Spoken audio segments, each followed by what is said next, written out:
Johnny Dollar. Walt Albright, Johnny. Trinity Mutual Limited. Oh, hiya, Walt. How's your health? Terrible, since you ask. I got asthma, Johnny. Again? I thought we agreed Yeah, that... I know. I get suspicious. I get asthma. Happens every time. Cure me, will you? What's the case, Walt? Man named Eddie Kalin, Caylin, out in Los Angeles, died yesterday. $5,000 policy, double indemnity. What did he die of? Mysterious circumstances. Well, that's usually a fatal disease, all right, That's it, Johnny. That's all I know. Mysterious circumstances. The body was identified by the widow. I see. Our salesman out there can probably help you. He issued the policy only 6 weeks ago at the request of the widow. Uh-huh. 6 weeks, 1 premium paid, check signed by the widow. Hey, tell me something. Would the beneficiary happen to be... That's right, the widow. Oh, this asthma's killing me, Johnny. You gotta do something about it. All right, Walt. Just call me doctor.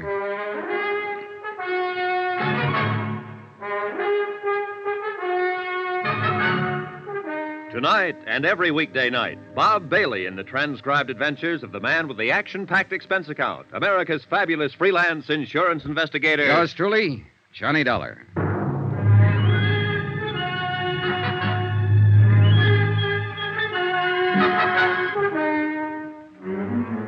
Expense account submitted by Special Investigator Johnny Dollar to the Home Office, Trinity Mutual Insurance Company Limited, Hartford, Connecticut.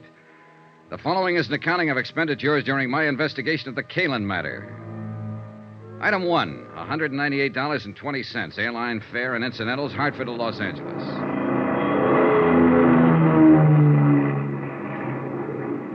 I hadn't arranged for anybody to meet me when I arrived at L.A., so I picked up my bags and headed for the taxi stand. Mr. Dollar, please. Wait a second. He was a small man, nervous and fluttery, with a shiny pink nose and a face like a little white rabbit. I was watching for you out on the ramp, but somehow you must have slipped by. And you are Mr. Dollar, aren't you? Yes, I'm Johnny Dollar, but I don't think I... Welch. Presley Welch. I'm the... Oh, yes, you're the district salesman here for Trinity Mutual. That's right. Well, how are you, Mr. Welch? Well, I'm out of breath at the moment. From running, you understand. You see, I'm troubled occasionally by asthma. You too? Oh, do you have asthma, Mr. Dollar? No, it's a friend of mine in Hartford. Oh, Oh, well, you don't say. Yes, in fact, I came out here just to cure it for him. Out here? Oh, this is the worst place you could have come. Oh, you see, the smog here is so bad. Oh, no, I do believe you're joshing. I guess I am at that. Come on, let's add to my expense account with a cup of coffee. Oh, do you really think we should? Oh, why not? Let's be daring. All right, let's. I always say if the company can't afford it, come along. If Presley Welch sold insurance the way he answered questions, it was amazing that he hadn't starved to death years ago. He skidded around the field, flip-flopped overhead, and buzzed the tower, all verbally, of course, and for 15 minutes he didn't touch a wheel to the ground. But when he did finally land, he came in with a swoop. I do hope you'll accept my apologies, Mr. Dollar, for causing all this trouble, because the whole thing is my fault, of course. Oh, I don't see how, unless you murdered Eddie Kalin. Why, I scarcely knew him. A perfect alibi. Oh, no. You misunderstand. Well, I'm just joshing. What I meant was, I wrote the policy, and I knew better right when I did it. Oh? What do you mean? Well, Mr. Kalin was quite facetious about the whole procedure. When I tried to point out the retirement security factors in our multiple endowment plan, he actually laughed. You don't say. Yes. He said all the security he'd ask for was 2 aces up and 1 for the kicker. Well, what about Mrs. Kalin? What was her attitude? Well, she was quite serious about it. Wasn't she the one who actually applied for the policy? Well, not technically. The beneficiary can't, you know. It's against the rules. Yeah, I know, but didn't she... Well, she was the one, yes, that called me and asked me to come out and talk to her husband, and he finally signed the application, but he seemed to regard it as a joke. He only did it as a favor to her, something of that sort. And now it's turned out to be a $10,000 favor. What kind of a woman is she, Mr. Welch? Well, she's quiet, well-mannered, quite charming, I thought. I must confess I felt a good deal of sympathy for her, in view of her husband's incessant flippancies. A real happy fellow, huh? Oh, positively frivolous, Mr. Dollar. And I should have been warned by his attitude. You know, insurance is a serious business. Oh, sure. But Eddie Kalin didn't laugh himself to death. Oh, my. Oh, he died in the fire when his automobile caught fire. Oh, laugh. Oh, I see what you mean. Say, tell me, how well did you get to know the Kalins, Mr. Welch? Oh, hardly at all. I saw Mr. Kalin twice. Once at his apartment the evening I sold him the policy, and then 2 weeks later at my office when he came in to sign the paper. And Mrs. Kalin? Only once, that evening at their apartment. She phoned me earlier in the week. And you haven't seen her since her husband's death, huh? No. I phoned to express my sympathy, but she wasn't available. She hasn't filed a claim yet. No, but I knew she would, so I took it on myself to notify Hartford. I just can't help feeling guilty about this, you know. Yes, so you mentioned. Not that I really am, of course, but, well, you understand. It's Oh, sure, I understand. Well, I'll keep in touch.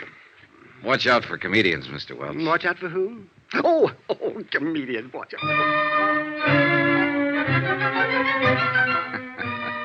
Expense account item 3, $6.35. Taxi fare to the Beverly Wilshire Hotel, and a second taxi to the West Los Angeles Precinct Police Station. The case wasn't being handled by any of the usual departments, Bureau of Homicide, Missing Persons, and so on. The man in charge was Detective Sergeant Jose Renosa, unattached, working out of the Central District on special assignment. Pull up a chair, Mr. Dollar.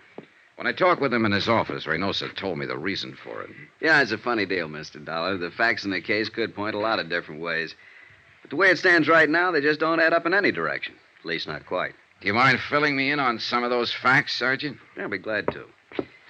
Last Thursday morning at 4:20 a.m., we got a call relayed through the fire department to investigate a burned automobile out on the Palos Verdes headland, up in the hills above the harbor. The car was lying in the bottom of a ravine below the road, and it was a total loss. Apparently, the gas tank had burst and flooded the whole interior. Oh, what do you mean, apparently? Well, the upholstery may have been deliberately soaked with gas. The arson squad isn't sure. I see. That's why this case doesn't quite fit into any niche, Mr. Dollar. It might be homicide, might be arson, missing person, or only an accident. We're not sure yet. Anyway, there was a body in the driver's seat, burned to a cinder, unrecognizable. But we did recover a few personal effects. A signet ring, keychain, wristwatch with the strap burned off, a wallet badly scorched. I noticed the keychain has a metal tag with the address stamped on it. Yeah, that and a part of the driver's license were the only leads. Eddie Kalin, Argus Terrace Apartments up on Sunnyway Drive above the Strip. So we went up there and we ran into a second surprise. What do you mean? Nobody home. We attained access, found the place in a mess. There'd apparently been a fight, a chair and a couple of lamps were broken, and there were bloodstains in the living room. What about Mrs. Kalin? Located her the next afternoon. She'd been spending a few days at a friend's cabin up at Arrowhead. Does the friend confirm it? She was there alone, had her own car.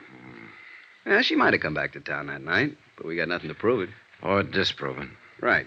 Just another one of those maybes. That's all this case is, a collection of maybes. Yeah, I see what you mean. Tell me, Sergeant, just who was Eddie Kalin? Eddie Kalin, male, Caucasian, height 5'11", weight 175, complexion olive, hair medium brown, eyes gray, age 34, birthplace Chicago. What was he? What did he do? He called himself a promoter. Done a lot of things. Small-time agent for a while, handled a few singers and dancers, vaudeville and nightclubs. Been a bookie off and on, but mainly he was a gambler. Oh, and there's another maybe for you. Now, how's that? According to rumor, Eddie was in an all-day poker game. It broke up only a few hours before we found the car. The game was supposedly run by a big-time gambler named Topo Leanley. And the word has it that Eddie cleaned up something over $60,000. And there was no money found on the body? Nope. Have you talked to this Topo? Sternly. We had him in here for 4 hours this morning. He never heard of Eddie Kalin. Wouldn't know a poker deck if he saw one. Spends all his spare time raising petunias and driving his dear old mother to church. Like that, huh? Like that. So there's another one for you. Maybe Topo didn't like the idea of losing $60,000, decided to get it back. Or maybe the widow wanted the insurance, or it could be that somebody else took a crack at him. And it's possible, of course, that Eddie mailed the $60,000 to a blonde in Milwaukee and just ran off the road by accident. Yeah, it's possible. But I don't think so. I don't think it was an accident. I'm always getting cases like this. It's the kind they always put me on. Officially, it's because I'm a college man and majored in criminology, but actually, it's because I'm a Latin, Mexican ancestry, and they know I get certain feelings about a case, hunches. Oh? And how do you feel about this one? It's hokey. Real hokey. And it's murder, not an accident. But beyond that, quien sabe. Why don't you poke into it a little, see what you can find? Then maybe we can talk it out some more over a bottle of Muscatel. Yeah, good idea. Where can I find Mrs. Kalin? Oh, the widow? Well, that's a good starting point. She's out at their apartment. There's the address. Okay, thanks. Oh, just one other thing, Sergeant Renosa. When you gained access to the apartment, I assume the door was locked. Yeah, it took a little effort. Oh, what kind of a lock? Automatic night latch? Spring cylinder? No, it was an old-fashioned Warden bolt. Had to be locked with a key. Mm-hmm. What are you getting at, Mr. Dollar? Oh, a hunch of my own, Sergeant. Let's save it for the Muscatel. See you later. Expense account item 4, $2. Taxi to the Kalin apartment in West Hollywood. It was shortly after dusk by now, and the lights were coming on all over the city. It was a cool, clear night. Los Angeles at its best. As we swung off the Sunset Strip and started climbing up into the hills, I looked back across the basin toward the dark mass of the Palos Verdes headland that bounded the far side of the great carpet of lights. 3 nights ago, a man had died over there in the darkness. And in a few minutes now, I'd be talking to his widow. Or at least to the woman who claimed to be his widow.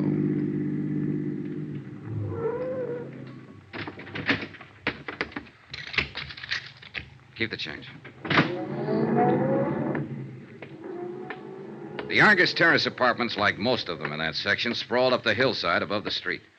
6 or 8 apartments on as many different levels, all opening onto a central patio filled with walks, steps, and banks of tropical plantings. The Kalin's apartment was at the top, and I was still 50 feet from it when the door opened and a man came out and hurried toward me. I stepped back against the shrubbery and waited for him. Good evening, Mr. Welch.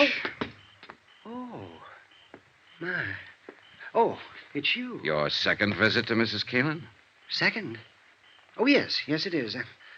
I imagine you've been notified, too. Notified? Well, yes. I got a wire from the Home Office in Hartford this evening. That's why I'm here. Well, Mrs. Kalin has filed under the double indemnity clause of the policy a claim for $10,000. She has, huh? She hopes it can be paid immediately and without any trouble. Well, I don't like to dash a lady's hopes, Mr. Welch, but I've got news for the widow. News? The claim won't be paid immediately. And before this is over, there's going to be a lot of trouble. Oh? In fact, Mr. Welch, if my hunch is right, this claim is not going to be paid at all.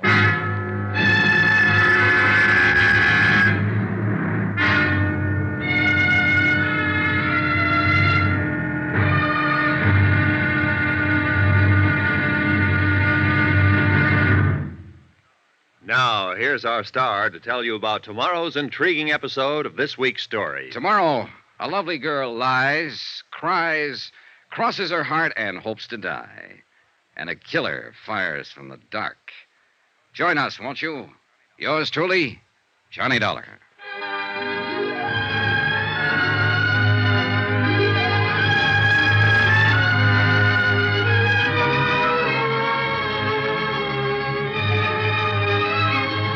Yours truly, Johnny Dollar, starring Bob Bailey, is transcribed in Hollywood.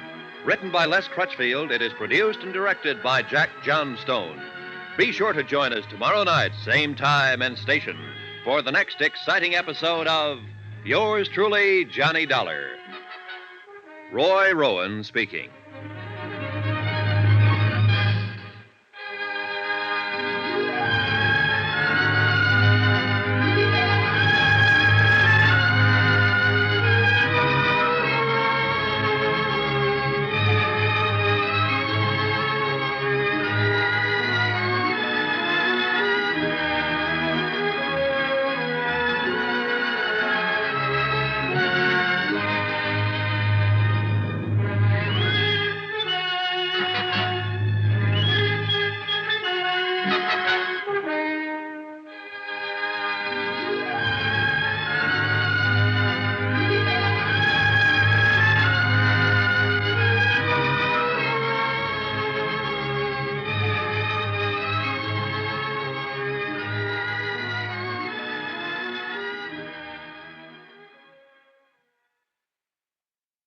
From Hollywood, it's time now for...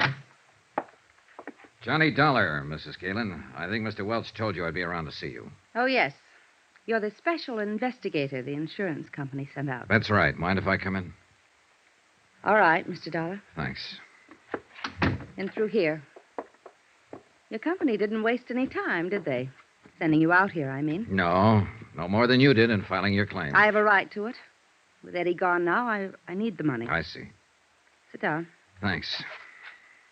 How many keys are there to that door?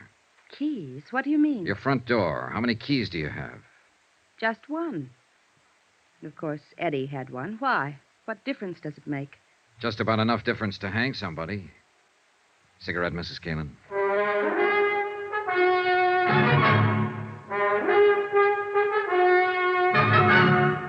Tonight and every weekday night, Bob Bailey in the transcribed adventures of the man with the action-packed expense account, America's fabulous freelance insurance investigator. Yours truly, Johnny Dollar.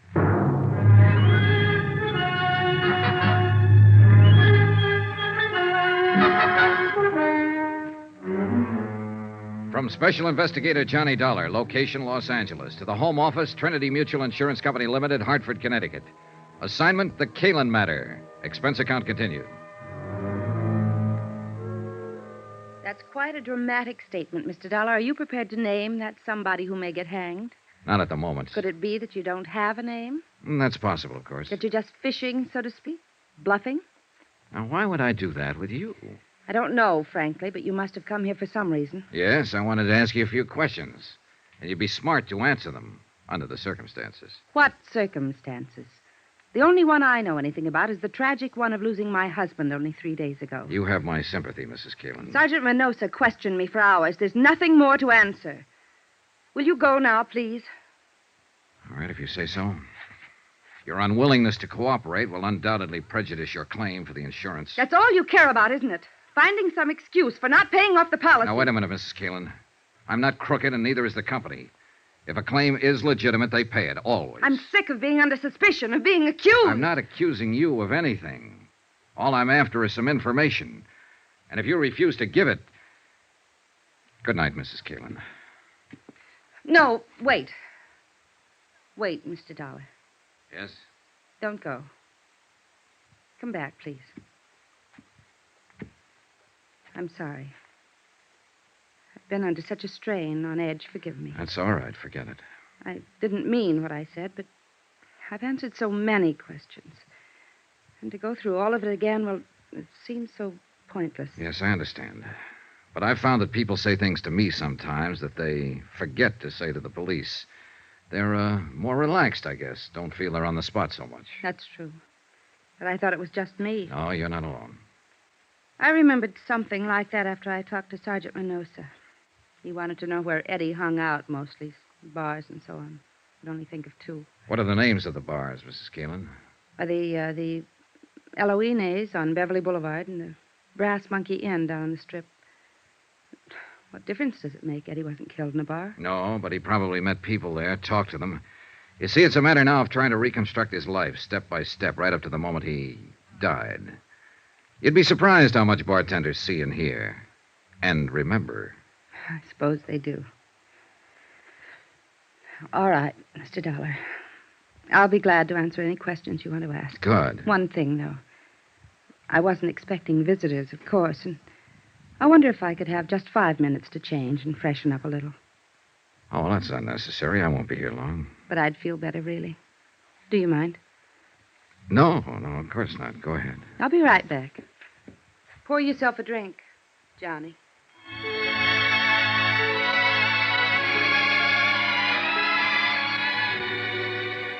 I had the drink and waited and got ready to brace myself. I've been through this before. Attack plan number 2, a common garden variety. When you can't beat 'em, join 'em. And when the joiner is a lovely woman, the maneuver usually starts with some paraphrase of, slip into something more comfortable. Why don't you have a drink? And a sudden switch to first names. And it always ends up with you and I against the world. And couldn't you forget just one little mistake? The little mistake being something like arsenic in a husband's coffee. Yeah, an old familiar pattern. And a first resort just as often as a last.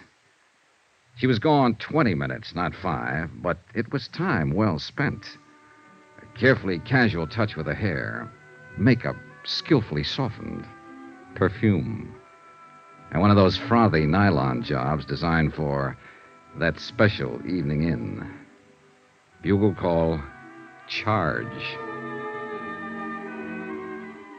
Like another drink, Johnny? Thanks. I still have some. I think I could use one. Would you mind? Sure. What do you have? Scotch and soda, please. Thanks for being so patient. I feel better now. More, comfortable, huh? Something like that. Easy on the soda. Right. There you are, Mrs. Kalin. Thanks. Would you do something else for me? Oh, I'd be happy to. But I don't know your first name. Touché. All right. What are your questions? How do you think it happened? I don't know. Not some enemy, because Eddie didn't have any. Just friends. Too many friends. Who are some of them? There's only one who really fits the definition, who's really lasted. His name is Pete Stymer. Pete Stymer. Where can I find him? You can't. Or at least the police haven't been able to. Nobody's seen him since that night. He's had nightclubs off and on, and in between he makes books. What about those other friends, the ones who don't last? They drift in, drift out, depending mostly on whether Eddie had any money at the moment. Of course, there were women. Oh? Showgirls, mostly dancers, strippers, so on. Know any of them? Hardly. Ever hear any of their names? Always made a point not to.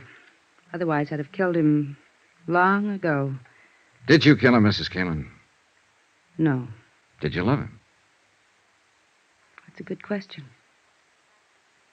I think I'll have to pass it, though. I don't really know. I feel all hollow, smashed up inside over what happened. And yet there were times I'd have killed him myself if I'd had a gun. But there were other times, too, when it was so crazy sweet you wanted to die. Because you knew it'd never be like that again. Yeah, that's the way it was with Eddie. Mad, mixed up. Like watching a 10-ring circus from the front seat in a roller coaster. That's why women flocked around him. That's why they always ran from him later. You didn't run. Could I have another drink? Oh, sure. Were you trying to run when you went up to Arrowhead by yourself? Maybe. We'd had a fight. I ran out and told him I wasn't coming back. And only 3 days later, over the radio, I heard where he'd been found dead. Burned up in his car. Here you go. I guess they call it shock. I still can't really believe it, even though I know it's true. Well, I guess you should know. I understand you're the one who identified the body. I identified a wallet, burned black, a wristwatch, a ring. All of them things I'd bought for him. They told me there wasn't anything that could be called a body. Yeah, well, I'm sorry, Mrs. Kalin. I know this is painful It's for all you. right. Like I said, I can't believe it. Not really. Do you have any other reason for not believing Eddie is really dead? I mean, besides just a feeling. No. No, of course not. What do you mean? What do you mean? Well, it was just a question, that's all. Forget it. But I... Let's get back for a moment to another question. You said you were sure it wasn't some personal enemy who killed your husband. Then what do you think?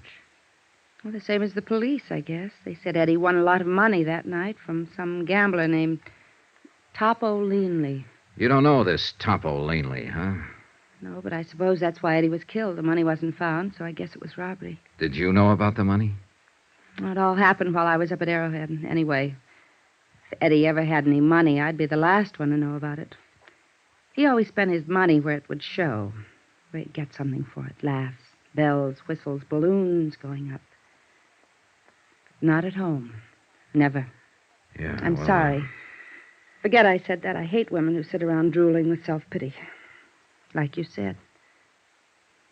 I didn't run. I guess maybe I did love him, Mr. Dollar. Is there anything else you... No, I guess not. At least not tonight. You look a little beat. Yes, I'm afraid I am. You'd go around trying to keep up a front, but it's been rough. Yeah, I imagine. Well, That business a while ago, fixing myself up a little. This robe. I just had to do it. There are times when a woman has to feel like a woman. In order to feel anything, even sane. I guess you wouldn't understand, though. And I'm afraid I gave the wrong impression. No. I think I do understand. Now. And I also think I owe you an apology. For what? For walking in here with a preconceived opinion, for being rude, being wrong.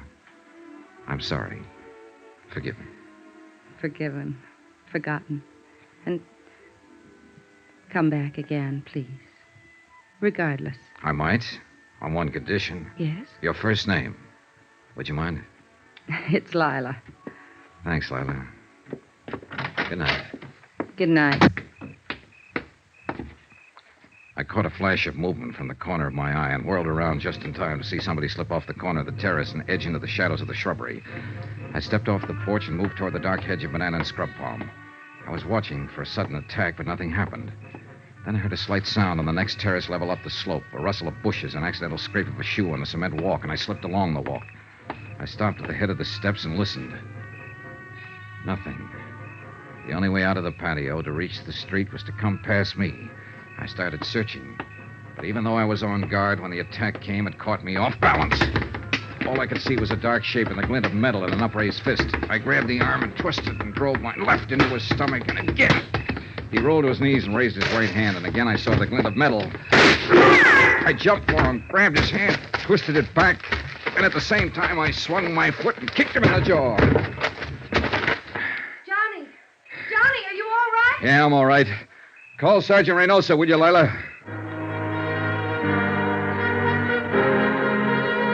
He was out cold. I turned him over on his back and struck a match to get a look at him. He was a big man, stocky, bull-necked, blonde-haired. I slid my hand inside his coat and fished out his wallet and opened it. His name was Topo Leanley.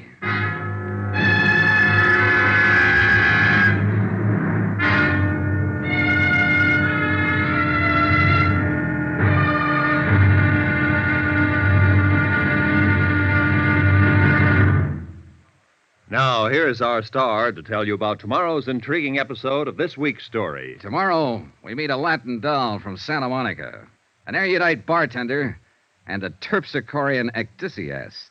And they're all in the cast. Join us, won't you? Yours truly, Johnny Dollar.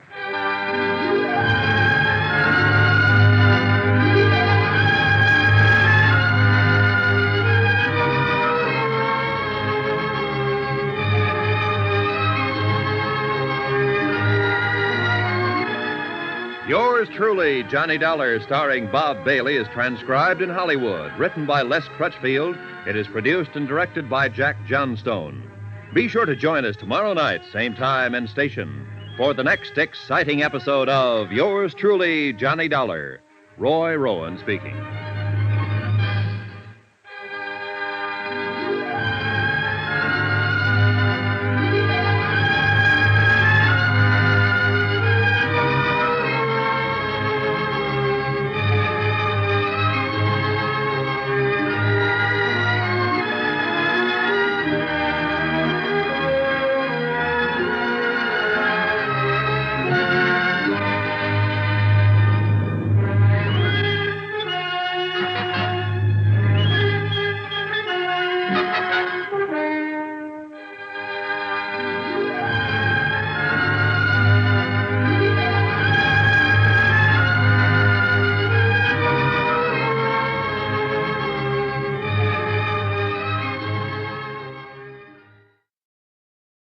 From Hollywood, it's time now for... Johnny Dollar. This is Renosa, L.A. Police. Oh, hiya, Sergeant. Any luck? Nothing. This Topo Leanley boy's been in jams before. He's a tough cookie, and we don't scare him a bit. What's his story? Says he was walking through the courtyard of the apartment house when you jumped him from the bushes. Oh. Claims he thought it was a stick-up and fired that shot at you in self-defense. What was he doing there in the first place? Calling on a girlfriend, only she'd given him the wrong address. Sure.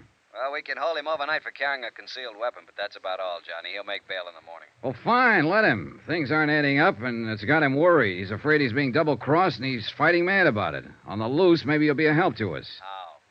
Maybe he can find Eddie Kalin. What are you talking about? Eddie Kalin's downtown in the morgue on a marble slab. Sergeant, want to bet?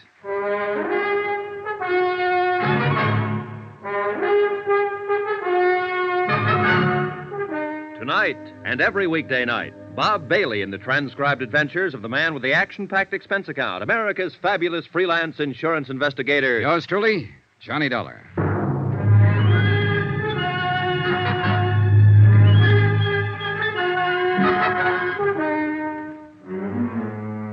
From Special Investigator Johnny Dollar, location Los Angeles, to the Home Office, Trinity Mutual Insurance Company Limited, Hartford, Connecticut. Assignment, the Kalin matter. Expense account continued. I was following a hunch, one that had started when Sergeant Renosa said the police found the door of the Kalin apartment locked on the night of Eddie's death, locked with a key. And now the hunch was stronger. The way Leanley had acted, Topo Leanley, the gambler from whom Eddie had won $60,000 that night. Things like Lila Kalin had said about her husband, they all added up. But it was still only a hunch, not proof. And proof I had to have. And at the moment, the only chance I could see of getting it was to backtrack on Eddie Kalin. His hangouts, his contacts, his missing friend, Pete Stymer, his movements during the hours before his car was found blazing at the bottom of a canyon in Palos Verdes. In a way, what I had to do was bring him back to life. Expense account item 6, $14.10. Transportation 2 and incidentals at a dim little hole-in-the-wall bar out on Santa Monica Boulevard called the Cafe Eloise.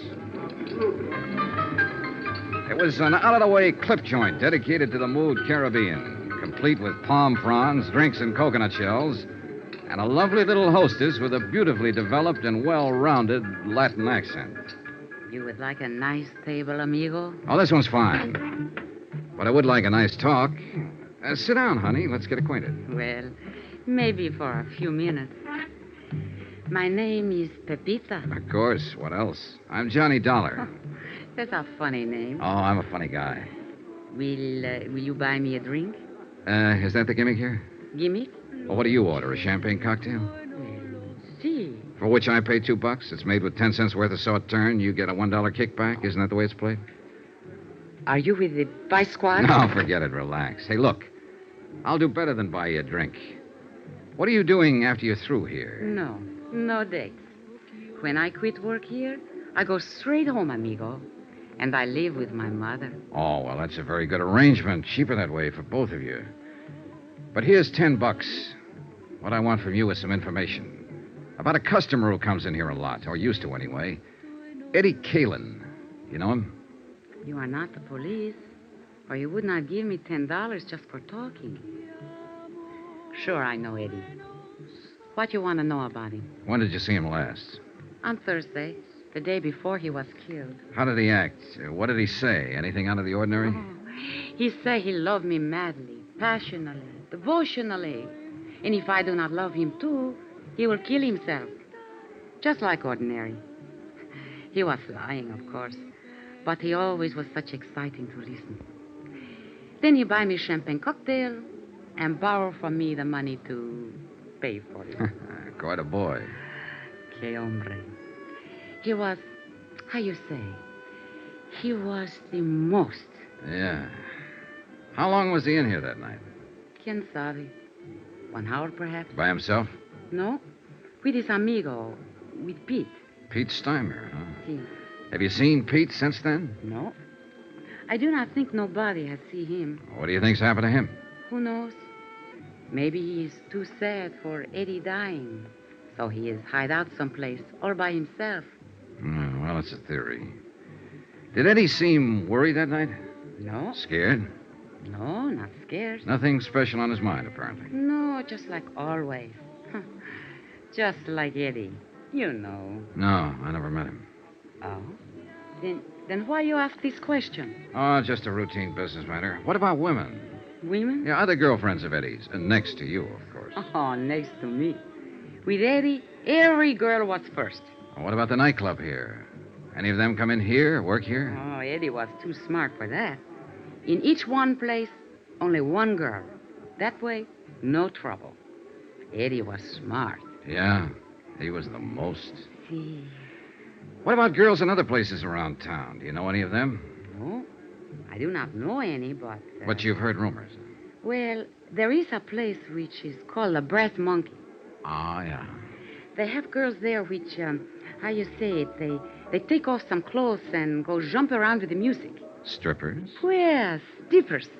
Well, somebody has always make jokes with me about one of those strippers. They say Eddie has had the big thing with her. They think to make me mad, but there's no difference to me. I know how Eddie is. Do you know the girl's name? It's a very silly name, which she has make up. It's Marty Midnight. Marty Midnight. She has black hair like me, but mine is natural black. Oh, yeah, sure. I figured as much. It's very beautiful. Muchas gracias, Johnny. Well, thanks for some pleasant conversation. You are leaving now? Yeah, what? But maybe you will come back. No? I wasn't planning to. At 1 o'clock, I am through working. If you will come back... No? No. We wouldn't want to worry your poor old mother, would we? Keep her waiting up. What are you talking about? My mother is living in Havana, Cuba. Expense account item 7, $23.40. More transportation and some more of those incidentals. This time at the Brass Monkey Inn. That name had come up twice now. Eddie Kalin's widow had mentioned it first. So I figured I'd better have a look at it. The Eloise had been a fairly quiet place, dimly lighted, with a big play on that mystery of the jungle routine. But the Brass Monkey was a pony of a different tint. At the Brass Monkey, they let down their hair and really lived. The chorus line was on and at it when I arrived, and strangely enough, the girls were all dolls, pert, young, lively, 7 of them from left to right. But now one of the 7 had midnight black hair. I leaned against the service bar and waited for the bartender to come down out of the clouds and notice me, and he finally did. Oh, sorry, Buster. Just couldn't see you for looking at you. Oh, that's all right. Who'd bother with a customer at a time like this? Another art lover. Man, I'll tell you true, there is the cream of the crop. 7 shining sisters. The Pleiades, brother. The absolute up-top zenith of the entire ecclesiastic firmament. What'll you have to drink? Scotch over ice. Checo. I read a lot. That's where I get all them big words. Always try to better myself. Get ahead, man, that's the thing. Yes, so I've heard. So I read all the time, and I got a system, too, a shortcut. You know all them books you see around? You know what they're full of? Well, opinions vary. Words. And you know where they get them? From the dictionary. So I don't mess around. I go right to headquarters. The only book I read is the dictionary. You what? Sure. Read it through twice, and now I'm clear up to J on the 3rd time around. You know what a joss house is? Yeah, it's a Chinese temple. I think I need that drink now. Oh, I'm sorry, Buster. Here you are. Say, you're pretty smart yourself. Oh, I'm a pedant. Pedant. That's with a P. Nah, I won't get to that for another 3 months. That's a buck even for the drink. Here you go. Keep the change. Well, thanks. Hey, this is a 20 you give me. Yeah, I know. Oh, I see. Well, Buster, the answer is no. I can't fix you up with one of the girls. All I want is some information. Like what? Like, where is Marty Midnight this evening? Oh, that I wouldn't know. She hasn't been around since, well, not for the last 4 or 5 nights. Since Eddie Kalin was murdered? Is that what you're about to say? Police? Insurance investigator. The company I represent issued a policy on him. Eddie Kalin with insurance? Yeah, he took it out about 2 months ago. Who's the beneficiary? His wife. Well, I never met the gal, but I guess she's got something common. She must have took quite a beating off of Eddie. Man, that cat could really operate. So I gather. You happen to know where Marty lives? Nah, she moved a few weeks ago, after she took up with Eddie. I don't even know her real name. Hey, is the manager here? I'm the manager, Buster. I hired him, fired him, and in between, just look at him. Oh, man, what a life. Do you know a friend of Eddie's named Pete Stymer? Sure I know. He hasn't been around either. Disappeared that same night, huh? Yeah, that was a bad night all around. There was another guy dropped out of sight, too, a hood named Mike Kelso, one of Topo Leanley's boys. Do you know Topo? He comes in all the time. He's, Hey, wait a minute. You must be the cat that broke his arm. Well, congratulations, felicitations, and happy days. I'll have a drink myself on that. A real popular boy. Huh? Oh, the most. I understand he got his start by leaning out of his baby carriage and shoving his mother under a car. Was he in here that night? Well, sure. That's where Eddie met him. I told Eddie to stay clear of that game. And was I right? And you think that's why he was killed, for the $60,000 he won that night? Buster, that's the type of question I never answer. And that's exactly why I stay so healthy. Well, you don't have to answer. That's where all the logic points. Eddie met Topo Leanley in here that night and was invited into one of Leanley's big-time poker games. Eddie was lucky, plenty lucky, and Leanley got hit hard. He decided he wouldn't stand still for it, so he and his muscle man, Mike Kelso, went around to Eddie's apartment, beat him up, got the $60,000, took Eddie out to the Palos Verdes Hills, ran him off the cliff, and set fire to his car. Any reason why it couldn't have happened like that? No. But there are a lot of loose ends. Like what has happened to Pete Stymer and Marty Midnight. Scared silly, hiding out. Mike Kelso. Same thing. He's sweating it out, waiting to see which way the wind blows. Or there's whispers around that he double-crossed Topo and ran out with the dough. Could be. But I keep remembering that door. What door? To Eddie's apartment. It was left locked with a key. So what's it got to do with every... Uh-oh, the police. I'm raided again. Hey, Red, dump that water, bar, whiskey down a sink.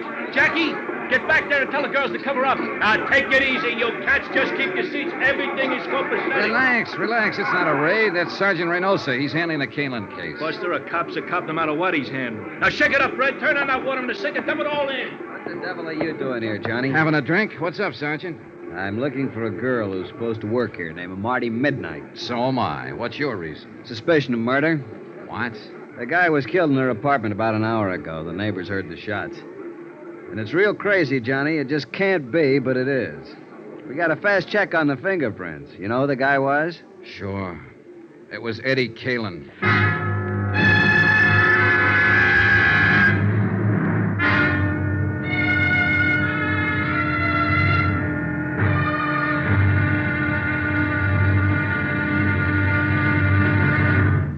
Now, here's our star to tell you about tomorrow's intriguing episode of this week's story. Tomorrow, a stakeout, a manhunt, and a tired intern breaking his heart to keep life in a broken body.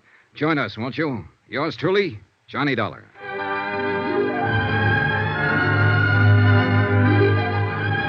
Yours truly, Johnny Dollar, starring Bob Bailey, is transcribed in Hollywood.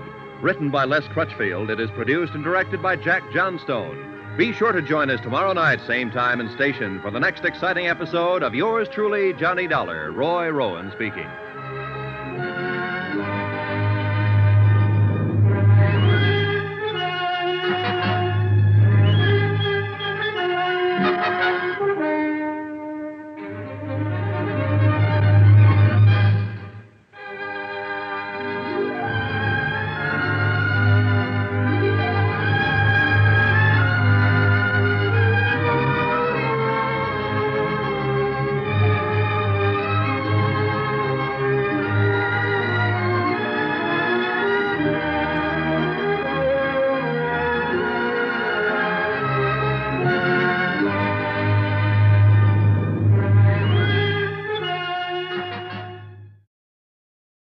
From Hollywood, it's time now for...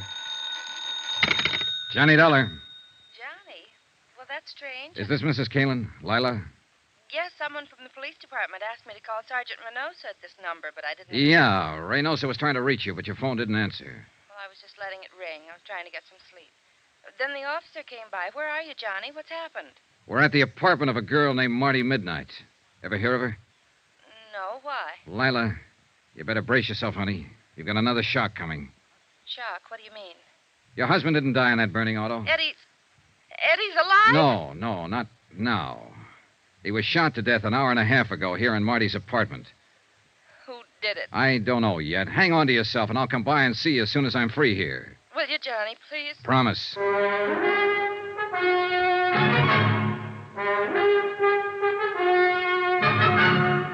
Tonight and every weekday night, Bob Bailey in the transcribed adventures of the man with the action-packed expense account, America's fabulous freelance insurance investigator. Yours truly, Johnny Dollar.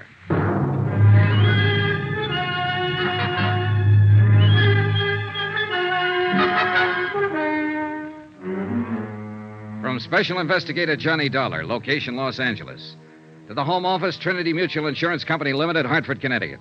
Assignment, the Kalin matter. Expense account continued. The homicide squad was finishing up its work when Sergeant Renosa and I got back out to the apartment of Marty Midnight, star stripper of the Brass Monkey Inn. Eddie Kalin's body had been photographed, checked, measured, fingerprinted, examined, sketched, written up, and reported on. Taken out finally under a white sheet. I held the door open for the morgue attendants to get out with their silent burden and stood watching them wheel the stretcher down the walk and load it into the waiting ambulance. A light mist had started to fall, and a damp, cold blanket of fog was seeping down from the dark hillsides of Griffith Park beyond the road. There was a feeling of finality in the air, of the end of things. And for the man who died twice, it was final. Yeah, there was no doubt about it this time. Eddie Kalin was dead. I am tired, Johnny. Just plain dead dog tired. Yeah, it's getting to be a long night. Sit down and start talking. Any particular subject, Sergeant? You know what subject.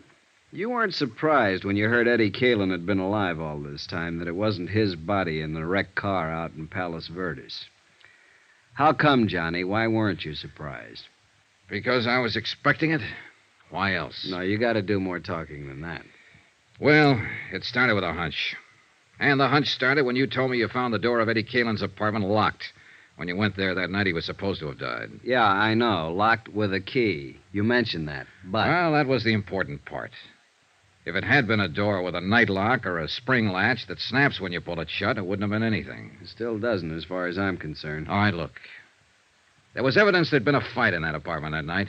We assumed that somebody had knocked Eddie unconscious or killed him there in the apartment, then taken his body out to his car, driven it out to the Palos Verdes headland, and set fire to it. That's right.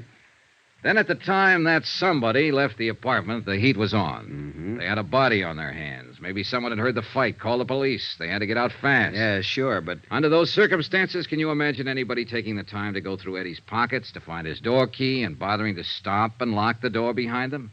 No, it's illogical. Except for one person, Eddie himself. How do you figure?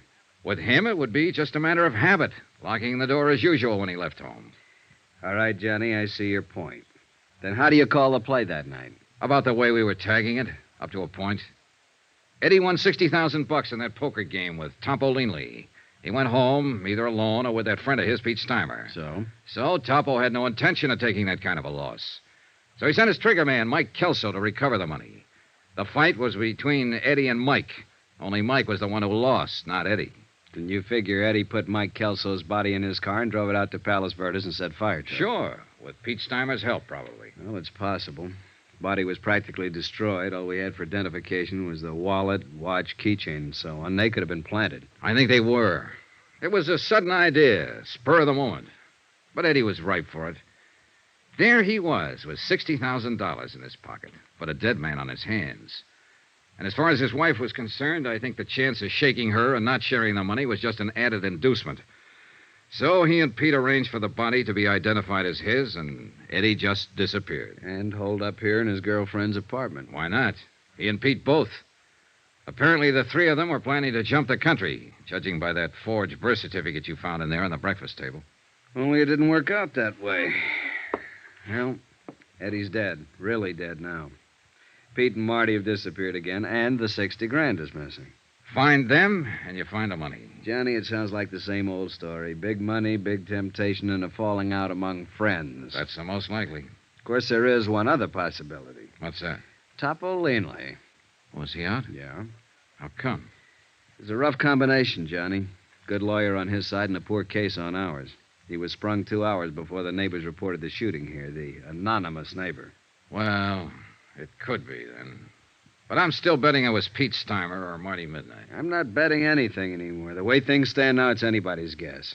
His own gun, no prints on it. You pays your nickel and you takes your choice. Well, at least the field narrows down. Well, it seems like we got a visitor. Probably one of the uniformed boys on duty outside. Yes? The policeman outside say for me to come to you. I am Jeannette Dubois. Oh? Well, what can I do for you? I am the person who reports the shooting on the telephone. Come on in. Merci, monsieur. How come you refused to give your name when you phoned the police?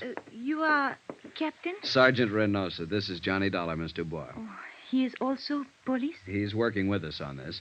Now, why wouldn't you give your name when you reported the shooting? I am very sorry, monsieur. You see, I have not been in this country too long, and I am afraid that I will be implicated. So I do not give the name at first. But finally, I think it over, and I call my friend the consul, and he say I must come to you immediately. And he's right. So you heard the shooting, huh? Oui, monsieur. I was walking past in front. I live 3 places down from here. All of a sudden, there is bang, bang, bang, and I am scared to pieces. I can imagine. Then the door of this place is slam open very quick, and I jump in the shadow behind a bush. A girl start to come out, and then she stop in the door. What did she look like, Miss Dubois? Well, it is too dark for telling good, but I have seen her before. I know from her hair. Very long, black. Marty Midnight. Was that the one, the girl who lives here? Oui, monsieur. I did not know her name. All right, what happened then? She stand in the door for a second. She is wearing a how you say it, a white raincoat. She is holding something in her hand. This thing she wipes with the raincoat all over. Then she throws it back into the room. Was it a gun? I think so. Then she pulls the door shut and runs down the street. I am too scared to think what to do for a minute. Then I hurry home very fast, and I telephone to the police. You didn't see anybody else around the place or in the street out in front? No, Monsieur Dollar. I watch from my window until the police have come. Nobody else has come out or go in. I see. Well, Sergeant? She won't get far. Girl with her looks draws too much attention. We'll pick her up before morning. Thank you for your information, Miss Dubois. In view of your cooperation now, I think we can forget about you not telling us all this sooner. Does that mean I can go now? Yes, just leave your name and address with the officer outside. Oh, merci, monsieur. Au revoir. It kind of surprises me. I could figure the two of them together ganging up on Eddie. But apparently it was just Marty Midnight, all on her own. Been done before, Johnny. They're not the weaker sex, no matter what the book says. I know. But the fact never fails to amaze me. It shouldn't. You must have been on some of the same kind of cases. The devil. Come on! The patrolman stationed at the back entrance of the apartment house told us what had happened. He'd surprised somebody, a man, he thought, lurking in the bushes beside the house. The prowler fired a shot and ran. He paid no attention to the order to halt. The patrolman had fired twice, missed. The fugitive had escaped into the dense underbrush of Griffith Park just across the street. Sergeant Renosa spotted men quickly along the edge of the brush, set up a portable spotlight from the squad car, sent his other car up an access road to block off the ridgeline, radioed for reinforcements. Within 5 minutes, a 15-acre area of the slope was surrounded and blocked off.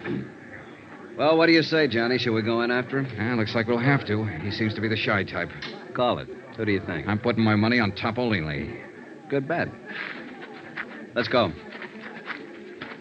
Keep that crowd back out of the way. All right, let's get back there. Couldn't be any darker in here. Oh, wetter. Hey, shoot your flash over there toward the right. No, it's an old stump. All right, we've got you surrounded. You better come out with your hands up. If you try to resist, you'll only make it tougher on yourself. You hear something, then? No. It was over to the left, I think.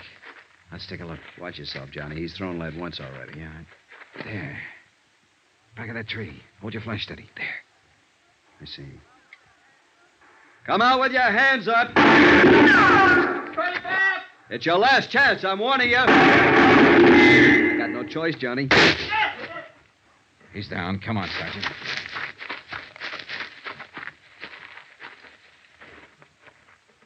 Well, what do you know?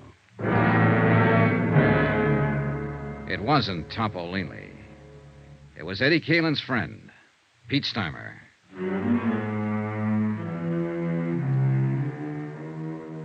Expense account item 9, $1 for a newspaper, 2 packs of cigarettes, and a cardboard carton of hot coffee purchased from an all-night diner across the street from the Queen of the Angels Hospital.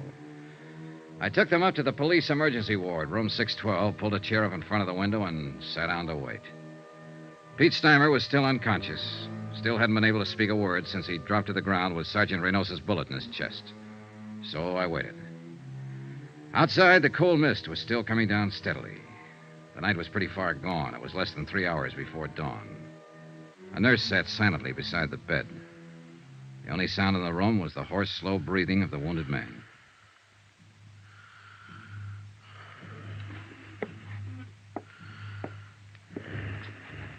After a while, the nurse left the room for something, and Pete seemed to rouse slightly at the sound of the door.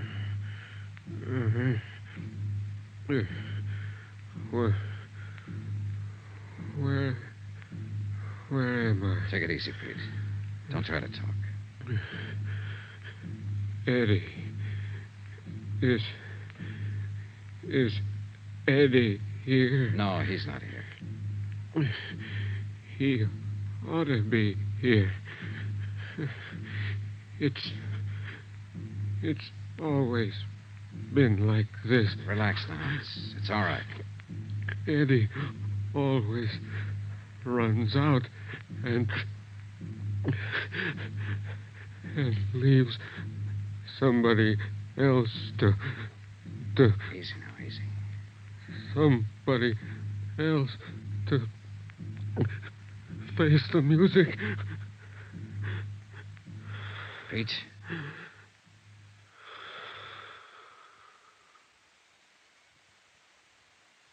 And those were his last words before he went to face the music.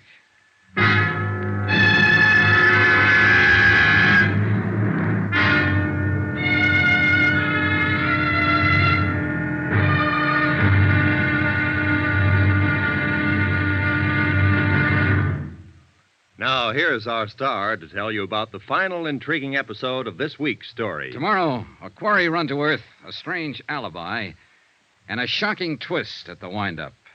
Join us, won't you? Yours truly, Johnny Dollar.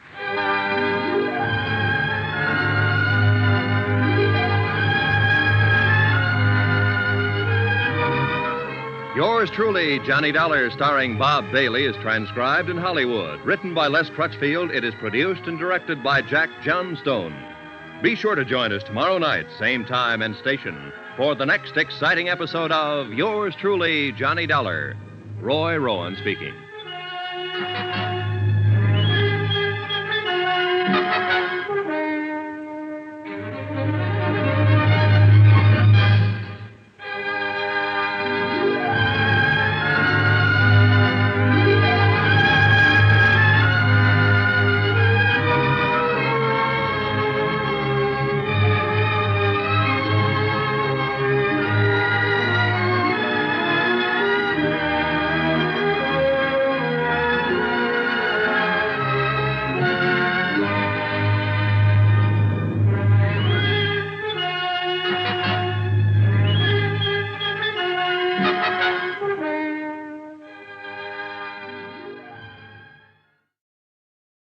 From Hollywood, it's time now for...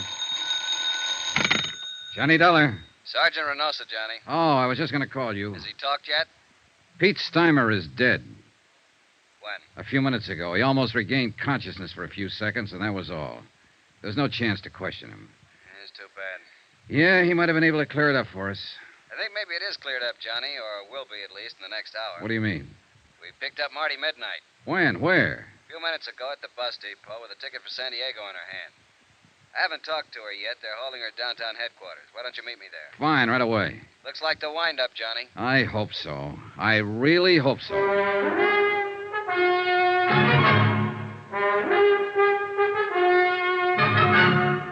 Tonight and every weekday night, Bob Bailey in the transcribed adventures of the man with the action-packed expense account, America's fabulous freelance insurance investigator. Yours truly, Johnny Dollar.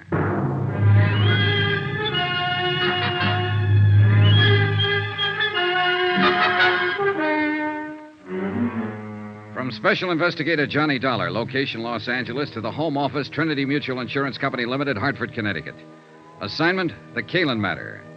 Expense account, final page. Item 12, $1.60. Taxi from Queen of the Angels Hospital to police headquarters and interrogation room 9. The police clerk showed me to the observation anteroom and left. I paused for a moment and looked in through the one-way mirror window. Sergeant Renosa was already there, and the girl, Marty Midnight, sat facing him across a plain wooden table. He was glancing through the arrest file and apparently hadn't started to question her yet. She was younger than I'd expected, not over 22 or 23, and she was obviously scared. But her face was set and ready, sullen, defiant. I tapped on the door, and the jail matron let me in. Oh, come on in, Johnny. Take that chair, if you will. Thanks. When do I get to see a lawyer? You go under the name Marty Midnight? That's right. I said What's your real name? How long have you been in Los Angeles? Where'd you live before that? You see we got hold of here, Johnny? Yeah, I see. One of those wise ones, or so she thinks. If you're ever arrested, keep your mouth shut. Somebody told her that back along the line. She thinks it's good advice. I want a lawyer. Don't talk. They can't pin anything on you. She believes it. She'll probably still believe it right at the door of the gas chamber. I haven't done anything. You gotta let me see a lawyer. It's a law. You'll see one at the usual time. I know that law, too, Marty. And you're not being deprived of any of your legal rights. What's your real name? Well, then I guess we'll have to contact your folks and see if they have any influence. Contact my folks? Who are they? Go on, tell me. Well, let's see. Oh, yes, Mr. and Mrs. John R. Jack Line of San Diego at 426... How did you find out? And your name is or was Jean Luann Jack Line. Don't let my folks know, please. I'll talk, Sergeant. I'll answer anything you want to know. If you just won't use my real name. If you won't let my folks find out, please. Suddenly, she was just a frightened kid, not a hard-boiled little chorus pony, a nightclub stripper, but only a scared girl who didn't want her folks to find out. She kept her head down, and she answered Renosa's questions, her eyes lowered like a repentant school kid who'd been caught playing hooky. Then I remembered. The charge here was murder. Did you know that Eddie Kalin was married when you started going around with him? Not at first. And later you found out, but you kept on going with him. Well, he said he was getting a divorce. He said he'd been trying to get free of his wife for 6 months, but she wouldn't let him. Did you believe that? Well, yes. I don't know. I didn't until he came here that night. He said we're going to run away to Mexico together. The night he killed Mike Kelso? Yes, but I told you I didn't know about that until 2 days later. And it was self-defense, honest. Mike was trying to hold him up to get back the money Eddie won in that poker game. It was self-defense. Then why did Eddie go into hiding? Well, I told you that, too. It was his chance to get away from Lila and... Where were you going when the police arrested you over there in the bus station? San Diego. To my folks. Nobody here ever knew me by any name except Marty Midnight. I didn't think you could trace me. And you didn't want to be traced? Well, of course not. I came back and saw the police car at my apartment, and then I knew you'd found Eddie. I didn't want to be mixed up in it. Why'd you kill him? Marty? Kill who? Eddie. It wasn't Eddie. It was Mike Kelso. Eddie's the one who killed him in a fight. I told you that. It was... Oh, but you know it wasn't Eddie. You picked him up at my apartment, didn't you? Yeah, sure. We picked him up. In a basket. What? He's across the street from the morgue. Why'd you kill him, Marty? I didn't kill anybody. I didn't know Eddie was dead. I was coming home and I saw the police car. I thought you'd found him, that's all. I didn't know he was dead. I didn't kill him. You gotta believe me. I didn't know anything about it, honest. Honest. Marty Midnight. Sharp, hard, tough. A striptease dancer who'd been around, knew all about it. Marty Midnight. A scared, sobbing little child. Honest. Cross my heart and hope to die. Well, maybe she would. I left a few minutes later, and Sergeant Renosa walked out with me to get a breath of air. It was a cold, gloomy night with a gray dawn just ahead. 3 people were dead. And in the great stone building we walked out of, the machinery was grinding away, getting ready to take the life of a 4th one. Well, I guess I better get back inside, Johnny. You all right, Sergeant? The lab boys are making a paraffin test. You know, it's too bad. She's just a kid. Yeah. I was hoping it'd be Topo Leanley. That I'd love. He's long overdue. Well, he's still on the loose. It's a kid up there. You know it, and I know it. And anything else is just wishful thinking. That witness saw her leave, saw her wipe off the gun, throw it back into the apartment. Yeah, I know. Well... Where'll you be, Johnny? The hotel? Oh, not for a while. I'm going to stop by Lila Kalin's. At this time of night? Oh, she'll be waiting up. I promised her I'd see her and tell her what happened. She's, taken quite a beating out of this mess. Why do they do it, Johnny? Why do dames fall for a guy like Eddie Kalin? Philosophy? At this time of morning? I'll see you later. Expense account, item 13, $2.80. Taxi fare to the Argus Terrace Apartments to talk to the widow and beneficiary, Lila Kalin.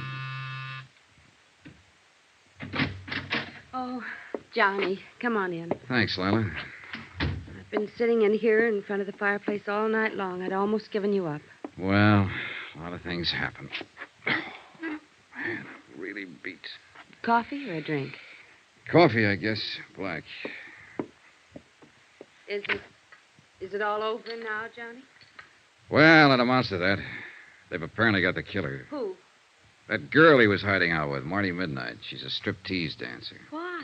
Why did she do it? The money, I suppose. They haven't found it yet, but they will. Here's your coffee. Oh, thanks. I feel sorry for her. Maybe because I feel sorry for myself or anybody who ever got mixed up with Eddie. Why do we do it, Johnny? Why do we go blind when a guy like that comes along? I don't know. You tell me. I wish I knew. Maybe a girl I met yesterday evening had it tagged. She said she knew Eddie was always lying. But he made it sound so exciting. He did. I had 4 years of it. Never knowing when he'd walk out and not come back. Never knowing who he was with. Knowing only one thing for sure. That he was lying to me every hour of the day. Now that it's over, I wonder why I went through with it. But he did make it sound exciting. Well, the best thing you can do, Lila, as soon as it's cleared up. Who can that be? This Oh, it time? might be Sergeant Renosa. I told him I'd be here. Hello? Oh, yes, just a moment. You were right. Thanks. Yeah. Hold on to your hat, Johnny. It's wide open again. What do you mean? That paraffin test, negative. What? Marty Midnight hasn't fired a gun in the last 2 days. She was telling the truth, witness or no witness. So it looks like Topo Leanley's the boy. Sergeant, wait. Huh? What was Marty wearing when they picked her up at the bus depot? Why, well, the same thing she was when you saw her. Skirt and sweater. Did she have a coat on? Short jacket. What are you getting at? Hey, Johnny, you still there? Sorry, I was thinking, and it figures. Sergeant, can you come out here right away? To Lila's place? Why? It's important. Believe me.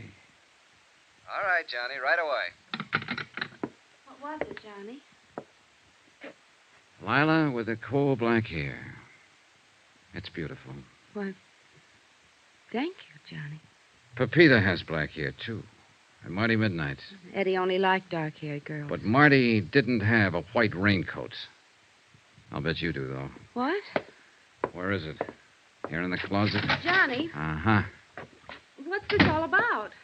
A witness saw a girl leave Marty's apartment right after the shots. But it was dark, and all the witness could make out was the black hair and the white raincoat. What do you mean? The witness saw the girl wipe off a gun on the front of her coat, then throw it back into the apartment and run.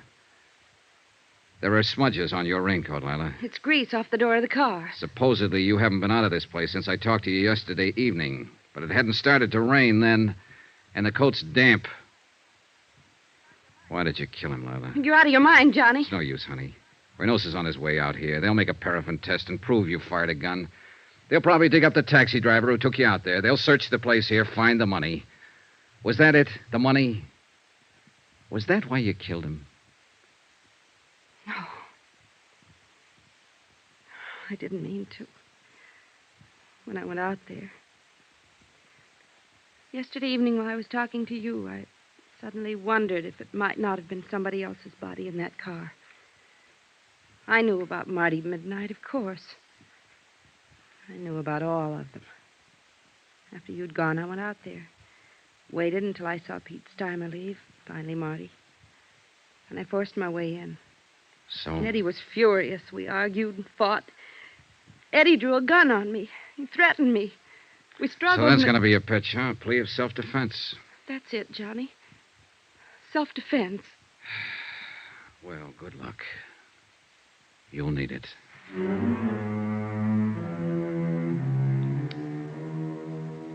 Expense account item 13, $263.35. Incidentals, etc., in Los Angeles and plane fare back to Hartford.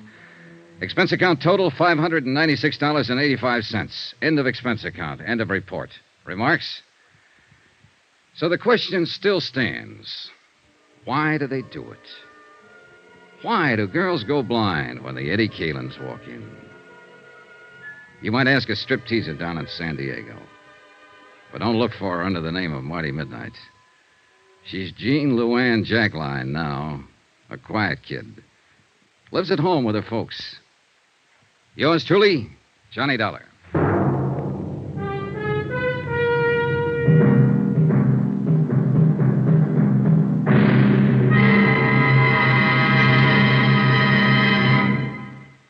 Now, here's our star to tell you about next week's intriguing story.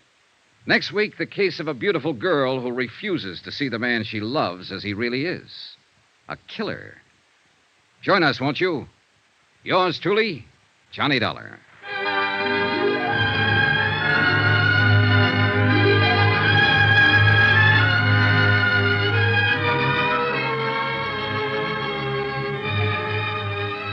Yours truly, Johnny Dollar, starring Bob Bailey, is transcribed in Hollywood.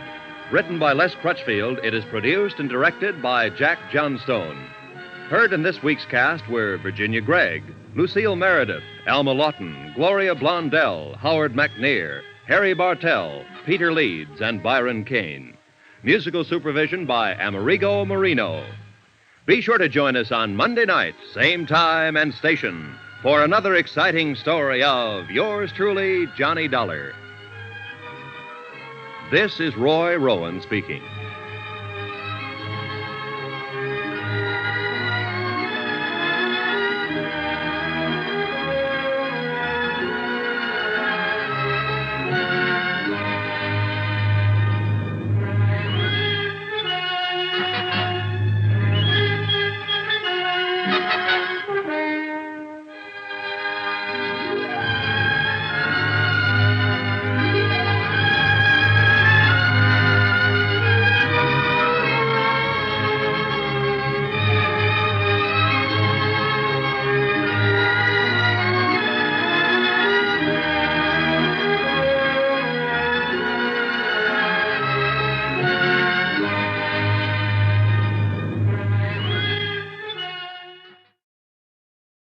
From Hollywood, it's time now for Johnny Dollar. This is Orrin Vance. Orrin Vance? Yeah, you sent me up to Ossining 7 years ago, you remember? Huh? Oh, yes, I think I do. You know, I thought a lot about coming out and killing you, Dollar. Mm-hmm. But instead, I'm going to do you a favor. Yeah? Yeah. I think maybe you and I can work out something. You know, this sounds like double talk to me. Don't you give me any routine, Dollar. I heard 'em all. I'm calling you with information about the Todd case. Todd? I don't remember. Well, look it up. It cost your company $75,000. Hey. Hello? Vance?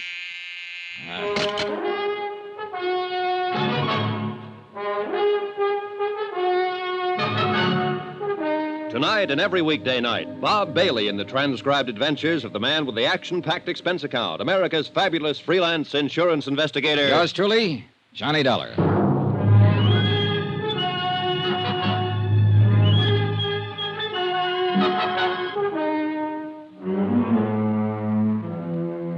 Expense account submitted by Special Investigator Johnny Dollar to Four State Insurance Company, Wilmington, Delaware. Attention, Mr. Don Freed, Chief Investigator, Claims Division. Since your office authorized me to conduct certain inquiries based on new information supplied by Orrin Vance, I am billing you accordingly. The following is an accounting of expenditures during my investigation of the Todd matter. Expense account item 1, $1.85. One phone call to Don Freed in Wilmington, Delaware to discuss the burglary that had occurred 6 months before in the Long Island home of Norman Todd. The case was a complete stalemate. The police and the insurance investigators had been unable to locate the thieves or trace any of the loot, which included jewelry, silver, and wearing apparel that had been taken from the residence. I requested Don to forward whatever details they had, along with an accurate list of the stolen items and complete descriptions.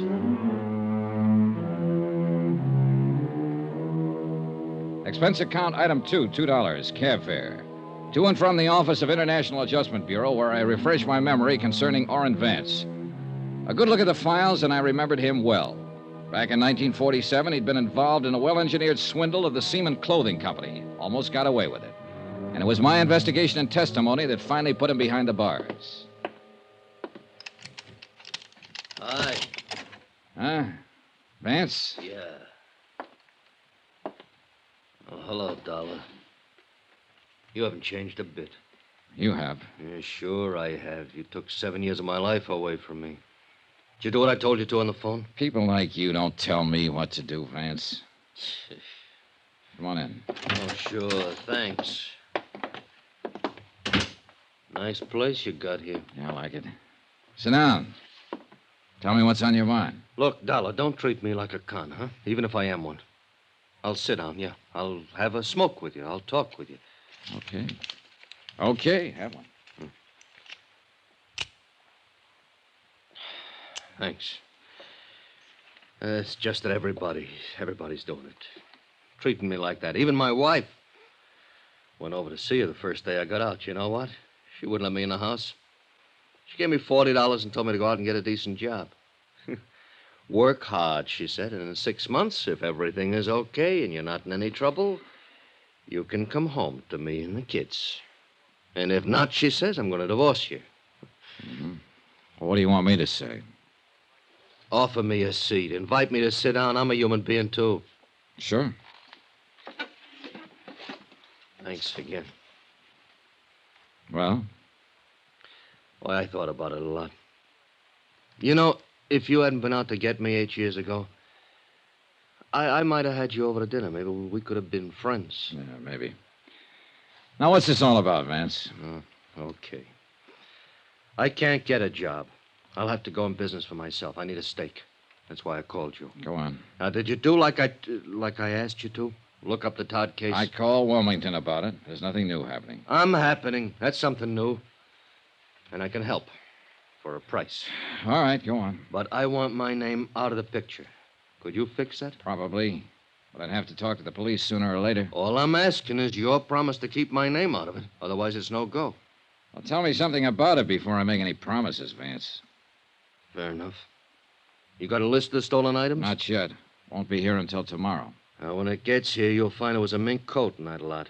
I think most of it was jewelry, but it was a mink coat, labeled from Zellerback Furs in New York. And the inside lining carried this serial number, 27356. All right. Take it easy, Vance. Expense account item 3, $2.50. Another long-distance phone call to Wilmington and Don Freed, who verified that the serial numbers furnished by Orrin Vance fitted those in the stolen mink coat. I explained how I'd come about the information at hand, leaving out any mention of names. Freed talked with his boss and phoned me back a half an hour later. You can go ahead and work on it, Dollar. There's a $5,000 reward posted. $5,000? We'll split it between you and your friend, if anything worthwhile turns up. Okay? Suppose it's nothing. Okay. Swindle sheet 2. Right. Okay, Vance. You're in business. How does it work? You tell me where the coat is and who has it, and I'll handle it from there. If it turns out to be anything, you'll get paid for it. All I've had so far is talk. I'll tell you where the coat is and who has it. But before I do that, you give me a check. What? A check for $2,500. You date it 2 days from now. That'll give you a chance to look into it and see if I know what I'm talking about. And you can stop payment any time within 2 days if my tip doesn't work out. Mm-hmm. On the other hand, I'll have the check and bye-bye. Where to? Homewood, Indiana. My plane leaves in an hour. I may want you around for some questions. No, I'll give you the tip. That's all. You ask somebody else the questions. Well?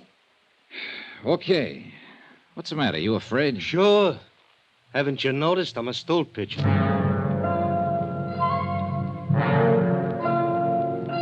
I noticed, and it worried me. But I arranged for him to have the post-dated check in return, for which he gave me a name and an address. Gloria Tierney, 1231 East 57th Street, New York City. Expense account item 4, $3, cab fare to the airport. I saw Orrin Vance off on a westbound plane to Indiana. 45 minutes later, I boarded Flight 37 for New York. Expense account item 5, $18.85. The cost of getting me from Hartford to New York. I checked in at the New Weston and went directly to the Metropolitan Police Station where I asked if Gloria Tierney had a record. A check in the police files revealed that she was not listed. About 7 o'clock, I had a bite to eat, and then I walked over to the 57th Street address, a small apartment building.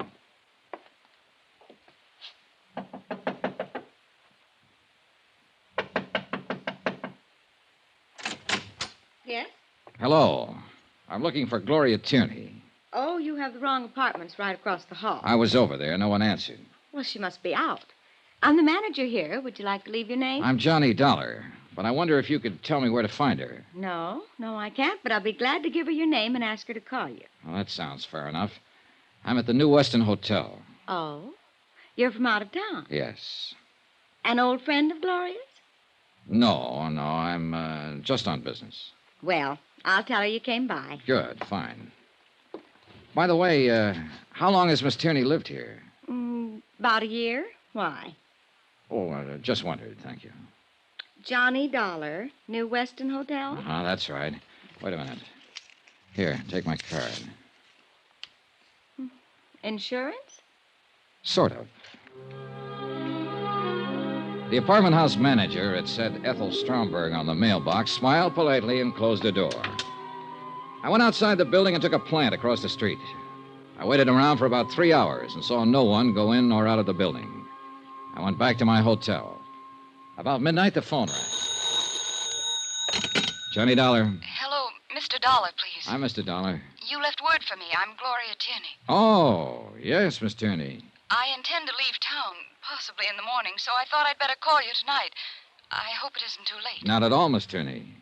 What's it all about, Mr. Dollar? I'm an insurance investigator. I'd rather tell you about it in person. As I said, I expect to leave town tomorrow. Is it important? I think so, yes. Could I see you tonight? Well, I don't know. I could be there in 15 minutes. I don't understand. I'll come right over. Well, all right. I was there in less than 15 minutes, but things weren't all right. As a matter of fact, things looked all wrong. Gloria Tierney's apartment was darkened. She didn't answer when I knocked on the door. I tried it. The door was locked. You who? Hmm?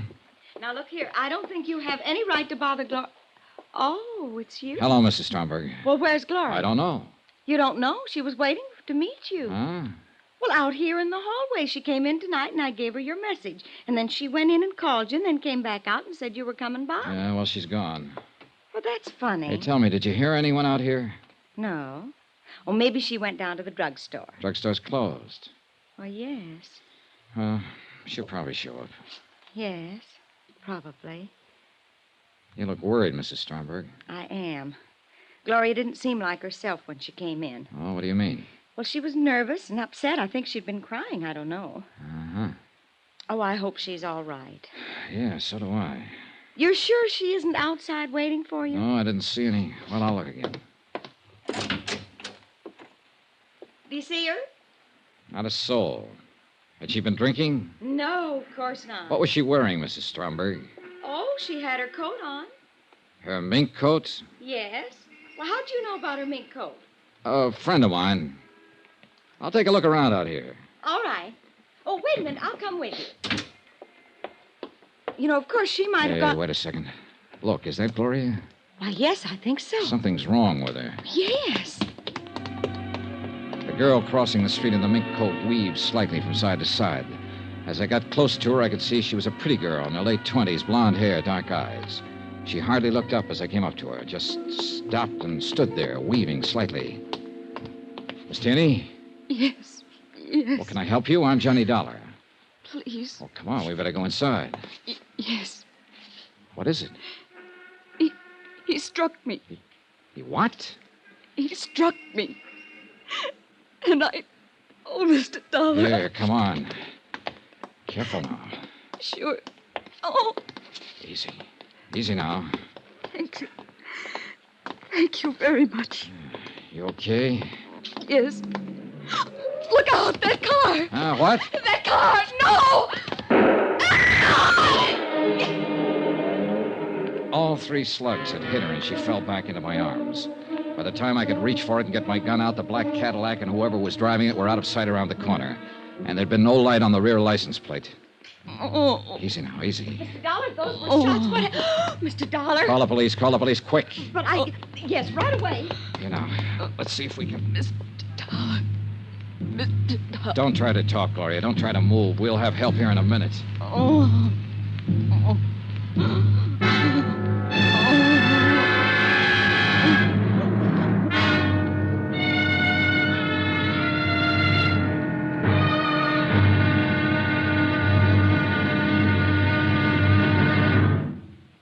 There'll be another intriguing episode in our story of the Todd matter tomorrow. Tomorrow, the same old business of murder, but with a brand new twist. Join us, won't you? Yours truly, Johnny Dollar.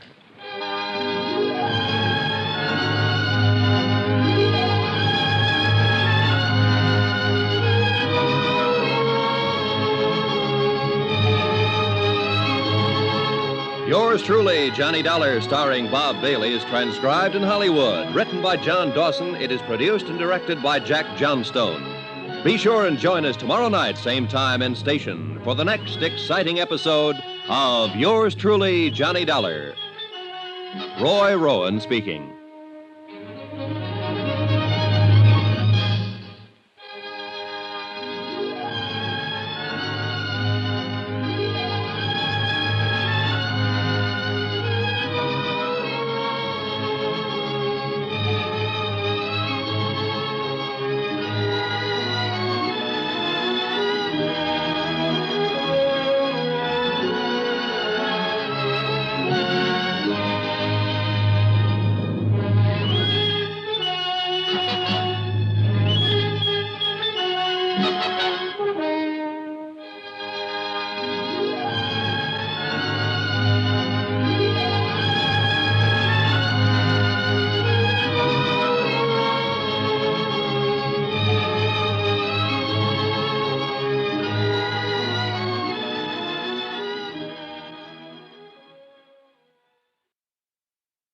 From Hollywood, it's time now for...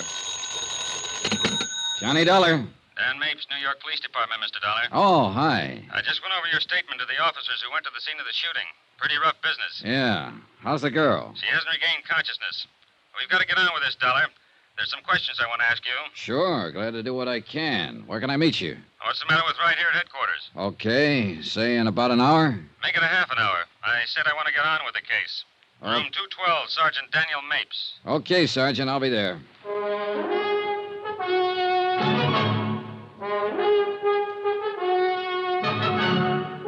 Tonight and every weekday night, Bob Bailey in the transcribed adventures of the man with the action-packed expense account, America's fabulous freelance insurance investigator. Yours truly, Johnny Dollar.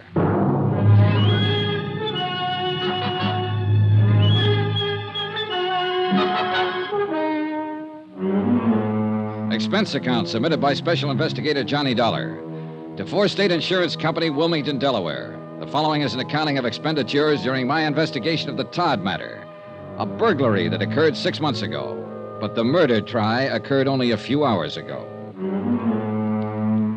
Expense account item 6, $16.40, one telegram.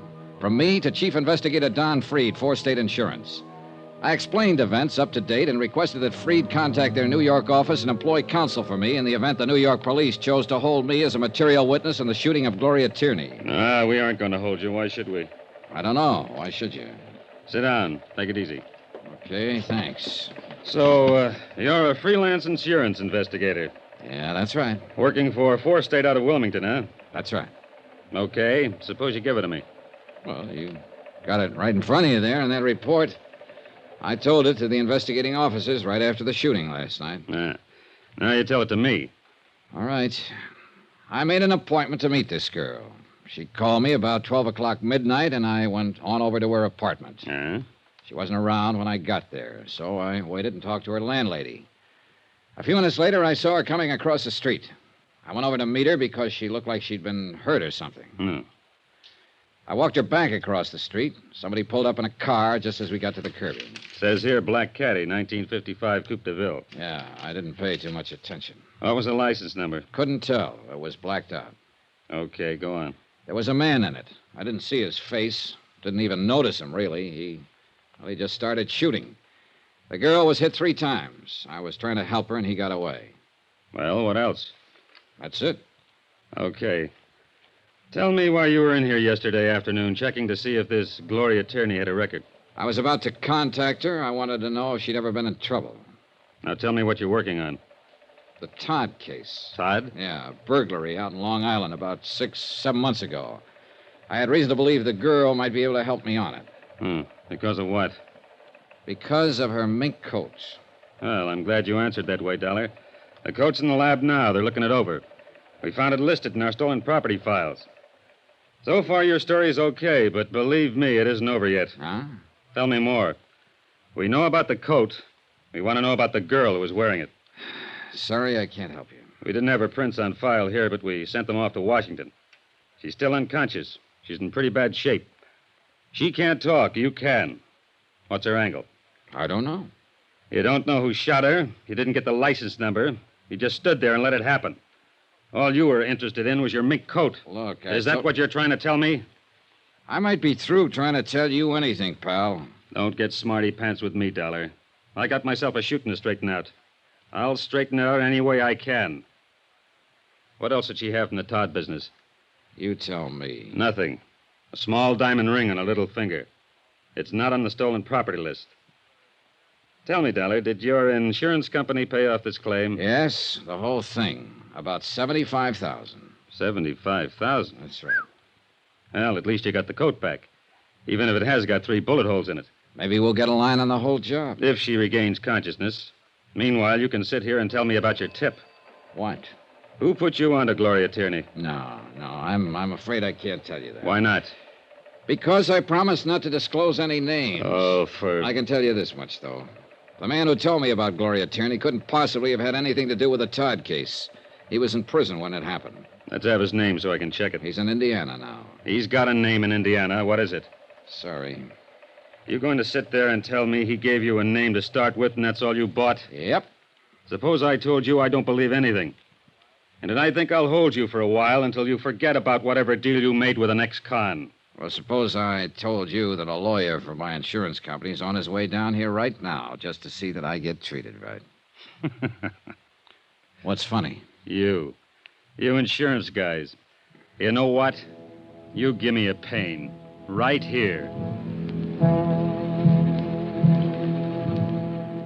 We went on like that a little while. Then I accompanied Sergeant Mapes to Gloria Tierney's apartment. A full crew of technicians were there giving the premises a complete check. Mapes dispatched 2 sets of detectives to cover the neighborhood for possible witnesses to the shooting. Another pair began to cover the apartment house itself. I went with Mapes to talk to the manager, Mrs. Stromberg. She looked white and shaken. You remember, Mr. Dollar? Yes. Hello, Mr. Dollar. How's poor Gloria? Not very good, Mrs. Stromberg. She's still unconscious. And we're still pretty much in the dark about all this, Mrs. Stromberg. Where is she? What hospital? I'd like to go see her. Maybe there's something I can do. Best thing you can do is try to help us find out who shot her. She's at the police emergency hospital right now, Mrs. Stromberg. I'll have them phone you when she can see people. Well, thank you. Oh, what an awful thing. Well, what's it all about? Why would anyone want to shoot Gloria? We hope we can ask her that question. Right now, we're going to try to find out all we can, and maybe you can help us. Well, I hope so. What can I tell you? Where she worked, how she lived, what people she knew. Oh, dear. Yesterday, you told me you'd known her for a year. Yes, ever since she moved in. All right. Was she a nice girl? Of course she was a nice girl. Quiet, minded her own business. Where's she work at? Well, I don't know. I mean, Gloria doesn't work as far as I know. Who pays her rent? She always gave me a check. Who gave her a check? Well, I really don't know. Don't you know anything? What's the matter with you? Well, I'm trying. Mapes, why don't you go sit down? All right, I'll sit down here. Mrs. Stromberg, what can you tell us about her? Do you know where we can contact her family? Think about it. Well, I don't know. I know they live in California somewhere, but that's all I do know. She talked about them now and then. Uh-huh. How about her friends here in town? What about them? Well, for instance, the man who drove the black Cadillac last night. I never saw that car around here before. Did she talk about her friends to you? Why, no. Well, she's a pretty girl, young. Boyfriends? Oh, yes, she did talk about them now and then.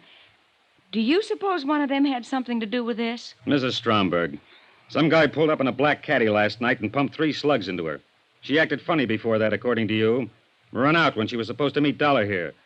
Don't you know if any of her friends drove a car like that? No. You know this, but you don't know that. What kind of a friend were you? What? What kind of a friend were you? That girl's lying in a hospital right now. She's got a slug here, another one here, and here. They've operated twice. You weep and holler and stand around wringing your hands about her, but you won't open your mouth about helping us find who did it. Now, let's start with that car again. You've got the front apartment here. You can see the street from those two windows. Have you ever seen that black caddy here before? Yes. Well, why didn't you say so in the first place? Whose is it? I don't know. I don't know his full name. Well, what do you know about him? His name is Bill something. Bill something. Yes? That's a big help. What does he look like? Where does he work? What does he do? I don't know. I really don't know. She never introduced me to him, but she talked about him. She'd say, Bill's coming by tonight, or Bill did this, or Bill did that, but she never mentioned his last name. But he drove the caddy. Yes. Now, what does he look like? I told you, she never introduced me. I heard that part. But I know if someone young and fresh and pretty like Gloria Tierney lived across the hall from my wife would be at the window every time she heard the bell ring or heard a car drive up out front. She'd want to see who was buying her the candy and flowers, who was knocking on the door. Isn't that so, Mrs. Stromberg? Yes. No. Yes. Well, what do you mean? Now, look. For the third time, what does this guy Bill look like? Well, he's tall and very dark. Tall? What does that mean? Tall like me? Tall like Dollar? Tall like what?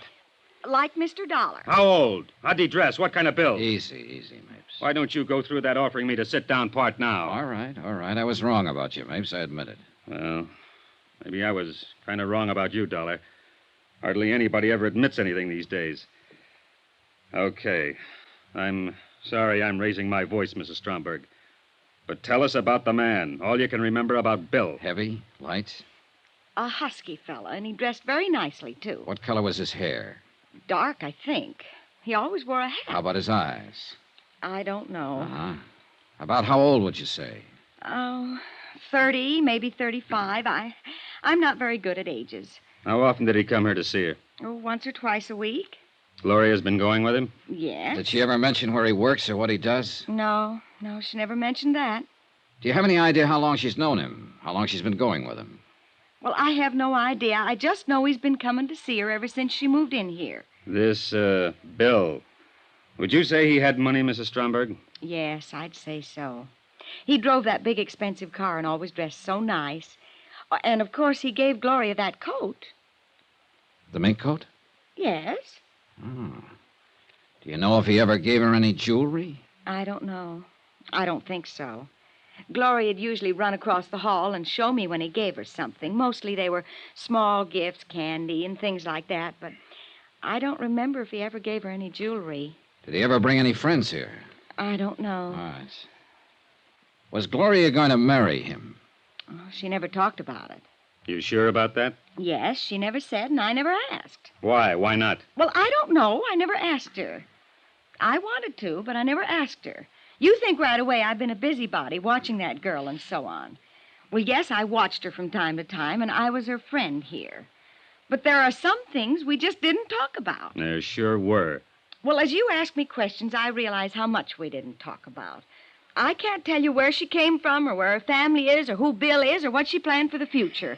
I just know she was a nice, decent, honest sort of a girl. Yes, we got that impression, Mrs. Stromberg. Anything you want to ask, Dollar? No. My apologies again for raising my voice. Thank you for the information, Mrs. Stromberg. Come on, Dollar. Okay. Goodbye. Goodbye.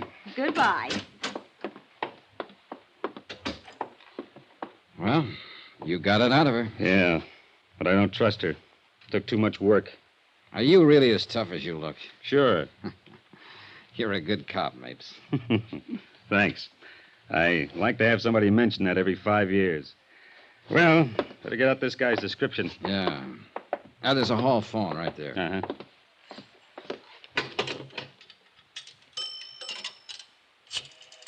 Well, we sure haven't got much to go on. Communications, please. Yes, Dan Mapes. I want an APB out on... What? Oh, I'll give it to you later. Johnny, the hospital phoned in 2 minutes ago. Gloria. Yes. They think she's dying.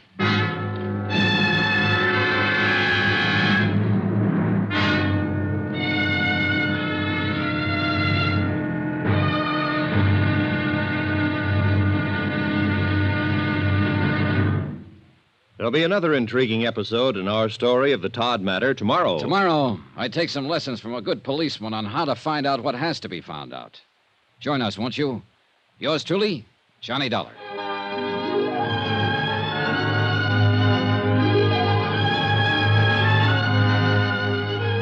Yours truly, Johnny Dollar, starring Bob Bailey, is transcribed in Hollywood. Written by John Dawson, it is produced and directed by Jack Johnstone.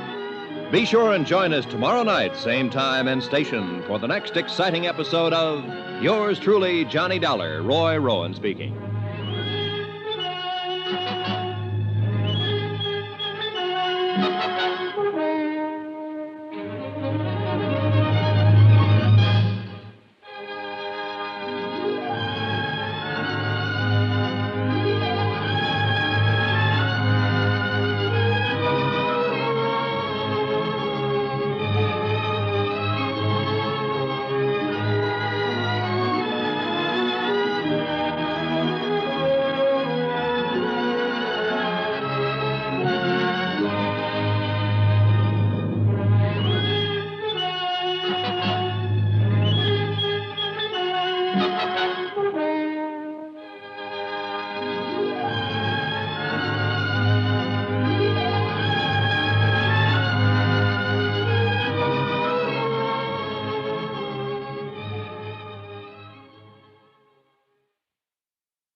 From Hollywood, it's time now for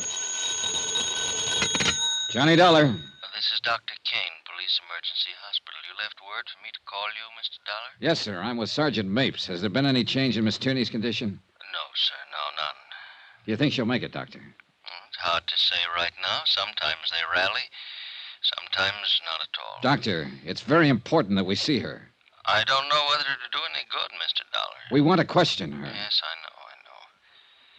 Why don't you and Sergeant Mapes come on over to the hospital? All right, sir. We'll be right there.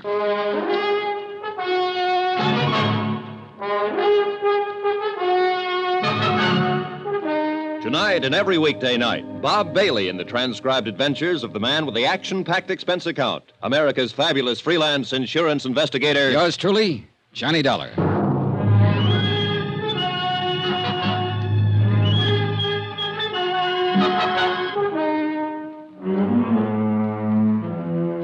Expense account submitted by Special Investigator Johnny Dollar to 4 State Insurance Company, Wilmington, Delaware. The following is an accounting of expenditures incurred during my investigation of the Todd matter, the burglary that resulted in a shooting. On a tip from an ex-convict named Orrin Vance, I came to New York to question one Gloria Tierney. My information was that she had in her possession an expensive mink coat, part of a $75,000 burglary at the Todd home on Long Island. Gloria Tierney was shot and seriously wounded by an unknown gunman before I was able to question her about the coat. A description of her assailant and how she had obtained the coat were still to be ascertained when Sergeant Dan Mapes and I arrived on the second floor of Emergency Hospital. Mr. Dollar? Yes. Oh, I'm Dr. Kane. Oh, yes, this is Sergeant Mapes. How do you do? Has she managed to talk yet, Doctor? No, and she may not. I see. Now, before we go in, I hope both of you will carefully frame only your most pertinent questions. 2 minutes is about all I can give you with her. Sure, Doctor. Better put your cigarettes out in that. Oh, yeah.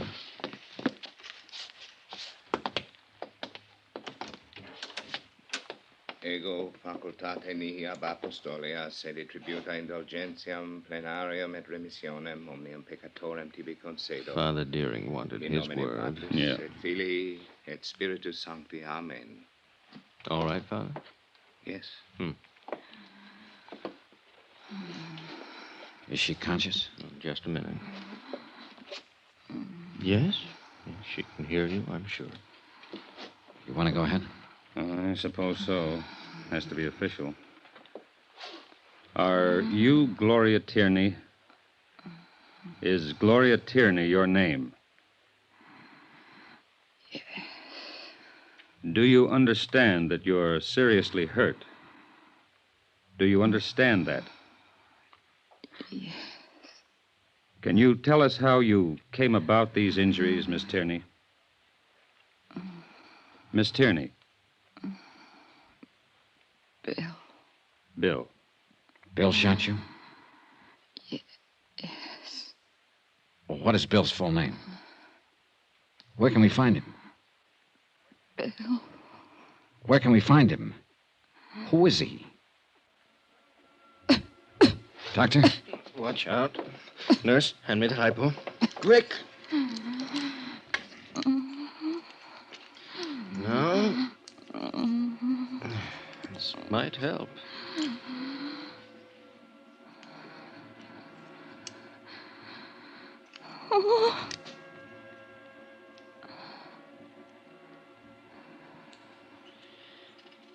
Sorry, fellows.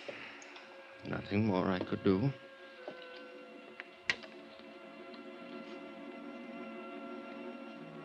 Gloria Tierney died at 3:35 in the afternoon without revealing the full name of the man who had shot her the night before. Expense account item 7, $6. Drinks. Myself and Sergeant Mapes. Well, we're sure of two things. Are we? Yeah. His name's Bill. And this is the worst whiskey I ever tasted. There ought to be a law. I think there is, Sergeant. I'm going to ask you something, baby. Outside of the fact that girl up there died a few minutes ago and was wearing a stolen mink worth $11,000 that you've been wanting to get your hands on, what about her? How does it strike you? She looked like a nice girl. Yeah. She looked like the best kind of girl ever made. What else? What would someone like that be doing in a stolen mink coat? Exactly. What would she be doing with a stolen mink coat? Outside of having herself a time with a guy named Bill who gave it to her. You call that having herself a time? I'd like to get drunk. Every bum in town's named Bill.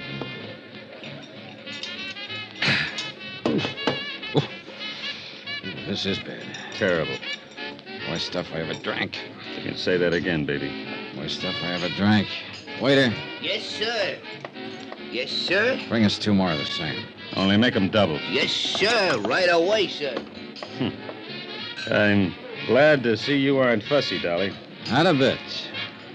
Not a lousy bit. You know, I looked at you when you came in my office, and I said to myself, I got a wiseacre on my hands. Huh? I got a wheeling, dealing wiseacre who's got himself a little tip, and he's going to keep it all to himself. I said, why do I have to put up with this kind of trouble? Why don't I just toss this bum in the cooler and go about my business? I'm a copper. I got work to do. Why fool with an insurance stick, I said. But I'm very happy to see you aren't a fussy fella, baby. Very happy. All right, you made a speech, now I'll make one. Go ahead. Well, I stood in a hospital room and I watched a human being die. Oh, it's part of my job, part of your job, too. But for myself, I don't like it. If I have to go into why every man's death diminishes me, I'm going to fall all over myself because I never could go into that kind of stuff. Yeah, I know what you mean. But I'll say this. That girl that died in there was... Well, she was the kind of girl I could have kept right on seeing. Yes, I'd like very much to have knocked on her door almost any old night. Sergeant, I would have liked that more than I can tell you. She wore a stolen mink coat, remember? I remember. But I can sit here and feel bad about it, can I? You sure can. I'll feel bad with you. Look at them early eaters, Dollar. Coming in to drink their dinners. Don't change the subject. I have to. We got work to do, pal. Yeah. Here we are, gentlemen. As long as it's here. Yeah. Cheers. Cheers yourself. Oh, there ought to be a law. You said that.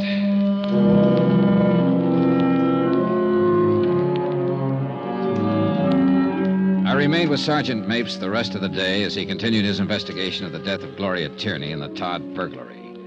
The apartment where she'd lived finally yielded some information. Here it is. Letters from a Robert J. Tierney in Riverside, California.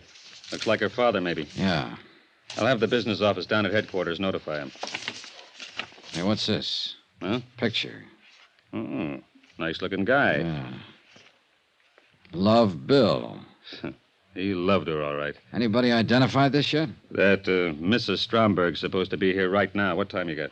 1:30. She said she'd be here at 6. Hey, Sergeant, did you get anything on the bullets? Well, they didn't check with anything in our lab.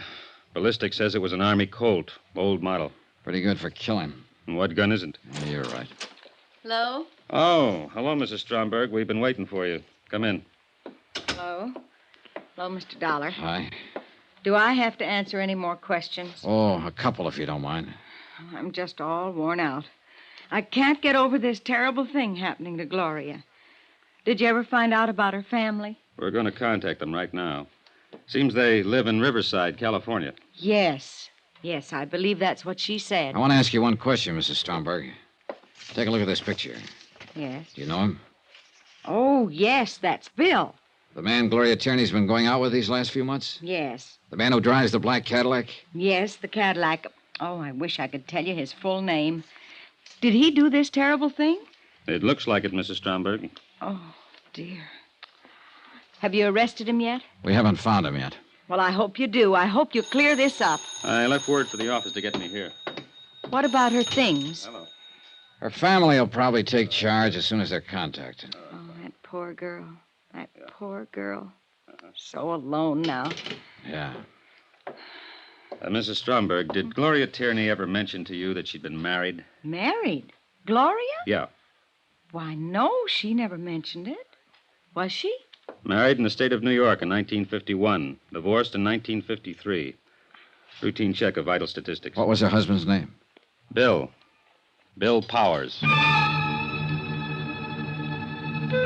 Sergeant Mapes requested immediate file checks on William B. Powers, the ex-husband of Gloria Tierney. From it, he learned he had no criminal record in the state of New York. His home address was up in Westchester County, one of the suburbs of the big city. I drove out there with Sergeant Mapes. Oh, what's this all about? Do you know a woman named Gloria Tierney, Mr. Powers? Well, sure.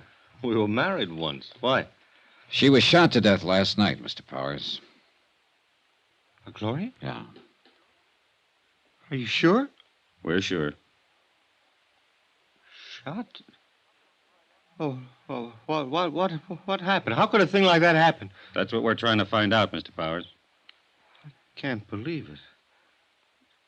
Gloria dead. Have you seen her lately? What? Have you? What? Yes. I saw her last week. We had a drink together. Are you sure it's Gloria? We'd make sure before we came here with news like that. That's right.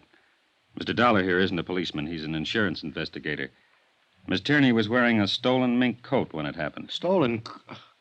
Are you sure? We're sure. We checked everything, Mr. Gloria Powers. would never steal anything. She was a fine girl. A wonderful girl. Fool to ever let our marriage go on the rocks. Can you come with us, Mr. Powers? We'd like an identification. What? Oh, yes, of course. I'll get my coat. Excuse me. Want to smoke, Johnny? Yeah, thanks. Well, he isn't the bird in the picture, Johnny. No, not at all. Still, he... What is it, Johnny? You checked the driveway out there? No. Take a look, the side window. Uh-oh. Yeah. 55 Cadillac Coupe de Ville. Sure is, Sergeant.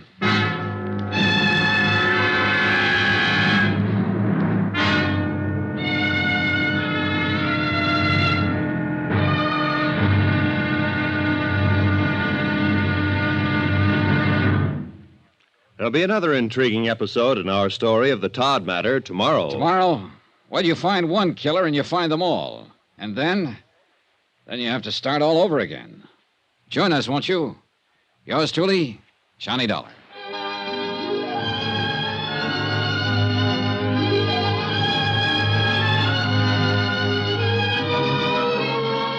Yours truly, Johnny Dollar, starring Bob Bailey, is transcribed in Hollywood. Written by John Dawson, it is produced and directed by Jack Johnstone.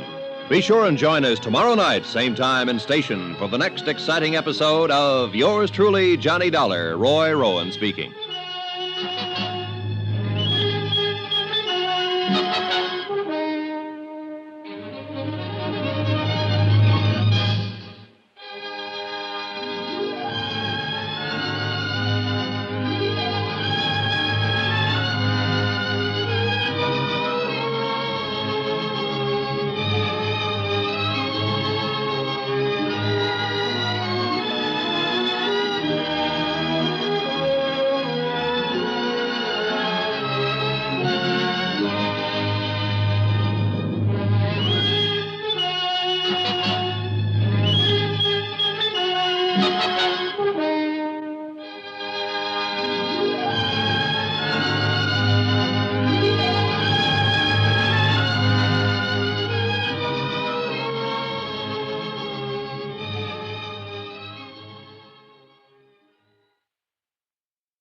From Hollywood, it's time now for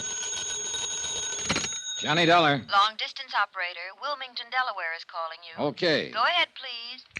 Johnny? I do. Well, this is Don Freed. What's happening there? Your expenses are running away up, and we haven't gotten a report from you. I've been too busy. What's that supposed to mean? That's supposed to mean that the tip I got was good and it was bad. Yes, Gloria Tierney, 1231 East 57th Street, had a mink coat that was stolen from the Todd estate.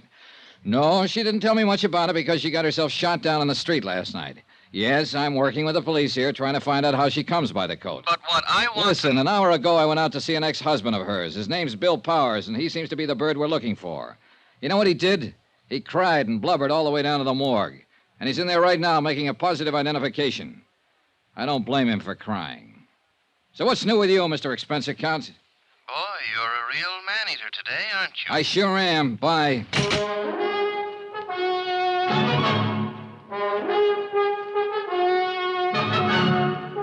Tonight and every weekday night, Bob Bailey in the transcribed adventures of the man with the action-packed expense account, America's fabulous freelance insurance investigator. Yours truly, Johnny Dollar.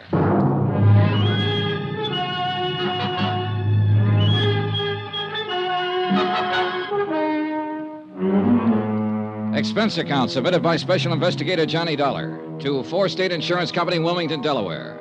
The following is an accounting of expenditures during my investigation of the Todd matter. Expense account item 8, 20 cents, aspirin. I bought them in a drugstore across the street from the morgue. I figure I needed them. On the way down in the police car, the ex-husband of Gloria Tierney gave us very little information about her activities up until the time of her death. After he made the identification, we all walked across the street. Expense account item 9, 30 cents, 3 cups of coffee. Sergeant Mapes, Bill Powers, and myself. Powers cried a while, then straightened out somewhat. I hope you get whoever did this terrible thing, Sergeant. I hope you'll get him real fast. You sure want to, Mr. Powers. Why would anybody do that to Gloria? Why? Maybe you can help us answer that. We hope you can, Mr. Powers. Oh, you. You're just interested in that coat she was wearing. Well, mister, I don't believe she was wearing a stolen coat. What do you think of that? I think that's a pretty fair way to think right now. But it's not very practical since we already have proof that it is a stolen fur and that she was wearing it. Yeah. How about some more coffee? That's cold. What? Oh, no. Look, we're just trying for the facts of the matter, Mr. Powers. I saw Gloria Tierney. I know what kind of a person she was. But we have to start somewhere. You can understand that. Yeah, I suppose so. Now, you told us you saw her last week for a drink. That's right. Have you been seeing her right along? Yeah, sure. Even though you were divorced a year or so ago? Yeah. Did you know she's been going with someone else, too? Yeah? Bill? Yeah. Bill Chambers. That his name, Bill Chambers? Well, yeah, I don't know him, but she talked about him a lot. Here. Take a look at this picture. Is this him? Yeah, that's him. I thought you knew. You're sure this is him? Oh, sure. The picture was in her apartment. I've seen it there. One day I asked her who he was, and Gloria told me about him. Well, what did she tell you about him? She just said she was going out with him. Oh, she told me that he asked her to marry him. She said he had a lot of money. Anything else? Oh, I don't know. Did she happen to mention where he works? No. What kind of work he does? No. Do you know where we can get in touch with him? No, I don't know that either. I can't help you. I only know she's been going out with him. I don't get this. You and her were divorced, but you kept on seeing her. And she got this new boyfriend. And she told you things like that? Yeah. Funny, isn't it? Why'd you bust up? Oh, this and that. Kid stuff. I suppose. It was spat over this and that. I don't know what exactly. Anyway, we were going to straighten it out. We were going to be married again. Oh, what about this Bill Chambers? No, she didn't want to marry him. She wanted to marry me again. She told me. When? Day before yesterday. She said she would marry me. Now she's dead. You know what kind of a car Chambers drives? A Cadillac. How do you know that? Oh, she told me about his car. Another thing, I went out and I bought one myself just like his. I thought it might do me some good with her. We were crazy, weren't we? Where were you last night? Home. Can you prove it? Oh, yeah. Home. All night. I was home while she was out getting herself killed.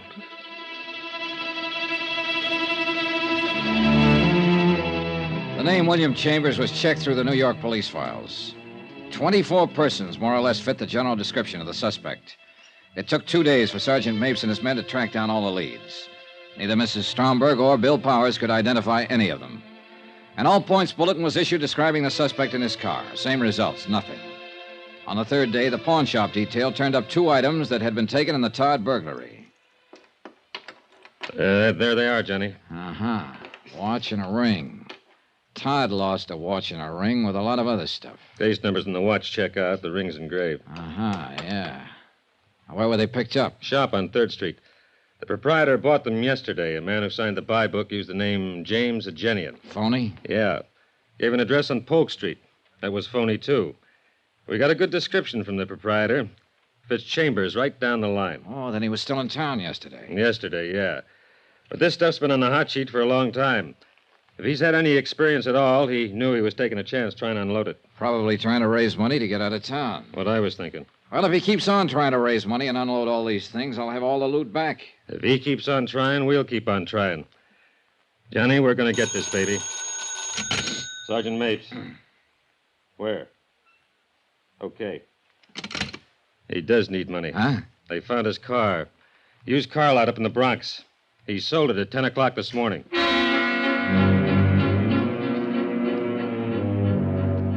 At the used car lot, we learned that a man answering the description of William Chambers had driven in that morning and offered a black 55 Cadillac for sale. The used car lot manager had finally settled on a price and made out a check. He reported that Chambers seemed extremely nervous and anxious to make a quick deal. The car was impounded and examined. A full set of fingerprints on the steering wheel and dashboard gave us a positive identification on William Chambers. Oh, what do you know? William Charles, William Carls, William Charles, Walter Cameron. 1, 2, 3, 7 aliases. Real name, William Charles. Male, Caucasian, age 33. 178, 6'1". And let's see, 14 arrests, 2 convictions. Both car thefts. Quite a boy. Well, we got a real tag on him now. Shouldn't be long before we pick him up. Doesn't look like a killer, does he, Johnny? I don't know. What's a killer supposed to look like? The search for William Charles continued.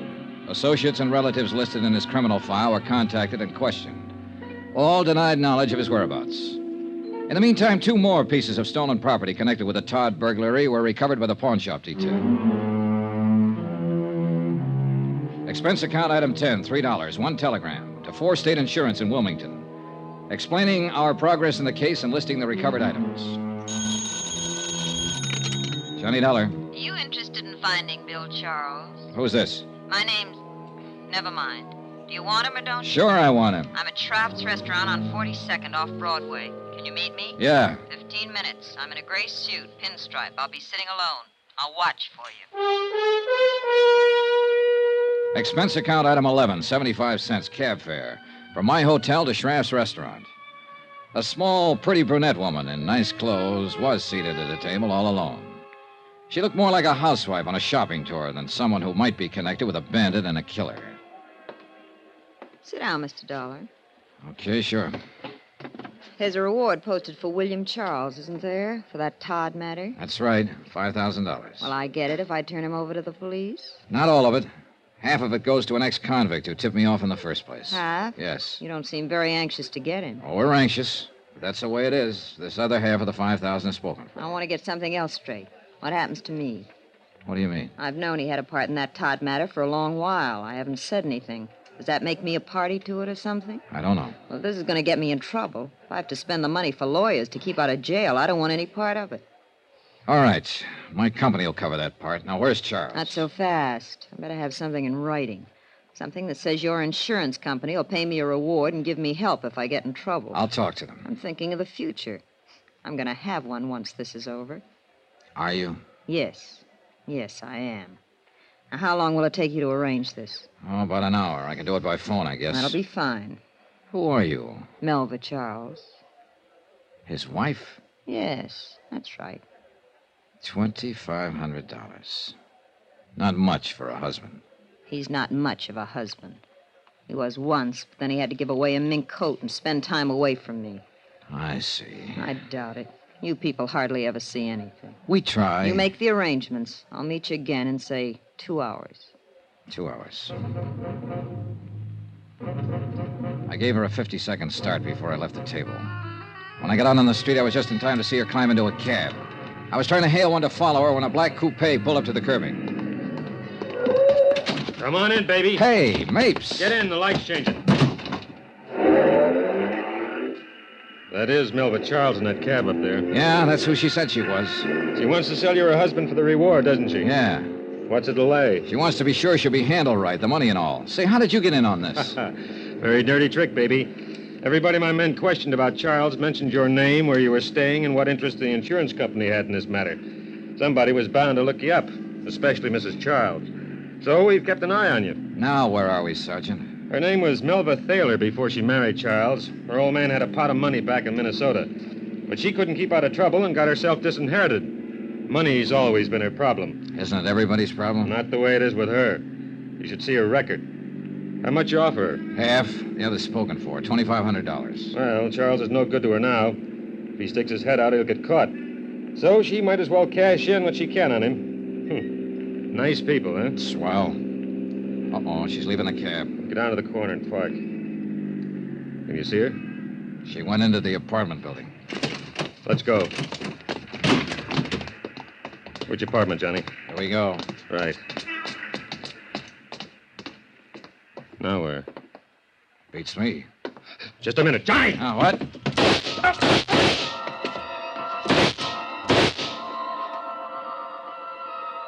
Before I went down, I heard it go off a couple more times.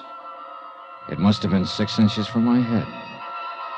My eyes couldn't see, and my feet couldn't move. But I could hear. Johnny! Hold on! Hold on, baby!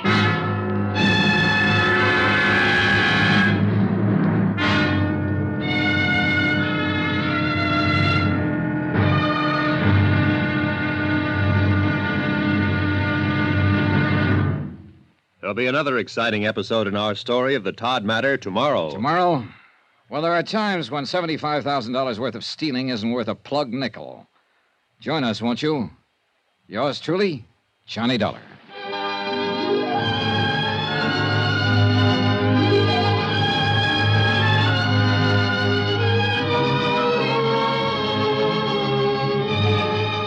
Yours truly, Johnny Dollar, starring Bob Bailey, is transcribed in Hollywood. Written by John Dawson, it is produced and directed by Jack Johnstone. Be sure and join us tomorrow night, same time and station, for the next exciting episode of Yours truly, Johnny Dollar. Roy Rowan speaking.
From Hollywood, it's time now for...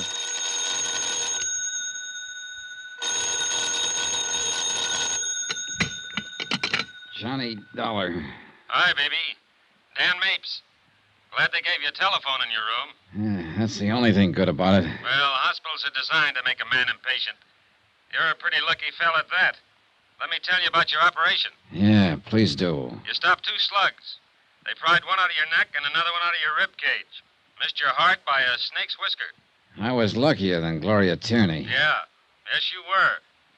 I'm on my way up to see you. Don't run out on me. Oh, fat chance.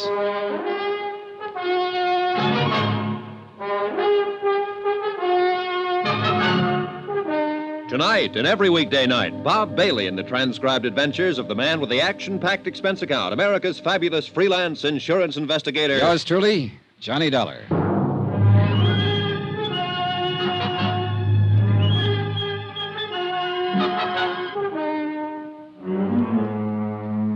Expense account submitted by Special Investigator Johnny Dollar to 4 State Insurance Company, Wilmington, Delaware. The following is an accounting of expenditures during my investigation of the Todd matter. Expense account item 11, $3.05, breakfast. I got mad at the nurse when she brought in a bowl of hot cereal and a glass of milk. So I bribed an orderly to slip across the street and get me a tray of bacon and eggs. I was just finishing same when up came Sergeant Mapes. He looked haggard and tired and worried. You nearly got it for good, baby. I got enough of it. You sure did. What do you remember, if anything? Well, we tailed Melva Charles to an apartment house. We stepped inside, and somebody began trying to kill me, and that's when I left town. Yeah, it was quite a mess. Coroner had a real job in his hands. Yeah. Hey, how about you? Not a scratch. Coroner, did you say? Yeah. Melva Charles got it. Her husband stuffed a butcher knife in her back. Oh. That was for trying to sell him out to you. Yeah. Yeah, maybe he thought he was worth more than $2,500. Maybe. A man named Henderson, who happened to be walking down the hall at the wrong minute, took 3 in the head. He was dead before he hit the floor. Woman on the street got hit, not too bad. 2 people outside, just getting into a car, got cut up pretty bad when bullets smashed their windshield. You keeping track of all this? I'm trying to. This all happened after we got there, huh? Yeah. You see, when you and I walked in there, William Charles had just finished killing his wife. He saw us and began pumping. You got hit, and I pumped back at him. You get him? Yeah, but not till he had shot up everybody else. He's on the floor above you, hanging on by a hair. He knew his ticket was up, and he just didn't care. It's my fault you're here, baby. I'd have rather cut off my arm than get you in on this. What do you mean? Well, tagging you and going after her. I didn't use my head. You know what? What? I still think you're a pretty good copper, Mapes. Thanks, Johnny. Here, I brought you a book of poetry. Poetry? Read. Take it easy. We'll be talking again soon. I felt awful. Sergeant Mapes dropped in later that afternoon, but I was half asleep. Vaguely, I remember they wheelchaired me down the hall for x-rays and lab tests.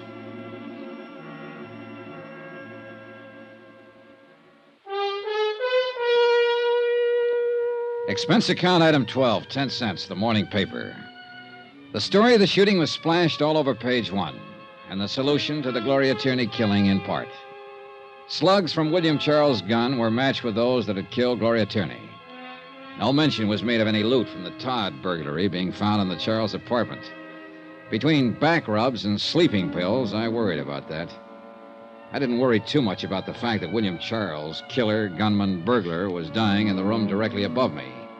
About midnight, Mafe showed up with a wheelchair. There we are. Now, you all ready to go up and see what he has to say? Yeah, sure, I guess so. I still have to finish my job. Let's take it easy now. All right. Hey, weak. Dizzy. That won't last long. There. Now, here we go, baby. It was the second time within a week I'd been in a hospital room with a dying person. The first one had been a young and beautiful woman who had been shot by the man who now lay dying of police bullets. What'd they say? You know what they say, Charles. You haven't got a prayer. I didn't mean to kill Gloria. I didn't mean it at all. I want you to know that. You took a lot of pains to do it. I was there, remember? Yeah, I remember. Sorry. Been doing pretty good with those house jobs. Todd Place, another one in St. Louis. Doing all right. Enough to buy a nice car, live in a decent place, get around a little bit. Work all alone. Met her. I liked her, wanted to marry her. I did. Really did. You already had a wife. You think I'm kidding? I gave her a mink coat, didn't I? Thought that it'd cinch. She didn't want to take it. Told me she was going to marry some other guy. Some guy she'd been married to before. I got mad. I came back that night, let her have it. That all? Yeah, that's all. That's it. That's it, mister. You take it or leave it. How did you meet her? Mutual friend. What friend? None of your business. All right, this is my business. Where's the rest of the stuff? What stuff? The stuff you took from the Todd place. Where have you got it? Oh, what's funny? You think I'd tell you that? Oh, what's the difference now? Come on, what's the difference now? Oh, it's a laugh, kiddo. You know what? I'd die before I tell you. He died, and he didn't tell me.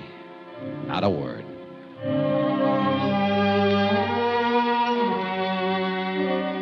Later, a private ambulance took me from police emergency hospital to my hotel room. 3 days after that, I was able to get back on my feet. I went right down to Mapes' office at headquarters. How do you feel? Better now. Boy, you sure look lousy. Here, sit down, baby. All right, thanks. Should you be out of bed? Yeah, sure. You're lying and you know it. I suppose so. Well, how's it going? You mean have we located the rest of the stuff? No, not a lick of it. Funny guy, wasn't he? He had his last laugh. Well, you shouldn't be worrying about this stuff now. You ought to be taking care of yourself. I am. I'm sitting here helping you worry. I'm not worried about anything. You're worried about the same thing I am. Where's all the rest of the Todd stuff? Oh, it'll turn up somewhere.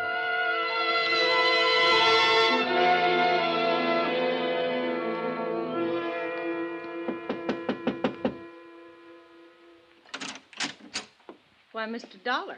Hello, Mrs. Stromberg. I read about what happened to you in the papers. I'm sorry. I'm terribly sorry. Oh, well, I'm better now. Well, come in, please. Thanks. Say, you'd better sit down, Mr. Dollar. I'll get you a cup of coffee. Do you have any bourbon? Why, yes, I think so. All right, I'll take that. Well, all right. Is water okay? Yeah, sure, fine. Should you be out of bed, Mr. Dollar? You know, everybody asks that. No, I shouldn't, and yet I should. Well, here you are. Oh, thanks. Well, here's cheers. Remember the night Gloria was shot? Of course, very well. You know, I've been worried about that night. Huh? Uh-huh. Remember I came over here and I told you I was in the insurance business and you said you'd have her call me when she came in? Yes. Well, I remember pretty clearly you said you'd have her call me when she came in, not if you saw her come in. Yes, did I? Uh-huh. You saw to it that she called me, Mrs. Stromberg. You also saw to it that she wasn't here to meet me when I got here. She was out there somewhere. Because by then you knew I was an insurance investigator. I don't understand you, Mr. Dollar. What are you trying sent to her say? out so he could take care of her. And you were waiting in the hall for me. Waiting for you? Why, no, I happened to see you, and I wondered You wondered what kind of cock and bull story you could give me to get rid of me. That's silly. They sound that way. That's a good drink. But not so silly if you knew that coat she was wearing was stolen and that I was after it and her. How would I possibly know that? Because you introduced her to one of your friends one night and he went overboard for her? And eventually he gave her that little present?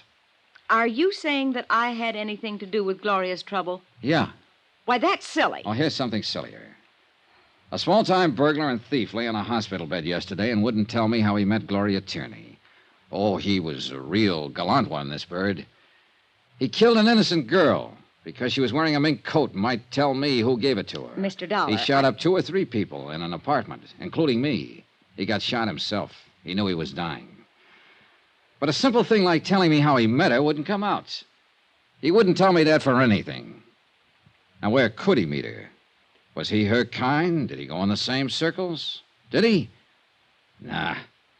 He was introduced by a mutual friend, Mrs. Stromberg. You, the manager of the apartment house. No. Something else he wouldn't tell me. What happened to the rest of the loot from the Todd burglary? 2 things he wouldn't tell me. He didn't have to when I sat down and thought it out. You've been working with him right along. You've been keeping all the stuff here. That's fantastic. Not so fantastic at all, Mrs. Stromberg, when you think that his wife, and she was a girl who'd do anything for money, they tell me, was willing to sell him to me for $2,500. $2,500, when there's still over $60,000 worth of loot from the Todd burglary lying around.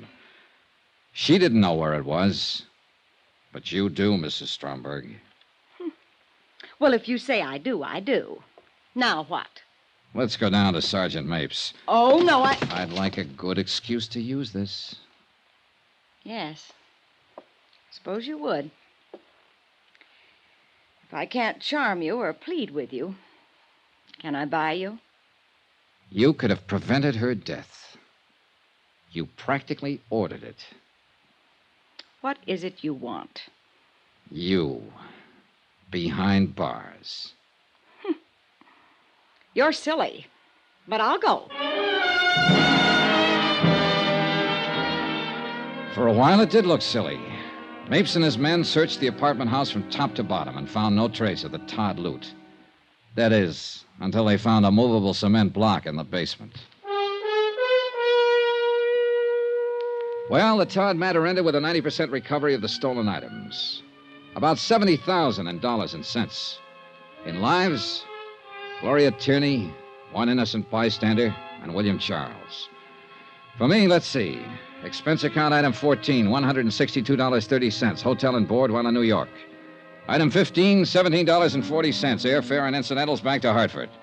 Item 18, $230. Miscellaneous. Expense account total, $1,095. Remarks, nil. Yours truly, Johnny Dollar.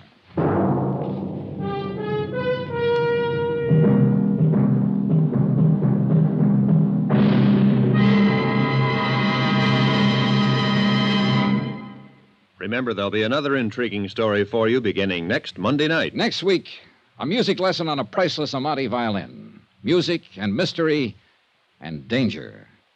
Join us, won't you? Yours truly, Johnny Dollar.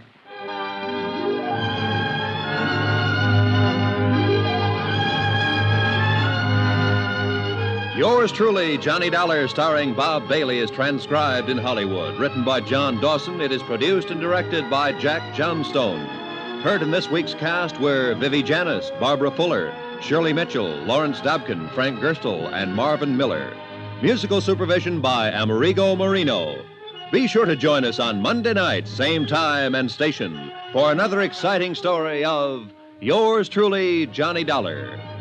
This is Roy Rowan speaking.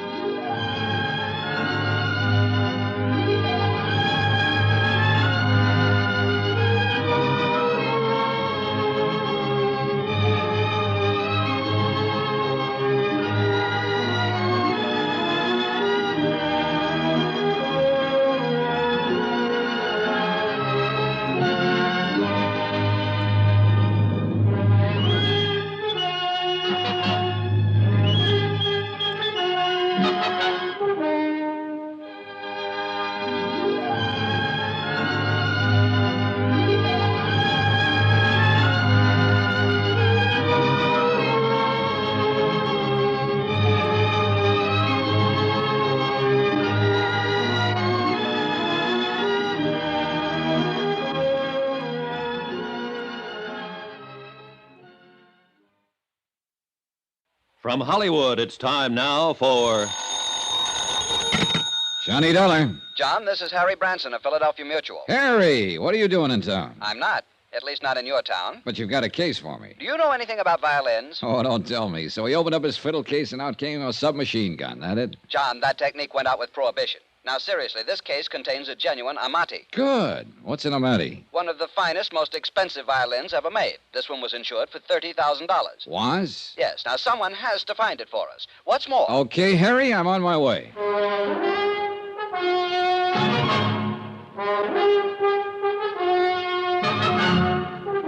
Tonight and every weekday night, Bob Bailey in the transcribed adventures of the man with the action-packed expense account, America's fabulous freelance insurance investigator. Yours truly, Johnny Dollar.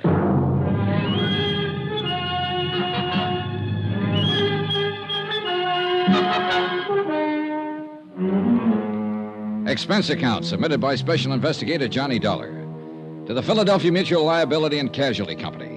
The following is an accounting of expenditures incurred during my investigation of the Ricardo Amerigo matter. Expense account item 1, 1240, train fare and incidentals to Philadelphia, Pennsylvania. I took the train because Harry Branson didn't seem to be in any particular hurry, and I kind of like a slow look at the countryside this time of year. When I got to Philadelphia, I checked in at the Bellevue Stratford, shaved and showered, then went over to Harry Branson's office in the Security First building on Walnut Street. You deceived me, John. I thought when we talked long distance that you'd be here right away.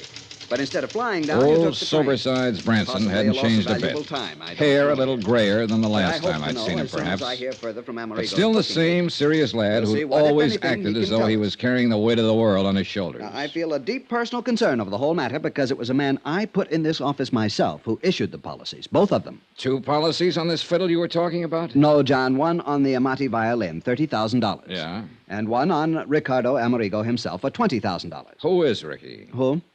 Well, isn't that what you said his name is? I'm sure I didn't mention anyone by the... Oh, Ricardo Amerigo, yes. Well, where's he playing? The Purple Cat or maybe Wee Willie's joint over on John, Fifth Street? this man is a concert violinist, or was. He's disappeared. Now, please, no more levity. Sorry, Harold. It's Harrison. Sorry, Harry. All right.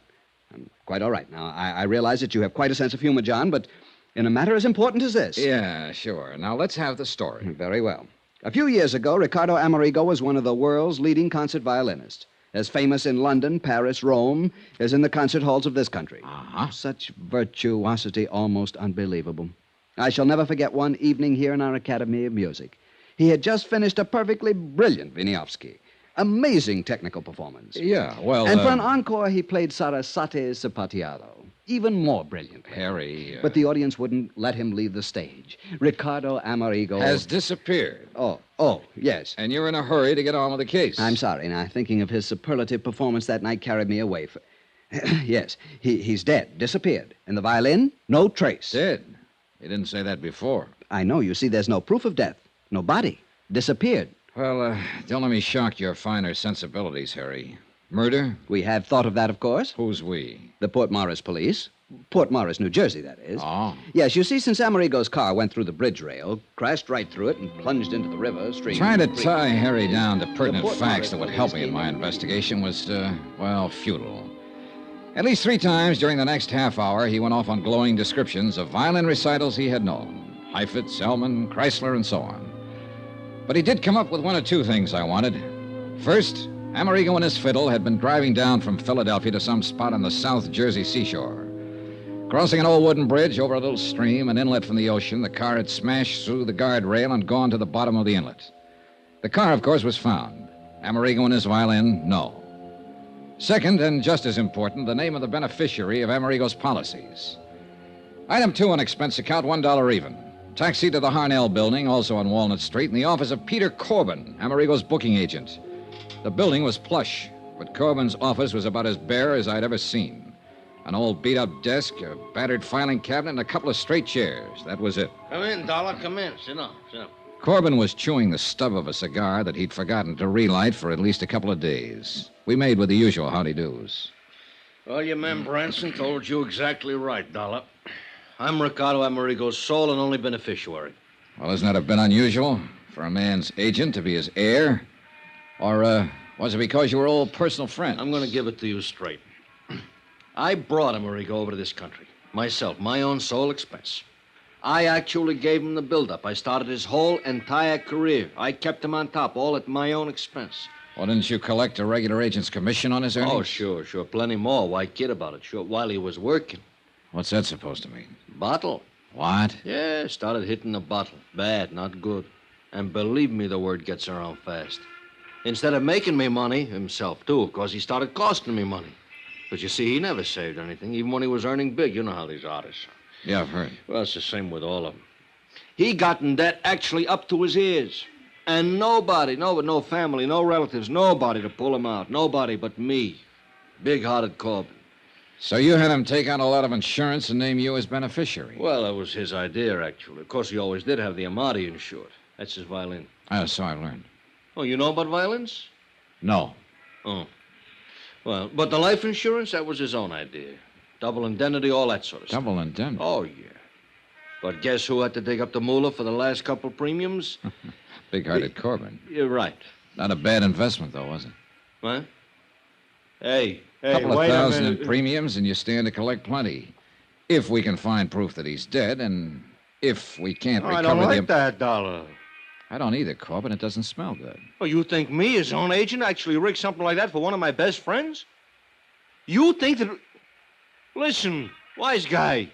Even if I did have any of a such idea, it'd be crazy. Anything actually as obvious as that. Well, sometimes the most obvious is the best cover-up. Oh, get out of here, Dollar. Unless you want somebody to start collecting on your insurance. Even if it isn't you, huh? Get out! So help me. Yeah, pretty obvious. And every time you open your mouth... Oh, no, you don't. Why is it that people who telegraph their punches are always the first to start swinging? I don't know. Anyhow, I left Corbin to pick himself up and start thinking about some alibis he might need. And in the cab back to my hotel, I did a lot of thinking myself. Sure, the obvious off times is the best cover-up. And yet it might be too obvious. Far too obvious. Branson here? Johnny Dollar here.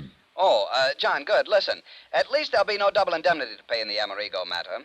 For accidental death, that is. You see... Wait a minute. About an hour ago, you weren't even sure he's dead. Did somebody find the body? No, unfortunately, but I've just received a call from the Port Morris police. They completed their examination of Amerigo's car. After they pulled it out of the creek, of course. I hope so. John, they found conclusive evidence of murder. Harry, I'll call you from Port Morris. Expense account, item 2. Subway, ferry, train, and bus fares to South Vineland, New Jersey. South Vineland because Ad Bowles lived there, and I knew that if anything at all happened in the heart of sunny southern Jersey, Ad would know about it. Retired and raising some of those wonderful South Jersey sweet potatoes and peaches with plenty of hired help, he amused himself by moseying around, getting to know everybody and everything that happened in his section of the state. He had an insatiable curiosity and money enough to keep it satisfied. Hi, you conniving, chiseling son of a gun. I've been waiting for you to get here. What took you so long? Hey, what was that conniving, chiseling crack, son? We're still on expense account, aren't you? Yeah, sure. Sure, and so help me, nobody in history ever had the knack of padding out an expense account the way you can. And collect those fancy commissions on top. When I was a private investigator... Who is retired? You call this retired 270 acres of sandy soil from which to try to wrestle the poor living? Oh, no, wait a minute. That Cadillac Eldorado out front, that belongs to one of the hired hands. 983 peach trees. And isn't that a landing field I see out there through the window? A lot of sweet potato land to be cultivated. Well, yes. Say, why didn't you fly down or let me know and I'd have picked you up? Look, with all the time I have on my hands... I thought you said you were very busy. Yeah.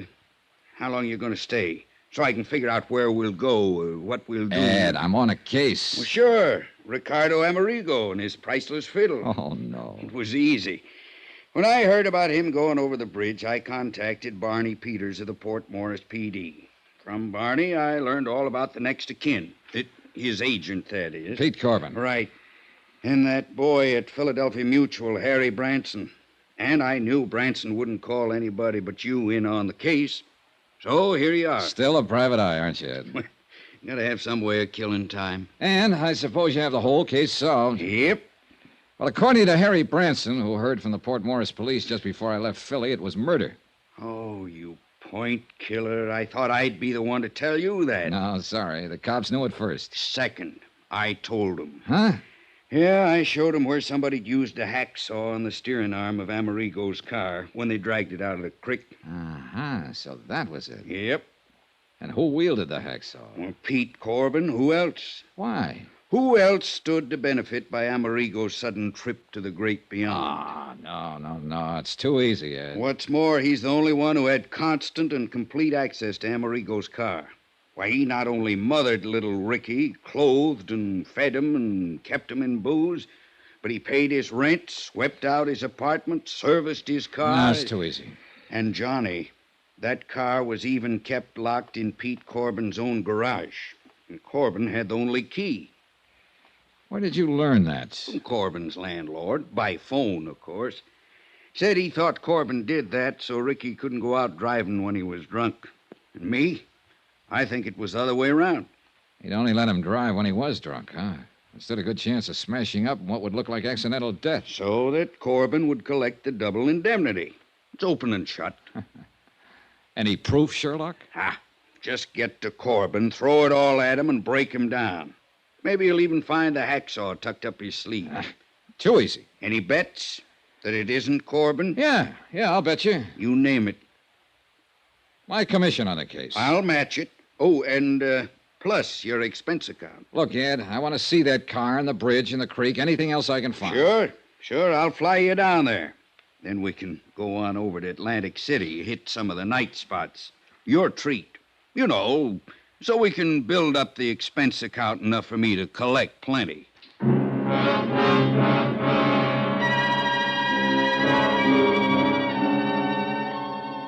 Ed Bowles had been a pretty good investigator in his day, seldom gone off half-cocked. Yet all his evidence was purely circumstantial. And where was the body? What's more, Pete Corbin acted anything but scared. Or so I thought until I put through a routine call to Harry Branson. He was worried. He had a right to be. Pete Corbin had packed a bag, jumped into his car, and disappeared.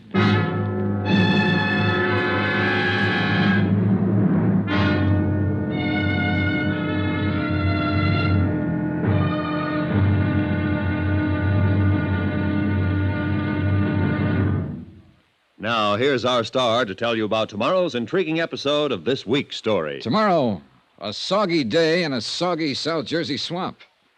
And a discovery almost too good to be true. Join us, won't you? Yours truly, Johnny Dollar.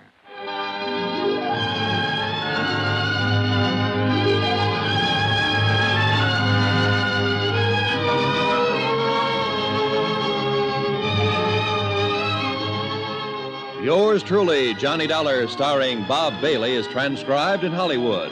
Written by Sam Dawson, it is produced and directed by Jack Johnstone. Be sure to join us tomorrow night, same time and station, for the next exciting episode of Yours truly, Johnny Dollar. Roy Rowan speaking.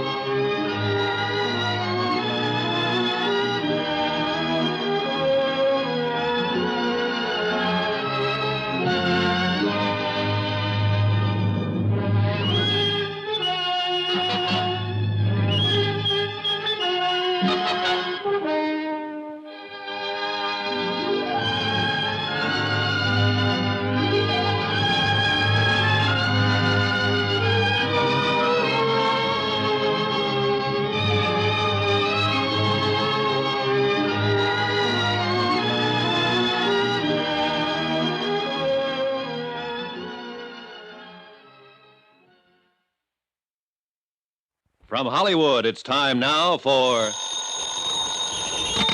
Johnny Dollar.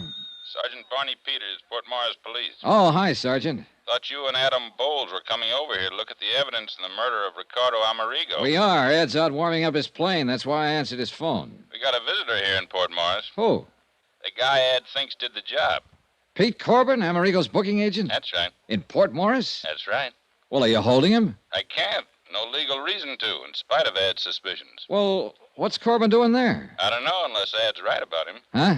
And Pete knows you're on his trail. Well, what's that mean? What could mean he's down here gunning for you.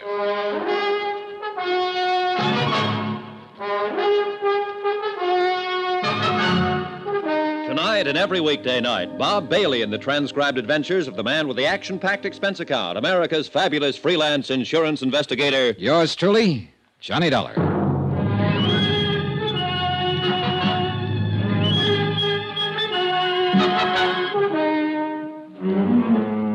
Expense account submitted by Special Investigator Johnny Dollar. Location, Port Morris, New Jersey.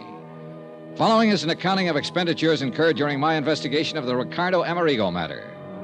Item 3, $1 even. For whatever it was, the local druggist recommended to pull my stomach back together after the flight in Ad Bull's private plane from Ad's farm in South Vineland to Port Morris. In a sense, I'm glad we flew. In a car with Ed at the wheel, we'd have been all over the road. As it was, we were only all over the sky. Oh, beautiful day for flying, isn't it, Johnny? Can't you hold a straight course, Ed? What's the matter with this ship? Not a thing. I like to weave around a bit. I like the feel of it. You know, all that power under you. Yeah. Sure you're not just trying to scare me into welching on our little bet? I'm going to win that bet, Johnny. Your commission on the case, plus all that goes on that well-padded expense account of yours. You just get busy and find the body. Why don't you forget your dark past as a private eye and stay retired? What, and leave an old friend like you floundering around with a case that's clear-cut? You don't watch your steering, we'll be floundering around in those salt marshes down there. Sorry. But can't you see, Johnny, Pete Corbin, Amerigo's agent, has to be the heavy. He's the beneficiary of Amerigo's policy. Amerigo owed him a lot of money. Too easy. And Pete's the only person we know of who was with Amerigo constantly. You got motive, opportunity. Too easy, I tell you. But I wonder what under the sun Pete's doing in Port Morris. That we'll be finding out. We'll land there in a couple of minutes now.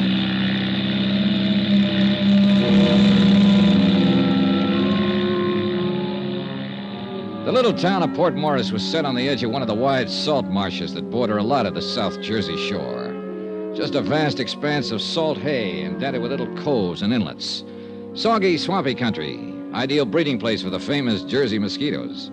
And I guess for me, the ideal breeding place for trouble. Sergeant Barney Peters met us at the mucky little landing strip just outside town. And we headed out on a narrow, muddy road across the marshes. Yes, sir, Mr. Dollar. If I were you, I'd try to pin down this Corbin. Where is he now? Back in town. Got Alf McCracken keeping an eye on him. Alf's the boy you saw Amerigo crash through the bridge that night, you know. Barney, I still wish you'd cooked up something to hold him. But what, Ed? Sure, Ed. Every bit of evidence you think you've got on Corbin is purely circumstantial. What else have you got to go on, John boy? Oh, we'll see. We'll see. After I have a look at the bridge Amerigo busted through in his car. It's just up ahead a bit. Crosses the Lucky Hoe Creek. I'd also like to know who could have... Well, I'd like to know what could have happened to his body. To that $30,000 Amati violin. You'll see. Just keep in mind that there's a mighty big flow of water in the creek from the tide coming in and going out. Tell me, Sergeant. Johnny, I checked it. Huh?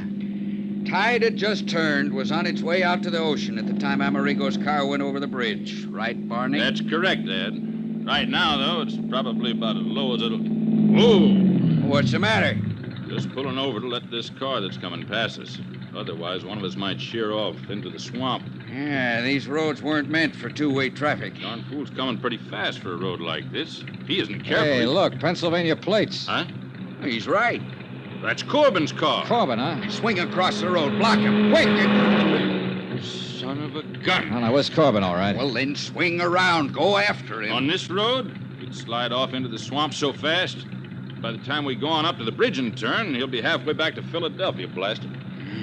Well, we had the bird in hand and didn't know it. What are you going to do now, Johnny? Just exactly what we started out to do. You're losing valuable time. Now, if I were still in this Ed, racket... why don't you stay retired? We drove slowly on up to the bridge, stopped and got out. And although the tide was almost low now, it was easy to see how that rush of water would easily carry a violin or a body or most anything right out to sea. Or could it? The tide was running this same way when it happened. Out. Yeah. And the current was a lot stronger than it is now, so you can imagine what it would... Huh? Yeah. What's the matter, Johnny? Well, that big bird nest, whatever it is, down there at the side of the creek, 50, 60 feet. Oh, that's just where the reeds and hay got matted up. Does look like... Hey. Yeah. If that isn't a fiddle case propped up on top of it. Sure looks like one. Sure it is. Sure. The tide was higher then. The fiddle's stuck in those reeds. Wait here. Well, now, Johnny, don't. You come back here. Dollar! Dollar, it's like quicksand. Stay out of it. Oh, you darn fool. It was Come like on back. quicksand, too. You'll never make it. Black, glowy muck. And I sank into it up to my knees. I almost had to swim through it, hanging onto it, pulling myself along by the reeds and bulrushes. But half of this case hung on that $30,000 Amati violin, and I wasn't going to let it slip out of my hands. A couple of times I dropped into soft holes, almost up to my shoulders, but somehow I kept going. Pulled the fiddle case off the pile of matted weeds and started back. But I'd used up most of my strength. With only one hand to pull myself along to... Ed! Johnny! Johnny, try and grab this rope. Here! Can't reach! Try it again, Ed. Drag it back. Try it again. Johnny, use the violin case. It'll keep you afloat. I'll try. You all right, Dollar? Dollar! Here, Johnny. The rope again. Johnny! Johnny!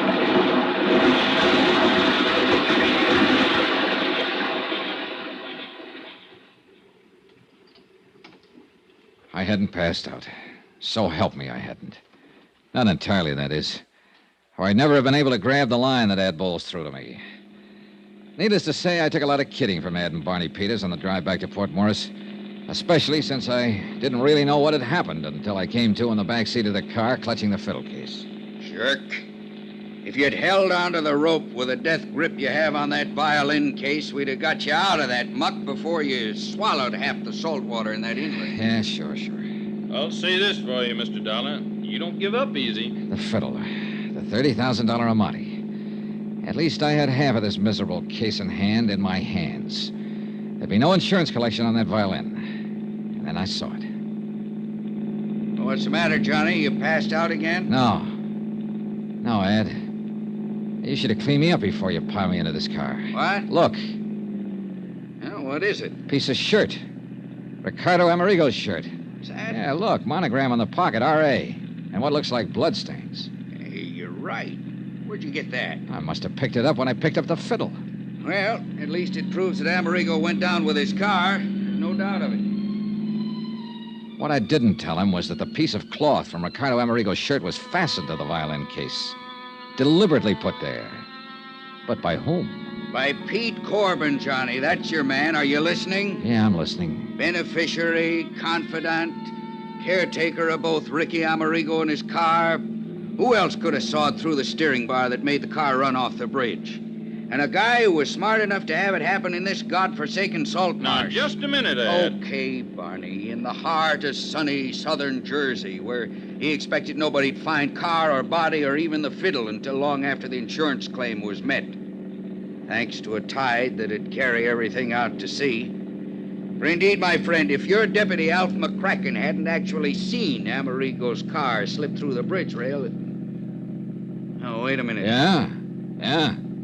If Pete Corbin had planned this whole thing, he would have made sure the corpus delicti would be found. Johnny, that's why he had the accident happen where somebody saw it. Yet that somebody, Alf McCracken, didn't see the fiddle float away, didn't see the body float away from the car. Oh, stop it, John, boy. You know as well as I do that this whole thing was engineered by Corbin. All right, tell me, investigator, what was he doing down here today? Lord knows, and I don't care. Probably to plant that piece of shirt. Johnny, I've given you all the help I'm gonna on this case. From now on, you either follow my tip and lose your bet to me, or you don't and give yourself a black eye with insurance company. Johnny. Oh, yeah, Barney. Ed's a good detective. He'd have to be to retire on that nice farm of his over in South Vineland. He even broke a burglary case for me once here in Port Morris a couple of years ago when I couldn't break myself. Pastime. But you've got guts.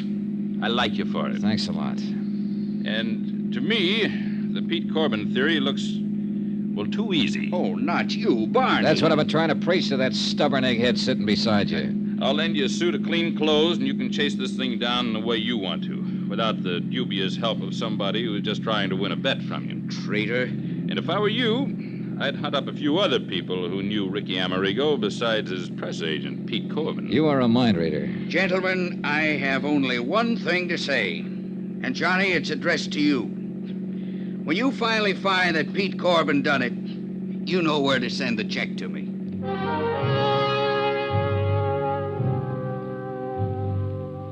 At Port Morris, we learned that Alf McCracken had lost track of Corbin when the former dropped in at Osborne's Oyster House for a dozen and a half show.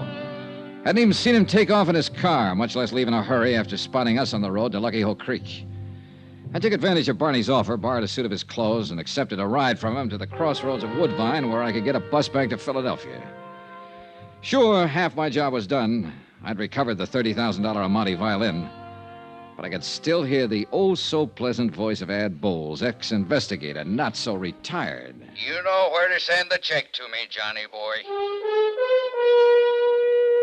Expense account item 5, $4.95. Bus fare from Woodbine to Philadelphia.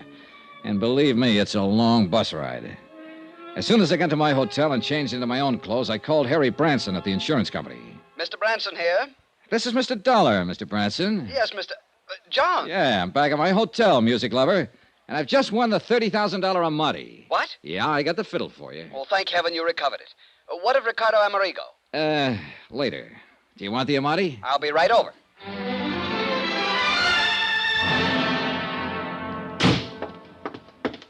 Where is it, John? Where is it? Right here, Harry, right here. Case, bow, and all. Oh, thank heaven. And by some miracle, it's dry as a bone and all in one piece. Voila. Oh, thank heaven. John. John? What's the matter? This? An Amati? Oh, no. Oh, no.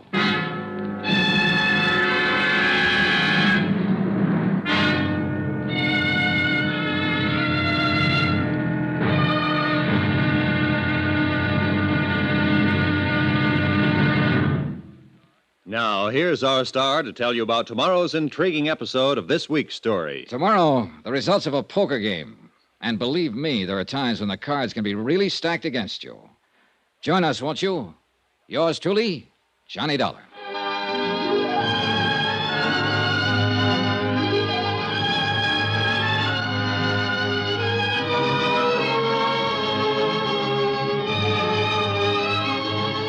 Yours truly, Johnny Dollar, starring Bob Bailey, is transcribed in Hollywood. Written by Sam Dawson, it is produced and directed by Jack Johnstone. Be sure to join us tomorrow night, same time and station, for the next exciting episode of Yours truly, Johnny Dollar. This is Roy Rowan speaking.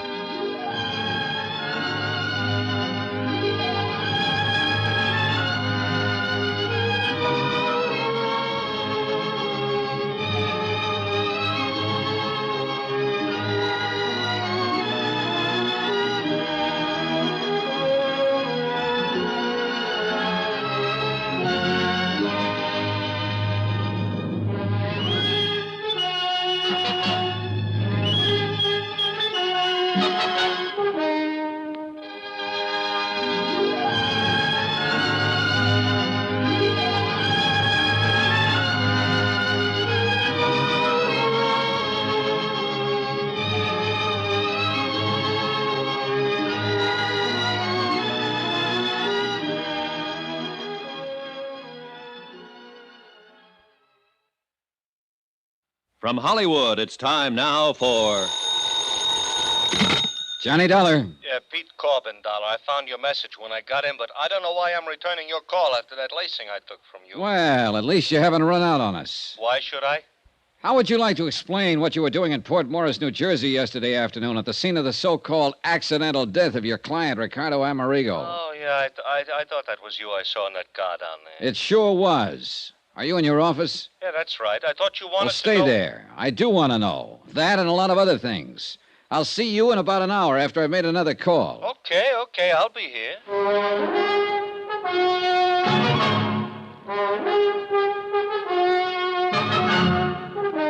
Tonight and every weekday night, Bob Bailey in the transcribed adventures of the man with the action-packed expense account. America's fabulous freelance insurance investigator. Yours truly, Johnny Dollar.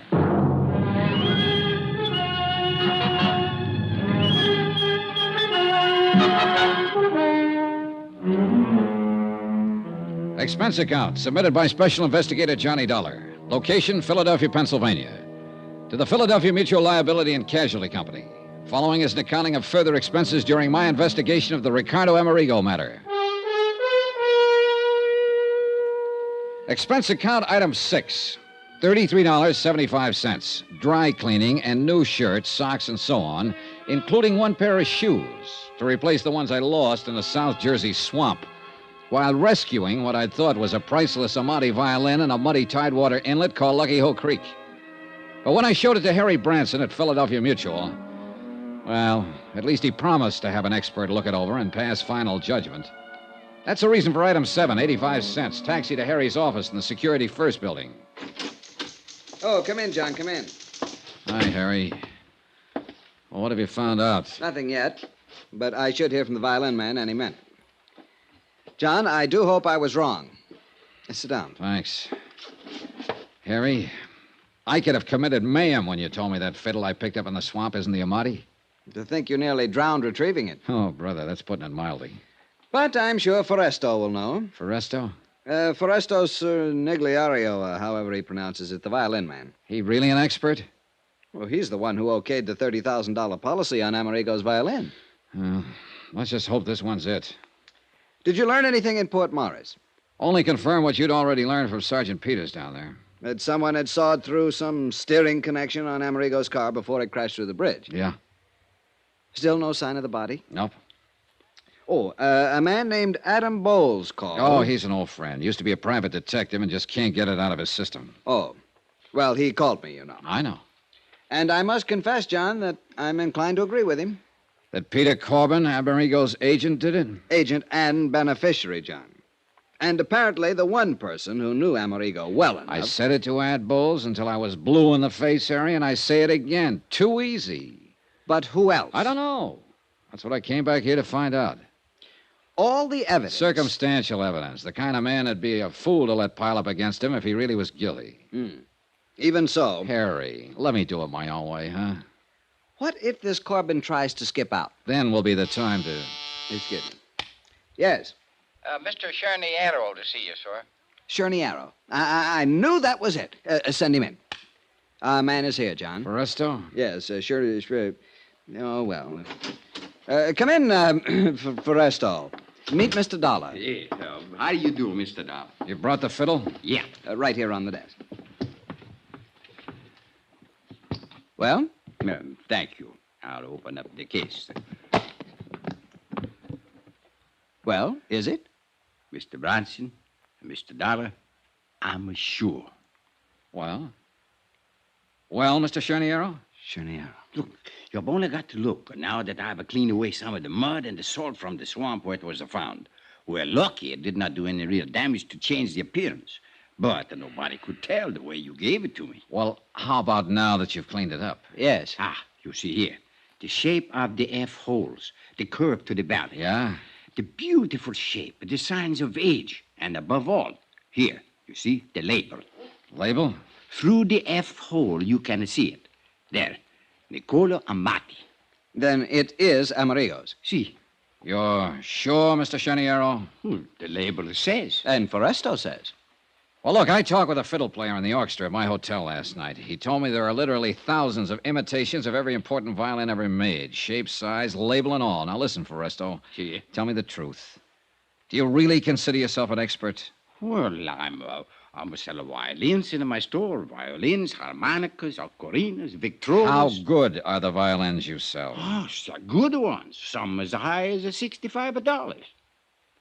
Harry, do you mean to tell me... With all due apologies, Foresto, do you mean to tell me he was your authority for a $30,000 policy on Ricky Amerigo's violin? Well, of course, a representative from the Wurlitzer collection in Chicago verified Foresto's opinion at the time. See, the Wurlitzer know every good violin in the world. Yeah, Harry, let me have it. I'll give you a receipt for it. I'll bring it back when I'm through with it. Whatever you say, John. I assume you want to check further on the authenticity. And you are right.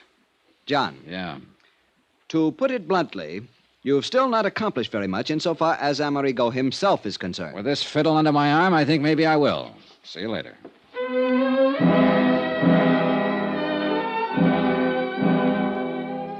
Maybe Harry'd been right in the very beginning. Maybe I should have known a little more about music, or more specifically, violins. Or maybe I should have left this aspect of the case to someone else and concentrated on the disappearance death of Ricardo Amerigo. Maybe well. Expense account item 8, 80 cents. Taxi to booking agent Peter Corbin's office. All right, Dollar, let's not waste either your time or either mine. You want to know what I was doing? That's right, Corbin. The Amati. I found it right where you planted it, in that swamp near Port Morris. You actually found it. What do you mean where I planted it? What else were you doing down there in the South Jersey swamps? Is that where you found it? Well, you ought to know. But frankly, Corbin, I think you overplayed it a bit when you tucked part of one of Amerigo's monogram shirts there with it. I don't know what you're talking about. Actually, I mean it. Then what were you doing down there? And, brother, you better make it good. The same thing you were, trying to find out what happened to Ricky Amerigo. I tell you, Dollar, I was his best friend. It's a true fact. If his fiddle was down there, too, I didn't see it. I wish I could believe you. But the way it looks from here, you were willing to have the Amati violin found lying out there in that salt marsh because you couldn't get rid of it without exposing yourself. It didn't put any money in your pocket the way you figure Amerigo's death will. The way it looks from here, Dollar, that's where you're wrong. Yeah? Yeah, actually wrong. If Amerigo's dead, I collect on his insurance as his beneficiary. That's what the policy says, but believe me... All right. But you think I wouldn't collect on the Amati fiddle, whether it was found or if it wasn't found. That's where you're wrong. What are you talking about? Because I'm also a beneficiary to his will. How do you know? Because I'm not only the sole and only heir in his will, I'm also the executive, executive of his estate, too. Oh. Yeah. So if I was the heavy, what would I take a chance leaving a $30,000 fiddle laying around in some swamp? Cover up? $30,000 worth? All right, what did you do with the hacksaw? You mean somebody sawed up the fiddle? Oh, no, let me see. No, easy, will you? Somebody sawed partway through a steering arm on Amerigo's car to make it crash. Murder? That's a pretty fair question. Oh, no, Dollar, no. Oh, no, who would murder a nice, sweet guy like Ricky? Maybe he was a drunk, maybe he hit the skids, but he had no enemies. He couldn't have. Okay. Maybe he was just a drunken bum, worthless. He threw away a concert career, but he was a gentleman, an actual gentleman. And he was a sweet guy. Nobody could have murdered him. Oh, no, Dollar, not Ricky. Pete, would you? Who was it? Tell me, huh? Who was the lousy punk? I'll kill him. Okay, Pete, I believe you. I don't care whether you believe me or not. Will you tell me who done it? Pete. Ricky. Pete, will you listen to me? I'm listening. Now, look here. Look here and tell me. Is this Ricky's Amati violin? Yeah, that's it. Ah, poor Ricky. Poor drunk. You're sure? I'm sure. All right, Pete, I'm going to give it to you straight. All I ask is you now, listen tell to me, will you? We don't know who killed Ricky Amerigo. We haven't even found his body. The Port Morris police are still trying, of course, but it could have been carried by the tide through that inlet, the Lucky Hole Creek, right on out to the sea. Or, of course, it may appear somewhere along the creek. It'll take weeks to search that swamp thoroughly. Anyhow, if they do find him, I want to see he gets a decent burial. Will you promise me? Okay, I'll try, but listen, will you? Because of the sawed-through steering arm, his death was made to look accidental. Double indemnity. And you're the beneficiary. He not only wasn't making you any money because his drinking kept him off the concert stage, but he owed you money, plenty. Now, that's a motive. As for opportunity, who else had as much as you? Nobody. But I love the poor guy. I try to keep him alive, to get him back on his own. You told me, and I believe you. But the fact remains that the insurance company, the police, even a pretty smart private detective I know, all figure you for number one suspect. And they hope to accumulate enough evidence to move in on you. And you're with them, huh? No. What? Yesterday right here you told me... Sure, I know I did. But I've had time to think it out. Now, pinning it on you is just too easy. Much too easy. I'll say it to your face, Pete. You're no mental giant. But only an utter fool would let circumstantial evidence like that pile up against him and then commit a murder like that. I may be wrong. Lord help you if I am and find out. But I think you're clean. I swear I am. I'm going to play it that way unless I find solid reason to change my mind. Because, Pete. Yeah, Johnny? You're the one person who can help me in this case. I'll do anything. Actually, anything. Just ask me. All right. Now, first tell me where you were last Friday evening when Amerigo's car made that dive off that bridge. Alibi? That's right, brother, and you can be sure I'll check it. At Willie's. All right, who's Willie? Willie Elliott. He's a saxophone player, one of my clients. He was a friend of Ricky's, too. Well, where can I find him? What's his address? I'll write it down for you. We had a four-handed poker game. Who else in the game? Jerry Goldsmith, 120. He know Ricardo, too? Oh, yeah. Composer, conductor, violin player. Fiddle player, huh? Who was the fourth? Eric Snowden. Who's he? He's a fiddle maker. He lives at his shop. I'll write that down. Fiddle maker, did you say? Yeah. Here you are. Yeah, he was the sole and only man Ricky would ever let touch his amati for repairs and fixing up, you understand? Who else were good friends of Ricardo's? While he was making it, plenty. Lately, nobody. You sure? Oh, nobody, Johnny, I know. Of course, he hung around a lot of bars. He was a regular. Give me a list. Well, let's see. There's a little place over on Pine Street called the Yellow Lamp. Expense account item 9, $370. A quick sandwich for Pete Corbin and myself and a flock of phone calls to Pete's poker pals. Just to make sure they were in and available when I could get around to see them. I had to phony up an excuse for seeing each of them. A friend of Pete's, just in from out of town, suggested I give you a call, that sort of thing. And apparently it didn't arouse any suspicion. At least it was a start.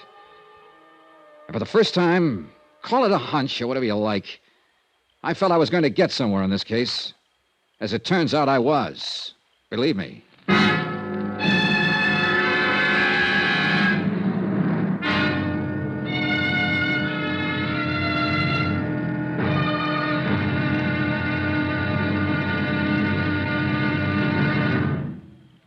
Now, here's our star to tell you about tomorrow's intriguing episode of this week's story. Tomorrow, a trio of musicians. The question, which one's story was playing a little flat? Join us, won't you? Yours truly, Johnny Dollar.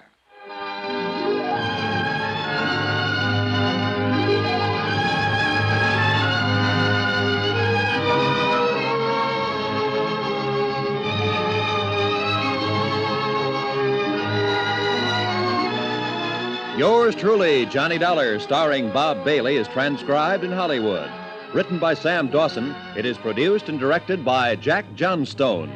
Be sure to join us tomorrow night, same time and station, for the next exciting episode of Yours truly, Johnny Dollar.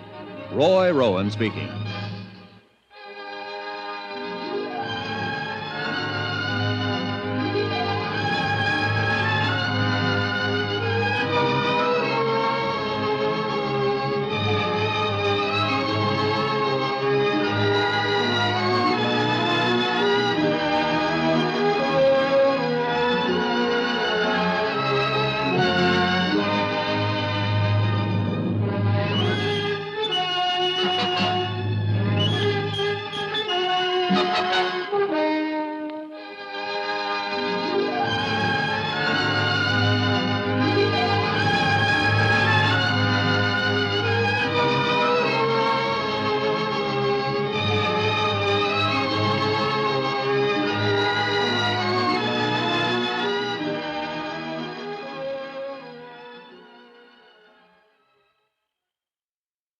From Hollywood, it's time now for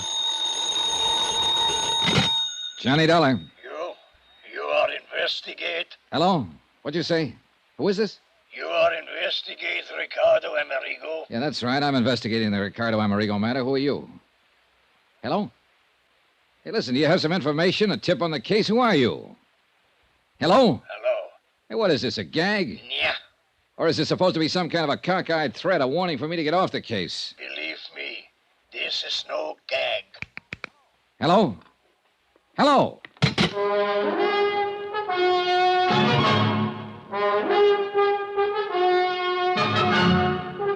Tonight and every weekday night, Bob Bailey in the transcribed adventures of the man with the action-packed expense account, America's fabulous freelance insurance investigator. Yours truly, Johnny Dollar.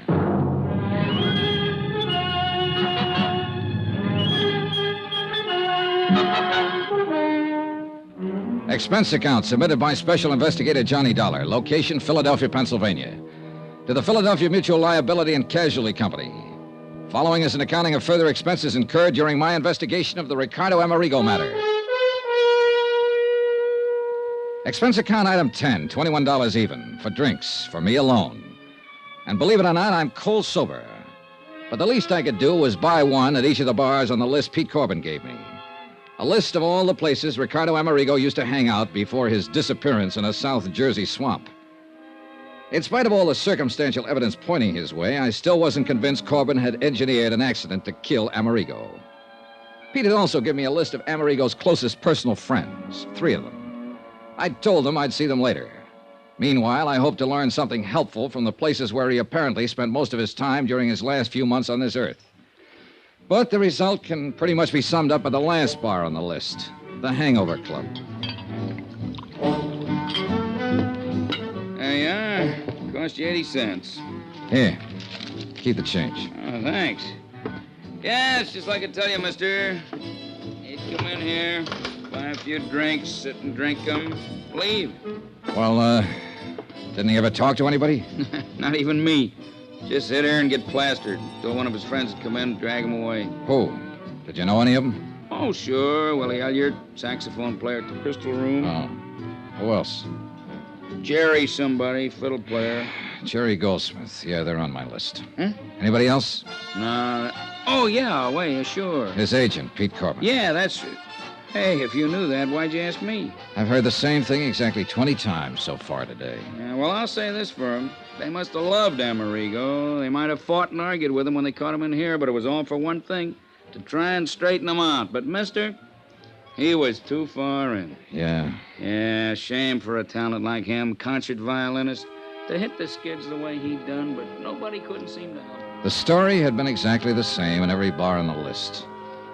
Apparently, the only friends, the only associates that Ricardo Amerigo had were those Pete Corbin had named. Expense account item 11, 110, cab fare to the apartment of William Elliott over on Callowell Street. Same story. No new names of friends or even acquaintances. He and Corbin and Goldsmith and the old English violin maker, Eric Snowden, had known Amerigo for years, good times and bad. Had all tried to help him, straighten him out, were deeply grieved over his death. Item 12, 570, cab to a suburb called Lanark to see Jerry Goldsmith, where I'll admit I expected to get the same story, the same names, no more, no less. This time I took the Amati violin with me.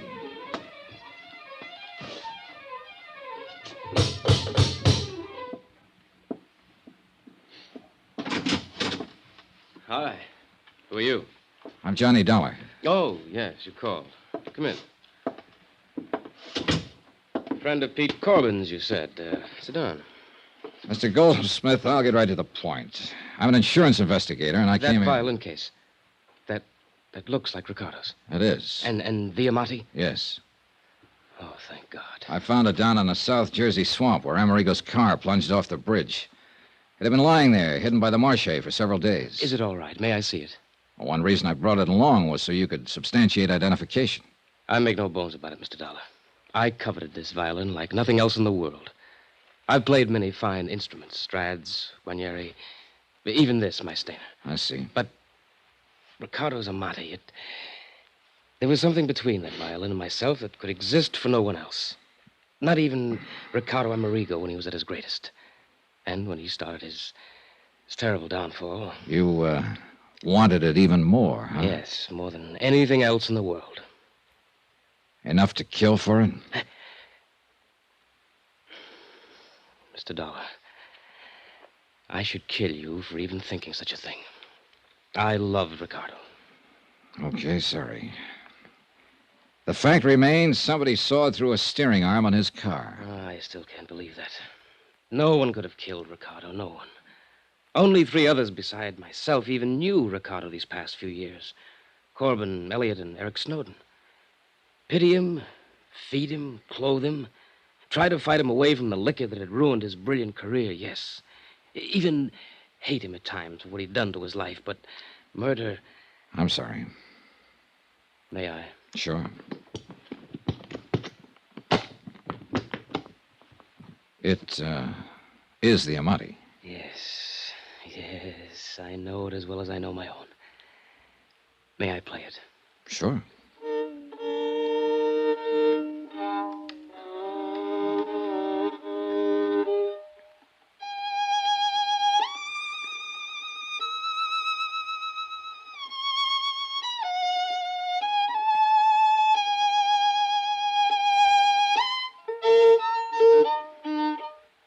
What's the matter?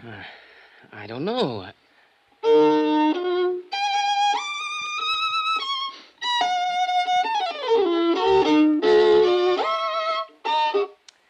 Mr. Dollar, it isn't here.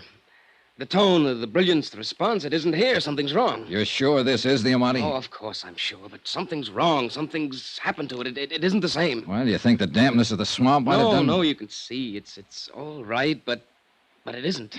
Well, I don't know anything about violins. There are no cracks, no marks, no damage. Even the sound post. But you're sure it's Ricardo Amerigo's Amati? Yes, I told you so. I couldn't possibly be mistaken. But something is... Mr. Dollar. Well? I don't know. You know something? I don't either. I'm afraid I left Jerry Goldsmith rather abruptly and in a rather distressed condition. But I had plans, and the sooner I could carry them out, the better. Item 13 on expense account, $420 taxi fare back into town to the shop of Eric Snowden, violin maker. The only man who'd been allowed to touch Ricardo Amerigo's Amati, except, of course, for the music store owner who'd cleaned it up after I found it in the swamp. Yeah, it was possible he had done something to it that would destroy its tone. But for some reason or other, call it a hunch if you like, I hope not. Snowden's shop was located on a colorful little side street. Really not much more than an alley called Eisminger Street. Right in the middle of one of the busiest sections of the city, surrounded by skyscrapers, office stores, and all the traffic that goes with them. This one little alley. Except for Snowden's place, the tiny buildings packed side by side are all residences, left over from years gone by when this was a residential section, and still unspoiled by the bustling activity around it. Thank you, Mr. Romandi. And I'll be sure to hear you at the Academy of Music Saturday night. Sir! Mr. Snowden? Yes, I'm Eric Snowden, but that violin case... I'm Johnny Dollar. I phoned you. Oh, please come in. Mr. Dollar. That's right. It's Ricardo Amerigo's. It's been found. Please let me... Mr. Snowden, I'm an insurance investigator. Part of my job has been recovery of this violin. It's possible loss was the most heartbreaking thing I ever contemplated, but you found it. I think so. You think? I don't understand. Well, here, take it. Examine it. Yes, but not here. Come, we'll go up to my workroom on the second floor, where I can check it thoroughly. I'll lock this front door so we won't be disturbed. Now, come with me, please. I can't believe it. It's so wonderful you found it. It would have been a terrible loss to the world. Yeah, I guess so. You're not a violinist yourself? No. I'm afraid the only violin music I know is what I hear in... Now, here we are. Oh, quite a shop. Most of the finest violins in the world have been here, one time or another. The Stradivarius of Yasha. It was quite a shop. The violins The of... walls were lined with fiddles in the making, and with tools. Some familiar and some that were... Wait a minute. Hacksaws. A couple of them small and delicate, but one a big one and dirty. As Eric Snowden turned away to open the violin case, I ran my fingers over the blades. There was grease on one. Axle grease. Now here.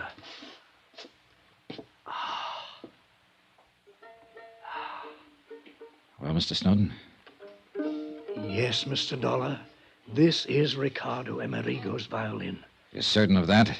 Eh? Do you think that I, of all people, wouldn't know? Mr. Dollar, aside from Ricardo himself, I am the only person who has touched this magnificent instrument for years now.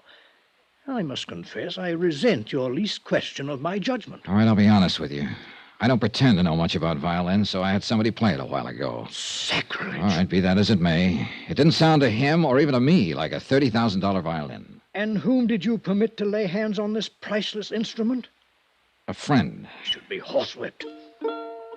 Only an artist, a great artist, should be permitted to handle a thing like this.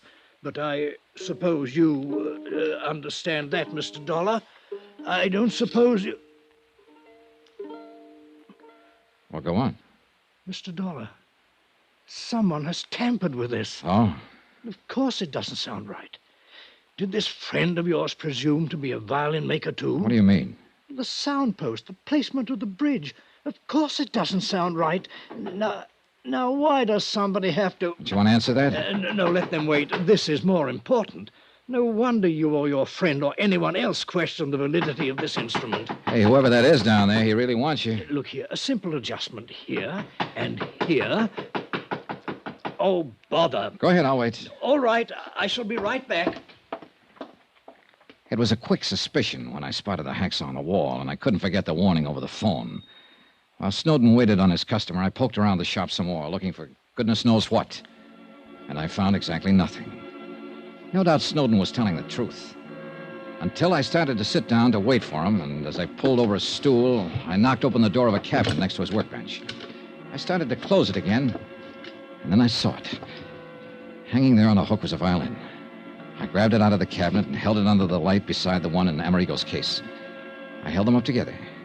It was unbelievable. The shape, the color, the markings, nicks on the little pegs you tune them up with, a spot of stain on the scroll, even a tiny, almost indiscernible scratch on the back, an old pencil mark on the inside near the label. It was impossible, but it was true. These two violins were absolutely identical.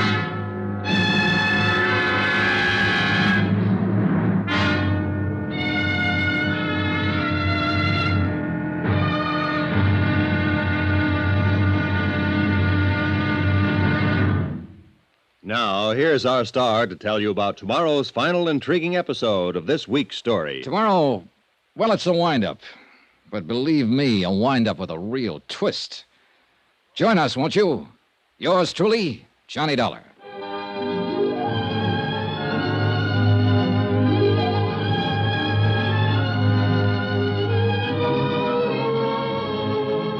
Yours truly, Johnny Dollar, starring Bob Bailey, is transcribed in Hollywood. Written by Sam Dawson, it is produced and directed by Jack Johnstone. Be sure to join us tomorrow night, same time and station, for the next exciting episode of Yours truly, Johnny Dollar.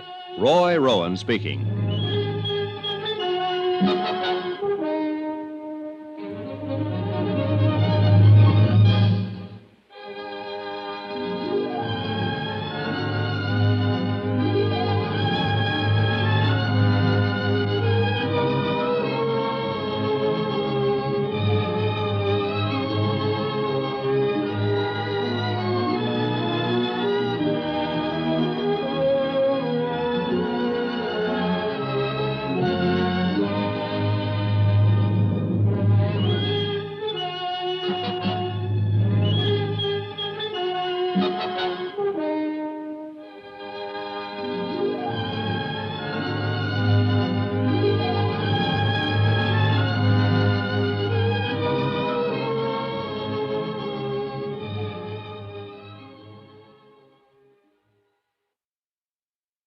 From Hollywood, it's time now for... Johnny Dollar. John, this is... Don't tell me. Harry Branson at Philadelphia Mutual. Yes, it is. Listen, John, I know you found his Amati violin. Are you sure? But Ricardo Amerigo himself, nothing. And after all, there's not only the $20,000 policy on him, but... What do you mean, am I sure? Are you sure it was Amerigo's Amati violin I found? Why, of course... What do you mean? What if it wasn't? What if it was just an imitation? John, stop it. That's What do you mean? That $30,000 well-insured fiddle I picked up in the South Jersey swamps may be a phony. Oh, no. For heaven's sakes, come over here to the office and tell me... Oh, take it easy, Harold boy, until I've had time to find out a few things. John? See ya.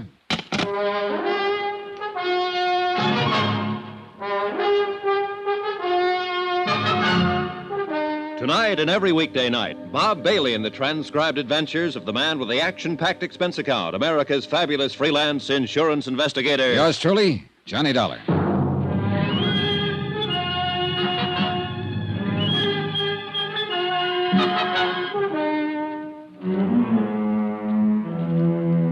Expense account submitted by Special Investigator Johnny Dollar, location Philadelphia, Pennsylvania, to the Philadelphia Mutual Liability and Casualty Company.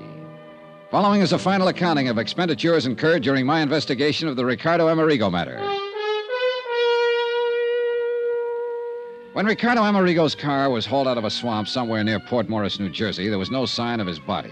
Only a sawed-through steering arm on the car that indicated somebody had done him dirt.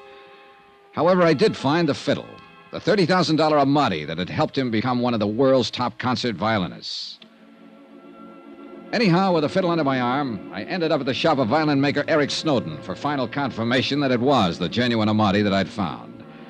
This Eric confirmed. However, while we were in the second-floor workroom of his shop on Eisminger Street talking about the fiddle, somebody pounded on the street door downstairs. Oh, bother. I'll be back in a moment, Mr. Dollar. And that's when I accidentally, and so help me it was accidental, I knocked open the door of a cabinet and discovered another violin, identical in every respect with the one I'd found in the swamp at the scene of Amerigo's accidental death. Okay, so I did exactly what you would have done. I put the one in the cabinet into Amerigo's case and the one from the case into the cabinet. One of them was the genuine Amati. But which one? I'm sorry, Mr. Dollar, but he was so insistent. I thought he was one of my, shall we say, better clients. As it turned out, it was just a youngster who wanted to see one of the new G-strings. A youngster? Oh, I see you're joking. But now, let me take this magnificent instrument, readjust the sound post and bridge so that it... No, wait, Mr. Snowden. It's later than I thought. There are some things I must do immediately. Suppose I come back here later. Very well. Meantime, I shall make the adjustments on the Amati to restore its No, tone. I've got to take it with me. But I don't understand. There are a few things in this case I don't understand right this minute, but I hope to before very long. Mr. Dollar, you talk in riddles. Why don't you leave the violin? No, thanks. I'll see you later. But please be careful with it. If anything should happen to that priceless... Don't worry. Nothing will happen to it. I found that I'd almost spoken too soon, for I pounded down the stairs, across the floor of the store, and out of the door without the caution the book says one should exercise when leaving a suspect in a case. I'd no sooner got out on the street... It was a flower pot big enough to have killed a horse in its fall from the upper story window ledge. Oh, no. Good heavens, wait, Mr. Dollar. That was an accident. But I didn't wait.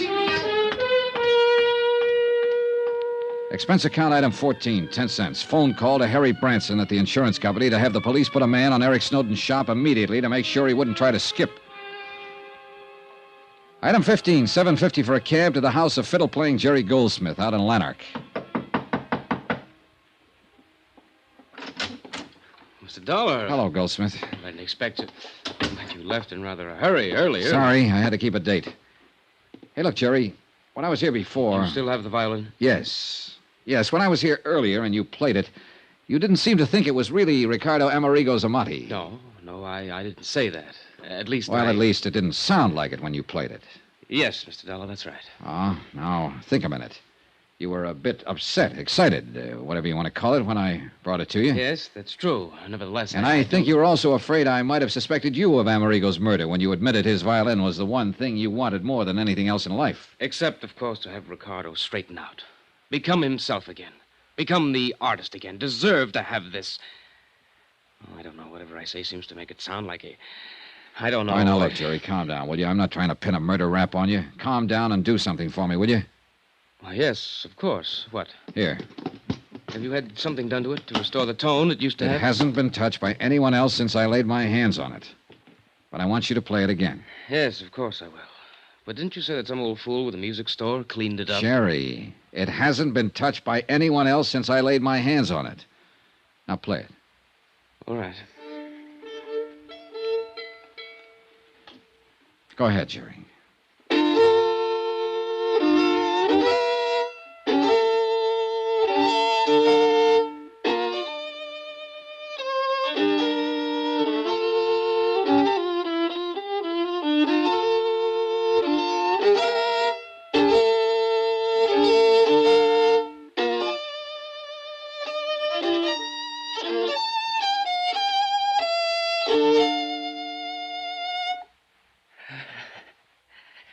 It's the Amati, isn't it?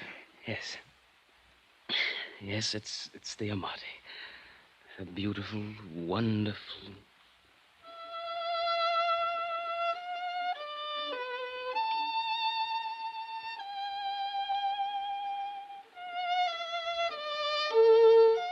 Funny.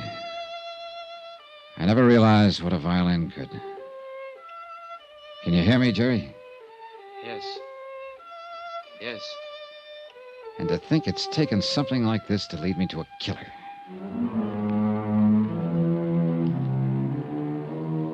Expense account item 16, $4.20. Cab to Philadelphia Mutual, the office of Harry Branson. But if you're right, John, you mustn't go out there alone. Don't you understand if he's the man who planned the murder of Ricardo Amerigo? He wouldn't stop.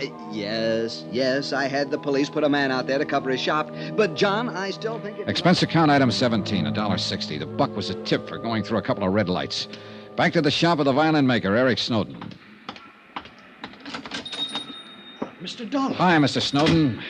I'm afraid I left you rather abruptly a while ago. Mention it, Mr. Dollar. It's you. That near accident when you left that flower pot. I don't know how it possibly could have shifted on the window ledge up there. On the third floor window ledge of this little combination store, workshop, and home of yours. That much I did notice while I was ducking it. If it had come off a second floor window, you know I might have suspected you of giving it a helpful shove. Oh, good heavens, Mr. Dollar, you can't possibly mean that. All right, forget it for the moment. But how can Let's go up to your workshop on the second floor. Come on. Well, yes, of course. But may I ask why? I want to show you something, and I think you know what. No, I certainly don't. Unless something has happened to the Amati. Oh, something certainly has. You damaged it since you were here. No such luck. Mr. Dollar, please, what are you talking about? Okay, here. Now tell me the truth. Is this Ricardo Amerigo's Amati violin? Yes. I've told you so. You're sure? Of course I'm sure. You know something? You aren't, but I am. What? Now open that cabinet there beside your work table. What for? Because I tell you to. But I... just what are you getting at, Dollar? Are you going to open it or shall I? No. Get out of here. This is my shop, my place. You can't do this sort of thing to me. Would you rather the police did? They're on their way. The police? But I... Well? There's no need to open it. Ricardo Amerigo's Amati is in it. Well, that's where you're wrong. This is the Amati. In this case, the one in the cabinet is the identical copy of the Amati that you made.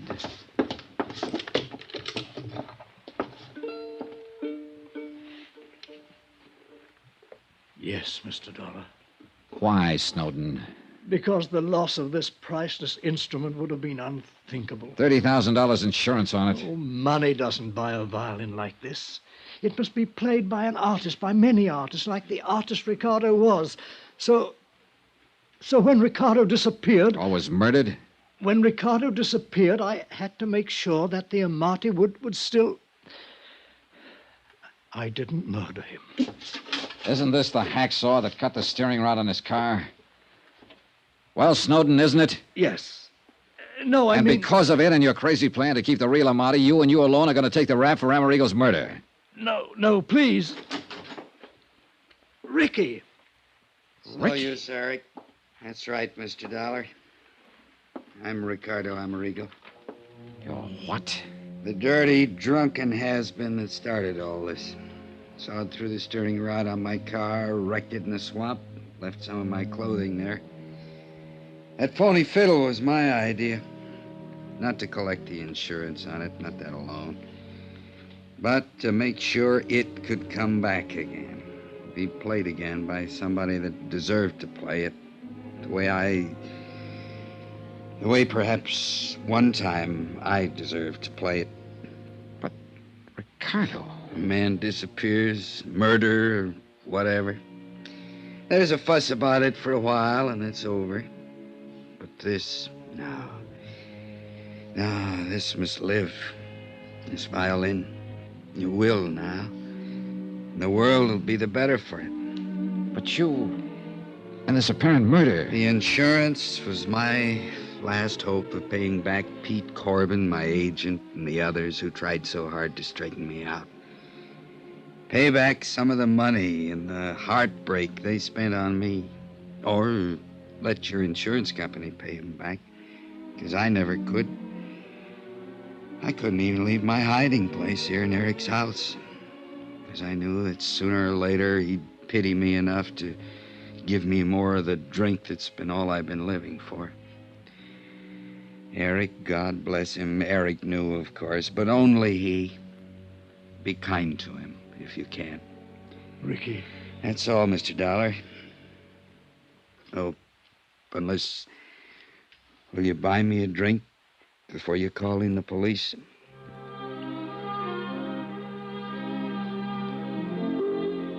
Expense account item 17, $8.50.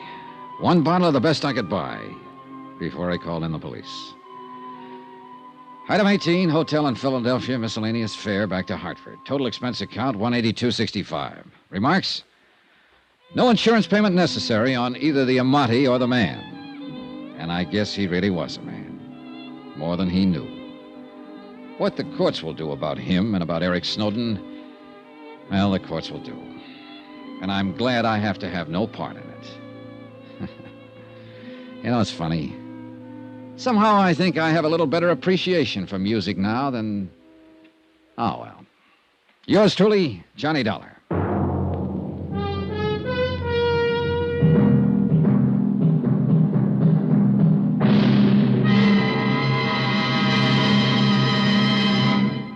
Remember, there'll be another intriguing story for you beginning next Monday night. Next week, the Duke Red matter. A racehorse that could only be stopped by a killer. And the killer didn't stop with horses. Join us, won't you? Yours truly, Johnny Dollar.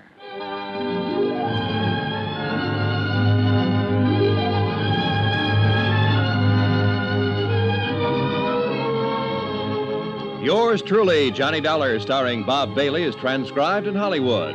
It is produced and directed by Jack Johnstone, who also wrote this week's story. Heard in the cast were Harry Bartell, Lawrence Dobkin, Victor Perrin, Barney Phillips, Forrest Lewis, Eric Snowden, Herb Vigran, and James McCallion. Musical supervisor and violinist, Amerigo Marino. Be sure to join us on Monday night, same time and station, for another exciting story of Yours truly, Johnny Dollar. This is Roy Rowan speaking.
From Hollywood, it's time now for...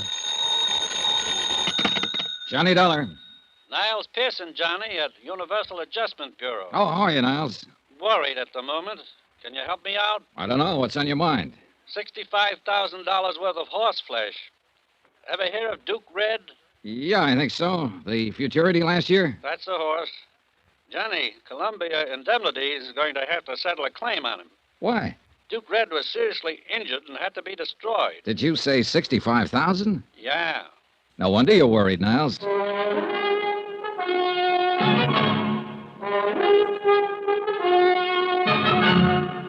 Tonight and every weekday night, Bob Bailey in the transcribed adventures of the man with the action-packed expense account, America's fabulous freelance insurance investigator... Yours truly, Johnny Dollar.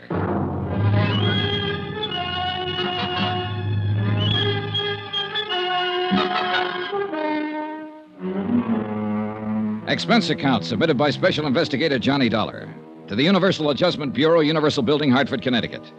The following is an accounting of expenditures during my investigation of the Duke Red matter. Expense account item 1, $197.80. Airfare and incidentals getting me from Hartford to San Francisco and a town about 40 miles south of there called San Pietro. At the San Pietro Hotel, I learned that the Abbott Ranch was some 5 miles outside of town, but that the Abbott Stables maintained offices in San Pietro.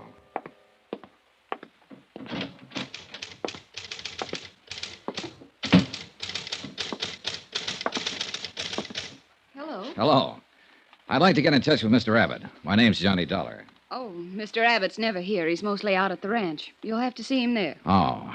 Well, is there any place in town I can rent a car? Not that I know of. Bus?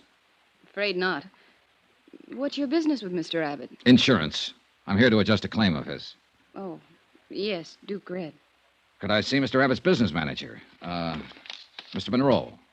Mr. Monroe isn't with Mr. Abbott's office any longer. Oh, now, that's funny. He was with Mr. Abbott's office 3 days ago when he notified us that a claim was being filed in this matter. I got it right here on paper. Oh. Well, you might as well know. Mr. Abbott and Mr. Monroe ended things. Mr. Abbott let him go. I see. Who's in charge now? No one at the moment. Maybe I can put you in touch with Mr. Abbott at the ranch. Good. 9433, please.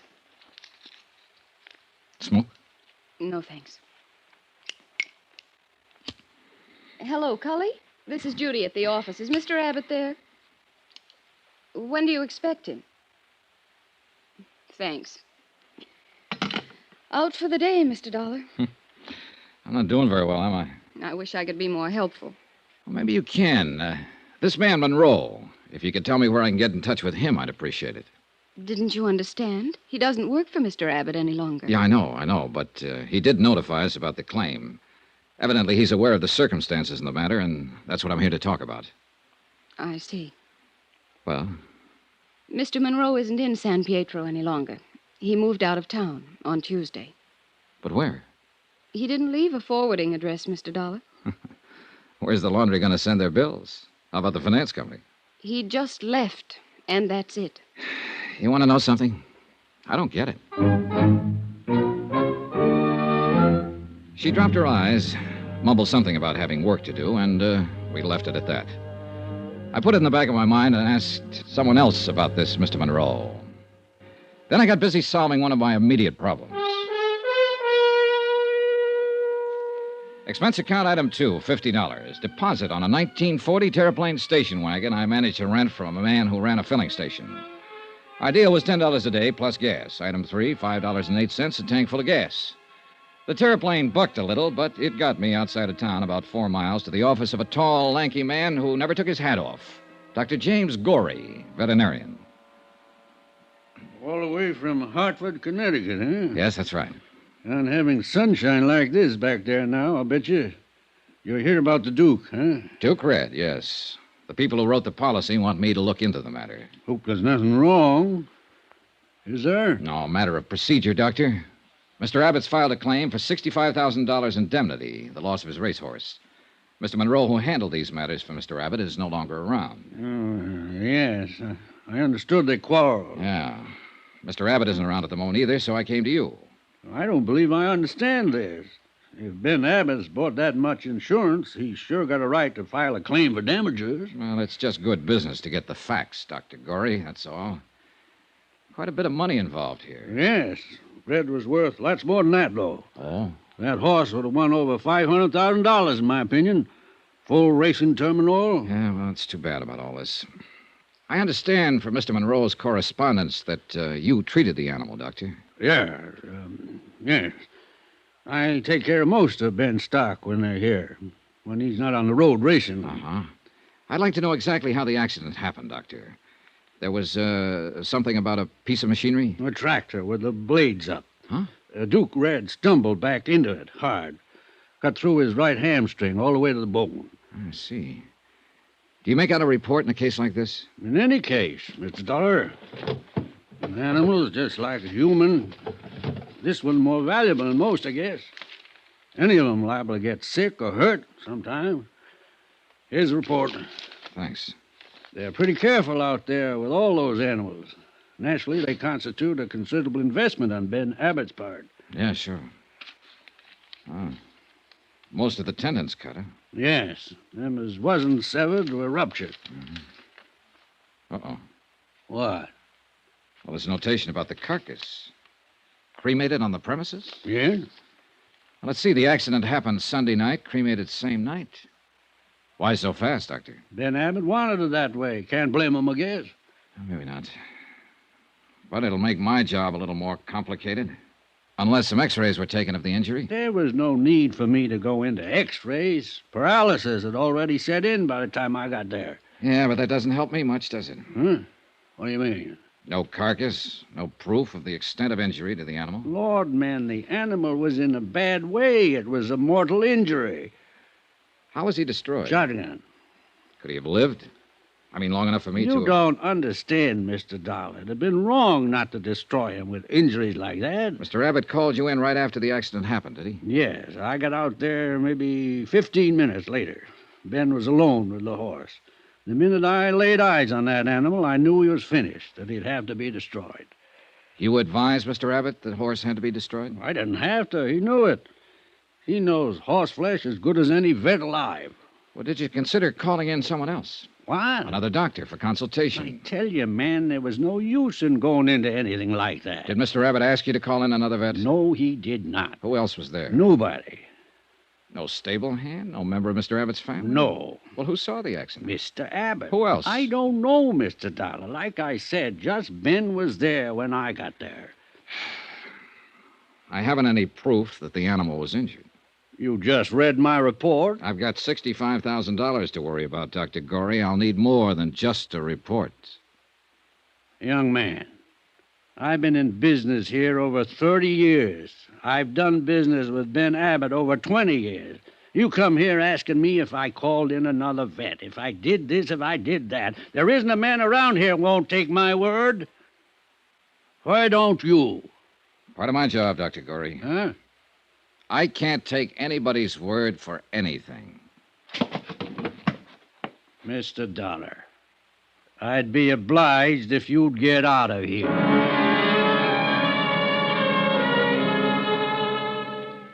I obliged, Dr. Gorey. I got out of there. Driving back to San Pietro on my terraplane, it struck me as odd that Gorey, certainly aware of the value of the injured horse, had not taken so much as a photograph to verify the story of the accident. For that reason, I decided to verify Dr. Gorey himself. Well, hello. Hi. How you doing? Oh, I don't know. Maybe you can help me. All right, try me. Well, this Dr. Gorey, is he new around here? You're joking. No, I'm not. He's a fixture. He's been in this part of the country 30 or 40 years. They say he's the best vet this side of Lexington, Kentucky. That takes in quite a bit of real estate. Is he loaded? I think he could retire and give advice over the phone. These horse racing people make new parents look like indifferent vegetables. They do? You don't know. A horse sneezes once and they're ready to call the Mayo brothers. Dr. Gorey's practically the whole Mayo Clinic in horsey circles. Say, how did you know about him? The insurance report. Of course. Well, I suppose you'd want to talk to him. Look, I'm driving out that way. I'd be glad to give you a lift. Oh, that's mine out there.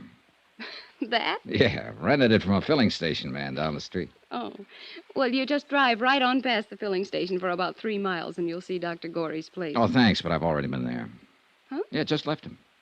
Well, then why are you asking me about him? Heavens. Just asking. You're a funny one. Hey, what's your name? Judy Brown. About finished here for the day? As a matter of fact, yes. Well, Judy Brown, let's you and I go get something to eat and drink. How do you know I haven't got a husband? I don't. Have you? No. Well, how about it? Give me 5 minutes.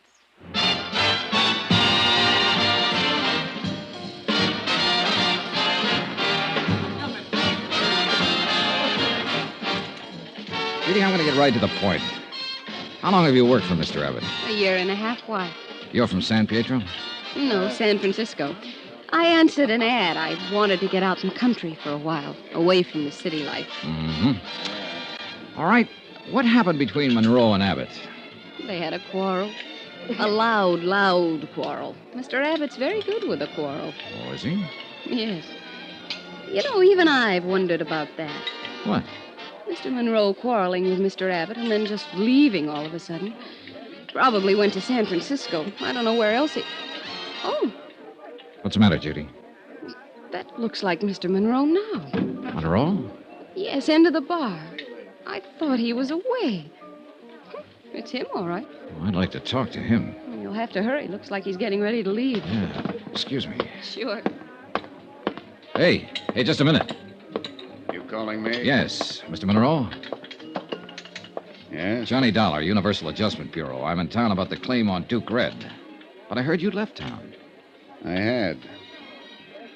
You talked to Mr. Abbott about that claim. Well, you had power of attorney for him and signed the claim. I wonder if I could talk to you. I'm leaving town again. Right away. Well, look, can't I just have a minute of your time? It wasn't my horse. Belonged to Ben Abbott. Talk to him. Now get out of my way. Oh, hey, wait a minute. Let him handle his own dirty business. Look, Mr. Monroe. Get out of my way.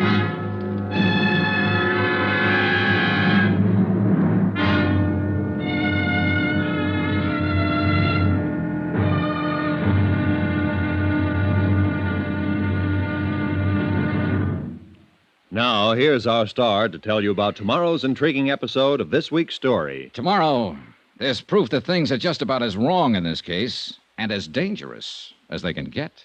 Join us, won't you? Yours truly, Johnny Dollar.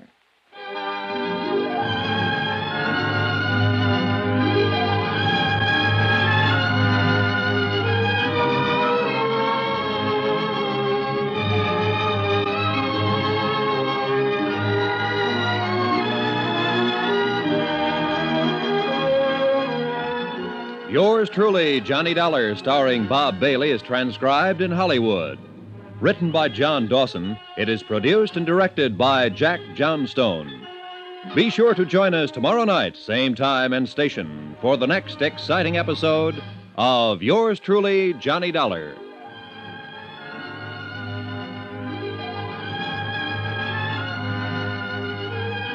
This is Roy Rowan speaking.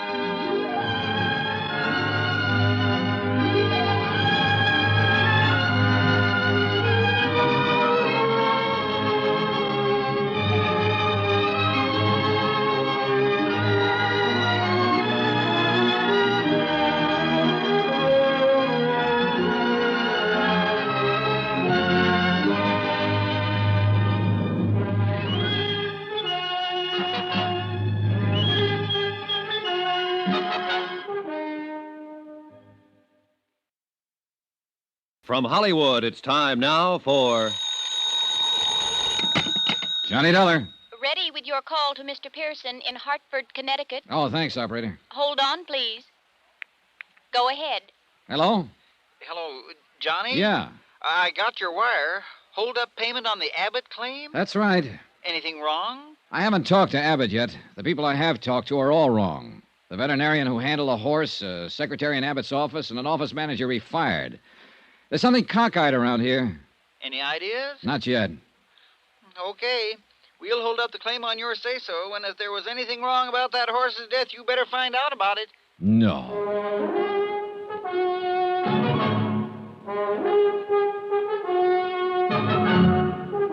Tonight and every weekday night, Bob Bailey in the transcribed adventures of the man with the action-packed expense account, America's fabulous freelance insurance investigator. Yours truly, Johnny Dollar.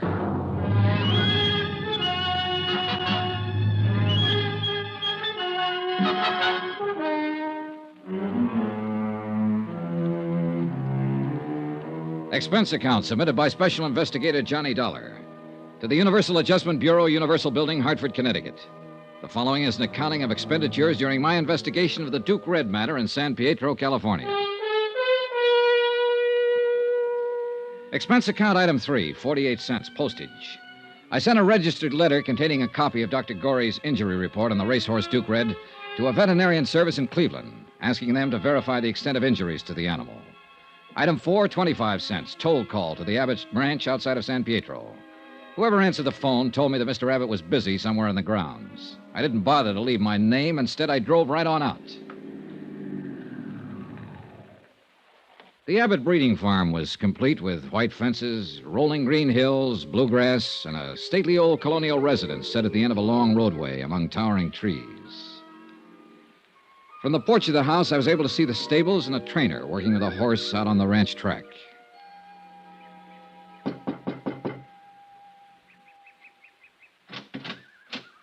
Yes, sir. Good morning. Good morning. My name's Johnny Dollar. Like to see Mr. Abbott, please. Yes, sir. Come in, please, sir. I'll try to find Mr. Dollar. You want to wait here, sir? Thank you. He left me standing in one of the biggest living rooms I'd ever seen in my life. I took a plant in front of the fireplace, lit up a cigarette, and began to look at the pictures and statues of racing horses lining the mantelpiece. Pretty soon, things started. A blonde girl in a yellow suit walked in, having an argument with a gray-haired man in jodhpurs. They didn't see me as they entered, or they just didn't pay any attention to me. You aren't old Pardon? enough, strong enough, or have brains enough to live as you please. I forbid you to... I know what you're going to say. Oh, Mm-mm. that stuff about how you forbid it and it can't go on. Well, let me tell you, it can go on just as long as I want it to go on, and I don't care what you do. Now, you listen to me, young lady. As long as you're in this house and under this roof, you will conduct yourself according to the way I dictate. Dictate? Yes. Who are you, Hitler or somebody? Don't whatever you do interfere with me again. Ever. Terry. I'm sick of it. Do you hear me? Sick of it. That was as much as I heard. But then it didn't last long. I saw them go out and walk around the garden once, shake fists at each other, finally part. He disappeared up a narrow stairway. And then, about a minute later... Wait a minute. Hello. Hello. How long have you been here? Too long. Oh. Why didn't you speak up? Well, I cleared my throat a couple of times, but no good. Then I tried to look like I didn't hear anything. Nothing seemed to work. If it helps any, I'll keep it all under my hat. I won't tell a soul. He doesn't like the company I keep. What do you think of that? I don't know anything about it. Give me a general viewpoint at least. Well, I've run into a lot of parents who don't approve of the kind of company their sons or daughters keep. In my court of human relations, parents don't always know what kind of company their daughters and sons need. When those daughters and sons reach the age when they need company. Good. You're on my side. I didn't finish. On the other hand, daughters and sons have the same problem. They don't seem to know either. You're a coward. Who are you? Johnny Dollar, I'm here to see Mr. Abbott about insurance. Was that Mr. Abbott? Yes. You're not an insurance salesman. You're here about Duke Red, about what happened to him, aren't you? That's right. I'm Terry Abbott. Glad to know you. How much money did Daddy have Red insured for? $65,000. $65,000. I don't suppose you have a cigarette. Sure.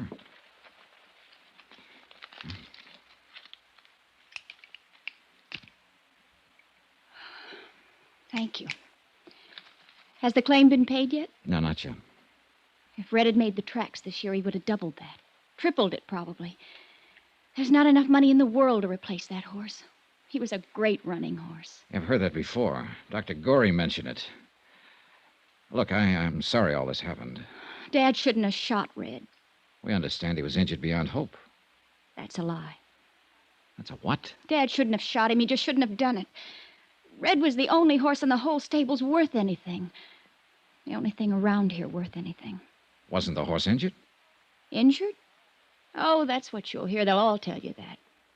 But I can tell you something else. Terry, what are you talking about anyhow? He's an insurance man, Dad, and I can tell him the whole thing, and I will. Go to your room, Terry. It was a terrible thing to do, shooting Red. It was just like murder, and you know it. Be quiet and go to your room. It was murder. Murder. Murder. Stop it!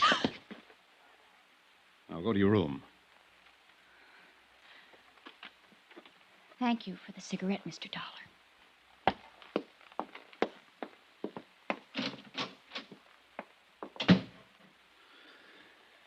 She's been terrible about all this. Very upset. Any time I've had to destroy an animal around here, she gets like that. Been that way ever since she was a little girl. I see. I knew I'd have to put up with her acting like this, but I'm reluctant to apologize to you for her actions or for mine. Jim Gorey told me you were in to see him yesterday afternoon. I wish Dr. Gorey hadn't told you that. I intended to tell you myself, Mr. Abbott. If I've offended you, I'm sorry for it. Makes me look I'm doing something shady. You could have come right to me instead of going to Dr. Gorey. I tried to. You were out. Then you could have waited till I came in. If this is the way that insurance company operates, I might have to find a different one. Look, Mr. Abbott, there's quite a bit of money at stake here. We have to go to everybody during an investigation. Dr. Gorey ordered the horse destroyed. It seemed very reasonable to go to him and ask why he took that action. We want to know all the circumstances. If you talk to Gorey, you know them.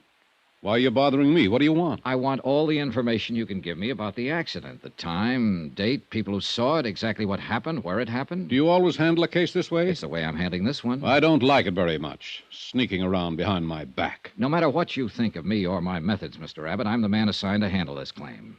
My report has to be completed before the matter can be settled. They don't know what they're doing, sending a man like you out here. You filed a claim. What did you expect? A little decency and respect and courtesy. That's what I expected.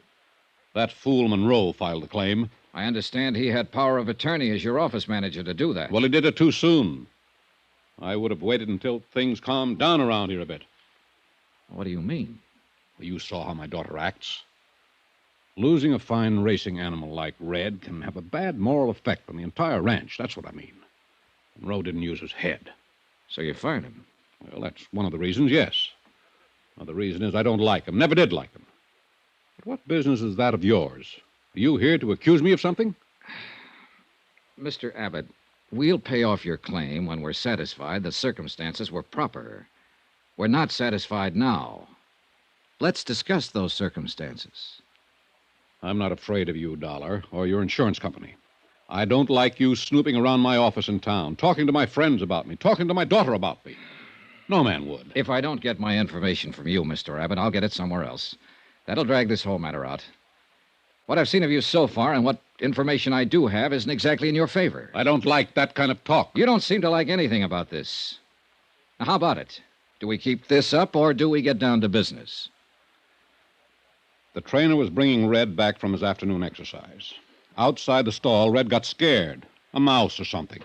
He reared back and jammed into the blade of the tractor we use out on the track. It cut into his Achilles tendon, hamstrung him. When Dr. Gorey got here, he said that Red didn't have a chance, so I shot him. I'd like to talk to the trainer. What's his name? Tom Warner. Where can I find him? He isn't around anymore. I fired him right then and there. Told him to get off my property and stay off. Where'd he go, Mr. Abbott? I don't know. He took his things and cleared out as fast as he could. He knew better than to hang around here. Well, what do you mean by that? What I said. He knew better. That's what I mean. Well, I'll have to find him and talk to him. Who else was there when it happened? No one. Just me. The rest of them were up at the house having dinner. No stable hand, chore boy? I just told you. No one. How about right afterwards? I went to the office in the stable and called Dr. Gorey. Before or after you fired Tom Warner? After I fired him. You were there alone with an injured horse? You didn't call up to the house for help, send for anyone up there? You went in and called Dr. Gorey? Yes, we handled it together. Any objections? It would have been better. Perhaps we could have avoided all this unpleasantness if you'd left the remains for us to examine. Dollar. I've got maybe 150 head on this farm. Now and then accidents happen. If one of my stock is dead, I get rid of it as fast as I can with as few people as involved as possible. I do that for a number of reasons. That's the way I operate. Nevertheless, you were aware the insurance company would ask you for proof of loss in this matter, and if the insurance company does not run my farm. I run a Dollar, and I take orders from no one. Look, I'm trying to tell you the problem we face. We have no carcass to examine. Therefore, we have to ascertain the facts from other sources. Did your daughter see any of this? The accident or destroying the horse? Terry. Yeah. Of course not. You mean those crazy things she was saying when I walked into the room? Well, in view of the crazy circumstances, what she was saying might be worth listening to, Mr. Abbott. Huh. I had the impression that she saw the accident. Pipe dreams. She wasn't even around. I'd like to talk to her just the same. Cully! Cully! You talk to anybody you like, Dollar. I don't care. But I hope you made notes today because you've already got all the information you're going to get from me. Yes, sir, Mr. Abbott. Yes, sir. Cully, I want you to look at this man. Yes, sir. His name's Johnny Dollar. Yes, sir. If he comes knocking at this door again, if he even comes to the front gate, if you see him on the grounds ever again, throw him out. I don't want him around here. Yes, sir, Mr. Abbott. And right now, Cully, you can just show him out. You're being foolish about this, Mr. Abbott. Show him out, Cully. This way, Mr. Dollar, sir. Never mind. I can find my own way.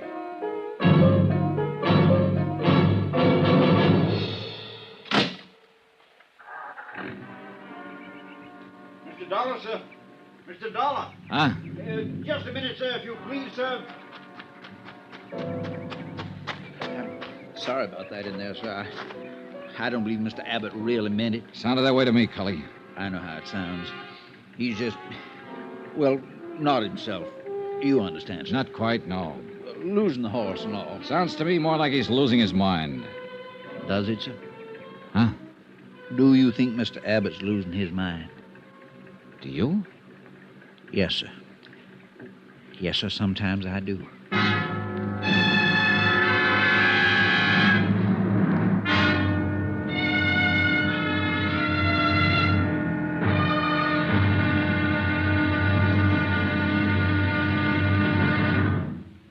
Now, here's our star to tell you about tomorrow's intriguing episode of this week's story. Tomorrow, the whole case starts to fall apart like a man full of bullet wounds, which is just about the case. Join us, won't you? Yours truly, Johnny Dollar.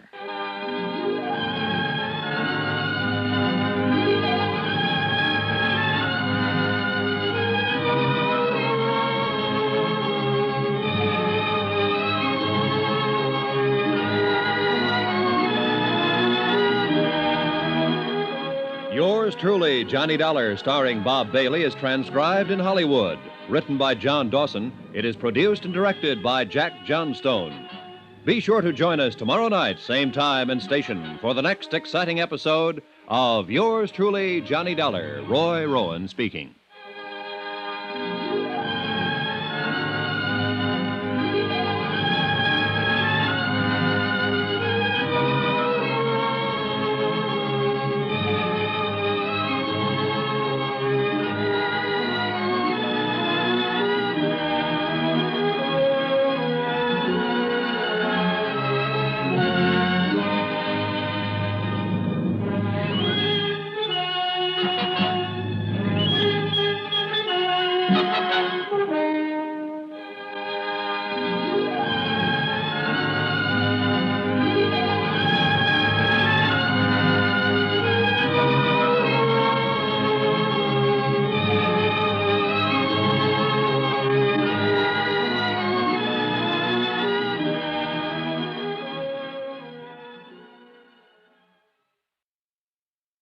From Hollywood, it's time now for Johnny Dollar. Who? Johnny Dollar, the insurance investigator. This is Miss Abbott, isn't it? Yes. What are you doing in the stable office? Waiting for you to call me. Your father threw me off the farm a few minutes ago. A man named Cully who works for your dad said he really didn't mean it. Said he'd fix it up for me to talk to you. Cully. I guess that's why he asked me to phone the stable office. You told me the horse wasn't injured, shouldn't have been destroyed. I hope you didn't believe all that, Mr. Dollar. Well, now look, I've got to settle a $65,000 claim on the death of a racehorse. The carcass was cremated, and I have no evidence that the horse was destroyed or even injured. I don't know what to believe yet, but I can tell you this. Don't ever talk to an insurance investigator the way you did earlier today, not unless you can back it up. My, you sound grim. You sound like it's a laughing matter. Hardly anything's a laughing matter. I'll be right down.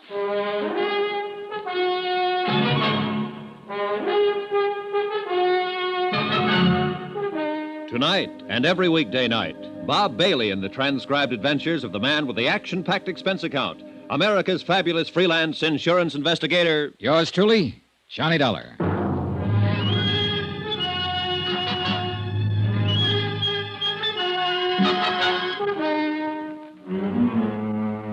Expense account submitted by Special Investigator Johnny Dollar. Location, San Pietro, California. To the Universal Adjustment Bureau, Universal Building, Hartford, Connecticut. The following is an accounting of expenditures during my investigation of the Duke Red matter. 15 minutes after I spoke with Terry Abbott on the phone, I looked out the window of the stable office and saw her starting down toward the stables. She'd changed clothes. This time she was wearing blue jeans and riding boots. She carried a quirt in one hand, a cigarette in the other. There was a scarf or some such tied around her hair. All in all, it was a classic impression. Rich girl, racing horses, and fast cars. She wore a disdainful pout, also classic. Hi. How do? Father asked me where I was going, and I told him I was going for a ride. Why'd he throw you out? He didn't like questions I asked him, I guess. I don't know. Maybe I won't like the questions you ask me. Possibly. Probably. You don't really work very hard trying to please anyone, do you? Industrial hazard in my business. Hope it doesn't bother you too much, Miss Abbott. Nope, I like it. You're so darn sure of yourself, and you know so darn little, and you look like you might be thinking all kinds of things. How tall are you? No, let me guess. 6'1"? Not quite. Well, you're tall enough, I suppose. Do you like this office? I suppose you've been opening the files and going through all of Father's papers. That's what you're supposed to do, isn't it? Nope. Well, unless you know something about horses, the papers around here wouldn't mean much to you. Times, weights, whole schedule and chart for every bit of stock on the place. Do you know anything about horses? Just one. Duke Red. Oh. He was insured for $65,000. And he's dead now. You know, I didn't think I'd ever see you again. I wanted to talk to you before I left. What about? I didn't insure Duke Red. My father insured him. Your business is with my dad, not me, Mr. Dollar. Pardon me if I seem a little confused, but earlier today you were very anxious to tell me something about all that. Was I? Yes, you were. Hey, what is this anyway? I wish we hadn't met. But we did, and you mentioned there was no need to destroy Duke Red after he'd been injured. Now, did you say something like that to me because you were angry at your father? Or did you say it because there was some truth to it?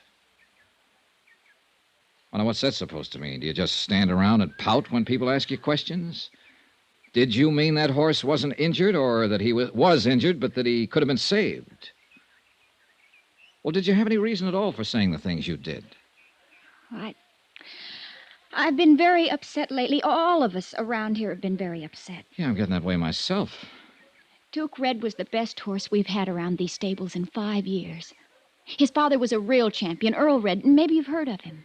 He earned $190,000. We've all been counting on Duke Red since he was a colt. He had it then. This was going to be his big year. When this stupid accident happened, it just turned all of us upside down. Uh-huh. Is that your explanation for the things you said to me? Yes, for the moment. Now, please, don't ask me any more questions right now. One more. What? Your father fired a couple of people I wanted to talk with. One of them was a Howard Monroe. Dad's office manager. Yes, I met him a couple of nights ago. He wouldn't talk. He was too mad. Said something about letting your father handle his own dirty business. What? Now, I don't know what that meant, and I don't think I care just now. But the other man who was fired was a horse trainer named Warner, Tom Warner. According to your father, it was Warner's neglect that caused the horse to stumble and back into the tractor blades. What? Warner isn't around here now, but he must be somewhere, and I want to talk to him. Now, where can I find out his address? He's from Baltimore, Maryland. Baltimore. What about his address? Well, it'd be in the personnel files. You can get those at the office in town, in San Pietro. Okay. Do you think he went there? I don't know. And what's more, I don't care.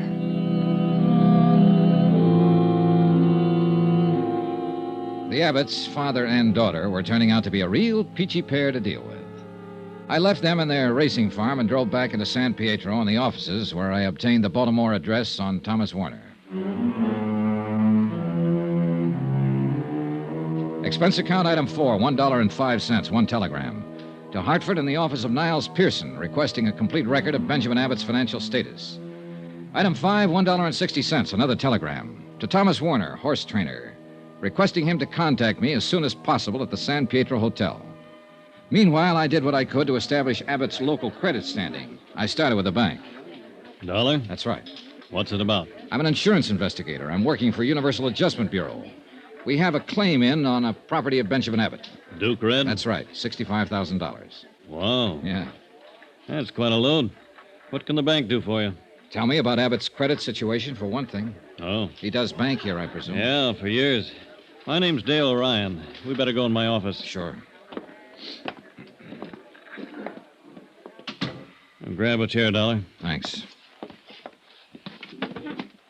Miss White? Yes, Mr. Orion. Bring in Mr. Abbott's file, please. Up to date. Yes, sir. It'll take a few minutes, Dollar. All right. Maybe you can give me a rundown on how things are generally. Maybe. This is all confidential, I suppose? Absolutely, Mr. Orion. I have no axe to grind. You must have something to grind, or you wouldn't be here. People usually try to cheat insurance companies for money reasons, don't they? Well, usually, yes. Have you been cheated? I don't know.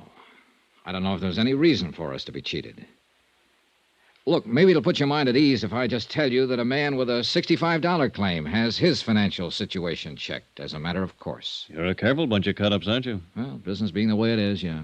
Well, I don't think you'll find too much to raise an eyebrow about with old Ben. He's got one of the largest balances in town.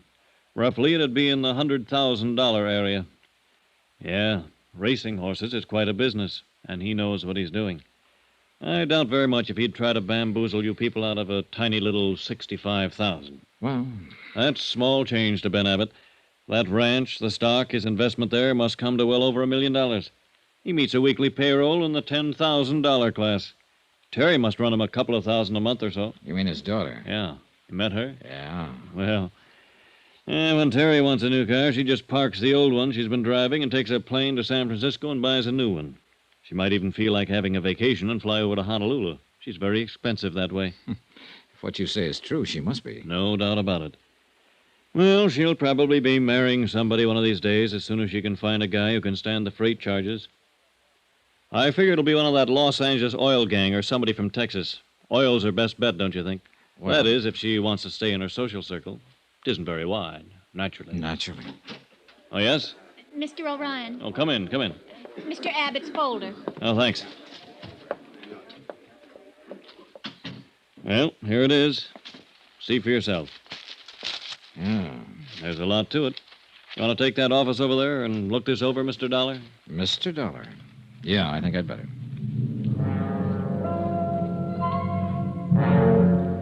I spent the rest of the afternoon going over Benjamin Abbott's local bank standing. It confirmed in detail what Mr. O'Ryan had said in general. His assets were many, his cash on hand plentiful. Also, and this has a bearing, the activities of his daughter Terry were indicated in some of the expenditures. There was only one item I had to question O'Ryan about when I'd finished looking it all over. Yes, Dollar? I noticed a check was drawn 5 days ago payable to Howard T. Monroe, $5,500. Yes? It's marked bonus. Monroe handled business affairs for Abbott a year or two, and Monroe left a few days ago. Probably severance and things like that. Yeah. Anything wrong? I don't know. For all I can gather, they didn't part company under the best of terms. As a matter of fact, they had kind of a row. Seems strange he'd pay Monroe a balance after he kicked him out. He's a strange guy. Check cleared all right. No question on it. Oh, yeah, I noticed. Something else, then. Monroe was fired last Tuesday. Monday, a man named Thomas Warner was fired, too. Tom Warner, the trainer? Yeah. Abbott told me Warner was responsible for the accident with Duke Red. Funny. What? Well, according to these books, Abbott should still owe Thomas Warner a month's salary, $700. Let me see. Yes. No bonus, no salary, no severance. Seems to me Tom Warner's got a kick coming. Why doesn't he kick, Mr. O'Ryan? I don't know. I would. Most anybody would. I rechecked Abbott's local office in San Pietro and learned that Warner had not left any kind of forwarding address. As a matter of fact, he told no one he was leaving. Expense account item 6, $1.98, dinner, alone, in the dining room adjacent to the lobby of the San Pietro Hotel. I wasn't enjoying my chef's special with a limp green salad when the clerk came in. Mr. Dollar. I thought you might be in here. A long-distance call for you, Baltimore, Maryland. Oh, yeah, fine. Where can I take it? Use the lobby phone, Mr. Dollar. I'll plug you in from the switchboard. Yeah, go ahead. They're on the line now. Good, thanks. Thanks very much. Hello? Hello? Hello. Is this Johnny Dollar, the man who sent the telegram? Yes, who's this? This is Thomas Warner's father. The wire I opened it said it was important for Thomas to get in touch with you. I thought I'd better call and tell you where you could reach him, Mr. Dollar. Well, that's very kind of you, sir. I come home from work. I think this is best. You call him in San Pietro. He worked near there for a man named Benjamin Abbott. Ben Abbott, training horses. You get in touch with Thomas. Oh, Mr. wait a Abbott. minute. I'm in San Pietro now, Mr. Warner. Your son left here 4 days ago. Didn't he come home? No. Are you sure Thomas is not at Mr. Benjamin Abbott's farm? Positive. Do you have any other ideas where he could be? No. Not sound like Thomas, though, Mr. Dollar. He would not go off away without letting his mother and me know. Are you sure? I am sure, certain. Thomas, my son, he always let my wife and I know where he is, so we don't worry. Something is wrong, Mr. Dollar? What? Is something wrong? Yeah. Maybe there is. Yeah. Plenty.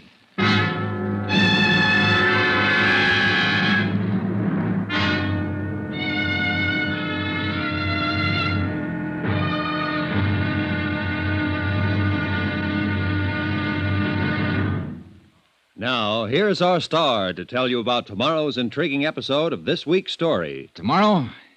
Well, sometimes a dead man can answer a lot of questions. Join us, won't you? Yours truly, Johnny Dollar.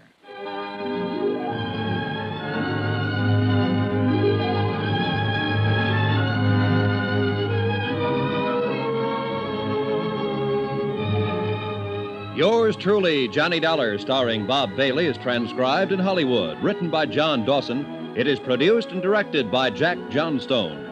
Be sure to join us tomorrow night, same time and station, for the next exciting episode of Yours truly, Johnny Dollar.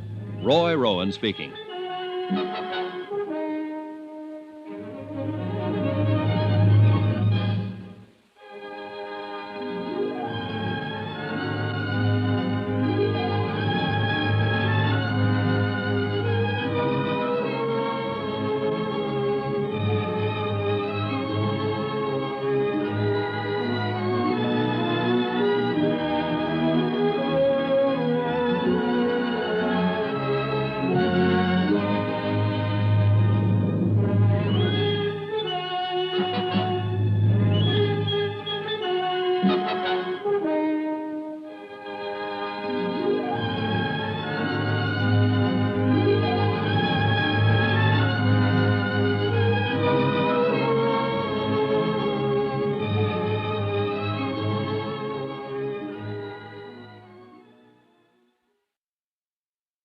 From Hollywood, it's time now for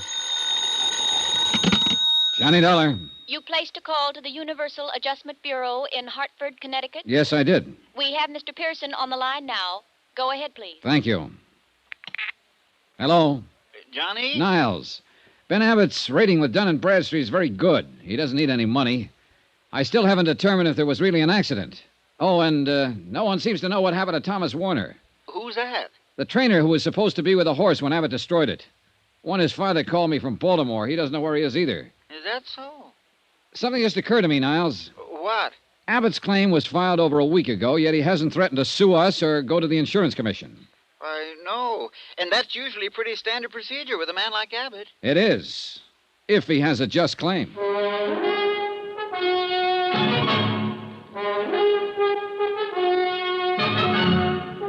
Tonight and every weekday night, Bob Bailey in the transcribed adventures of the man with the action-packed expense account, America's fabulous freelance insurance investigator. Yours truly, Johnny Dollar.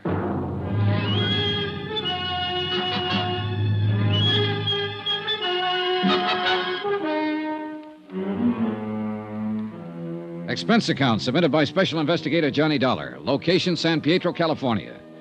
To the Universal Adjustment Bureau, Universal Building, Hartford, Connecticut. The following is an accounting of expenditures during my investigation of the Duke Red matter. I had a strong suspicion that the death of Duke Red, a racehorse, had not happened as reported.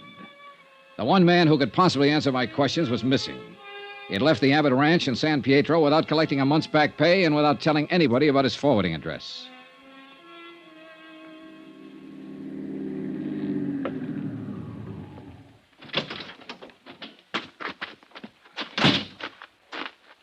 Just a minute there, sir. Hi.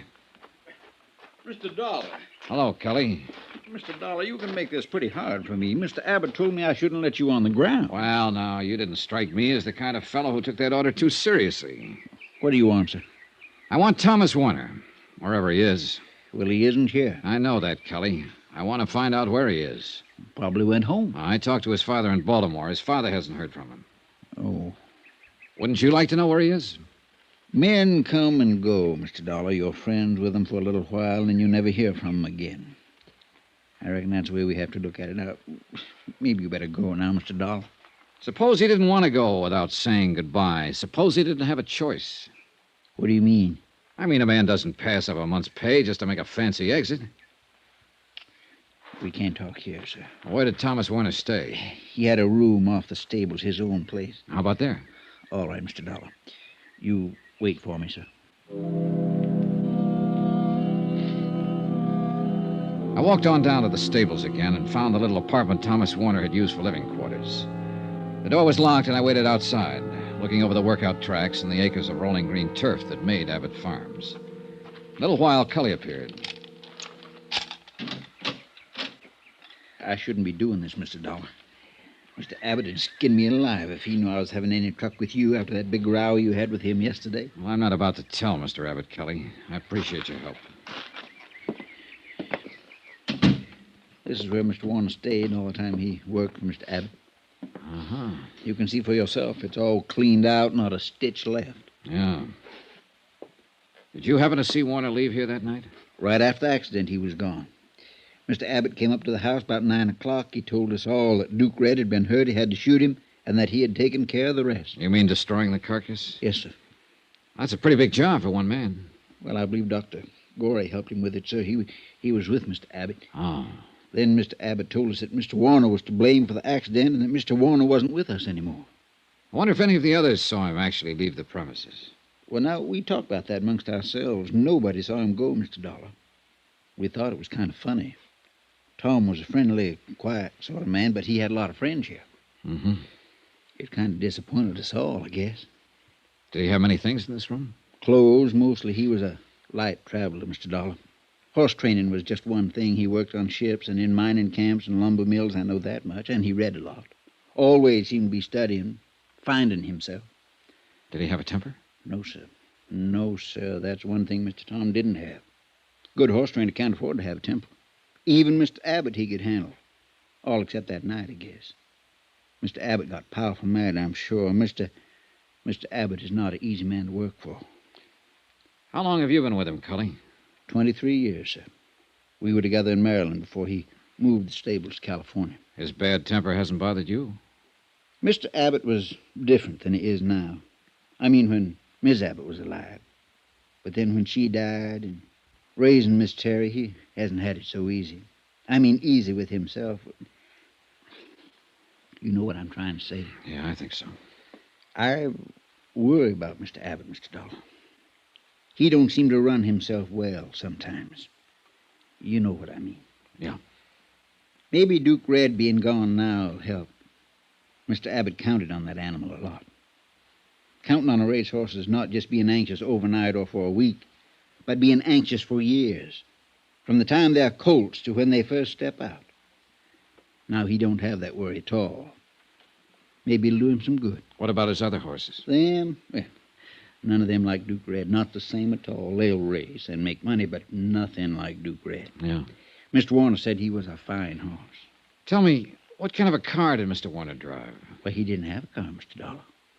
Well, how do you suppose he left here? He must have been carrying luggage. I reckon so. He could have lugged him out the highway and flagged himself a ride or waited for the bus. They come by all the time. Think he might have called a cab in town? Didn't use the house for one. Maybe the one down in the stable office. Maybe someone drove him in, Cully. Miss Terry might have, sir. Huh? Miss Terry drove Mr. Warner around now and then. Did Mr. Abbott approve of that? No, sir. He did not. After my talk with Cully, I took a chance and hung around the stables trying to get a line on Thomas Warner. Ben Abbott's belligerent attitude seemed to permeate the whole farm. The horse handlers I talked with were grumbling and complaining. I was able to learn nothing from them. I decided to tackle Abbott himself again. He wasn't in, but his daughter was. Well, you came around just the right time, Mr. Dollar. We haven't had too much excitement around here all day long. I think they're supposed to toss you out on your ear when you show up. That should be interesting. Would you like a drink? No, not right now, thanks. Not right now, thanks. Now, isn't that the end, the bitter end? So precise, so efficient, so determined, so anxious to do a good job. To be a sober, steady, substantial, expert bore. Now, what is it? Who are you mad at, Terry? Tom Warner? Why should I be mad at him? Horse trainer. Because he left and didn't say goodbye?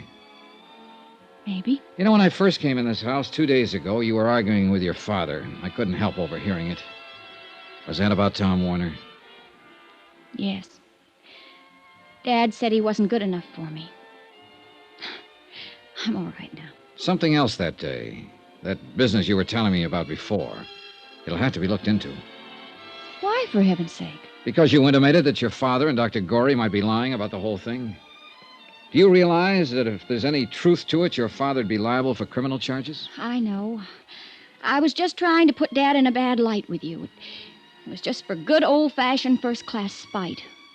Him telling me about not seeing Tom and all. We've been arguing for weeks about it. When I saw you the other day, I thought it was a good chance to get back at Dad. I see.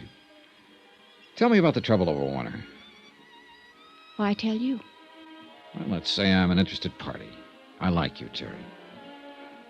Well, Tom and I saw quite a bit of each other, and Dad never liked it. I suppose because I'm all he has left. Mother and Bob, he was my older brother, were killed in an airplane accident a few years ago. Dad's always expected me to marry one of the Long Island horsey set, the turf, something, I don't know. Anything but a horse trainer. He's been looking for an excuse to get rid of Tom. Your father doesn't strike me as the kind of man who'd have to give an excuse to fire someone he didn't want around. Well, he found an excuse. He blamed the accident on Tom. Do you think he's mad? What's that? Nothing. Do you suppose your father will ever calm down so I can talk to him? I don't know. The Abbotts have always been a terribly angry group of people, very emotional. There doesn't seem to be much of a let-up these days. Terry, is that what you meant when you asked me if I thought your father was mad? I suppose so. It's almost as if he's been on the verge of something lately, something desperate.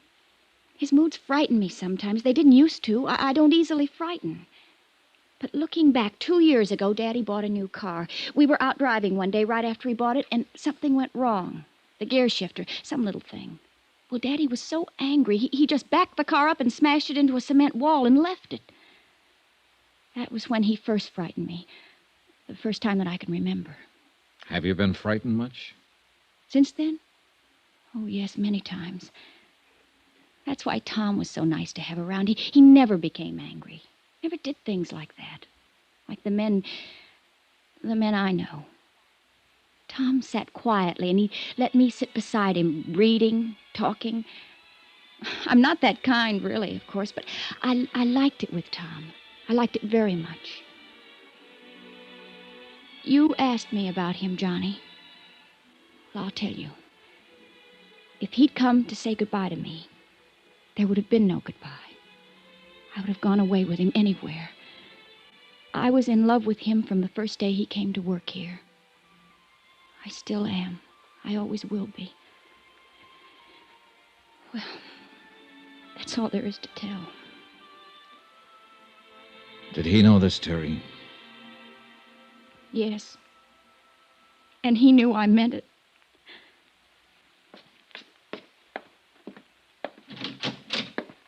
I do. Hi. What can I do for you? Constable in? I'm in. I'm the constable, Tad Polk. My name's Johnny Dollar. I'm from Hartford. Mm-hmm. What's your trouble, Mr. Dollar? Well, I'm worried, I guess, Mr. Polk. I walked around for a long time before I came in here. Yeah, sit down.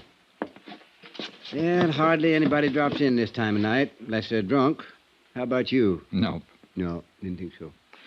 Mr. Polk, I'm an insurance investigator. I've been in San Pietro 3 days now trying to get the facts about a claim filed by Benjamin Abbott. Mm-hmm.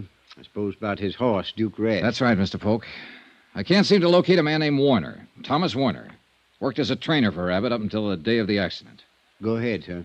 Warner and Abbott had an argument over the accident. Warner left. He was fired. His folks in Baltimore haven't heard from him, and they're worried. I can't seem to get a line on him myself, and I need to talk to him. Yes, well, what exactly do you want me to do for you, son? Help me find him. You sure he's missing? He isn't around. You want to make out a missing persons complaint, that it? I suppose so, yes. Yes, all right. Now, you just sign here. All right. There. You guarantee results? I might surprise you, mister. I'll let you know what happens.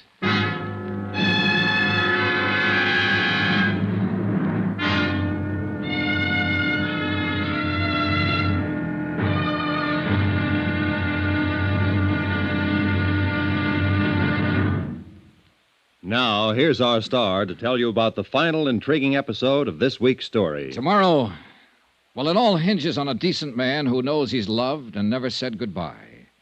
Join us, won't you? Yours truly, Johnny Dollar.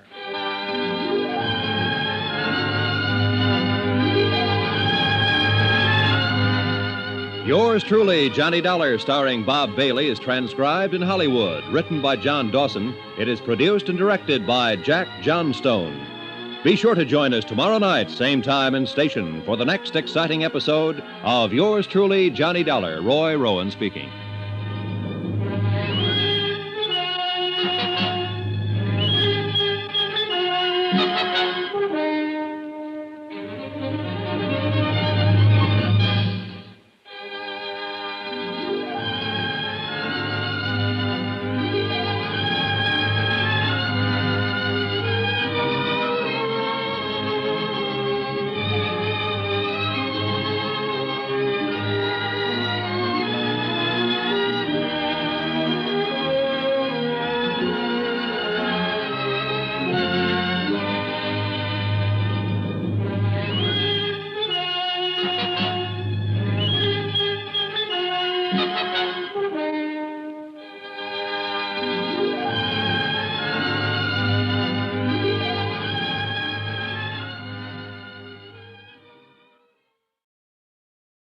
From Hollywood, it's time now for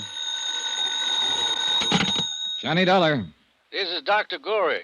You left word for me to call? Yes. Wonder if I could see you sometime today, Doctor. What about? About the Abbott matter. No. I'm kind of busy today. I talked to you once, Mr. Dollar. What else can I say to you? That's up to you, Doctor. Entirely up to you.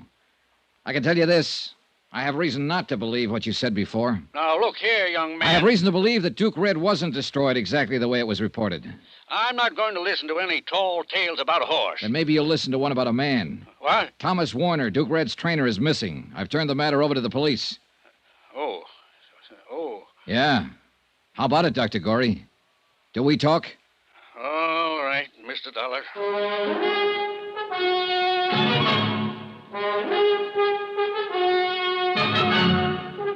Tonight and every weekday night, Bob Bailey in the transcribed adventures of the man with the action-packed expense account, America's fabulous freelance insurance investigator. Yours truly, Johnny Dollar.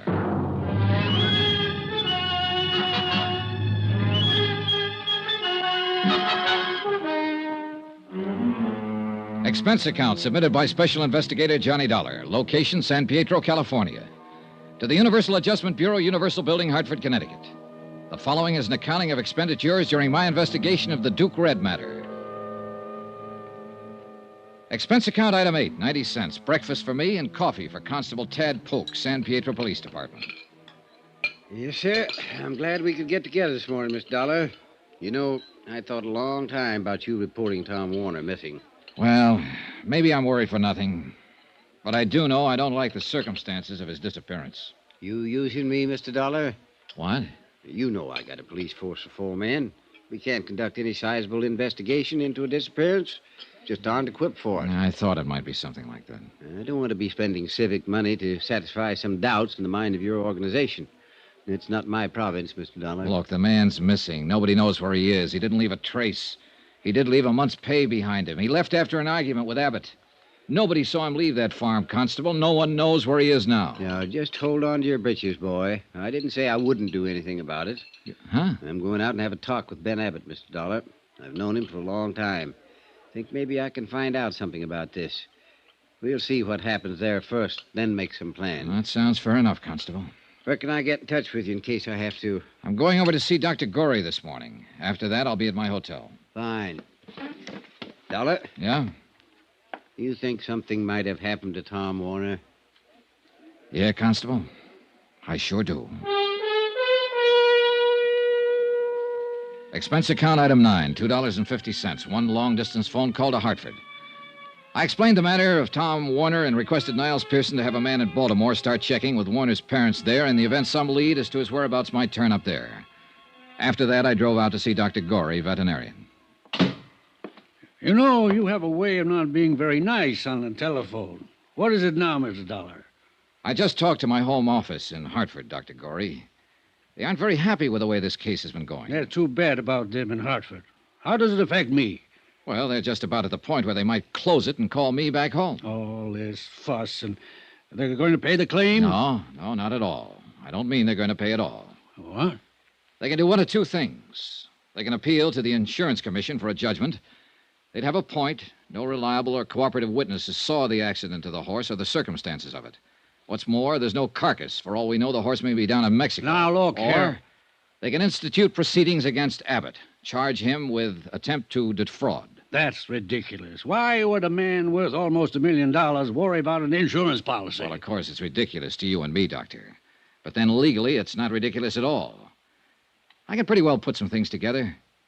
Abbott didn't even want to file a claim for the loss of that horse. As a matter of fact, he fired his office manager, Monroe, for filing the claim. Fired him and paid him a bonus to get out and stay out so Monroe wouldn't have to answer any questions. True? Possibly. Abbott blamed the accident on Thomas Warner and fired him, too. Warner hasn't been seen or heard of since. Now, you said on the phone... I didn't say it, but I'll say it now. Abbott hated Warner because Warner was seeing his daughter. I'll also say Abbott never struck me as a man who could control his hates. Tom Warner's nothing to me. I don't know anything about him. But Ben Abbott is something to you. Now, look, Doctor.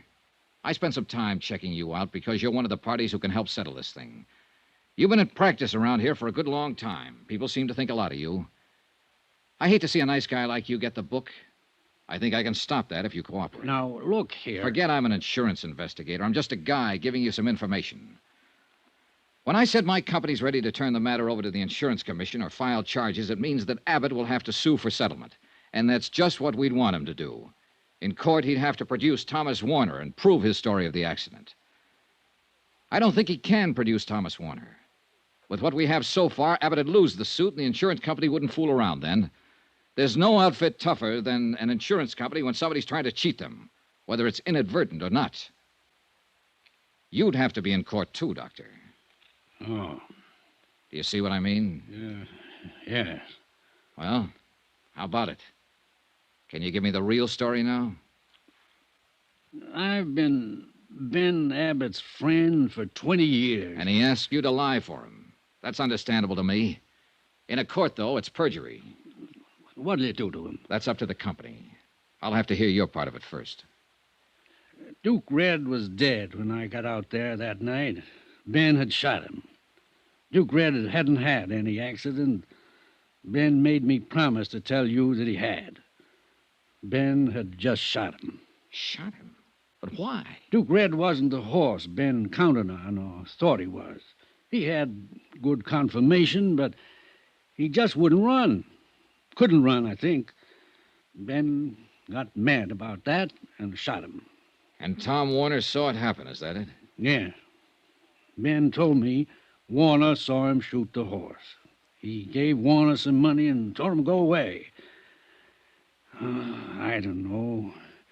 Ben's losing his mind, I think. I've heard that about him before. From who? His daughter. Terry. Yeah. Poor Terry. Yes, she'd have reason to say that. Huh? Now what? I'll have to talk to Abbott. Sure. One thing still worries me. What's that? I went over his bank record. He paid out money to Monroe, but he didn't pay out anything to Thomas Warner. He told me that he did. Okay, then. I'll ask him about that, too.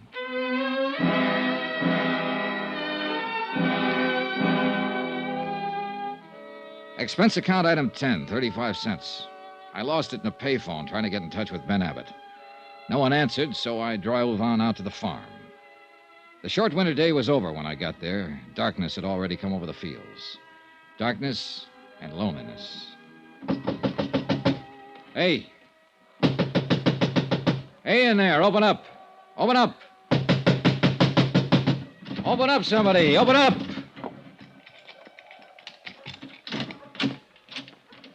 Mr. Dollar, sir. Good evening. Hello, Cully. Didn't you hear me? Mr. Dollar, sir, maybe this isn't such a good time to be coming around. Is Mr. Abbott here? Yes, sir, he is. But Constable Polk was out here this afternoon asking him questions, and he got powerful mad. There's no telling what he might do. He's awful mad. Well, I'm a little mad myself. I'd like to see him. Tell him I'm here. Mr. Dollar, please. That's all right, Cully. You go ahead. All right, Miss Terry. I'll find Mr. Abbott, Mr. Dollar. Hello, Johnny. Hi. Oh, don't. Don't come any closer. Well, what is it? Why is it so dark in here? I'd rather you didn't see me just now. Huh? Terry. Vanity. A woman always has that first, they say. Oh, John. Who did this to you? Dad, he's crazy. I just don't seem to do anything to please him. Here now. Oh, Johnny, I think it's the end. Take your hands off her. What? I said take your hands off her. I'll kill you with this. Oh, Johnny, be careful. Wait a minute. I'll show you. I'll show you. I killed a man with that kind of thing. Eddie, stop it! Stop it! Terry, baby. No, don't touch me. Oh, Johnny. Oh, that's a pretty heavy cane he uses. Oh, lie still. I'll phone a doctor. No. Where'd he go? I don't know. Out that way. Johnny, did you hear? About killing someone else? He was talking about Tom Warner. Johnny, I know it. He was talking about Tom.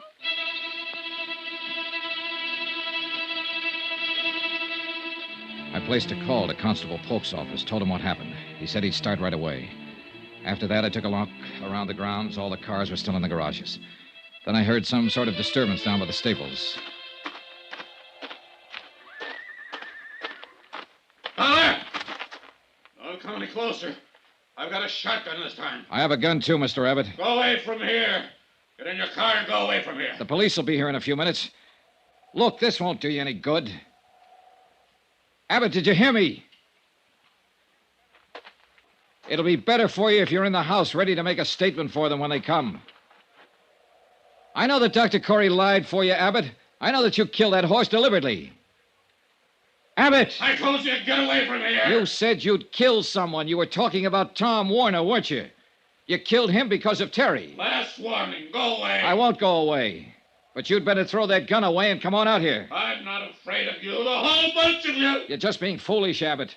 Like you were the day you smashed up a new car because some little thing on it didn't work. The way you killed that valuable horse because you didn't like his running. The way you killed Tom Warner without reason. You're smashing your whole life now this way. Put down that gun and come out. Abbott! That's enough.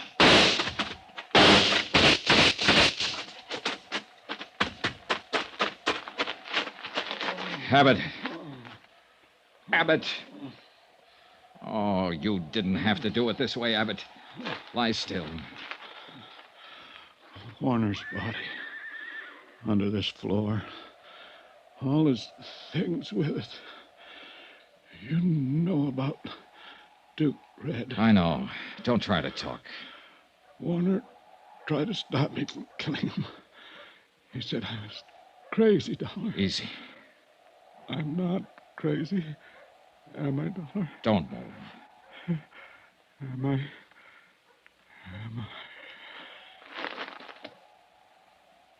No.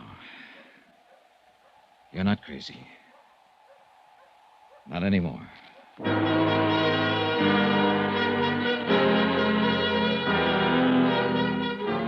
They found the body of Thomas Warner where Abbott had said it was. He'd been shot to death. Terry was still in the hospital when I packed up and left San Pietro. Expense account item 11, $65.30. Hotel and board at the San Pietro Hotel. Item 12, $175, airfare and incidentals back to Hartford. Item 13, $43 even, miscellaneous. Expense account total, $802.65. No remarks. Yours truly, Johnny Dollar.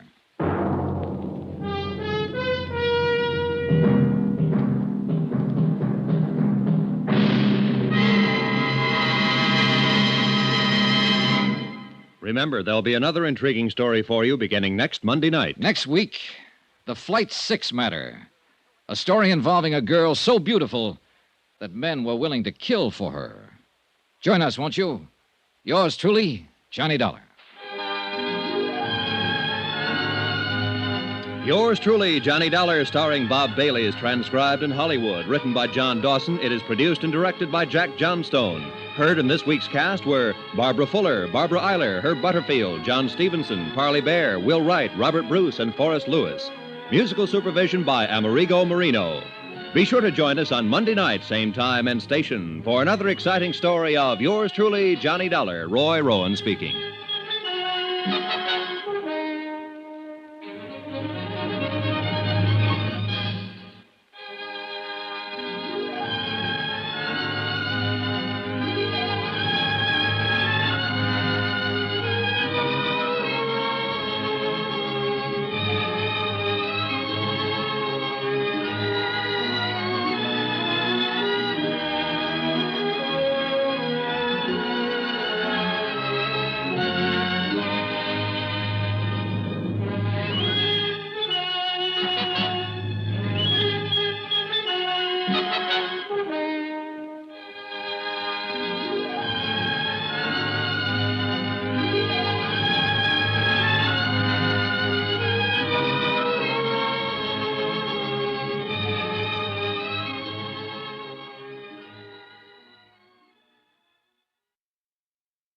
From Hollywood, it's time now for.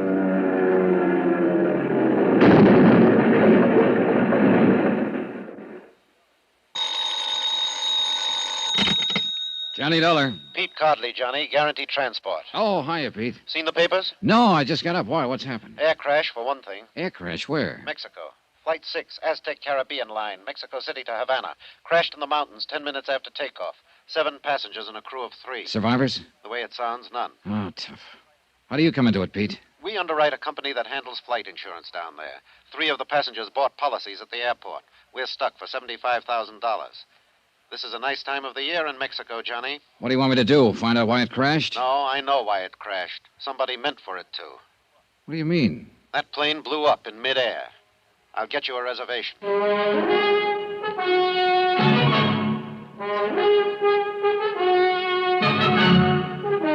Tonight and every weekday night, Bob Bailey in the transcribed adventures of the man with the action-packed expense account, America's fabulous freelance insurance investigator. Yours truly, Johnny Dollar.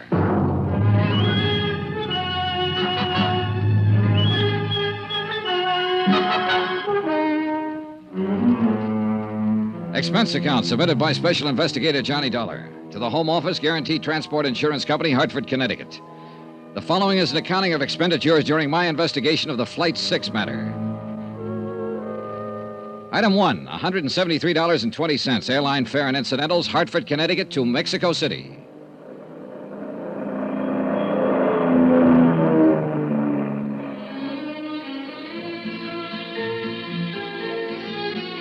I checked my baggage through customs and started making inquiries, and more inquiries, and then some more. And after the 14th Quien Sabe, maybe is better you ask Kim, I found the office I was looking for. Or at least I thought I'd found it. The flowery Spanish title on the door translated roughly into Inspector General of the Department of Civil Air Transport. But when I opened the door, I wasn't so sure. Come in, Jack. Make yourself to home. Oh, I'm sorry. I was looking for You found him. That's me. Don't let the big words on the door fool you. I'm all there is. There ain't no more. So come in. Shut the door. All right, thanks. Is your name Dollar? That's right, Johnny Dollar. Macklin here. Macklin. One-time mongrel from the south side of Chicago. I got a wire from your office. Said you'd be in on Pan Am Flight 12. Pull up a chair and squat, will you? All right. Or what were you expecting? Spanish grandee with a white silk shirt, a black silk tie, and a second cousin on the cabinet? Well, maybe. At least I wasn't figuring on a Southside Mick with a 17th century desk and a cotton sweatshirt. Well, now, here's what little dope we've got on the crash. Most of it you probably know already. I left on 20-minute notice. All I've seen is one newspaper item. I can use a lot more. Well, you won't get much more out of that report. We got a crew over at the wreckage around 2 hours ago. Survivors? No, he didn't have a chance.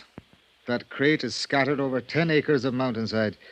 Didn't catch fire, though, so we might turn up something or other. Oh, I've got a good man in charge up there, Juno Romero. You'll meet him later. I'm sending another jeep up there in a few minutes, and you can go along if you want. Thanks, I will. My company figures sabotage. Any chance they're wrong? Could it have been accidental? Equipment failure, personnel failure, something like that? Well, if I thought so, I'd be up there at the wreck myself. That'd be my kind of job. But this one's different. You know, it's detective work, your kind of job. And Gino Romero's. Now, he talks as soft as a girl out of finishing school. Looks a little like one, in fact. But underneath it, he's as sharp as a tack and tougher than an old boot full of nails. What actually happened when the plane went down? All I've heard is that it blew up in midair. That's right. Well, a few Indians were the only ones who saw it. They were burning charcoal up on a slope at about 9,000 feet. They were watching the plane circle, gaining altitude. Then one big flash, the tail blew off. Pilot didn't have a chance. He rode it straight into the side of the mountain. The tail? That sounds like the baggage compartment. That's the way I figure it. An explosive of some kind, a time bomb smuggled on board before the takeoff. I'm covering that angle from this end. I'm rounding up every one of the baggage gang, the maintenance crew, anybody who had a chance to get near that plane before it left the field out there. And what have you found out? Well, so far, nothing. We're trying to check back, too, on the individual passengers, the plane crew, trying to find out who might benefit by having any one of them dead. Well, I guess that'll be your angle, too. Yeah. Yeah, at least as far as insurance is concerned. Well, there were 3 flight policies issued, and the names are in the reports here somewhere. Yeah, I know. I've got them. The Home Office gave them to me, along with the names of the beneficiaries. I haven't talked to any of them yet. I figured that you know how to go about it better than I would. And there's another possible insurance angle, and that's the cargo. Do you know if there was anything valuable on board? Worth destroying for the insurance, you mean? No, it was done by somebody who deliberately set out to kill one of the 10 people on board that plane. And who didn't mind killing 9 others to get that one. It was premeditated, cold-blooded. Now, you get him, Johnny. Get him for me, and then just leave me alone with him for about... Come in. One of you is Senor McLean, Inspector General de Departamento Yes, Civil. that's me. What can I do for you, Jack? They will not give to me any information, Senor McLean. Not the police, nor the airline office, nor Oh, any. who are you, and what information do you want? I am Ramon de Lagos, Senor, and I am here... De Lagos? Wait a minute. That's the name of one of the... Yes. Look, are you related to Maria de Lagos? My wife. She was on the plane. Now tell me, please, what news do you have? Have you reached the scene of the crash? Yes, we have. 2 hours ago. And what did you... Is there any chance... I'm sorry, there were no survivors. No. Oh, no. I'm sorry, Senor de Lagos. It is too terrible. I didn't know you were here in the city, or I'd have let you know right away. I sent word to your office in Havana. I have been here for 6 weeks. Maria came for a visit only a few days ago. Now... I know, it's a rough deal. I am sorry. Oh, this is Johnny Dollar from the States. Senor. How do you do, sir? He's here to investigate the cause of this thing. What is the use, Senor? It will not return life to the dead. No, but I don't like to see a murderer get away with it. A murderer? Then the rumors are true. The plane was destroyed deliberately. It is hard to believe that anyone would... Senor McLean, what arrangements are being made? The bodies will be brought down to the Federal District Hospital, and I'll see that you're notified. Gracias, Senor. No, let's see. I believe your wife's brother, Don Serrano, is staying at the Hotel Regis. Yes, he is. But I am at the Monte Casino. Don Serrano and I are not friendly. I see. All right, senor, then I'll contact you at the Monte Casino as soon as I have word. You are very kind. And again, I'm sorry. Yes, that is all one can say. Adios, senores. Know anything about him, Mac? Well, only what his wife filled out on the flight form. He's Cuban, residence and business address Havana, in the export game. And you know, of course, that his wife was one of the 3 people who took out accident policies. But naming her brother, Don Serrano, as beneficiary, I wonder why. Well, that's one of the 6 dozen questions you can ask when you start prowling. Look, I hate to rush you, Johnny, but I ought to start that jeep up the mountain. I'm ready anytime. I'll let Gino know you're coming. And you check with me if you want anything. You'll have full cooperation from the federal police and the government. And to repeat just one thing, Johnny. Yeah, I know. Whoever did it, get him. Check.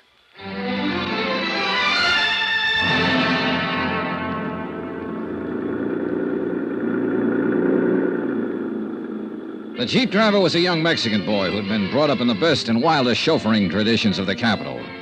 He knew only one way to drive, with both accelerator and horn wide open.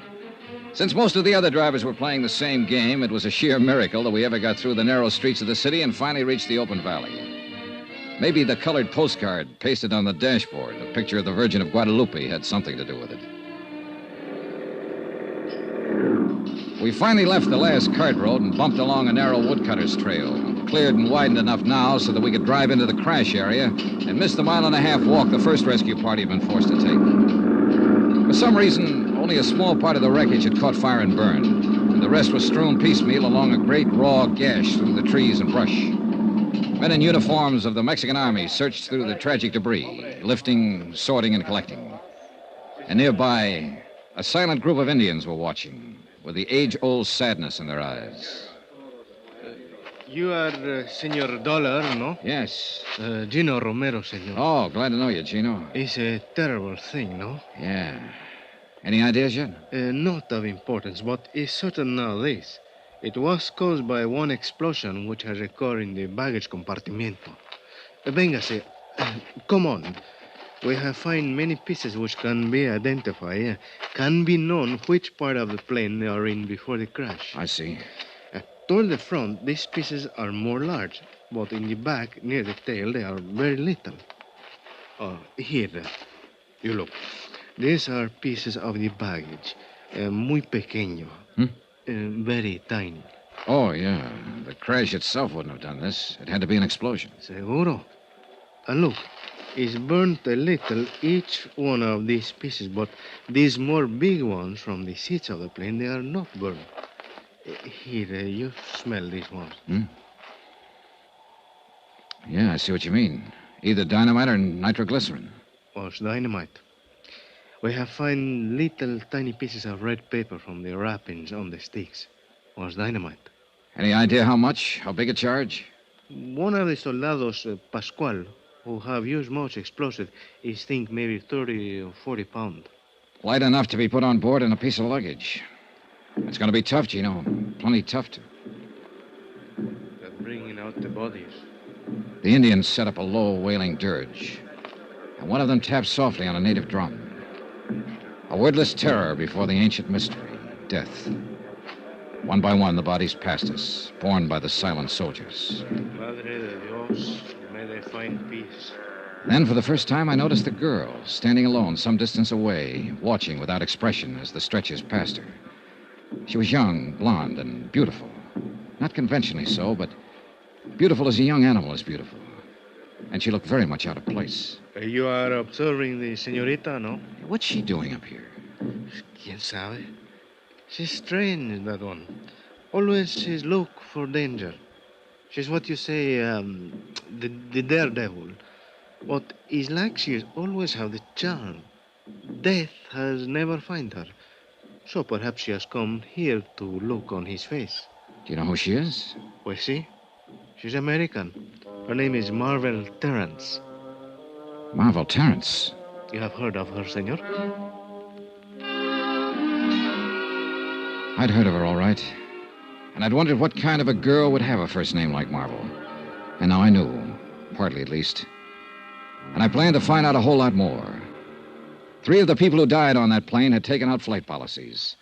Maria de Lagos was one of them. The other 2 were men, both of whom had named as beneficiary Marvel Terrence.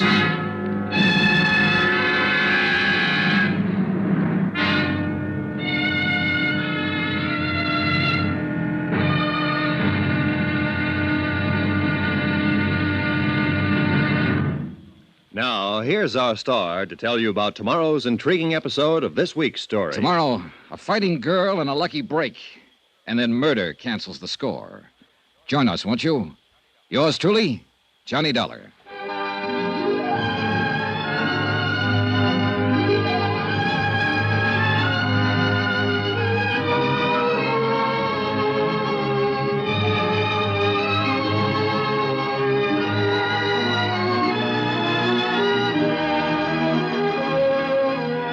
Yours truly, Johnny Dollar, starring Bob Bailey, is transcribed in Hollywood. Written by Les Crutchfield, it is produced and directed by Jack Johnstone. Be sure to join us tomorrow night, same time and station, for the next exciting episode of Yours truly, Johnny Dollar.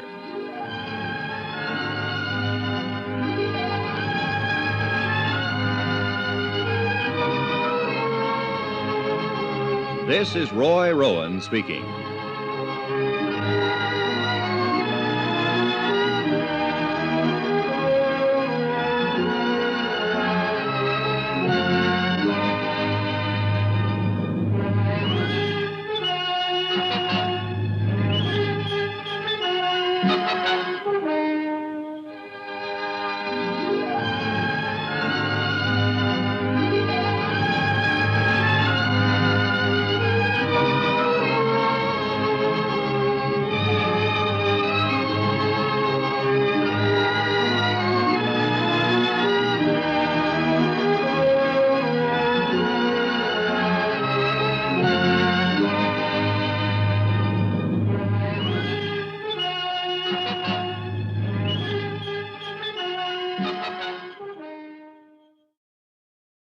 From Hollywood, it's time now for Johnny Dollar here. Go ahead.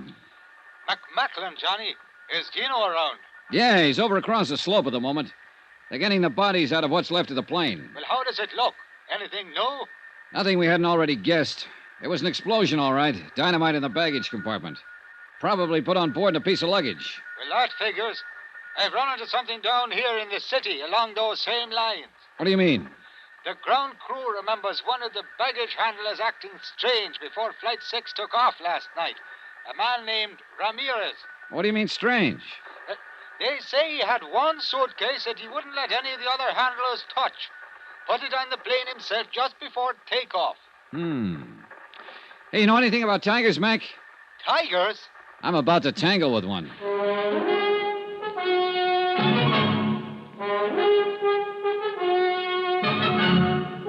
Tonight and every weekday night, Bob Bailey in the transcribed adventures of the man with the action-packed expense account, America's fabulous freelance insurance investigator. Yours truly, Johnny Dollar.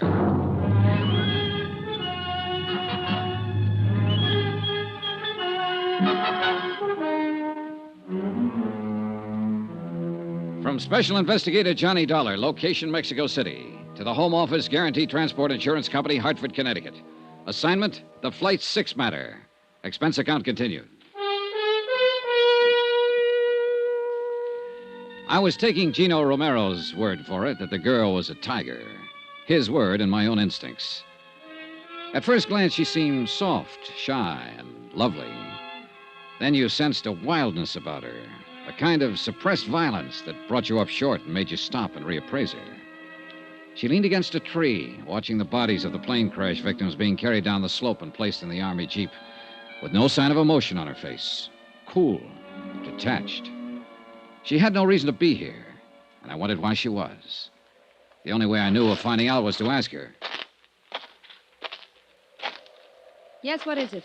You're Marvel Terrence, I believe. That's right, and I've not met you somewhere before. No, but you're about to. My name is Johnny Dollar. I'm an investigator for an insurance company up in the States. I'm sure it must be very interesting work. Sometimes, on some jobs. Other times, it's only dirty and disgusting. Like this time, for instance. Well, we all have our problems. Maybe I can help you with yours, Miss Terrence. Run along, will you? I'm not in the mood. Oh, you amaze me. I think that seeing 10 bodies picked up and hauled away ought to put anyone in a gay, carefree mood. Look, beat it. You came out here sightseeing, didn't you? 20 miles from town? So you must like this kind of thing. I had friends on that plane, Mr. Dollar. So did a lot of other people. But maybe not as good friends as you had. I don't know what you're talking about, and I don't care. E.H. Palmer and Jim Rourke. Were those your friends, Miss Terrence? Now, let's get this straight. I'm not interested in playing footsies or any other game you have in mind. You're wasting your time, Buster. Now get going. Oh, well, wait a minute. Maybe you've got the wrong idea. This isn't just a social chat. No, you want to help me with my problems. Just one problem. I'm wondering how you're going to spend that $50,000. What? Yeah, that's a fair-sized chunk of money to drop right out of the sky. What are you talking about? What $50,000? The money you'll get from the deaths of your two friends, Palmer and Rourke. What do you mean? Say, tell me, were you with them at the airport last night when Flight 6 took off? Yes, I was. Then you but must have known that they both took out flight policies and that both of them named you as beneficiary. No. No, I didn't know. I wasn't with them exactly. At least not up until takeoff. Then you claim this is all just a big surprise. Of course, I didn't know a thing about it. But it's just like them. It's what they do. Why did you come out here to the wreck, Miss Terrence? I don't know. Ed and Jim were my friends, and I don't know why I came, Mr. Dollar. She came because I brought her, mister. No, Bill. But I didn't bring her here to be pushed around by some morbid curiosity hound. No, please. This is Johnny Dollar, Bill. He's an insurance investigator. Bill Blakely, Mr. Dollar. Hello. He was asking me some questions. Why you? Because Ed and Jim both took out insurance policies in my name. What? Flight accident policies, $50,000 worth. Well, Mr. Blakely, you said Miss Terrence is here because you brought her. I wonder if you'd tell me why you're here. I don't know that it's any of your business. Sometimes I make things my business. Then sometime you may get your teeth knocked out. They're in pretty solid, Blakely. Yeah? Well, maybe... Bill, stop it. Sorry, Marvel. Ed Palmer and Jim Rourke were Bill's business partners. What business, Mr. Blakely? Engineering. We're building some roads around Mexico City. How many partners? Just the three of you? Yes, just... That's right, Dollar. The business belongs to me now. What about it? Nothing about it. Congratulations. One more crack Bill, like I that. said stop it. Let's go, Marvel. I've got to get back to town. Wait for me at the truck. I'll be there in a few minutes. All right. Suit yourself. Dollar, just one thing. Don't push me. Blakely, 10 people died over there on that hillside last night. They were murdered.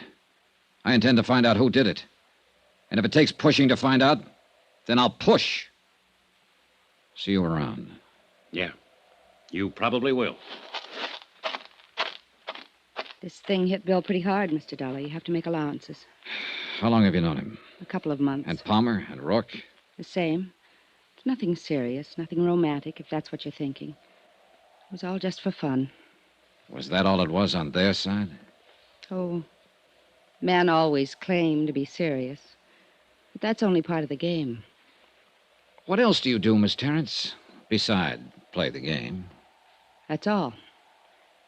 I'm a wealthy orphan, Mr. Dollar, and my only career is drifting around the world playing the game. I'm ornamental, irresponsible, and rather useless. Maybe not entirely useless. Just being ornamental has some importance in this world. So you play too, huh? No, I meant it. I guess I was pretty obnoxious when you spoke to me a while ago. Well, I suppose I asked for it. I'm staying at the Hotel Monte Cassino. Are you? I'd like to see you again. I could teach you the game, Johnny. Well, that's a very attractive offer. Outside of business hours. But you think I'm mixed up in this? No, I'm not sure. Well, think about it, Johnny. You can call me at my hotel. The Monte Cassino. That's where DeLagos is staying. Happen to know him? Ramon? Well, yes, of course. Why? Well, one of the passengers killed in that plane was his wife. Didn't you know? I saw the name DeLagos, but I didn't even know he had a wife. Another just for fun? I think you've got some wrong ideas about me, Johnny. Come see me and I'll straighten them out for you. All right. I will. And something else. You'll find it out anyway, so I may as well tell you. Tell me what? I had reservations on Flight 6, too. I was going over to Havana for the weekend. I canceled out at the last minute. I see. Maybe that's why I came out here. To see for myself. I'm not afraid of death. I've tempted it too many times to be.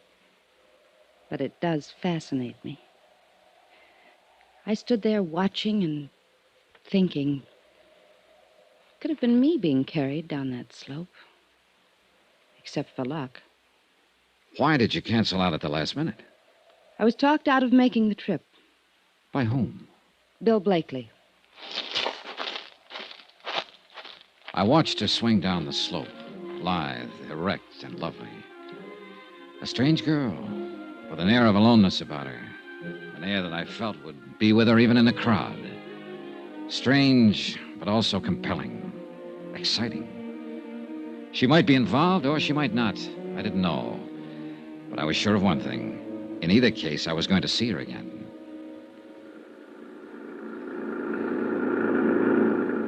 An hour later, Gino Romero and I were heading back toward the city in the government jeep, leaving behind us the wrecked plane, the crushed trees, and the lonely slope on the mountain. You have found the young lady of interest, senor? Yeah, I found her of interest. Always she's doing the crazy things. Daredevil, flirting with the eyes, looking for danger. Playing the game, she calls it. Si, senor. Playing the game. Qué lástima.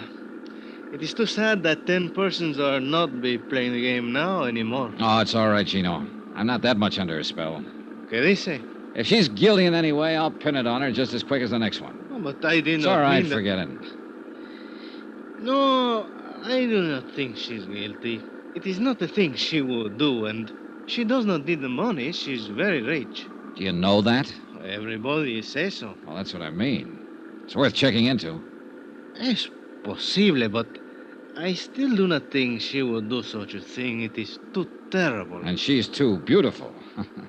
Maybe I ought to give you the advice, Gino. Before the beauty of a woman, senor, we are all as brothers, like Senor Blakely. I see he will look very disturbed. Yeah, he did get a little hot under the collar. What do you know about him, Gino? Almost nothing. He's come here for 3 months now, making the road. And his partners, Palmer and Rourke, were killed in the plane crash. What do you know about them? The same. Nothing. They all arrive together. Always they work together, play together. Then along came Marvel Terrence. True. They were all rivals for the senorita. And there is one thing. What's that? They have the building for the machinery outside the city, the warehouse, you call it. What about it? In this warehouse, they keep much dynamite.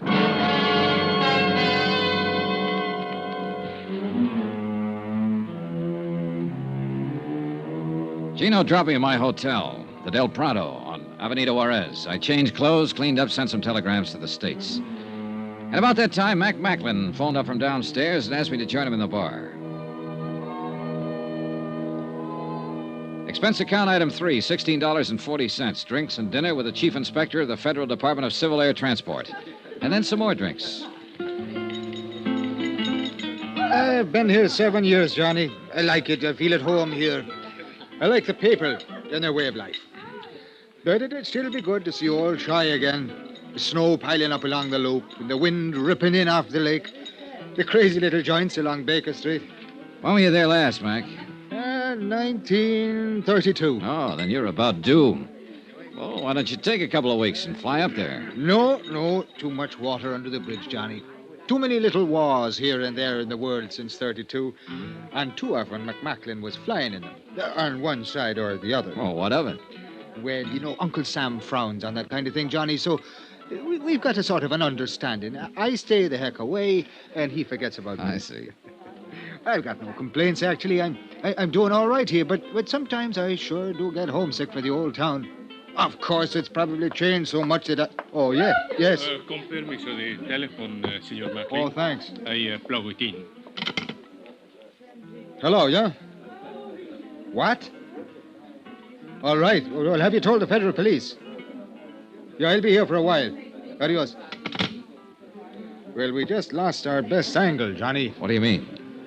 That baggage handler, the one I figured slipped the dynamite on board the plane. The boys just now located him. His throat has been cut.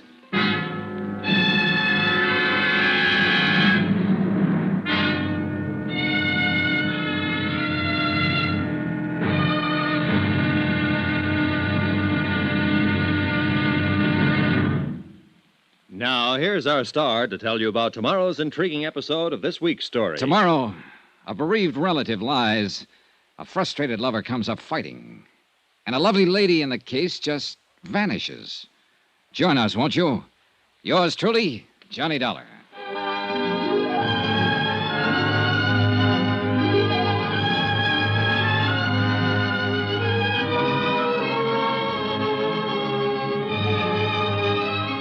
Yours truly, Johnny Dollar, starring Bob Bailey, is transcribed in Hollywood. Written by Les Crutchfield, it is produced and directed by Jack Johnstone.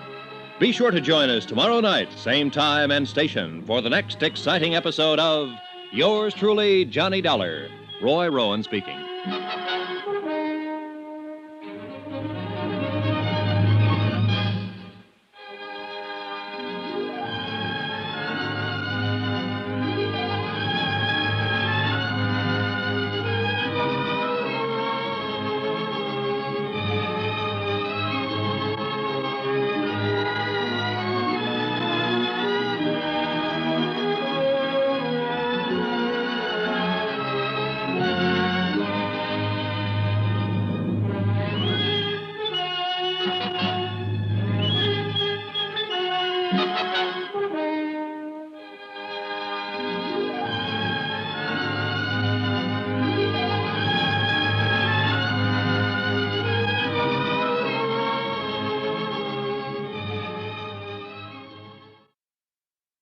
From Hollywood, it's time now for Johnny Dollar. This is Don Serrano de Almeida y Pico. Oh? We have not met, Senor Dollar. No, all right. I've been sure to remember the name. Don Serrano. Oh, wait a minute. You're Maria Delago's brother. That is correct. I was planning to call on you this morning, Don Serrano. That will not be necessary, Senor, since I am taking the liberty of calling on you. I am downstairs in your hotel at this moment. Oh, I see.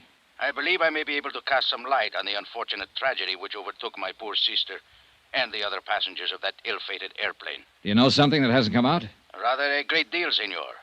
I know the crash which resulted in the deaths of 10 innocent people was the evil work of a diabolical maniac. Yes, well... A product of the warped mind of a scheming, worthless, unspeakable dog, a sneaking, money-hungry snake, a scurrilous, unprincipled... Don Serrano. Si, senor. Come on up.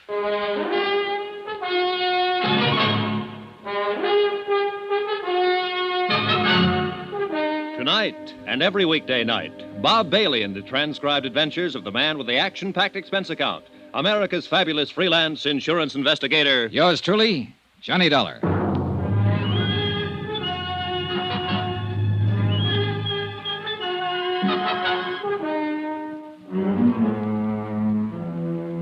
From Special Investigator Johnny Dollar, location Mexico City, to the Home Office Guaranteed Transport Insurance Company, Hartford, Connecticut. Assignment, the Flight 6 matter. Expense account continued. Item 5, $3.90, room service. Breakfast for myself and a pot of coffee for my visitor, Don Serrano de Almeida y Pico, I think.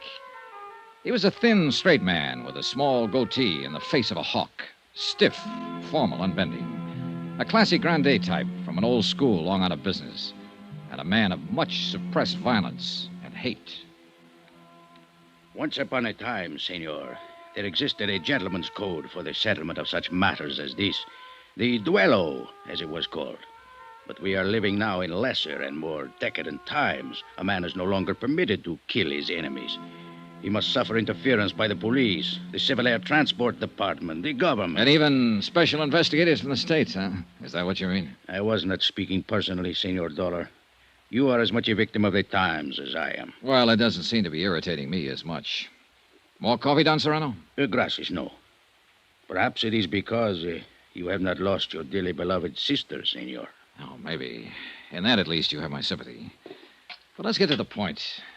You've done quite a lot of talking about wanting to kill somebody, but I'm still not too sure who or why or what. It is very simple, senor. Not to me. Suppose we start at the beginning. As you like. But who can ever say what is the beginning of anything? All right, then let's be arbitrary about it. Let's start 3 weeks ago when your sister Maria came here from Havana to join her husband, Ramon de Lagos. I believe you said Ramon had been here for a month at that time on some kind of a business deal. A business deal? Do I look like a fool, senor? Oh, now, let's stick to the point. Women. That is his business, senor. Women with money. Then a week ago, Maria wired you, said she was terribly unhappy, and asked you to come at once. And when you got here, she told you what was the matter. She said Ramon was carrying on with an American girl named Marvel Terrence. A Jezebel, senor. So you took over. You got Maria an airline reservation back to Havana on Flight 6, the one that crashed, and told her you'd handle Ramon. Oh, she was putty in his hands. He lied to her every day since they were married. And she always ended up by believing him. I told her in the beginning he was interested only in her wealth. Which amounts to how much? Oh, much. Even after Ramon's foolish dissipation over the last few years. What happens to her estate now? Half of it she was permitted to dispose of as she wished. She made a will some time ago in favor of Ramon. Against my advice, I may say. What about the other half? Now, that reverts to me, senor. Oh? It is a matter of family tradition. Who managed your sister's estate before Ramon came into the picture? I did, senor. And quite profitably. I did not waste my energies on illicit follies and ludicrous intrigue. All right. Night before last, then, you took Maria to the airport and saw her off on the plane. Si. What was she planning to do when she got back to Havana? Was she going to divorce Ramon? My sister was a very pious woman. May she rest in peace. Her religion would never permit such an act. I see. And, of course, there was the matter of family tradition. Oh, naturally. Did Ramon go to the airport with you? I had not seen Ramon since the night before, nor had Maria. We had quarreled violently over his disgraceful conduct. Did Ramon know that his wife was taking Flight 6? I informed him the night before. Did you or Maria see him at the airport? Oh, no, senor. He was much too clever. He managed to keep out of sight. Then how can you be sure he was there? Senor Dollar, who else would be so vile as to place an explosive on board the plane? Oh, well, now I can follow your reasoning, but... The matter is self-evident. Well, look, I'm afraid we need more than self-evidence, Don Serrano. The problem of evidence is your responsibility, senor. I have told you who committed the deed. No, you've told me who you suspect. Do you doubt my word? Not as far as it goes. Sure you won't have some more coffee? No, gracias. Do you happen to know this girl, Marvel Terrence? By sight, I mean. She has been pointed out to me. Mm-hmm. Did you see her at the airport? See, I did. I was under the impression she was going to leave on the plane, but after it departed, she was still in the terminal. Did you notice her talking to anyone before the takeoff? Yes, to some American, I believe. Red hair, stocky build, about 35? See, he would fit that description. Blakely. Did you see her talking to anyone else? Any of the baggage handlers or the ground crew? I'm afraid I did not notice. Is it important? It could be. Well, thanks for your information, Don Serrano. My only concern is to see justice done. I'm sure it will be. And now suppose we take a look at what you didn't tell me. Senor? The fact that Maria took out a flight accident policy for $25,000 and named you as her beneficiary. Well, I considered it a mere whim of my sister's. But the way things turned out, it was a pretty valuable whim, wasn't it, Don Serrano? For you, I mean. Senor, are you implying... I'm implying that Ramon wasn't the only one with a motive. Wasn't the only one who'll profit by Maria's death. You'll do pretty well yourself. Half her estate and $25,000 cash. That's not a bad deal. I should kill you for such an insult. You'd like to, wouldn't you? You're very big on this killing business. That's how you planned to handle things with Ramon, wasn't it, as soon as Maria went back to Havana? It is only what he deserves. And now you're trying to use me to do it. That's why you came here. You don't care about justice. All you want to do is get Ramon. He is guilty. If he is, Don Serrano, I'll find it out and I'll pin it on him. But if he isn't, I'm not going to be pushed into framing him. So you can take these dirty, underhanded insinuations of yours and you can... Get out, Don Serrano. Expense account item 6, $12.60. Taxi fares in and around Mexico City. I checked with the federal police first. They had their best men working on the murder of the baggage handler at the airport. And so far, they'd turned up nothing. They didn't have a single lead. I went through their files on the other 7 people who died on the plane. Nothing. The 2 pilots and the stewardess were Cuban and apparently had no close friends or enemies in Mexico City. 2 of the passengers were Brazilians and were only traveling through en route from the States. And as far as the other 2 were concerned, there seemed to be no motive. So it came right back again to the 3 I was already working on. Maria de Lagos and the 2 business partners, Ed Palmer and Jim Rourke. The 3 people who'd bought flight insurance policies. And that left me with 4 possible suspects. Ramon de Lagos, Maria's husband, Don Serrano, her brother, Marvel Terrence, and Bill Blakely, the partner of Palmer and Rourke. I checked with Inspector Mocklin, but he'd made no progress. With Gina Romero, no progress. I tried to reach Blakely, but he hadn't shown up at his office. I phoned Marvel Terrence and got a reluctant agreement from her to meet me for lunch. I waited for her at the Vendôme for an hour. She didn't show up. Finally, at 1 o'clock, I went to her hotel. Oiga, mozo, traiga el equipaje del cuarto número 85. Ahorita vaya. Ándale, pues. Si, senor. What can I do for you? I'd like to see Miss Marvel Terrence. I wonder if you... Miss Terrence. Que señorita tan bonita, tan hermosa. Yeah, well, if you'll... She's the most beautiful woman where I ever stay at this hotel. Yeah, she's pretty gorgeous, all right. Would you mind Sometimes telling... I think everybody in the world is in love with this señorita. All day long, it is one man after another which call up to talk to Miss Terrence. Well, would you ring her and tell her I'm 2 waiting... times so many calls we get on the switchboard while the señorita is live here. That's very interesting. And now would you You please... must forgive me, amigo. When I think of Miss Terrence, I lose all sense in my head. All right. You're forgiven. Now, if you... What is it you wish, senor? Will you ring Miss Terrence and tell her I'm waiting down here in the lobby? Immediately, senor. Your name, please? Johnny Dollar. Johnny... D-O-L-D-O... How do you spell it, please? D-O-L-L-A-R. L-A-R. Gracias. I will tell her at once that you... Sacre nombre. I had forgot. Forgot what? She's not here no more, senor. What? She has checked out of hotel at 11 o'clock this morning. Expense account item 7, $2.10. Lunch at the Monte Casino Hotel, alone. I was sorry she'd skipped. I guess I was secretly hoping Marvel would turn out to be in the clear. But if she were, then why run out? It didn't add up. I paid my check and started to leave the dining room. And at the entrance, I ran square into a man I was planning to see later in the day. He didn't seem very happy about it. Senor Dollar. How are you, Ramon? It is a pleasure to see you again, senor. And I'd now, like to if talk you'll to you a excuse couple of minutes. Come on, let's step into the bar. But I have a most important engagement, senor. Oh, this is important, too. I understand you're a friend of Marvel Terrence's. See, it is my honor and pleasure. Well, she's checked out of the hotel here. Do you know where she went? Oh, senor, I do not discuss the private affairs of my friends. Oh, knock it off, Ramon. This isn't a tea party. 10 people have been murdered by an explosion aboard a plane. One of them was your wife, remember? I cannot help you. I know nothing of Miss Terrence's plans, and now... I talked to your brother-in-law this morning, Ramon, Don Serrano. He tells me you're the one who put the explosive on board the plane. It is a lie. He seemed pretty certain of it. He tells me you stand to inherit half of your wife's estate. Then he is better informed as to the details of the matter than I am. I do not know what happens to the estate, senor. He seems to think you wanted to get your wife out of the way in order to have a free hand with Miss Terrence. Don Serrano, as you may have noticed, is a bigoted and jealous old fool who thinks only of money. He knows better than that. What do you mean? Maria was different from the women of your country, senor.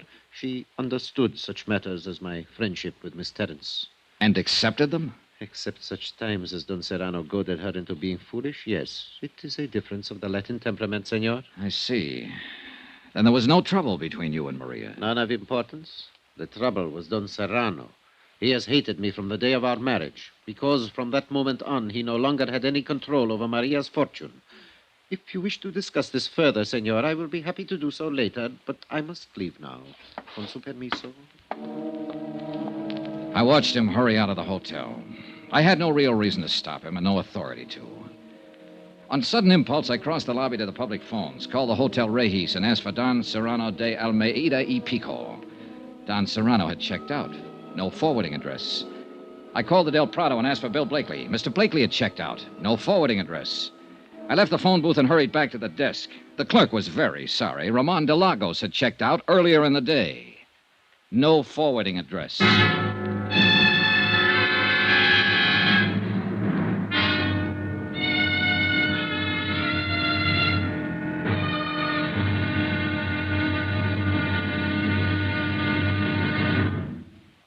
Now, here's our star to tell you about tomorrow's intriguing episode of this week's story. Tomorrow, a rendezvous in a tropic port. And a lot of things come together. Things like romance, desire, and death. Join us, won't you? Yours truly, Johnny Dollar.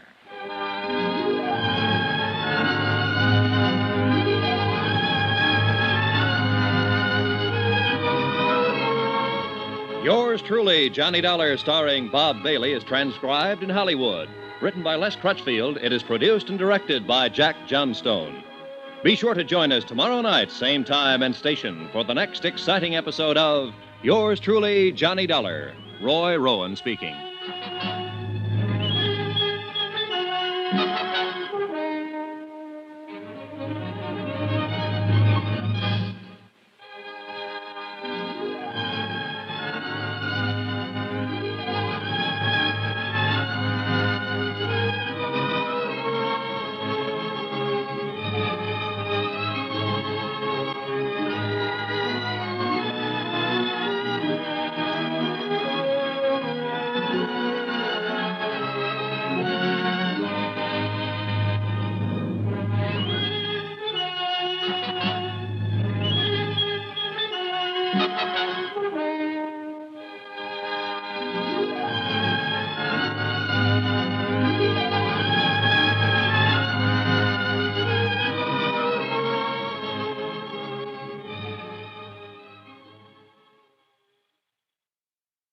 From Hollywood, it's time now for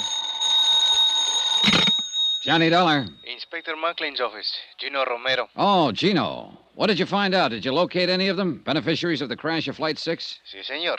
It was an affair most simple. A matter of making a telephone call to the airport. Then they've left Mexico City. Si, senor. The senorita Marvel Terrence has taken the 10 o'clock plane this morning to Acapulco. Oh? Senor Blakely has taken the 11:30 plane to Acapulco. Senor Ramon de Lagos has taken the 2 o'clock... Plane to Acapulco. And what about Don Serrano? Oh, with him, it's different. At 2:45, he's depart from Mexico City in a special charter plane. Look, Gino, is there another flight to Acapulco this afternoon? But, of course, at 4:30. Already I have 2 reservations. Good. I'll meet you at the airport. What's the flight number? Gino. I'm scared to think of it. This one is also called Flight 6.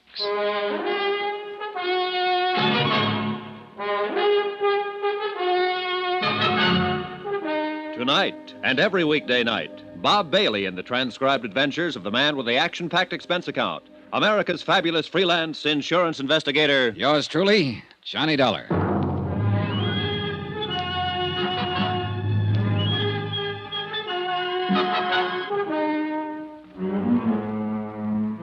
From Special Investigator Johnny Dollar, location Mexico City, to the Home Office, Guaranteed Transport Insurance Company, Hartford, Connecticut. Assignment, the Flight 6 matter. Expense account continued. Item 9, $63.45. Incidentals in Mexico City and plane fare to Acapulco. One more of the sharp contrasts of Mexico. We left the stiff formality of the city behind us, the cool, thin air of the high plateau, and 50 minutes later, we stepped off the plane and into the steaming heat of the tropics. Barefoot tourists in shorts and barefoot natives in white cotton dungarees. Soft brown skins and flashing teeth. Mangoes, papayas, and the heady scent of tropical flowers. Blue sky, blue Pacific, and a burning sun. And a bay so bright and beautiful it breaks your heart. Acapulco.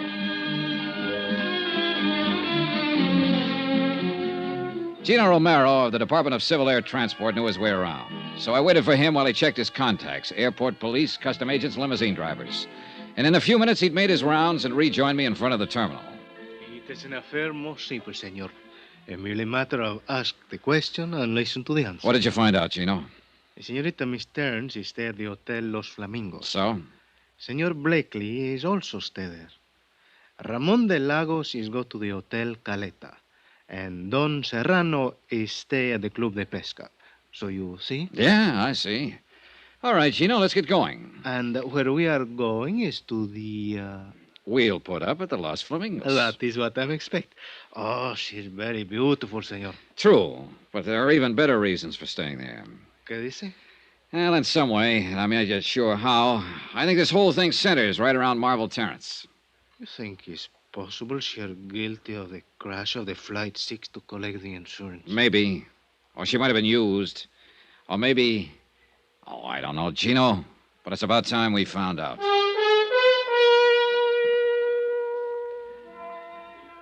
Expense account, item 10, $1.50. Limousine fare from the airport to the hotel. The Flamingos is built on a point near the far end of the peninsula, set on a headland high above the white smother of surf below. And there, just before dusk, with the western sky a yellow blaze of glory beyond the far rim of the Pacific, I found her. She was sitting on the open terrace by the edge of the cliff. And once again, she was alone. Sit down, Johnny. Thanks. I suppose I should be surprised, but I'm not, really. I guess I rather expected you. Well, then wasn't it a waste of time to run away from Mexico City? I've always run away, I guess.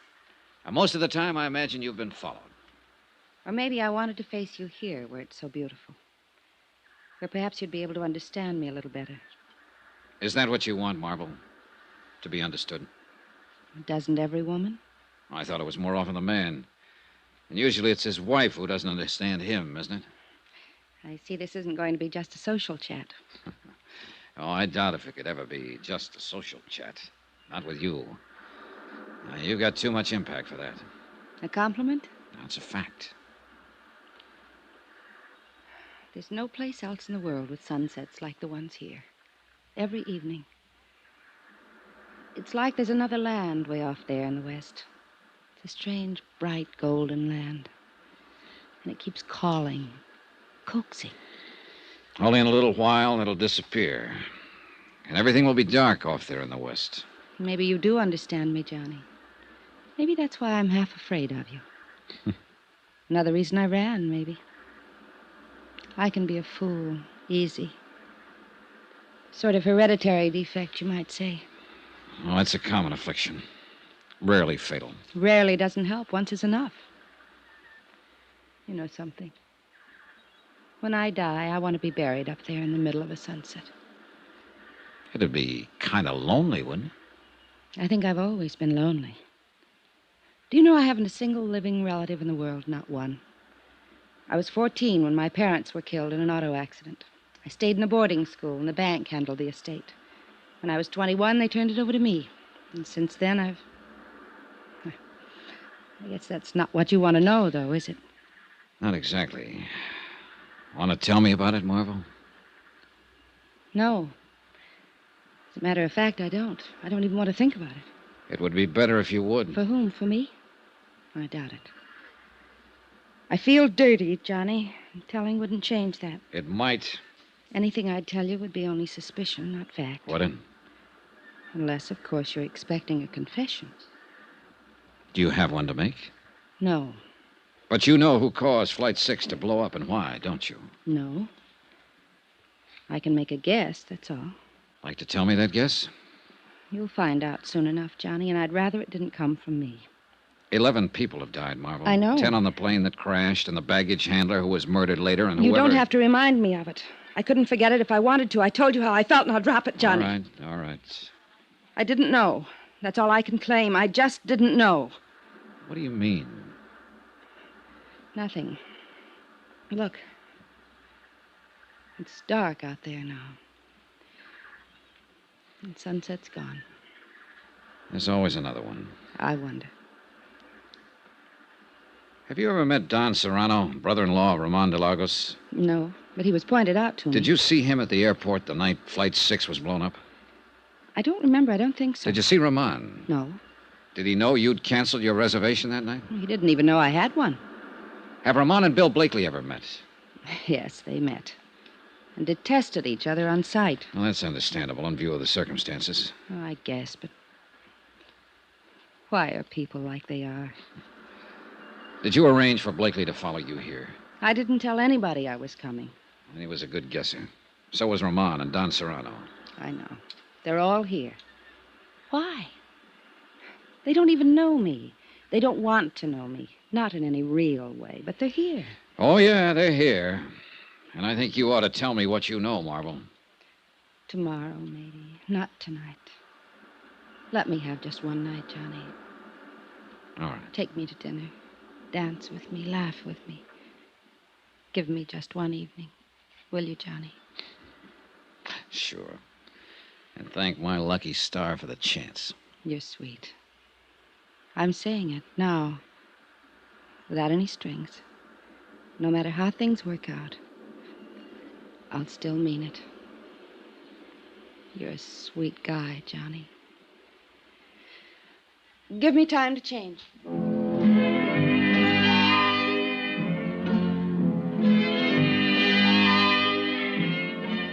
I went to my room and made 2 phone calls while I waited for her.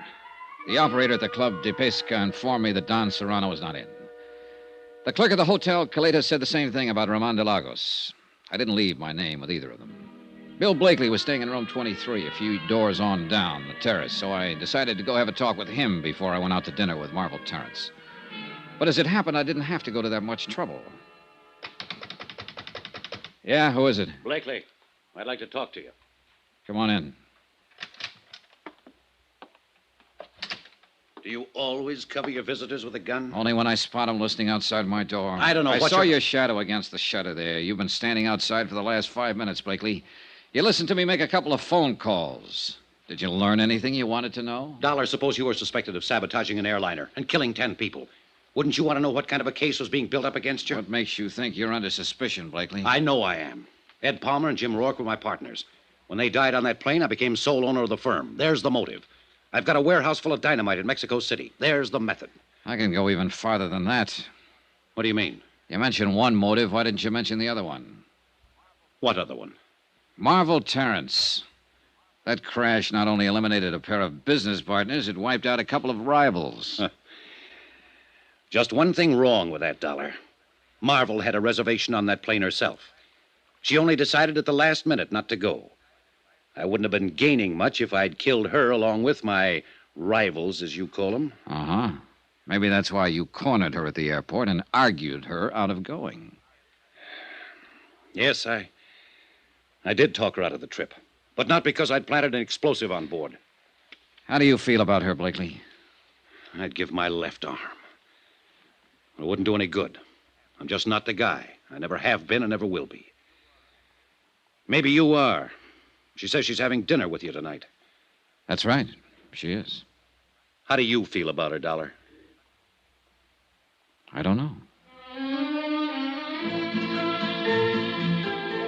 Expense account item 11, $26.40. Taxis, dinner, drinks, and dancing for two. The Copacabana with its blue lights and the surf right at your feet and a million stars low enough to touch. The warm water of the bay lapping softly at the pilings. The Las Americas, the Casablanca, music, champagne, and the tropic night. And then finally, much later. Good night, Johnny, and thank you. Tonight, for the first time I can remember, I wasn't alone. And then, only an hour afterward, I was wakened out of a sound sleep. Senor Dollar. Right with you, Gino. What was it? It's a senorita, I think. She's a number 8. Come on. But she wasn't a number 8. Her door was standing open and the room was empty. We searched the terrace out toward the edge of the cliff where I talked with her at sunset. We saw the broken section of railing and found one of her slippers and a pack of her cigarettes lying nearby. In pitch darkness, we slid and scrambled down the steep path to the beach. And there by the edge of the surf, we found her. The warm foam reached out for her, as though to carry her away, to that last sunset she'd loved so much. She looked very beautiful, but very much alone. As alone and as lonely as death.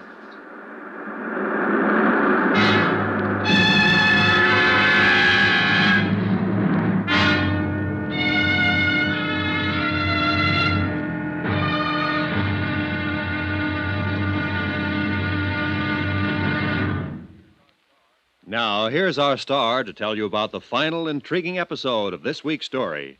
Tomorrow, a desperate killer is cornered and strikes back in a deadly counterattack. Final showdown. Join us, won't you? Yours truly, Johnny Dollar.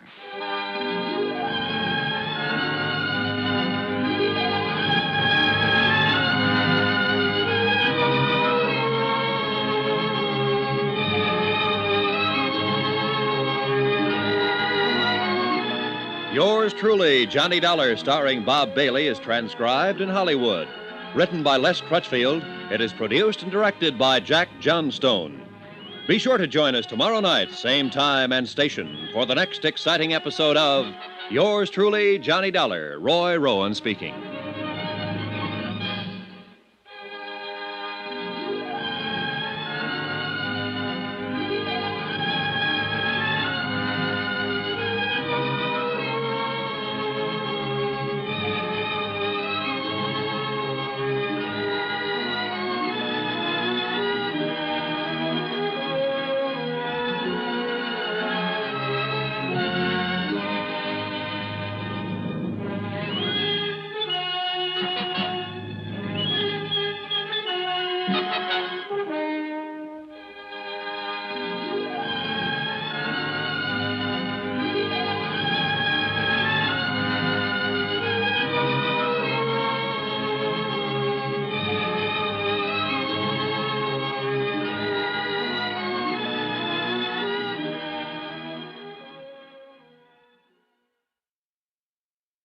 From Hollywood, it's time now for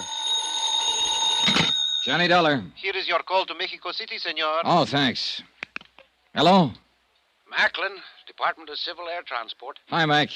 Dollar, what have you learned in Acapulco? Not very much, I'm afraid. But you said you were following the girl down there, Marvel Terrence. Yeah, and a few others who might have had a hand in the explosion aboard Flight 6. Beneficiaries of the insured on that flight. What others? Ramon de Lagos, whose wife died in the crash. Don Serrano, her brother. Bill Blakely, whose business partners were aboard. Well, have you and Gino learned anything from them? From the girl? Not yet.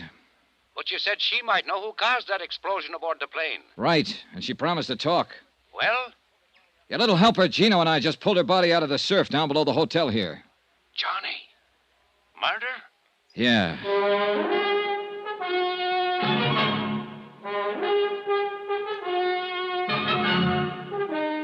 Tonight and every weekday night, Bob Bailey in the transcribed adventures of the man with the action-packed expense account, America's fabulous freelance insurance investigator. Yours truly, Johnny Dollar.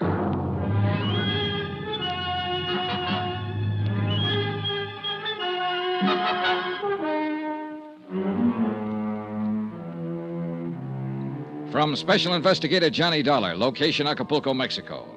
To the Home Office, Guaranteed Transport Insurance Company, Hartford, Connecticut. Assignment, the Flight 6 matter. Expense account, final page. Item 12, $1.80 for the phone call to Mac Macklin in Mexico City. I had to get Mac out of bed to tell him what had happened. That Marvel Terrence had been murdered. That somebody had silenced the girl around whom the whole case had seemed to center, since Flight 6 had exploded in midair 3 nights before and carried the passengers and crew to their deaths. Mac was shocked and offered any additional help I might need. But he had no new information at his end, and it was obvious now that any answers would have to be found right here in Acapulco.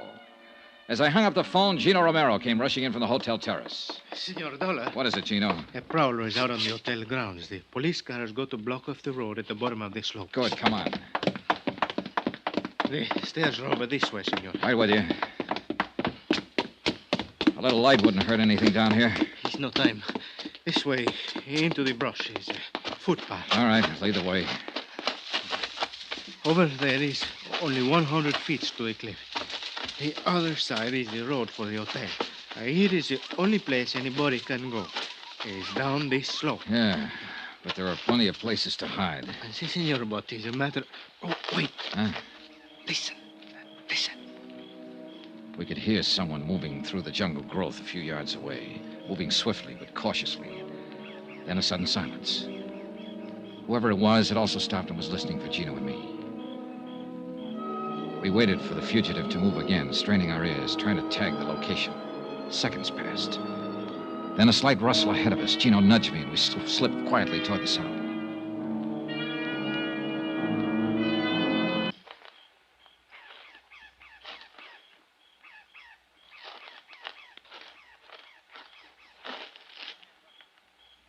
Get your hands up.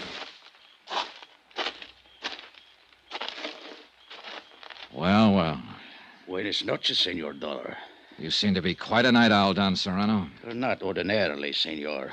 The circumstances which place me in this rather awkward position are not usual ones, I assure you. You were up there prowling around the hotel. Why? I was looking for my unmentionable brother-in-law. Ramon de Lagos? Why? What made you think he'd be here? I went to his hotel. He was not in his room. I knew he had not been able to see Miss Terrence since she had spent the evening with you. So I assumed he might be waiting for her here, at her hotel. And my assumption has, of course, been proven correct. Did you see him? No, but I heard the police discussing the murder of Miss Terrence. It was obviously Ramon's handiwork. Still after him, huh? My feeling about Ramon is not a secret, Senor. Nor his about you. So why did you go to his hotel? To kill him. Why else? Time was running out, so we took Don Serrano back to the hotel to the police. One very important person hadn't put in an appearance. Gino went down to Bill Blakely's room, knocked on the door, then opened it with a passkey and went in. Blakely wasn't there. We searched the room. The bed has been sleeping, senor. Yeah, I notice.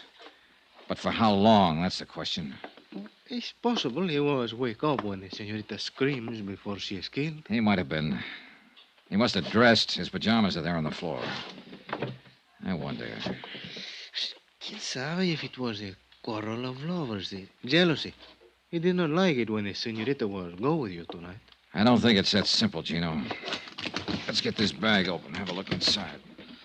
Maybe we can... It's not even locked. He seems to have been traveling light. There on the top, senor. Yeah, I see. What is it? Box of .38 caliber cartridges spilled open. And that piece of oilcloth. He had a gun packed in here. No, it's gone. He got up, loaded a gun, and left. Took the gun with him. If it was before the scream, that's one thing. But if it was afterward, then... What are you thinking, senor? I think we'd better take the police with us, get over to the Hotel Caleta, and check up on our third suspect. Ramon? But Don Serrano said he is not there. Don Serrano could say anything. I think we'd better get over there, Gino, and do it fast.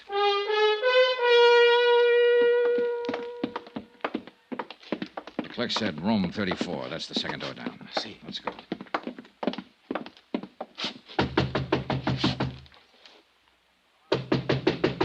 Ramon. Ramon. Who is it? Johnny Dollar, open up. Watch yourself, Gino. See. Come on in, Dollar. You're Blakely. Yeah. Better hand over the gun, Blakely. You won't get a chance to use it now. The police are out in the lobby. Okay. All right, thanks. Ramon didn't show up, huh? I wish he had. That's all I was asking, just one clear shot at him. Are you sure he's the one who killed her? Sure enough. Did you see him? No, but he's the one. She was scared of him, Dollar. She told me earlier in the afternoon, before you got down here to Acapulco. Told you what? She said Ramon had followed her here from Mexico City, that he'd been acting strange. She said she was glad I was staying at the same hotel, and that she didn't want to see him or talk to him. Yeah, it figures all right. It checks with what she said to me last night. If she'd only given me a little more to go on. She was a real great kid, Dollar. The greatest as far as I was concerned. Yeah. As soon as I realized what had happened, I loaded my gun and came here to wait for him. I figured he'd try to get back to his room. But he didn't show. It's too bad. She was a real great kid. And I'd have died for her if she asked me to. I loved her. She was the... Mira, ahí está, there he is. Come on, Gino. Si, senor. Ramon had been spotted. He started to enter the hotel, saw the police, turned and ran. He was armed with a pistol. He'd fired a shot at one of the police officers and then jumped over the balustrade and disappeared into the dark curve of Caleta Beach. The police cars quickly threw a cordon along the bayfront street and blocked off both ends of the stretch of shoreline. For the moment, Ramon was trapped somewhere on that beach. He'd tipped his hand now, and he was desperate and dangerous, and he had a gun. Gino and I went out on the beach after him. There's many places to hide here. Not for long.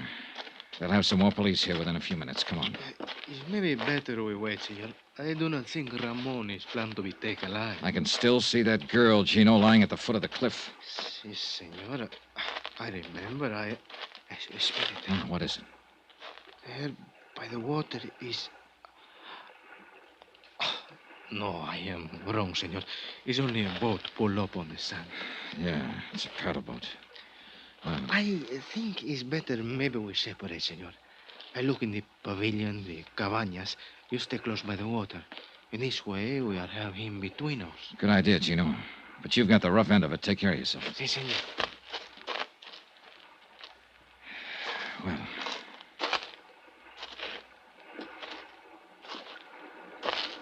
Not much cover along the shoreline here. Yes. Do not move, senor. Do not make a sound. Well, Roman. So you were hiding behind that boat. I have nothing to lose now, senor. If you make one move or try to call out, I will kill you. Yeah, I think you would. All right, then, what comes next? This boat. You will push it into the water. But be very careful. If you make any noise, even by accident, I will kill you. Quickly now. Hurry. Relax, Ramon. You don't have a chance anyway. We will see. Careful now. Be quiet. Good. Now get in, quickly. Sure. Take the paddle, head out across the bay, and be very quiet, or I will kill you. All right, Ramon. You're just wasting your time. They'll have a police launch out here within 10 minutes. I do not think so. They will not know. Quiet! Quiet! One more sound from that paddle and I will shoot. Marvel Terrence. Why did you kill her, Ramon? She made me crazy. So beautiful. And with so very much money. I thought she would be most easy once Maria, my wife, was dead. Then it was you who blew up the airliner in order to kill your wife and have a clear field to go after Marvel. Marvel did not know I was married, and Maria was going to tell her. So you sabotaged a plane and killed her, along with 10 other innocent people. And what happened tonight? Did Marvel turn you down? She said she was suspicious of me, and she was going to tell you about it in the morning. And she said she was falling in love with you. She made me crazy. I wish you had got back into that hotel, Ramon. I wish you'd got there before I did, while Bill Blakely was still waiting for you with a loaded gun in his hand. Be quiet and paddle faster. We must get farther up the coast in order... What is that? Police launch. What did you think? I told you didn't have a chance. No, they could not get here so soon. Well, I forgot to mention the fact that they'd already phoned for one. And then they do not know yet we are out here. Good. Keep paddling. Quickly. He half turned his head to look back toward the launch. I took a chance and swung the paddle. His shot went wild, and he didn't get a second try. I caught him back in the air, and he dropped like a log.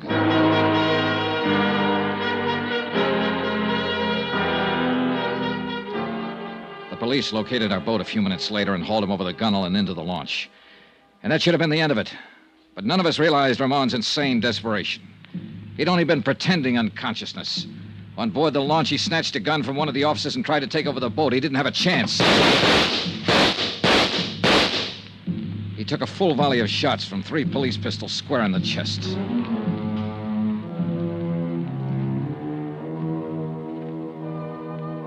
Expense account item 13, $312.20. Hotel and incidentals in Acapulco and Mexico City and plane fare back to the States. Expense account total, $608.10. End of expense account, end of report. Remarks? I'll never see another sunset now without thinking of her somewhere out beyond it. I hope she doesn't feel alone anymore. Yours truly, Johnny Dollar.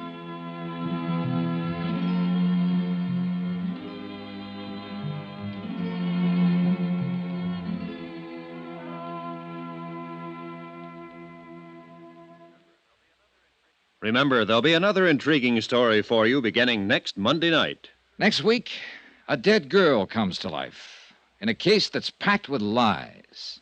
Yet every one of them comes true. Join us, won't you? Yours truly, Johnny Dollar.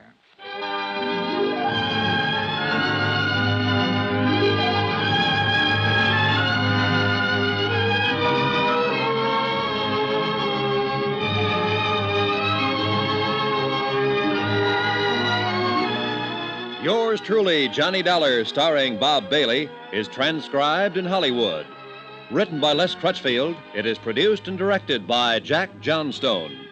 Heard in this week's cast were Virginia Gregg, Ben Wright, Edgar Barrier, Don Diamond, Russ Thorson, and Jack Moyles. Musical supervision by Amerigo Marino. Be sure to join us on Monday night, same time and station, for another exciting story of yours truly, Johnny Dollar. This is Roy Rowan speaking.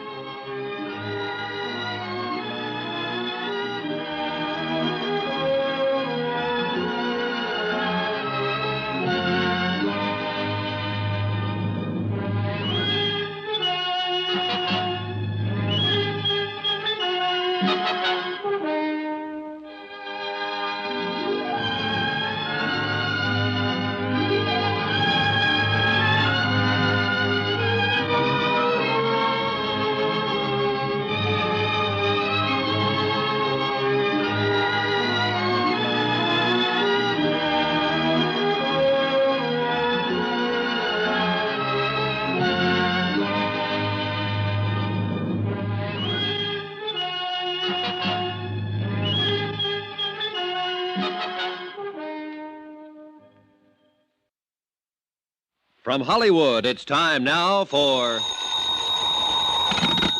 Johnny Dollar. This is Don Taylor down at Tri-State, Johnny. Hello, Don. Happy New Year. Belated, of course. Same to you, Johnny. Listen, would you like to come over to my office and meet a pretty girl? Sure. Is she interesting? Very. As a matter of fact, she just told me the most interesting thing I've ever heard. Oh, what's that?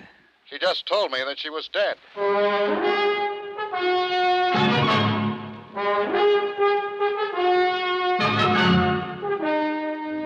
Tonight and every weekday night, Bob Bailey in the transcribed adventures of the man with the action-packed expense account, America's fabulous freelance insurance investigator. Yours truly, Johnny Dollar.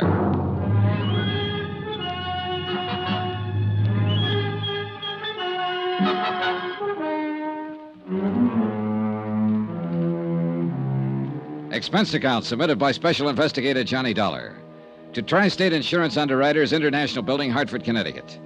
The following is an accounting of expenditures during my investigation of the McLean matter.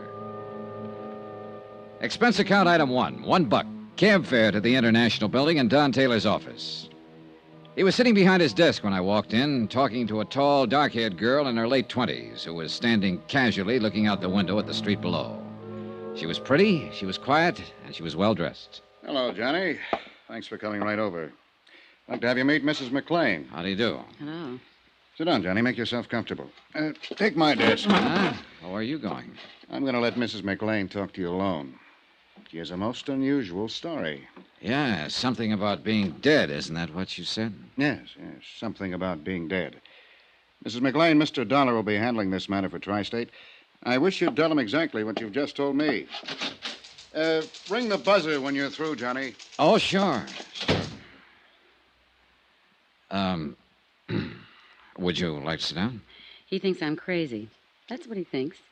Well, isn't it? Well, I doubt that. Well, sit down. Let's talk it over. Of course he does. It's the first I've told it to anybody. It's fantastic. What'd he say your name was? Johnny Dollar. Dollar. What do you do? I'm an insurance investigator. Oh. For him? For anybody who hires me. Here. Try one of these, Mrs. McLean. Thank you. I suppose I'll be put in jail, don't you? Look, Mrs. McLean, why don't you try to tell me some of the facts about, about whatever it is. The facts are, I'm legally dead, Mr. Dollar. And my husband collected on my insurance policy. Mm-hmm. When did all this happen? 2 years ago in Los Angeles. How much money did your husband collect on your insurance policy? $10,000. Where is your husband? In Los Angeles. I suppose you tell me how it worked, Mrs. McLean. My husband's a doctor, Mr. Dollar. His name's Dave McLean. One night he had a patient come in, a girl. Oh, she was in pretty bad shape. She'd been drinking somewhere, and she just came in off the street. Saw his shingle outside the office. I was there helping Dave as a receptionist. Oh. Dave took her into one of the examining rooms to see what the matter was. She had a heart attack. She died on the table.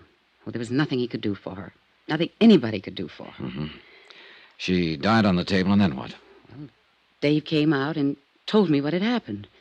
We looked in her purse to find out who she was and where she lived. There wasn't anything but an address in Jersey City. No Los Angeles address? No. Her name was Teresa Corbett. She was from Jersey City, and that's all. Then what? Well, Dave called long distance to the place in Jersey City. It was an apartment. He talked to the manager there. I see. Go on. Well, Dave didn't say anything about Teresa Corbett being dead. He didn't have a chance, really. The manager was very upset. He told Dave that Teresa's mother had died very suddenly 2 days before. He said he'd been trying to locate her there in Los Angeles. Oh, he was very frantic. Well, go on. It was just one of those crazy things. The apartment house manager was just about out of his mind. Teresa's mother had died in one of his apartments on his premises. He himself had assumed responsibility for the body. He didn't know what to do about a funeral or anything else. He told Dave that Teresa was all the old woman had in the world. Nobody else. And Teresa Corbett was dead in your office at the time? Yes.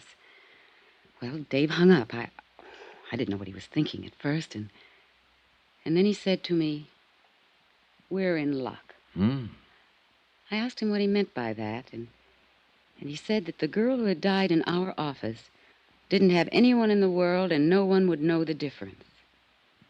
Then he told me we'd use her body. Just like that, huh? Yeah, just like that. He said it was the chance of a lifetime. Well, go on. Well, Dave called up Dr. Reed. He had an office across the hall from Dave. We waited a while, and then I hid when Dr. Reed came in. Dave told him that I had had a heart attack. He took him back in the examining room and showed him the body of Teresa Corbett and told Dr. Reed it was me. Oh, it was awful. How do you mean? Well, I mean, I hid there in the back office and listened to them talk. They tried oxygen on the girl and shots and everything else. But it was too late. Dave knew it was too late. But, well, Dr. Reed signed my death certificate. 2 days later, they buried Teresa Corbett under my name. And then what did you do? Well, I took a hotel room that first night, and then I went down to Palm Springs. Dave said he'd meet me there. Wait a minute. Dr. Reed had the office across from your husband's? Yes. Well, didn't this Dr. Reed know you? Hadn't he seen you around? You said you were acting as a receptionist for your husband. I'd never met Dr. Reed. He was just new. Okay. So you went to Palm Springs? Yes. After the funeral, Dave came down, and he said I'd have to disappear for a while, to give him the time to collect the insurance money and straighten out some things. He collected the money?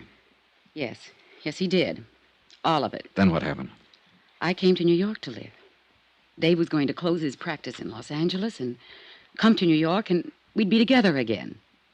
He never met me in New York. Do you know why he never met you in New York? No. Did he write to you? Yes, for a while. For about 3 months after I left.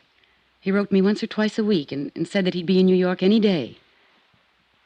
And then he stopped writing. Do you have any of those letters? No. No, I'm sorry, I don't. Do you know why he stopped writing to you? No. I have no way of finding out. I couldn't call anyone in Los Angeles and ask them to look into it for me, could I? Tell me, what is it you feel now, Mrs. McLean? What? Well, just what is it you want us to do?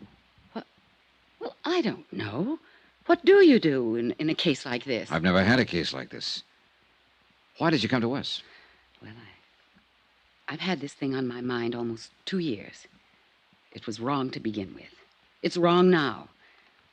I suppose it's because this insurance company was wronged mostly. My husband and I cheated them out of $10,000. At least my husband did. What about this Dr. Reed? Well, he didn't have anything to do with it. I mean, he just signed the death certificate, but he didn't know the difference. You sure about that? Quite sure about that. I don't want to get anyone into trouble. I mean anyone. Including Dr. Reed. Yes. Well, I know how fantastic all of this must sound, but it's the truth. Do you think I'm crazy? You don't look crazy to me. What's the saying? What saying? Oh, something about how you can leave home, but eventually you have to come back to count the spoons. I guess that's what I'm doing now, telling you all this. Mm-hmm. It's good to tell it to someone after all this time. Did you get any of the insurance money, Mrs. McLean? Not a dime. Were you supposed to? I suppose so, yes. If Dave had met me... Would you say the whole thing was his idea? Yes. Yes, I would. I didn't know what he had in mind that night after he hung up the phone. You've been living in New York for the last couple of years since it happened, is that right? Yes. 2257th Street. Apartment 23. Well, what have you been doing? How do you live? I've been working. I took a job in a medical lab. Under your own name? No. I used the name of Patricia Kennedy. Is there any way you can prove you're actually Doris McLean? I could in Los Angeles. How? Well, people there know me. Friends I've had all my life. Were you ever fingerprinted there? No, I don't think so. During the war, did you work in a defense plant, maybe? No. How about a California driver's license? I don't drive, no. Would you be willing to furnish me with a list of names of people who might be able to identify you? People in Los Angeles? Yeah, sure, anywhere. Well, yes, I would, if it's necessary. It's necessary. Don't you believe me? All of this has to be checked, Mrs. McLean. Now, what was the reason for trying to cheat the insurance company? Oh, Dave was badly in debt. He needed so many things that... Well, it seemed a good way to get them without too much trouble. You mean burying a girl named Teresa Corbin under your name? Yes. A girl without any family anywhere, with a mother who died 2 days before. Yes. Very few people in this world are without somebody, somewhere, Mrs. McLean. Teresa Corbett didn't have anybody, Mr. Dollar. I know that. Do you know any more about her than what the apartment house manager said on the telephone to your husband? No.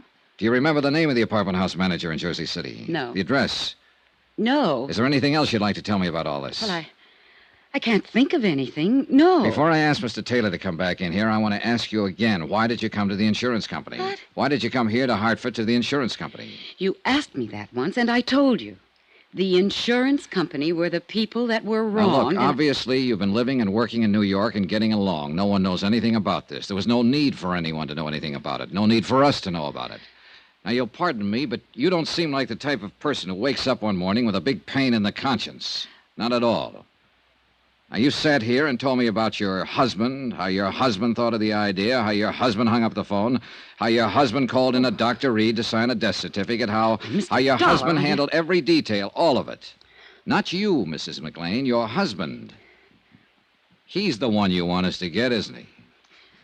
Yes. He didn't have to meet me in New York once he got his hands on that money. He didn't have to do anything about me. I was dead on paper, and I couldn't go back. I buy a Los Angeles newspaper now and then, and I saw a notice yesterday that he's going to get married again. I see. But I'm still his wife. He tricked me. You helped him to do it. Who's he going to marry there? I didn't recognize her name. How old are you? I'll be 30 next June. I'm going to ask you something else, Mrs. McLean. Have you ever been in trouble before? No. Well, you're in trouble now if all this is true. Well, it is true. Now, I Would you just be willing told to sign a statement in front of witnesses containing all the information you've given me here today? Yes. Yes, I would. Okay. Yeah, Johnny? You can phone your legal department, Don. Mrs. McLean is willing to make a statement regarding this whole matter. All right. Mrs. McLean, you can make your statement in front of Mr. Taylor and whatever witnesses he wants to use. I'll see you in about an hour or so, Don. Good. You're all through with me? No, there's one more thing, Mrs. McLean. You realize that if what you've told me is true, both you and your husband will be criminally charged? Well, yes. Yes, I realize that. Oh, Johnny, for heaven's sake, you're trying to scare I us. just wanted that part understood. I'll see you. Johnny, wait a minute. Don't worry. I'll be around. Plenty.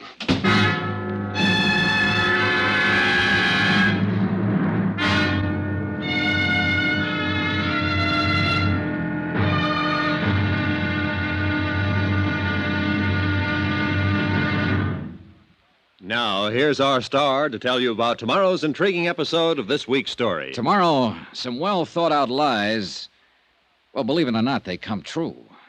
Join us, won't you? Yours truly, Johnny Dollar.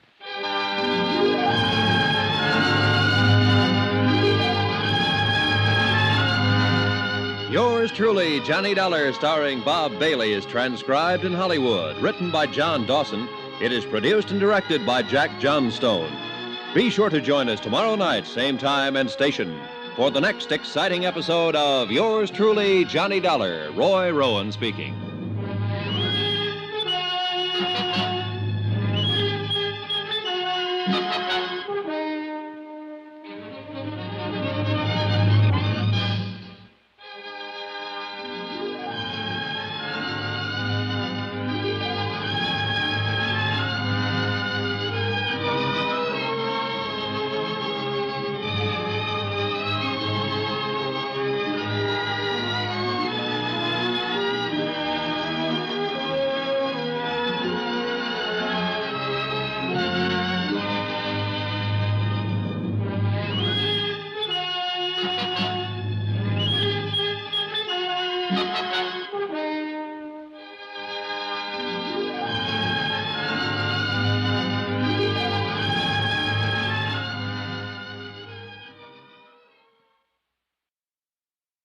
From Hollywood, it's time now for Johnny Dollar. Don Taylor, what do we do about Doris McLean? Find out if she's telling the truth about being legally dead and having her husband collect her insurance, Don? No, Johnny. I mean right now. You can't press any charges against her or him until we get some facts. Well, she gave us a statement admitting everything. Can't we file charges on that? I'd rather not. Huh? Why? Oh, just a feeling. Call it a hunch if you like. Now, wait a minute. Don, I don't think she's told us the truth.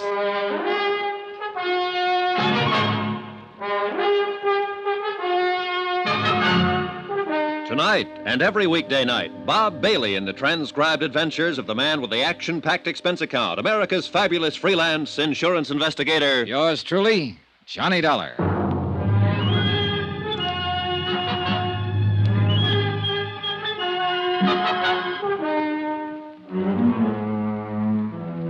Expense account submitted by Special Investigator Johnny Dollar to Tri-State Insurance Underwriters International Building, Hartford, Connecticut. The following is an accounting of expenditures during my investigation of the McLean matter. A dead girl who was very much alive. Expense account, item 2, $5. Lunch at a little place called the Copper Kettle for myself and Don Taylor. I think we should act, Johnny. Yeah, well, I don't. Not yet. Look, I listened to her whole story. You listened only a part of it, so get this. She was married to a doctor in Los Angeles, Dr. David McLean. Yeah. One night, 2 years ago, a girl named Teresa Corbett walked into his office, a little drunk and a little sick. She had a heart attack. She died. The doctor found a name and a Jersey City address in the girl's purse.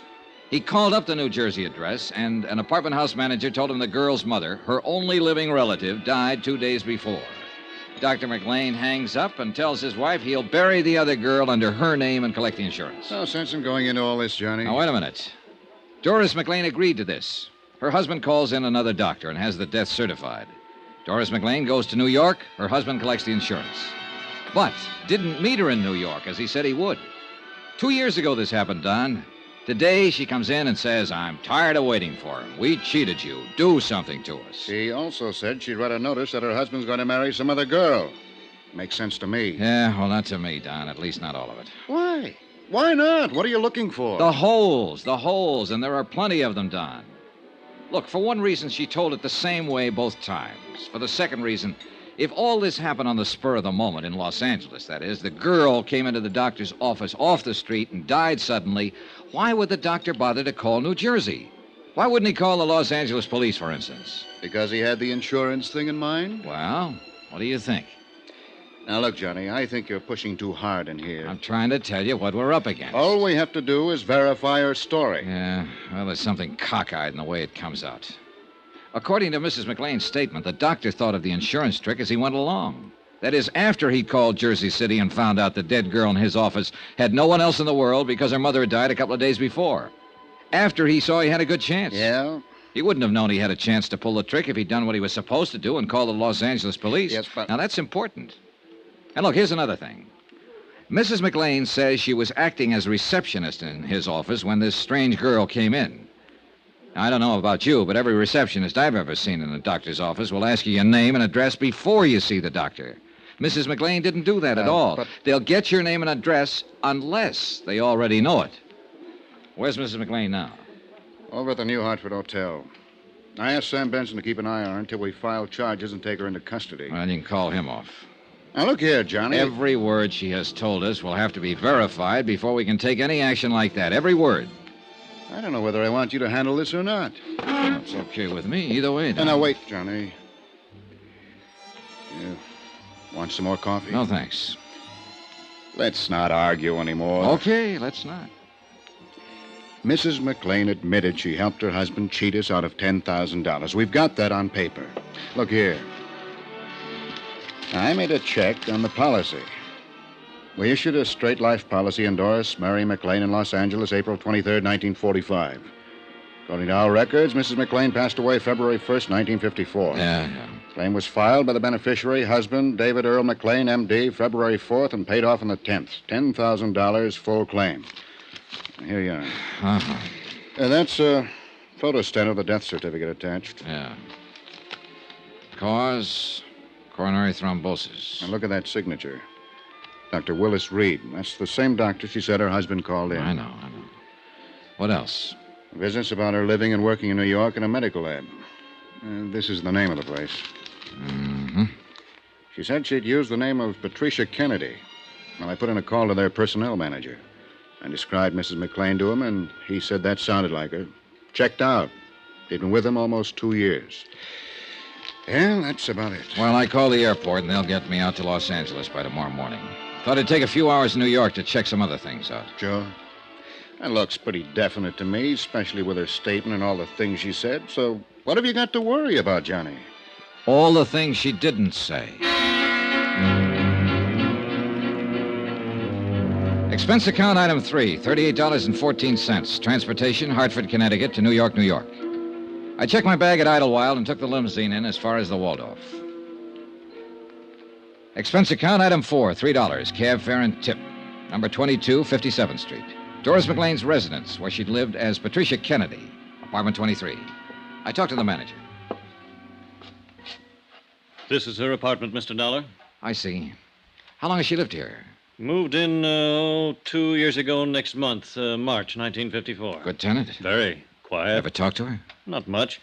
Christmas time, we had a drink together down in my apartment with my wife. First time I knew she worked in a medical laboratory. Mm-hmm. Does she have any friends in the building that I could talk to? Not that I know about. She keeps to herself, minds her own business. May I ask where she is now? In Hartford, Connecticut, at the New Hartford Hotel, if you want to talk to her about anything. I might want to talk to her about you. So?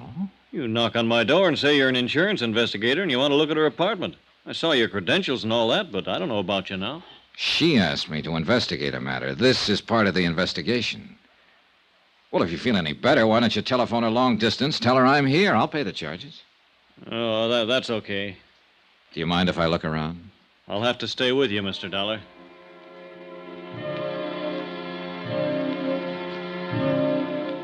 An hour later, I located a Mr. Platt at the Hyde Park Laboratories where Doris McLean had been working using the name Patricia Kennedy. His answers concerning her conduct, habits, and attitude were identical with those of the apartment house manager. I talked to 3 people who had been working with her in the lab. Same result. Expense account item 5, $2.25. Long-distance phone call to Don Taylor in Hartford. Yeah? What'd you find out, Johnny? All clear here. Her story checks out about living in New York. I talked to the coroner's office in Jersey City. Oh? According to their records, a Constance May Corbett, age 61, died there January 27th, 1954. Body unclaimed. County buried her. Coroner's office unable to locate the next of kin, a daughter, Teresa Mary Corbett, believed living in Los Angeles. Well? Well, what do you want me to say? Coincidence or not, this part of it all checks out. Yeah, I'll admit that. Thank you. You're welcome.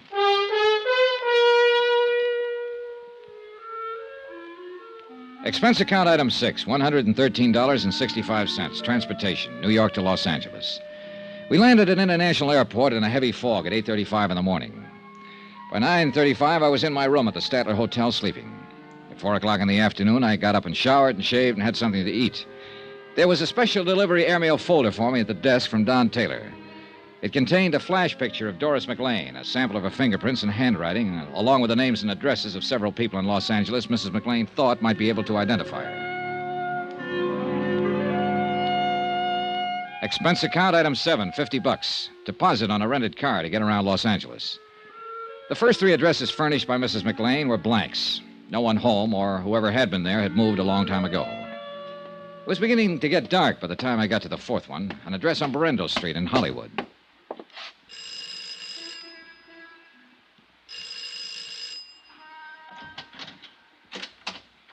Hello? Hello, I'm looking for Pauline Henderson. What do you want? I want to talk to her for a minute. My name's Johnny Dollar. Well, I'm Pauline Henderson. Oh, may I come in? What's your business? I'm an insurance investigator. Well, I don't have any insurance, and I don't want any. Well, it's about a case. Wait a minute, I'll put on a roll. Yeah, sure. Hope you aren't going to try to talk me into buying an annuity or something like that. No, nothing like that, Miss Henderson. Oh, all right.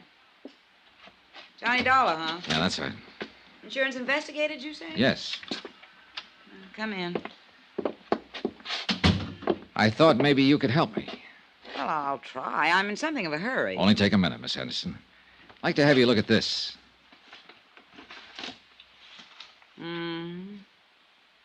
Have you ever seen the woman in that picture before, Miss Henderson? She looks terribly familiar.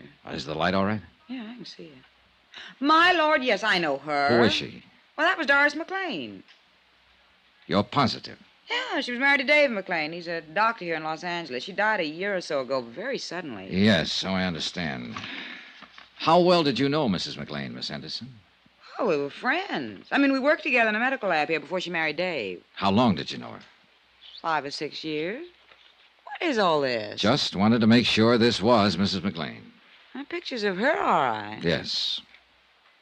You know, I don't think you've been exactly telling me the truth. Well, I just had your name on a list, Miss Henderson. I was told that you might be able to recognize a picture of Doris McLean if you saw one. Who told you that? I'd rather not say. My, so mysterious. Well, I don't mean to be. You look nice enough. Is that all you want to know? Yes. Well, one more thing. When did you hear about Mrs. McLean's death? The day after it happened. I read about it in the paper. It was quite a shock. Doris was always so healthy. How did Dr. McLean take it? What? How did her husband take her death?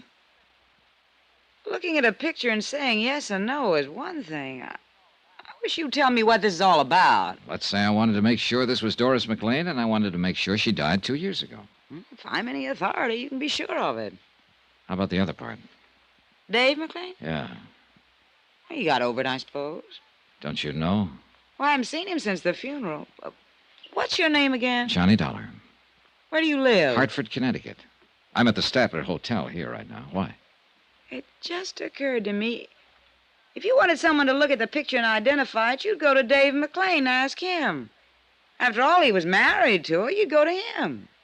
I would. Yeah. You go to him before anybody else. I think I'll call him and tell him about you. What do you think of that? That's all right with me, Miss Henderson. Expense account item 8, $3.15. Long distance phone call, Los Angeles to Hartford. Don Taylor. Hi, Johnny Dollar. Doris McLean still at the New Hartford Hotel? Yeah, why? Better call your private eye pal, Sam Benson, and tell him to keep an eye on her 24 hours a day. Huh? What are you talking about? The cat's getting out of the bag here. What? I could be wrong, Don. But if I'm right, somebody might want to kill her.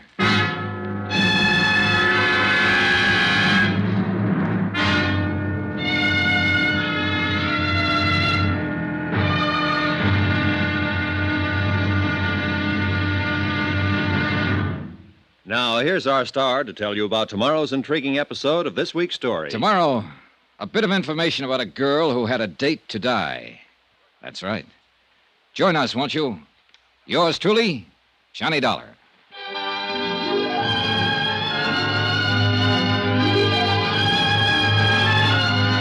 Yours truly, Johnny Dollar, starring Bob Bailey, is transcribed in Hollywood. Written by John Dawson, it is produced and directed by Jack Johnstone.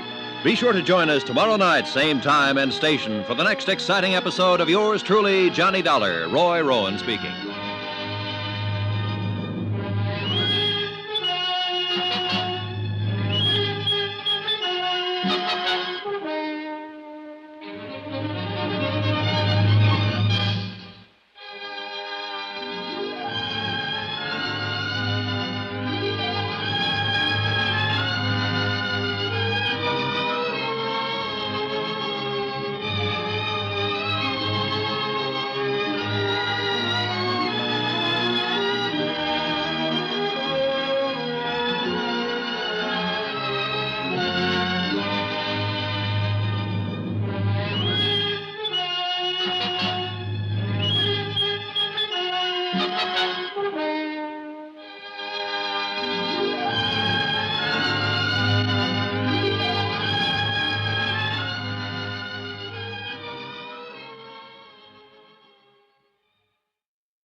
From Hollywood, it's time now for...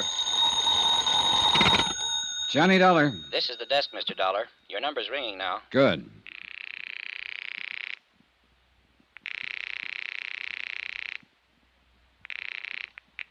Hello. Hello. I want to talk to Dr. McLean. Who's calling, please? I'm not a patient. I just want to talk to him. This is Dr. McLean. I'm Johnny Dollar. I'm from Hartford, Connecticut. I want to see you. What about? About life and death, Doctor. You must be drunk, whoever you are. Do I come to your office or do I meet you? You come to my office, I'll call the police. Get busy then. I'm on my way.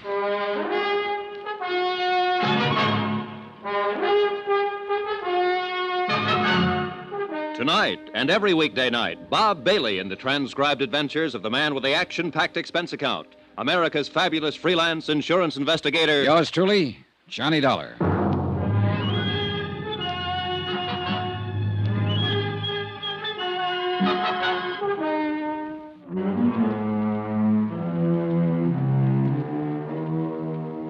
Expense account submitted by Special Investigator Johnny Dollar to Tri-State Insurance Underwriters International Building, Hartford, Connecticut. The following is an accounting of expenditures during my investigation of the McLean matter. Expense account item 10, $4, gasoline for my rented car. I was in the filling station at the Statler Hotel having it filled up when George Riley stepped out from the lobby entrance. Hey, Dollar. Huh, Riley? I came down here to see you. What about? What do you think, what about? All right, get in.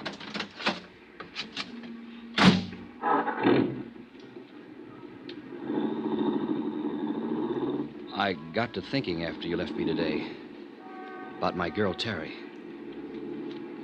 And you know what happened? No.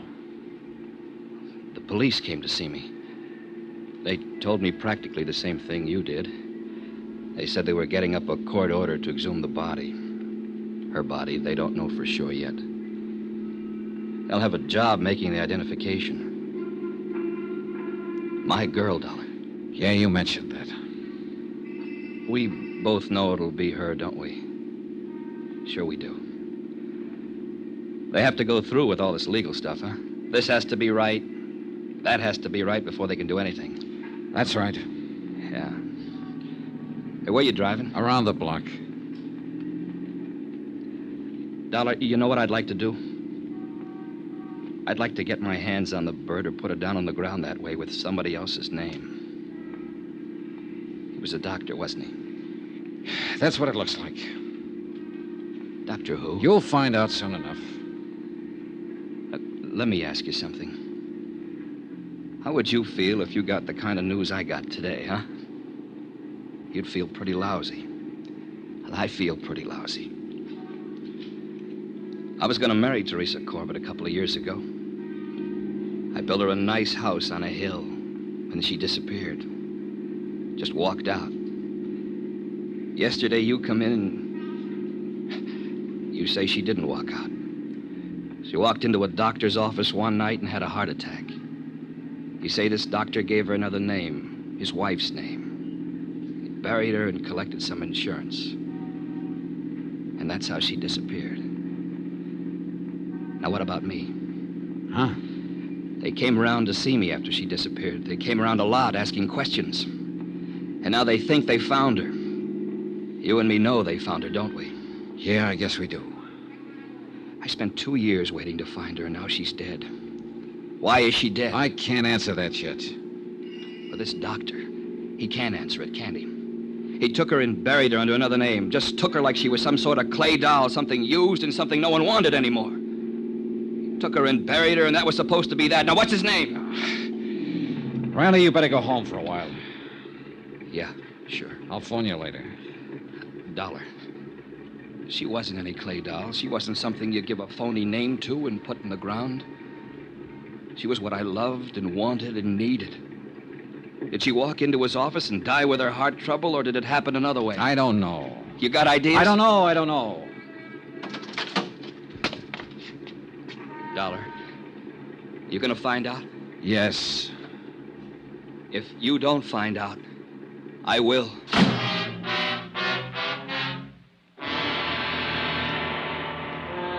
I stayed right there and watched George Riley lurch across the street and hail a cab. Then I turned back and found the freeway, rode it out to Sunset and all the way to the Pacific Palisades in the office of David E. McLean, M.D. Come in, Mr. Dollar. Sit down. He was a tall, broad-shouldered man in his early 30s. I shook hands with him and sat down. Well, that was a pretty startling telephone call, Mr. Dollar. I confess I was intrigued by it. You said you'd call the police. Well, I didn't. I don't know why I said that, really. But tell me, what is on your mind? I'm an insurance investigator, Doctor.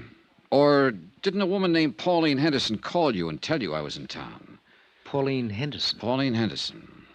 I don't believe that A friend of your wife's, Doctor, an old friend who worked with her once. The kind of a woman who would recognize a picture if she saw it.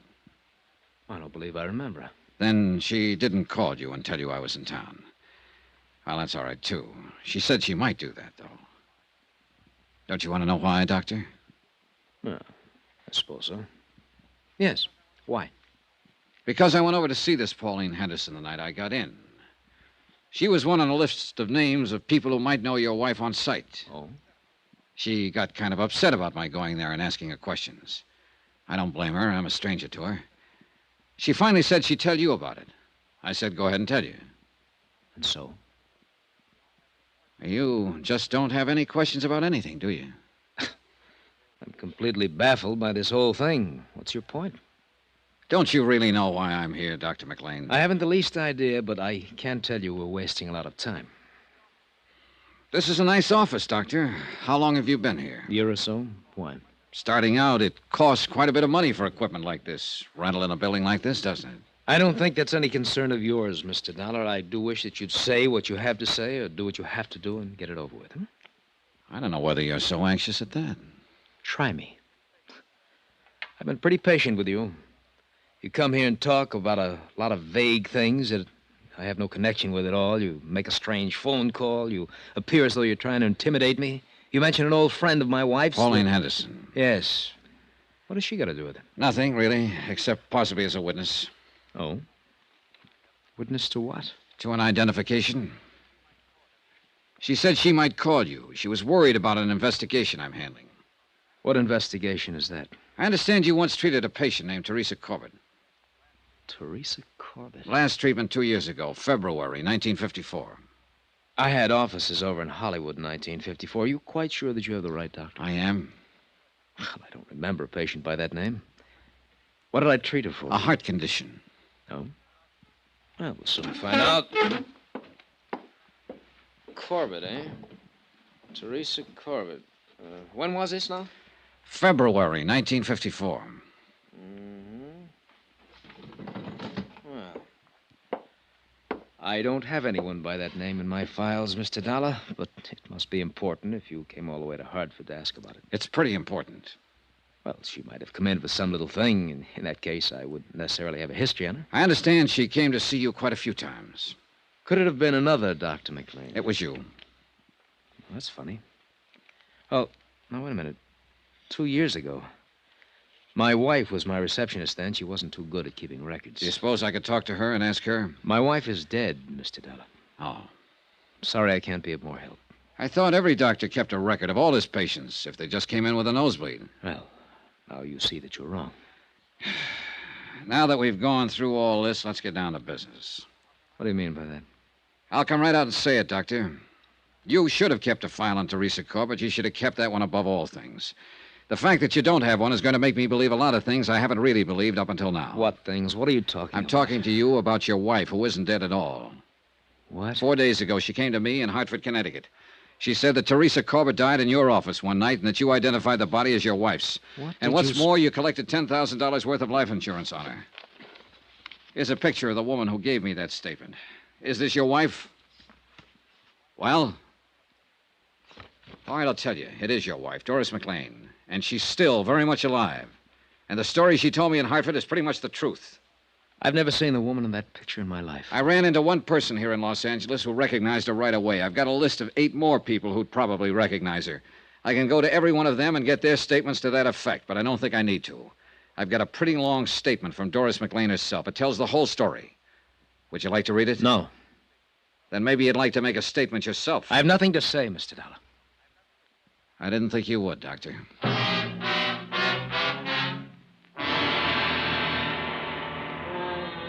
On the strength of the evidence already assembled, I preferred charges against Dr. David McLean. He was taken into custody and arraigned for defrauding an insurance company. He refused to talk at the arraignment and afterwards when he was held in the city jail. Expense account item 11, $2.20, telegram. I wired Hartford advising Don Taylor of the events in Los Angeles. The following morning, I received an answer from him to the effect that he was bringing Doris McLean to Los Angeles. That should have made the case complete. That and the fact that the coroner's office had exhumed the body and it had been identified as Teresa Corbett.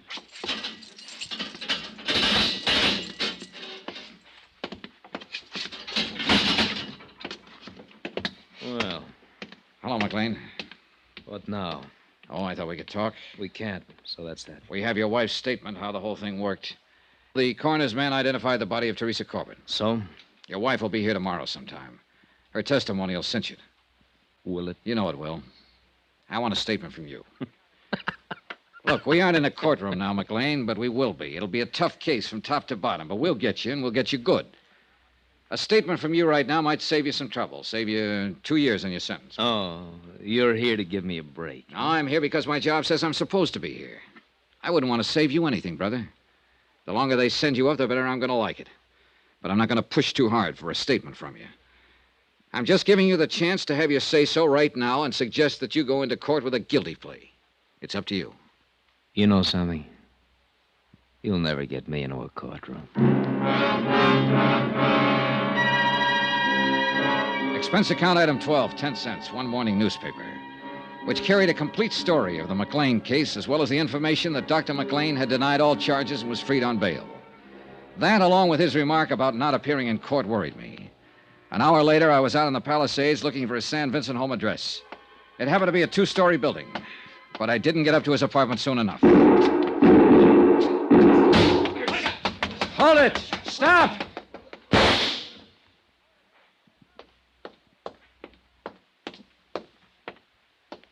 Riley. You don't have to worry about your doctor friend anymore. You fool, you crazy fool. The court would have taken care of him. No. I wanted to do it personally. Oh, Riley. For my girl, Johnny. For my girl.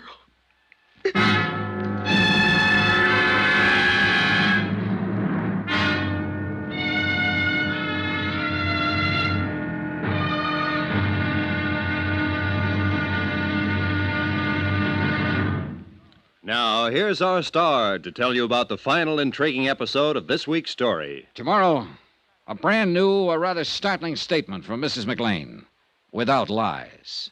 Join us, won't you? Yours truly, Johnny Dollar.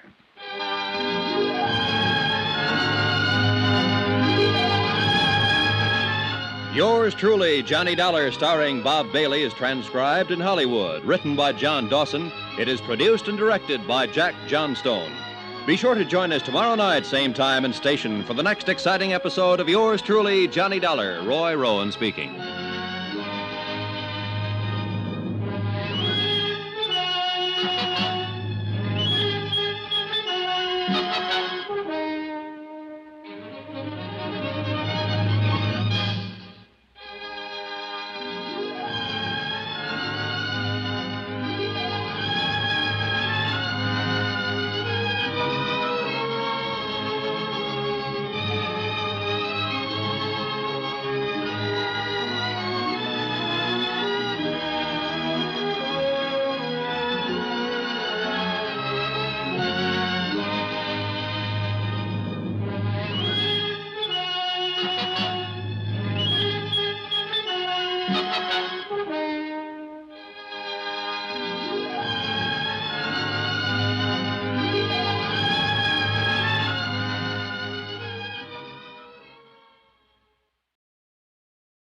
From Hollywood, it's time now for...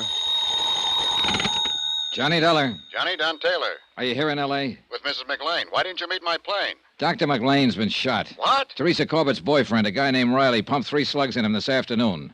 He was afraid McLean might get off. McLean's still alive? He's hanging on, but they don't give him much of a chance. I'm on my way to the hospital right now, L.A. General. Meet you there.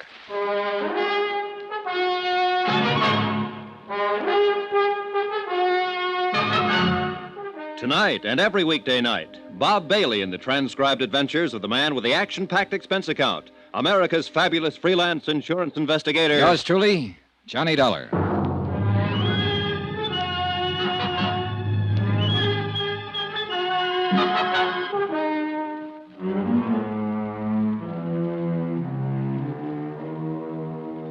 Expense account submitted by Special Investigator Johnny Dollar to Tri-State Insurance Underwriters International Building, Hartford, Connecticut. The following is an accounting of expenditures during my investigation of the McLean matter. Expense account item 13, $10, rental, for a tape recording machine which I took with me to the hospital room of Dave McLean. Don Taylor met me in the hall. Hi. Hi. Where's Mrs. McLean? I turned her over to the police. Do you know about this? No. Who's this man, Riley? Oh, just a lonely guy who lost his girlfriend. Let's go. Wait a minute. There's something else, isn't there, Johnny? Oh, I don't know. I think there is, Don. I'm going to try to get it from McLean now. That's why I brought this thing. What'll happen to Riley? He's being held for assault with a deadly weapon intent to kill. If McLean dies, it'll be changed to murder. Mr. Dollar? Yes? You can go in now. This is Mr. Taylor. I'd like him to come in, too. It's all right. This way, please. The nurse led us down to the end of the hallway and into McLean's room. Transfusion equipment was rigged up on one side of him, intravenous on the other. He watched us walk in without a word, until he saw me set up the recording equipment. What do you think that's for? You, McLean. That statement we were talking about. What statement? You know how bad off you are. It doesn't make any difference now. Who's this man? My name's Taylor. Police? I'm with Tri-State Underwriters. Oh. You must be a close friend of Doris's. She came out here with him, McLean. How is Doris these days? She's made her statement. Squeeze play. How about you? No. I'm not going to say a thing. Oh, now, McLean. Tell you what I'll do. We'll talk about it later. There may not be a later. I think there will be. I'm going to bet on it that way. Stuff, Dollar. You struck out again. There's always your wife. She won't tell you anymore. She's got her own troubles. I think you'd better leave now, Mr. Dollar. Yeah.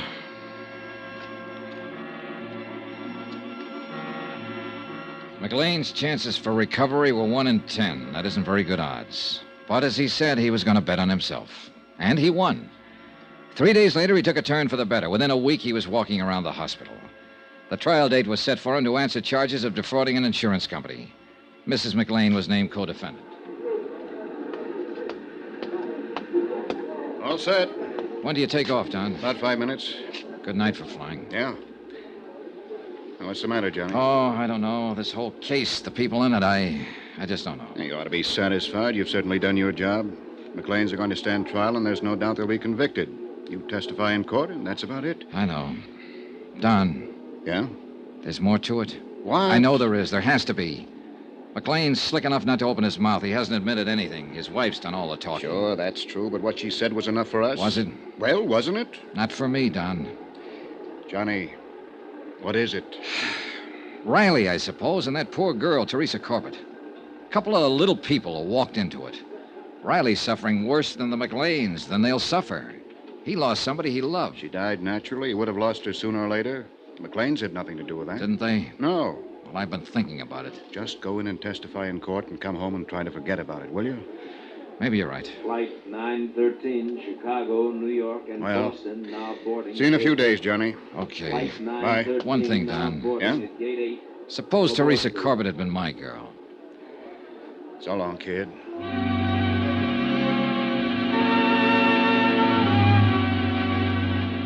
Don Taylor went back to Hartford and left me to wrap up the details and testify in court. The day before the trial, I went over to the county jail to interview Mrs. McLean just once more. Hello. Hello. The uniform isn't too attractive, but they say it's a very healthy life in here. I mean, the regular hours and all.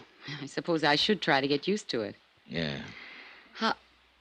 How long will I have to go to prison? Well, that's hard to say exactly, Mrs. McLean. Well, my lawyer said not over 3 years if they convict us.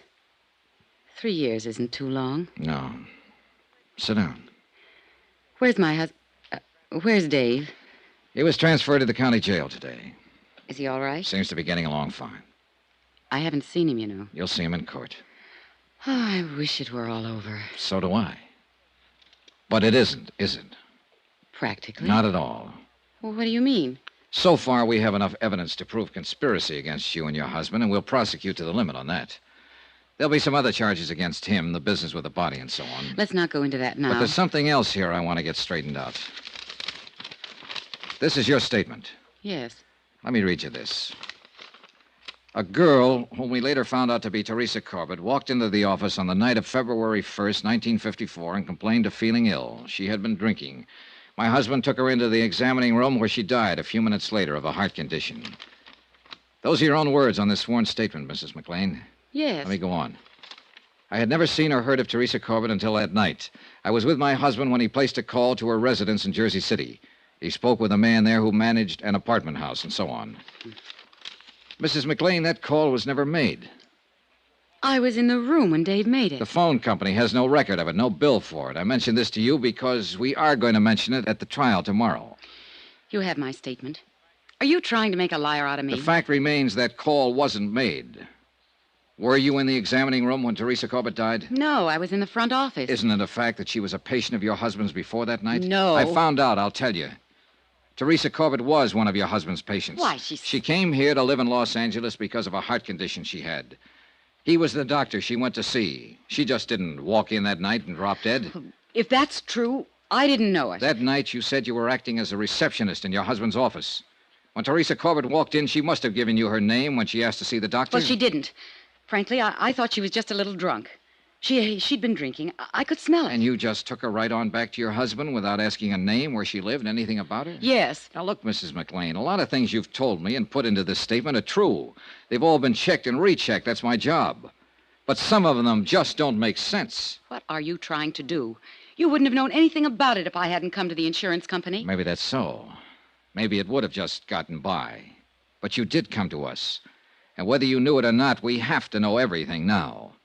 Everything, Mrs. McLean. Why do you think we've gone to all the trouble and expense of checking all this? I'll tell you. Because your story was too good to be real. It couldn't happen that way, even though the facts seem to say it could. Why, A girl alone and friendless in Los Angeles dying of a heart attack in a doctor's office. A doctor who needs money and has a wife who's heavily insured. That's too much for me to take. Teresa Corbett was a patient of your husband. She had been for several months. She came in like anybody else. You or your husband took her personal history. And you noticed that she had only one living relative, a mother in Jersey City. Will you please tell me what you're talking about? I'm talking about premeditated, carefully planned murder. That's what I'm talking about. When Teresa Corbett's mother died suddenly, there was nobody left to worry about her. Nobody to ask questions about her anymore, right? That's what you thought, anyhow. But there was a man, George Riley. But he didn't know where to go or who to ask. You didn't know about him. All right. Teresa came in several times, and you and your husband got to know more about her. She was the patsy right from the beginning. Wasn't she? Wasn't she? Yes. Do you want to tell me about it? She had been in to see Dave several times. He knew all about her, where she was from, what family she had. That night, when she came in the office, she wasn't drunk. She hadn't even been drinking. She'd had a telegram. She'd just received word that her mother had died suddenly. She was terribly upset about it. She asked Dave for something to help her sleep. Go on. Well, he took her in the examination room, and he came out a few minutes later to get some drugs, and he said something about her case being a terminal. Terminal? You mean it was hopeless? Well, that's what he said. He said he didn't give her more than 6 months. It wasn't true, Mr. Dollar. She wasn't that sick. Then what? Well, Dave went back to the examination room. I just sat there and waited. I guess I knew what he had in mind. Had you talked about it? Well, we talked... Oh, no, not about what happened then. A few minutes later, he buzzed me to come back to the room. I went back there, and Teresa was lying on the table. She was dead. I knew it when I walked in there. Dave looked very strange. He said that she had had a sudden heart attack and died before he could do anything to help her. You know it wasn't so. Well, there was a hypodermic on the stand. He'd given her something. I just didn't think he'd go that far. Are you sure you hadn't discussed this before? No. I swear he hadn't said a word to me before that night. But he had it all planned. That is, what to do and everything, when I came back to the room. He called Dr. Reed. Dave showed him Teresa and said it was me. Reed signed the death certificates. Yes. When did you leave town? The same night Dave made me. He said he'd handle everything. I accused him of killing her, and he said that she just died there. Well, I guess I was kind of hysterical, but then he said, all right, I did kill her. She didn't have long anyhow. I killed her, and you helped me kill her. Now get out of here and stay out of here. If you ever open your mouth about it, you'll go to the gas chamber with me. Do you want a cigarette? Yes, please. Here you go. Thanks.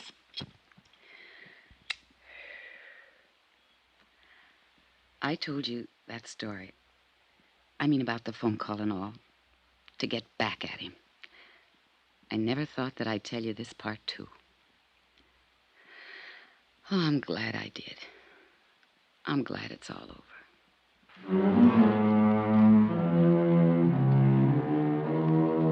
Expense account item 14, $85.40, hotel and board while in Los Angeles. Item 15, $205, plane fare back to Hartford. Expense account total, $798.60. Remarks? Murder charges have been filed against the McLeans, and they stand trial next month. George Riley received 3 years and a suspended sentence for assault with a deadly weapon. I was wrong about practically everything in this case. All the lies came true, but so did the facts. Yours truly, Johnny Dollar.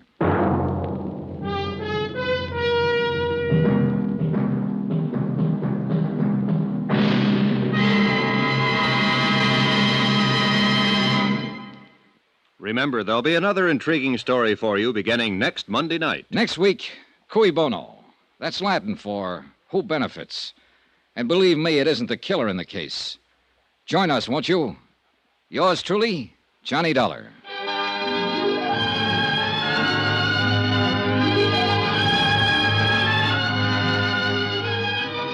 Yours truly, Johnny Dollar, starring Bob Bailey, is transcribed in Hollywood. Written by John Dawson, it is produced and directed by Jack Johnstone. Heard in this week's cast were Lucille Meredith, Betty Lou Gerson, John Stevenson, Bob Bruce, Victor Perrin, Tony Barrett, and Herb Ellis. Musical supervision by Amerigo Marino. Be sure to join us on Monday night, same time and station, for another exciting story of yours truly, Johnny Dollar. Roy Rowan speaking.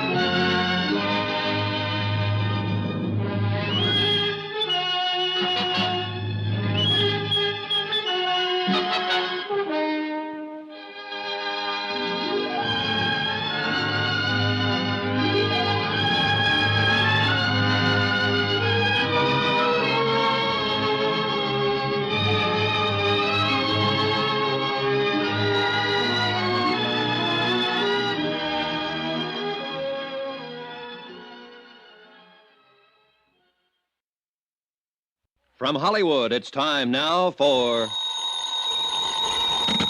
Johnny Dollar. Don Hancock, Johnny, Surety Mutual. Hi, Don. What's on your mind? Qui bono. Qui who? It's Latin, kiddo. Qui bono. Who benefits? All right, I'll bite. Who does? A little doll named Luann Parker down in Green Pass, Virginia. $100,000 worth, Johnny. Double indemnity. Wow, what did she do? Answer the question? She sure did, with a 38. 2 bullseyes right in her foster papa's heart. Well, then if it's an open and shut case, you don't Oh, need... it's that all right. She's the gal what done it. She admits it. But the coroner is about to call it an unavoidable accident. Seems little old Magnolia Blossom thought Papa was a prowler. And what do you think? Just what I said. Qui bono. So? I think you'd better put yourself on the payroll.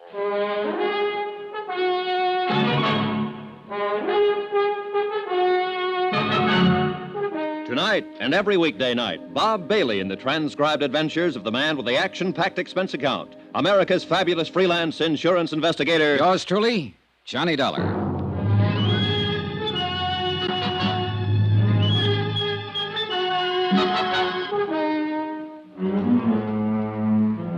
Expense account submitted by Special Investigator Johnny Dollar to the Home Office, Surety Mutual Insurance Limited, Hartford, Connecticut.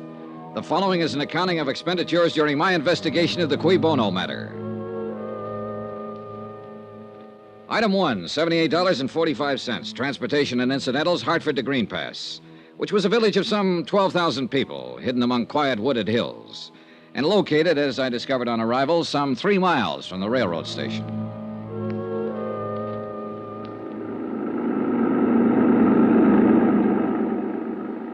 Nice weather we're having. Yeah, it's fine. You from New York? Well, near there, Hartford. Bet you ain't been having weather like this up there. No, it's been pretty cold. You say your name was Dollar? Yeah, Johnny Dollar. I'm Jake Deagley. You here on business? That's right. Well, I wouldn't count on finding much here. Green Pass is what you might call a one-horse town. 1 hotel, 1 bank, 1 taxi, that's me, 1 newspaper. And 1 county attorney. Yep, just 1... Oh, and you've heard about our tragedy, about Dan Parker getting shot. Yeah, that's why I'm here. I'm an investigator for an insurance company. I see. Well, it was a terrible thing. It was... Oh, doggone it. If old man Hawley don't fix up them fences, he's going to be short a cow one of these days. That's the 3rd time this week they've been out the road. How did people around here feel about Dan Parker? Was he well-liked? Well, he'd been reelected for 5 straight terms. No personal enemies? Not a one. There ain't a man in Green Pass that... Hey, what difference does it make whether he was well-liked? You know how he was killed, don't you? Yeah, I understand he was shot accidentally by his stepdaughter. That's right. And what difference does it make whether he had any enemies? Well, none, probably. But when an insurance company holds a policy as large as the one they carried on Dan Parker, they want to know the full circumstances surrounding the death. Well, there ain't no mystery about it, Mr. Dollar. That poor girl took him for a burglar and shot him, that's all. And it might have near broke her up. Say, what about her, Jake? Is she well-liked? Well, let me put it this way. I'm 52 years old. I got a grandson, 17. And we're both in love with Luann Parker. I see. And there's 5,000 other males in Green Pass that feel the same way.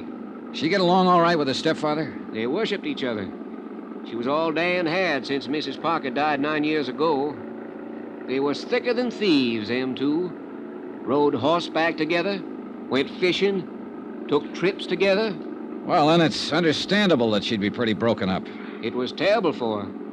She went clean out of her mind when she realized what she'd done. So tell me, was Dan Parker a wealthy man? No, fairly well-to-do for these parts, but no ways wealthy, the way you'd think of it in New York, for instance. Then I imagine the Parker girl would think of $100,000 as being a pretty sizable fortune. Mr. Dollar, let me give you a little advice. Oh? You got a job to do, fine. But if I was you, I'd be mighty careful how I went about doing it. Why so? Well, people up here in the hills are kind of standoffish at best. And if you go around hinting what you seem to be hinting at, you're going to get yourself a mess of trouble. I don't deal in hints, Jake. All I'm trying to do is dig up all the information possible. Let the company know exactly what happened. That sounds fair enough, Mr. Dollar. But you take my advice. Dig easy.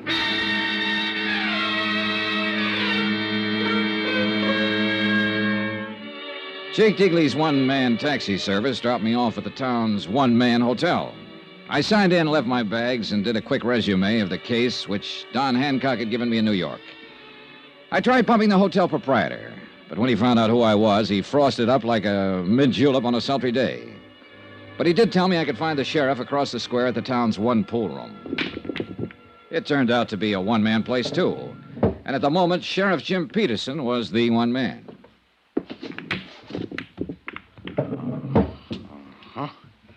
Well, glad to know you, Mr. Dollar. Just a second now. Watch me get that there 3-ball down there. Good shot. No, that was a setup. You couldn't miss one like that if you wanted to. Got something on your mind, sir? Yes, I'm an insurance investigator. I'm here in connection with the Parker case. I'll see. Doggone it. Well, I don't think I'd call it a case exactly. It was an accident. Ain't no mystery about it, far as I can see. I didn't mean to imply that there was, Sheriff. As it stands now, this is a routine investigation, nothing more. I'd just like to get the facts, find out exactly what happened, in order to furnish my company with the report they need to pay the claim. I'd appreciate your cooperation if you've got the time. Oh, I got the time, all right, sir. Yeah, how much you know about it? Well, not much. Dan Parker, as I understand it, was your county attorney here. His stepdaughter, Lou Ann Parker, who is the beneficiary under our policy, mistook him for a prowler, shot him, and killed him. Well, that's about it. Well, the thing happened 3 nights ago. Dan been up to Richmond on business, and he come back in on a midnight train. He walked down from the station. Walked 3 miles at that time of night? Well, it's a little over 2 to his place. It's outside of town a ways. Well, that's still quite a walk. Why didn't he call this taxi driver, Jake Digley? Yeah, well, he probably did try to, but Jake wasn't expecting any business, so he took a night off. He was out at Happy Hollow. See, that's a kind of a roadhouse about 5 miles up the highway. Does Dan's daughter have a car? Yeah, she does.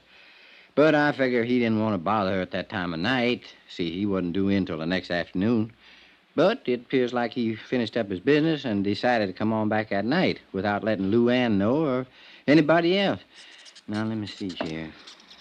Was he in the habit of coming back unexpectedly from trips? No, I wouldn't say he was. Well, go on. Huh?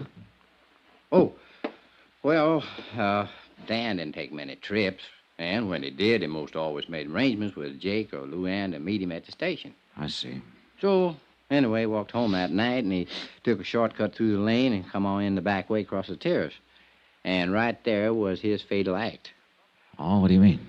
He bumped against the lawn chair. And the sound woke up Lou Ann. And then she heard him fumbling with the lock of the back door and heard him come on in the house. She took a .38 pistol from a drawer of her night table and went to the head of the stairs. When she heard him start up, she fired twice and killed him. Mm-hmm. Were there any lights on in the house? No, she was afraid to turn on any light. And I reckon Dan was trying to keep from waking her up. 2 shots, 2 bullets in the heart, firing down a stairway in pitch darkness. That's pretty good shooting, Sheriff. Oh, Well, she can outshoot me, Mr. Dollar. And I'm known as one of the best in these here parts. Who taught her?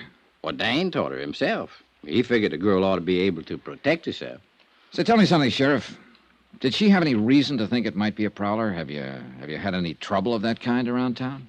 Oh, 3 weeks ago, there was a house broke into over on the south side, and twice since then, Dan called me in the night to come out and take a look around his place. Oh, why? Well, seems Luann thought she heard somebody trying to break in. And did you find anybody? Nope. Was Luann alone in the house the night of the shooting? Well, Mary Jackson was there. Who, Well, she'd been housekeeper for the Parkers for the last 15 years. What's her version? Same as I told you. She heard the shots, saw the lights in the hall come on, and heard Luann scream, "Father."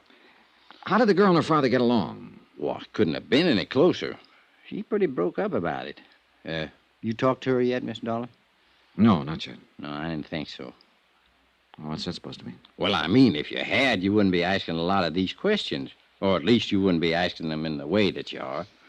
What way, Sheriff? Well, like you figured the Parker girl was actually guilty of something.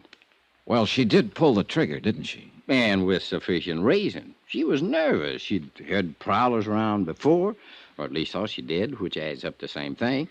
She thought she heard somebody break in. She knew she couldn't count on Mary for any help. She had a gun, knew how to use it, so she got up her courage and done a natural and normal thing. She used it. And she'll regret her mistake the rest of her life. Yeah, that's the way the picture seems to work out. At the moment, at least. You got any reason to doubt it? I get paid to doubt things, Sheriff, until I satisfy myself that there's no reason to doubt them. And that's all I'm trying to do. It's all the insurance company expects me to do. I'm not out to pin anything on this girl or to get out of paying her claim, provided it's legitimate. It is. Well, then she's got nothing to worry about. If the thing happened as you just told me it did, then I have as much sympathy for her as you do. It'll be a pretty rough memory to live with. I just want to be sure, that's all. All right, Miss Dollar. You look around. You talk to people. Ask any questions you have a mind to, but you're going to come out right back where you started at. You're probably right. Dan and me'd been friends for years. Good friends. If I thought there was the slightest doubt about this, I would be the first one to kick up a fuss and go after the truth. Even if the evidence pointed toward Luann Parker? No matter where it pointed to. Well, now, look, I want to talk to the housekeeper and to Miss Parker herself, and I'd like to attend the coroner's inquest if you don't mind. No, I don't mind, but you're a little late. Huh? It was held this morning. What was the verdict? Death by misadventure, unavoidable accident, with no recommendation for prosecution. I see. Would it be possible for me to see a copy of the transcript? It would. I'll ring the coroner and tell him to expect you. But let me give you a little piece of advice, Mr. Dollar. All right. Folks in these here parts love that girl. So when you start walking around asking questions, walk easy.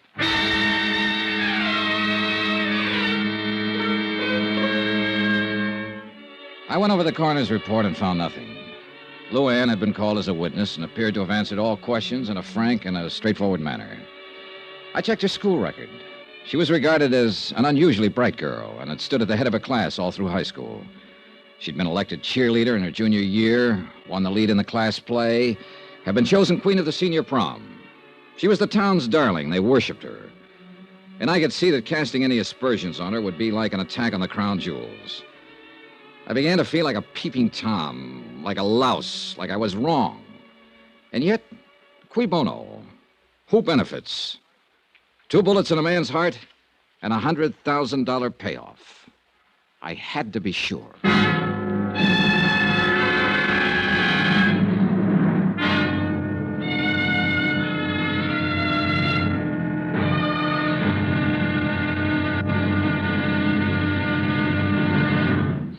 Now, here's our star to tell you about tomorrow's intriguing episode of this week's story. Tomorrow, beauty is as beauty does, and an idol is found to be made of flesh and blood. Join us, won't you? Yours truly, Johnny Dollar. Yours truly, Johnny Dollar, starring Bob Bailey, is transcribed in Hollywood. Written by Les Crutchfield, it is produced and directed by Jack Johnstone. Be sure to join us tomorrow night, same time and station, for the next exciting episode of Yours truly, Johnny Dollar. Roy Rowan speaking.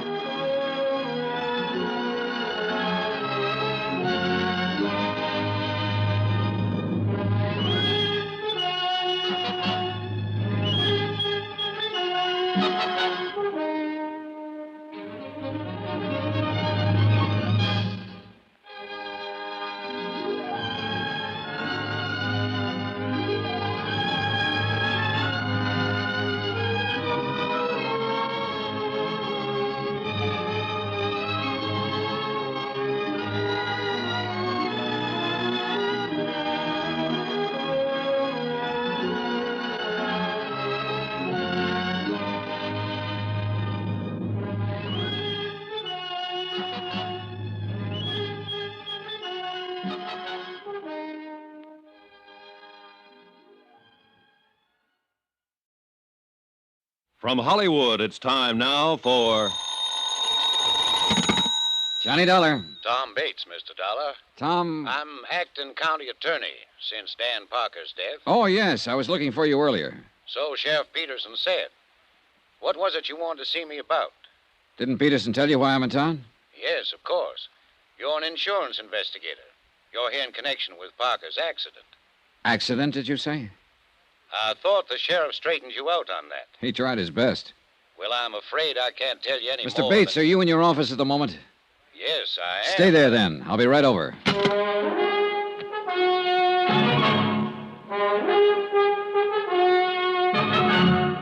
Tonight and every weekday night, Bob Bailey in the transcribed adventures of the man with the action-packed expense account, America's fabulous freelance insurance investigator. Yours truly, Johnny Dollar.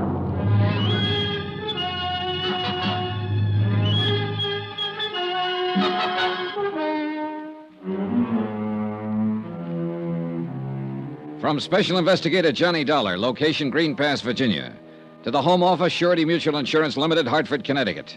Assignment, the Cui Bono matter. Expense account continued. Item 4, 5 cents for a copy of the Green Pass Weekly Sentinel. I glanced through it as I walked across the square from the hotel to the courthouse. The big news, of course, was the tragic death of longtime county attorney Dan Parker. And 2 columns of the editorial page were devoted to eulogy and sympathy for the dead man's adopted daughter, Luann, who had mistaken her father for a prowler and shot him to death with his own gun.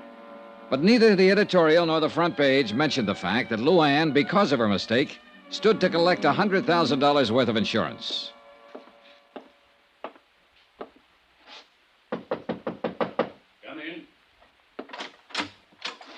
Are you Tom Bates? That's right. My name is Dollar. I just talked to you on the phone. And I told you I had nothing to say. Mind if I sit down? Now, look here. You look, Mr. Bates. I've been in the business of insurance investigation for quite a while. And I probably know the legal rules and responsibilities of your office about as well as you do. Get out, Dollar. Well, for 2 cents, that's exactly what I'd do. And if I did, you'd find yourself in a real tight spot. What are you talking about? The company would have a battery of high-powered legal eagles in town by 8 o'clock tomorrow morning. And they'd have a subpoena, a restraining order, an order to show cause so quick it'd make your eyes bug out. And that's where it would start to get embarrassing, Mr. Bates. When you tried to explain to the court why you were withholding evidence and refusing to cooperate. What do you mean, refusing to cooperate? I haven't refused a thing. It sounded that way to me. I don't care how it sounded. Look, I know what you're up to. Peterson told me why you're here. Oh? You're out to muddy this thing up. You're trying to pin something on Miss Parker so you can get out of paying the insurance claim. And subpoena or no subpoena, you'll get no help from my office on a crooked deal like that. Any reason for you to think something could be pinned on her, Mr. Bates? Of course there's no reason. You saw the transcript of the coroner's inquiry, didn't you? I did. Well, did you find one single hint of suspicion anywhere in it? No. Not much of anything else, for that matter. Are you always as gentle with your witnesses as you were with Miss Parker? The girl was half out of her mind with grief, on the verge of a breakdown. We got the facts. What more do you want? Maybe we should have thrown her in jail, beat her up with a rubber hose, starved her till she thought of something to confess. Is that the way you'd have done it? Oh, relax, Mr. Bates. You're not in a courtroom. No, and by heaven, I'm not going to be. Not on this case. Because there's no reason. How long have you been in love with the Parker girl? Ever since I... What difference that make? It might help to account for your attitude about this. What is it you're thinking? That I'm helping her get away with something? Covering something up for her? Or that all of us are, maybe? Everybody at the inquest? Well, it wouldn't surprise me too much, the way this whole town gets up on its high horse the minute you ask a simple question about the girl. Well, what do you expect when you go around insinuating Insinuating nothing, Mr. Bates. I haven't accused Miss Parker of a thing. I have no reason to.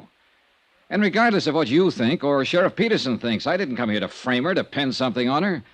I want just one thing. The complete detailed story of Dan Parker's death, and I'm going to get it one way or another. Well, nobody's trying to prevent you. I'm glad to hear it. Then how about some cooperation? What do you want to know? How long have you been Mr. Parker's assistant? Almost 3 years. And now you automatically become county attorney, is that it? Yes, until the next general election. Do you intend to run for the office at that time? Possibly. I don't see... How did you and Parker get along? Fine. Why? Well, did he approve of your interest in his daughter? Well, he certainly preferred me to, well, anybody else in the running. Who else is in the running? Nobody, actually. Are you engaged to her? Not officially. She doesn't think she's quite ready to settle down. Uh-huh. But if she had been ready, you think Mr. Parker would have welcomed you as a son-in-law, huh? I think so. I didn't kill him, Mr. Dollar. Ever have any arguments with him? No. None of any importance. Who were his enemies, Mr. Bates? He didn't have any. A county attorney without a single enemy? That's a little remarkable, don't you think? That was the type of man he was. He'd usually let sleeping dogs lie. Easy going. Too much so, maybe. That was half the... Half the reason the two of you argued? Is that what you started to say? There were times when he should have gotten tough, or at least let me do it. Well, you'll have your chance now. And I'm going to take advantage of it. In one case, at least. Oh, what case is that? The Happy Hollow Roadhouse. That place should have been closed 2 years ago. But Mr. Parker wouldn't hear of it. And the sheriff wouldn't touch it without Parker's okay. Who runs it? A dirty little... His name's Sammy Drake. A cheap 30-cent crook. Why should the place be closed, Mr. Bates? Because it's a menace to the community. Drake's got everything going out there, wide open. He ought to be run out of town. And before the month's up, he will be. Was Drake a friend of Mr. Parker's? Hardly. Is Miss Parker acquainted with him? She knows him, of course. In a town this small, everybody knows everybody else. Doesn't mean anything. I see. You see what? What are you driving at, anyway? The complete, detailed story, that's all. Fine.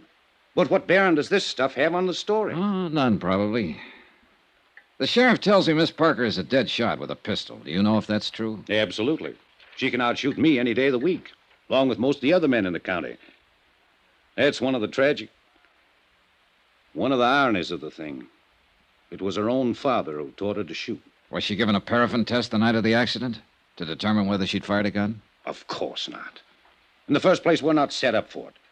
And in the second place, there was no doubt but what she had. The housekeeper heard the shots and ran out in the hall and saw her standing there with a gun in her hand. And she admits she fired him. What more do you want?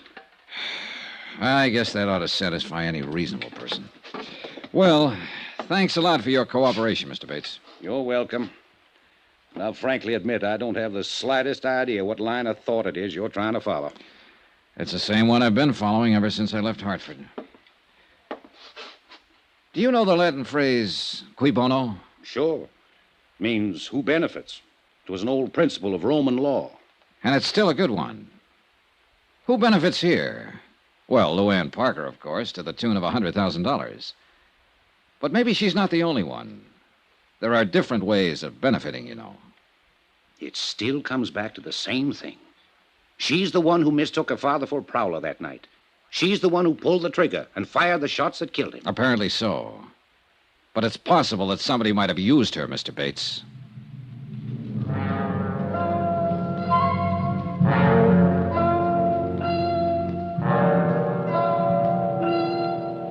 Expense account, item 5, $6 even. Flat rate payment to Jake Deagley for a couple of hours' use of his battered old taxi.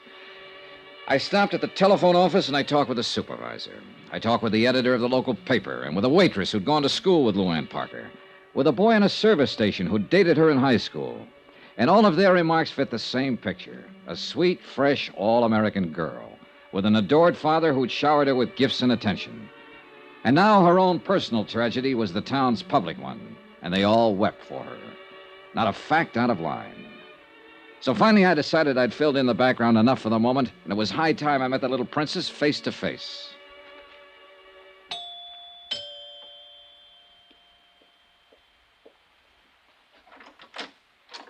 Yes, sir? Good afternoon. I'd like to see Miss Parker, please. Well, I'm sorry, sir, but she ain't here.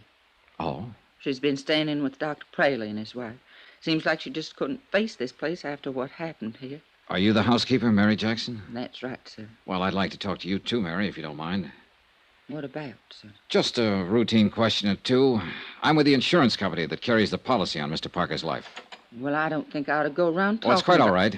Sheriff Peterson and Tom Bates are both cooperating with me, so you can be sure there's nothing wrong about it. Well, if them two say it's all right... They do. Then I reckon it is. Won't you come in, sir? In a few minutes' conversation, I learned that Mary Jackson had practically raised the Parker girl and worshipped both her and her father.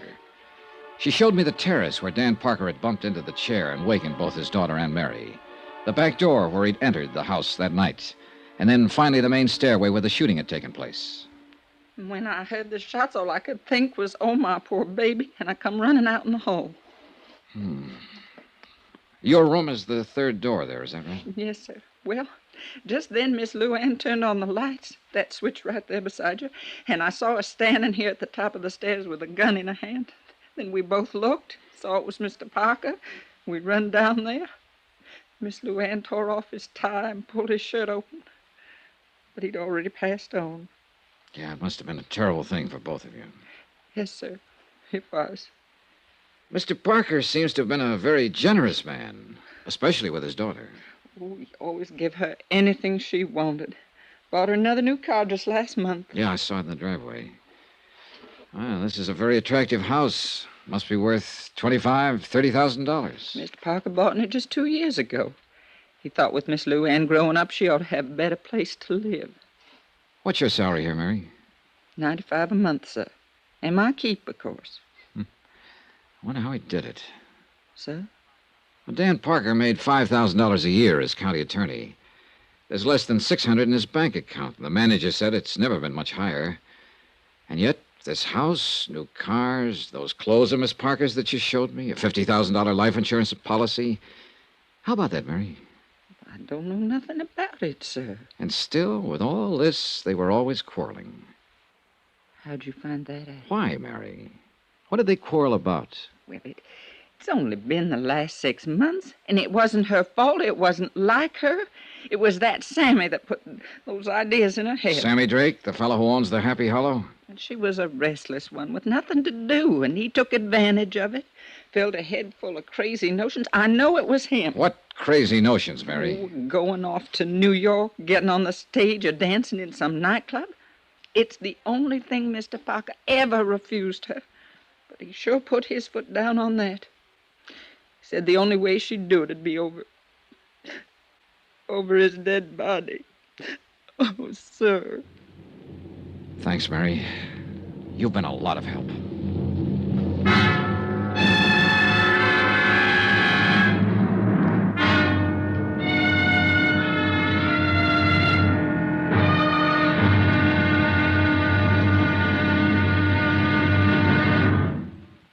Now, here's our star to tell you about tomorrow's intriguing episode of this week's story. Tomorrow, the net tightens. A rat runs for cover. Then the whole thing blows wide open. Join us, won't you?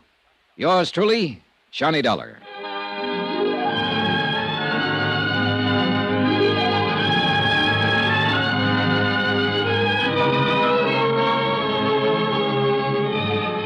Yours truly, Johnny Dollar, starring Bob Bailey, is transcribed in Hollywood. Written by Les Crutchfield, it is produced and directed by Jack Johnstone. Be sure to join us tomorrow night, same time and station, for the next exciting episode of Yours truly, Johnny Dollar. Roy Rowan speaking.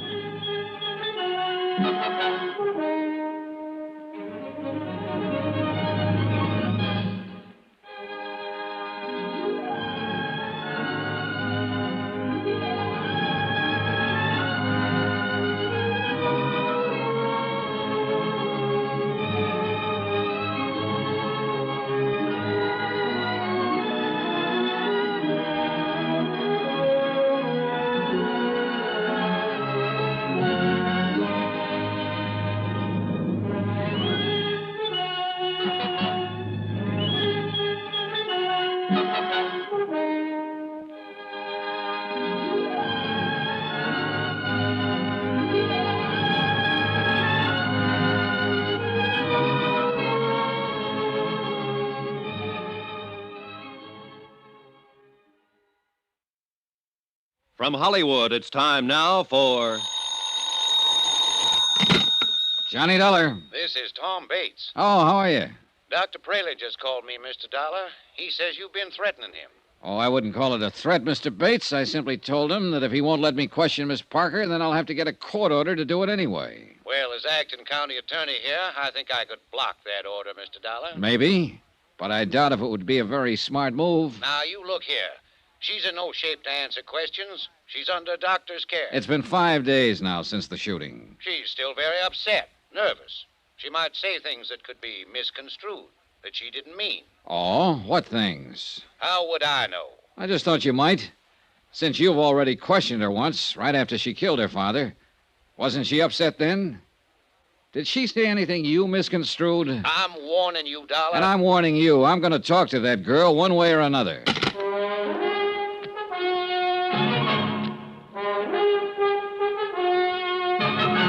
Tonight and every weekday night, Bob Bailey in the transcribed adventures of the man with the action-packed expense account, America's fabulous freelance insurance investigator. Yours truly, Johnny Dollar.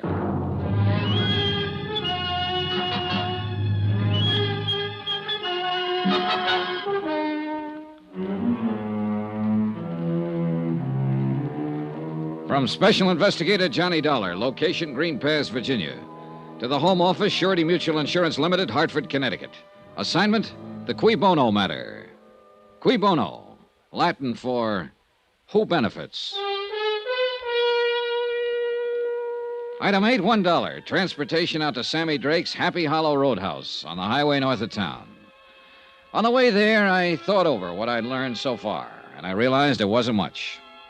On the face of it, the thing was simple enough, no mystery at all. 5 nights ago, Dan Parker, the local county attorney, had returned from a business trip and entered his sleeping house. His adopted daughter, Luann, mistaking him for a prowler, had shot him to death in the darkness. There it was, an accident, pure and simple. The coroner said so, the sheriff agreed, and the whole town was determined to keep it that way. But I still couldn't buy it quite that easily.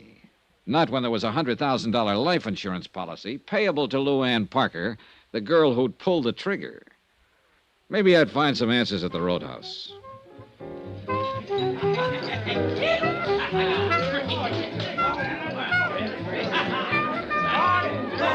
The Happy Hollow was like 1,000 other places of its kind. A neon-lighted barn set 50 yards off the road. Inside, a jukebox, a raucous bar, and a scattering of tables around a splintery dance floor. Saturday nights, a 4-piece band, probably a game or two going on in the back room, and whatever else the local sports might demand. It was early yet, and the joint hadn't started to jump. What's the word, Mac? Save your money and buy booze. Yeah, man. Out of towner, huh? Depends on which town. Any town but this one, man. Here it's for the birds. Oh, I don't know. Looks to me like you got a good setup here. I'm eating. But it ain't easy, man. It's rough. Oh, it'll be rougher, Sammy, with a new county attorney. What's the pitch, Mitch? That's your name, isn't it? Sammy Drake? That's a crime, maybe? Oh, it might be. I don't know yet. You with the feds? No. Syndicate man? No, I'm an insurance investigator. Insurance? You mean protection? Not the kind you're talking about, Sammy. I'm here in connection with Dan Parker's death. You mean you're legit? That's right. Well, tie me up and mail me off. I thought you were somebody putting a bite on me. I am. Yeah? Yeah. I got some questions, Sammy, and I want some answers. About that Parker rubber? Right. Well, you're out of luck, Chuck. I don't know nothing from nothing about nothing. See what I mean? I got reason to think different. How so? Somebody been passing the word? Maybe. 2 get you 5. It was that Bates character. Am I in? I couldn't say. Sure it was. The new county attorney. He's got a big deal now. And he'd give his left eyeball to put the finger on me. Why so? Why's he got it in for you, Sammy? Because he thinks his doll has been... You mean the Parker girl? I forget. You want to do it the hard way, Sammy? No speak English. I can get Tom Bates to issue a warrant, you know. He'd love to have that chance. So you can either talk to me here and now, or you can talk to him and the sheriff in the basement of the courthouse. Rough and tough, huh? If that's what it takes, yes. Come on back to the office. All right. What'd you say your name was, Buzz? I didn't. It's Dollar, Johnny Dollar. Dollar, huh? Yeah, rhymes with collar. I always like to be wise to who's putting the slug on me. Come on in. Thanks. How about a drink? No, not now, thanks. Well, I guess I'll have a short one for my health. You hungry? Like a steak? Later, maybe. They're the most. This is a crummy joint, strictly for the sticks, but the food's good. Well, here's a go. Yeah. Maybe you think I'm trying to stall. I know you are, Sammy. No, not really. Not now, anyway.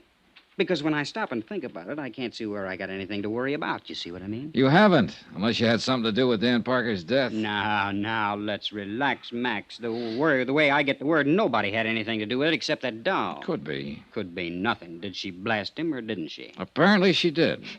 Thought he was a burglar. That's a rich one. And she's halfway right at that. Meaning? Look, Dollar, I'm on a level with you. If you got any idea that I wanted Dan Parker knocked off, you're way out there. You want to know why? I can probably guess. I'll tell you why. He was my fix in this town. 3 years I've had this place open, and I've never been touched. So why would I want to put myself out of business? Oh. How much was the payoff? $1.50 a month. Maybe you figured you could make a better deal with somebody else. Yeah? Who? Not with that stuffed shirt Bates. He's just been itching to get at me. But Parker kept a lid on him. How about the sheriff? Who knows? I'm going to give him a pitch, of course. It's my only chance now to stay in business. But I don't know if he'll play. See what I mean? All right, Sammy. Let's go back to the question I asked you outside there. Why does Bates have it in for you? Because he's got the drooling goose for that Parker kid. And he didn't like it much when she kept hanging around me. How'd you feel about it? You want the truth? I didn't like it much either. Why not? She was too wired up and spoiled. Used to getting her own way. Oh, this town's treated her like a queen or something. She figured she could do as she pleased. Well, that don't go in a joint like this. What do you mean? Well, these lads come in here, get a few shots under their belt. Dame like that starts to mean trouble. I didn't want her hanging around. I had a good thing going here, and I wasn't about to get it lost up. But it was no use. I couldn't keep her out. What did her father think about it? He didn't like the idea, but he couldn't do much about it. She got her own way with him, the same as with everybody else. Except when she wanted to go to New York. Well, nobody can win them all. I understand you put that idea in her head, Sammy. Then you better take a different understanding. Yeah? Yeah. She was bugged up on that idea before I ever met her. That's why she started coming in here. She wanted me to put her hep on how it was in the big, wild city. She wanted to know how to get in. What was the names of all the spots, including the rough ones? How the rackets worked. How would I know how the rackets worked? I didn't say a word, Sammy. You know something? In some ways, that kid's as smart as a mink. But underneath, she's a regular hick, just like the rest of them around here. She thinks that stuff is glamour, the big time, hot stuff. And she was busting her braces to get at it. Even this place, this crummy clip joint. To her, it was wicked and exciting. Oh, man, how square can you get? I suppose you tried to talk her out of going to New York. Do I look crazy or something? I was all for it, anywhere. As long as it got her off my neck. A beautiful girl like Luann Parker on your neck, and you were trying to shake her off? Oh, Sammy, I'm losing you. Oh, look, Dollar, when it comes to dames, I've got as fast an eye as the next guy. But with that chick, oh, man, I unpack my toothbrush and I stay home. Why? Why? She's got this whole town fooled. Everybody but me. A sweet little thing in ruffled rompers, bucking for a halo. Well, I got news for you, brother. She ain't. And you're the only one who really knows her. Is that what you're claiming, Sammy? Sure. It's a big laugh. But that kid's smart. And inside, she's colder than a fish.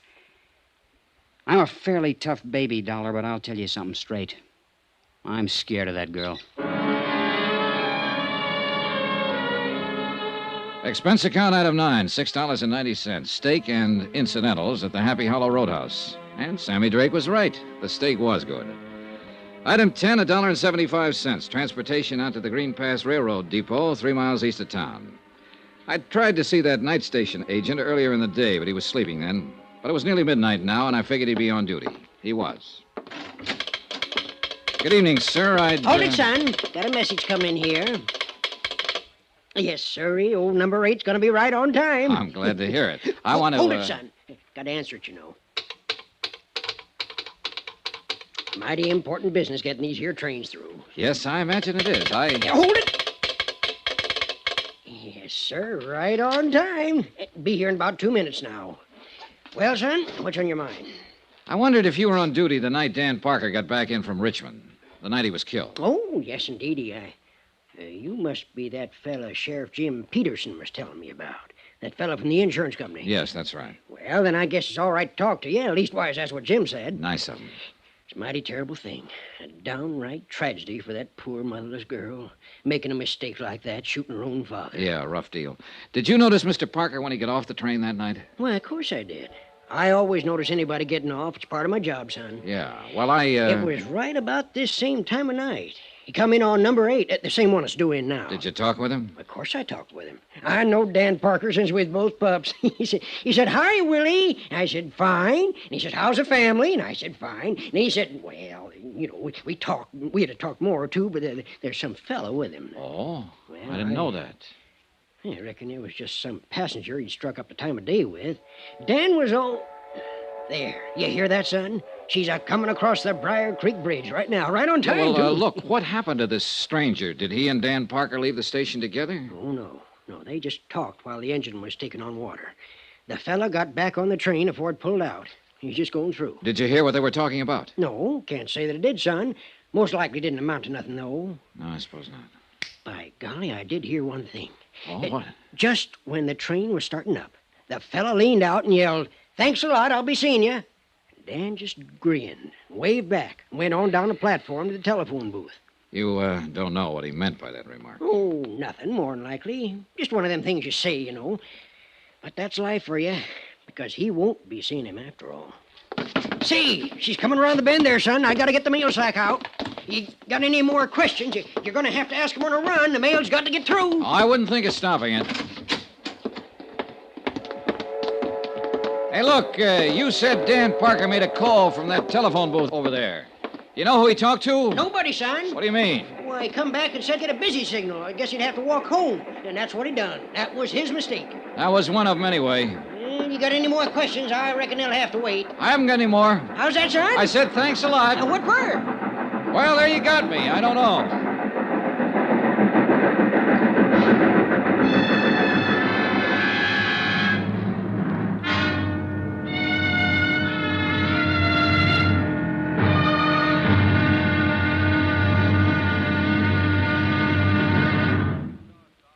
Now, here's our star to tell you about tomorrow's intriguing episode of this week's story. Tomorrow, a tense interview, a subtle attack by a shrewd and dangerous opponent, and complete surrender.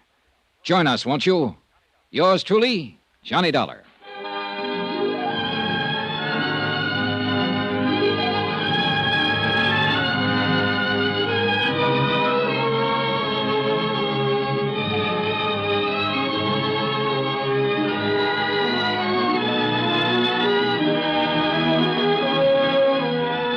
Yours truly, Johnny Dollar, starring Bob Bailey, is transcribed in Hollywood. Written by Les Crutchfield, it is produced and directed by Jack Johnstone.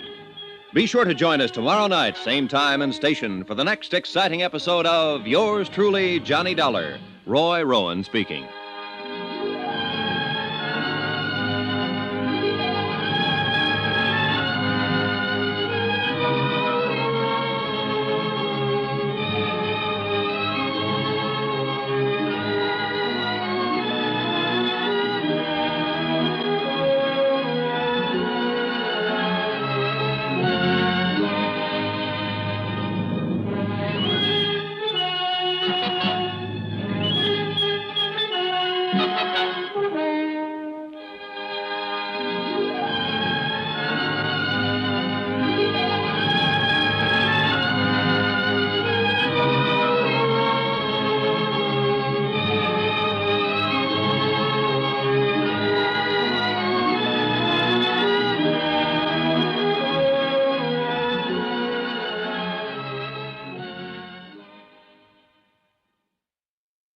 From Hollywood, it's time now for... Johnny Dollar. Tom Bates, Mr. Dollar. Oh, good morning, Mr. Bates. There's nothing like starting the day with a good fight. That is not my intention at all. Good. I was beginning to think you went around in a permanent state of belligerency. Only when I see a so-called insurance investigator out to frame an innocent girl. Anybody I know? Look, Dollar, will you be available at 2 this afternoon to interview Miss Parker? I've been available for 2 days. She's the one who hasn't been. She was in no condition to see anyone. However, Dr. Praley is releasing her in an hour, and she's going on home. All right. Tell her I'll see her at 2. It won't be necessary to tell her. You'll go out there with me, and you'll talk to her in my presence. Like that, huh? You can take it or leave it. Oh, I'll take it, Mr. Bates. And you know something? I think I'll still be able to tag her.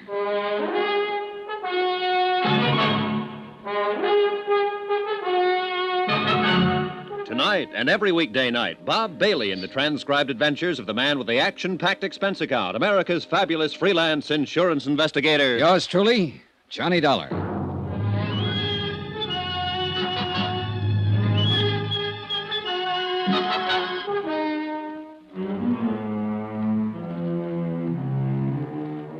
From Special Investigator Johnny Dollar, location Green Pass, Virginia, to the Home Office, Surety Mutual Insurance Limited, Hartford, Connecticut. Assignment, the Cui Bono matter. Expense account continued. Item 12, $1.80 for a late and leisurely breakfast in the hotel coffee shop. Leisurely because I had nothing to do but kill time.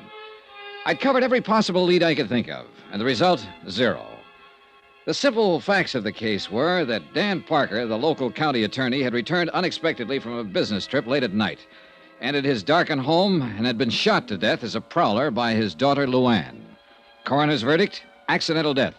Amount of insurance, $100,000. Beneficiary, Luann Parker. Why don't you give up, Dollar? Admit you're wrong. Wrong about what? About thinking you've got a chance of beating Miss Parker out of her insurance money? Oh, so that's what I'm trying to do, huh? That's what your company pays you for, isn't it? To find some angle, some technicality that they can use to break the claim? No, they pay me for the unpleasantness of having to put up with bull-headed acting county attorneys, Mr. Bates. Sure. You'd a lot rather question that girl without me being around. Bates, I'd rather do anything without you being around. Well, the feeling is mutual. I just can't quite figure you. Usually, I get complete cooperation from the local prosecutor's office. But you've tried to block every move I've made here. I'm protecting Miss Parker's rights, that's all. Her rights haven't been challenged. I'm not out to get her. If I'm convinced that she's innocent and that her claim is legitimate, I'll report it that way. All the company wants is the facts. Look, I'm not hired as a claim breaker. And of course you know that. You've dealt with insurance cases before. So I wonder what the real reason is for your attitude. Suppose you tell me. Well, you're in love with her, of course, and that itself could be the explanation. Or maybe it's only part of it. Meaning what? Maybe you know more about it than you've admitted. Maybe you know she's guilty and are trying to cover up for her. I know she's innocent, sir. Or, it's possible your motives are a little more selfish. Maybe she's covering up for you. What do you mean by that? It's that old Latin phrase, cui bono, who benefits? Who gains through Parker's death? His daughter does. Of course, she gets the insurance. But so do you, Bates. In what way? Well, you got Parker's job, didn't you? And along with it, the chance to run Sammy Drake out of town without Parker stopping you. And in the long run, if Luann marries you, you'll get a good part of the insurance. Are you accusing me of murder? No, just speculating. But it's an interesting possibility. Don't you think so?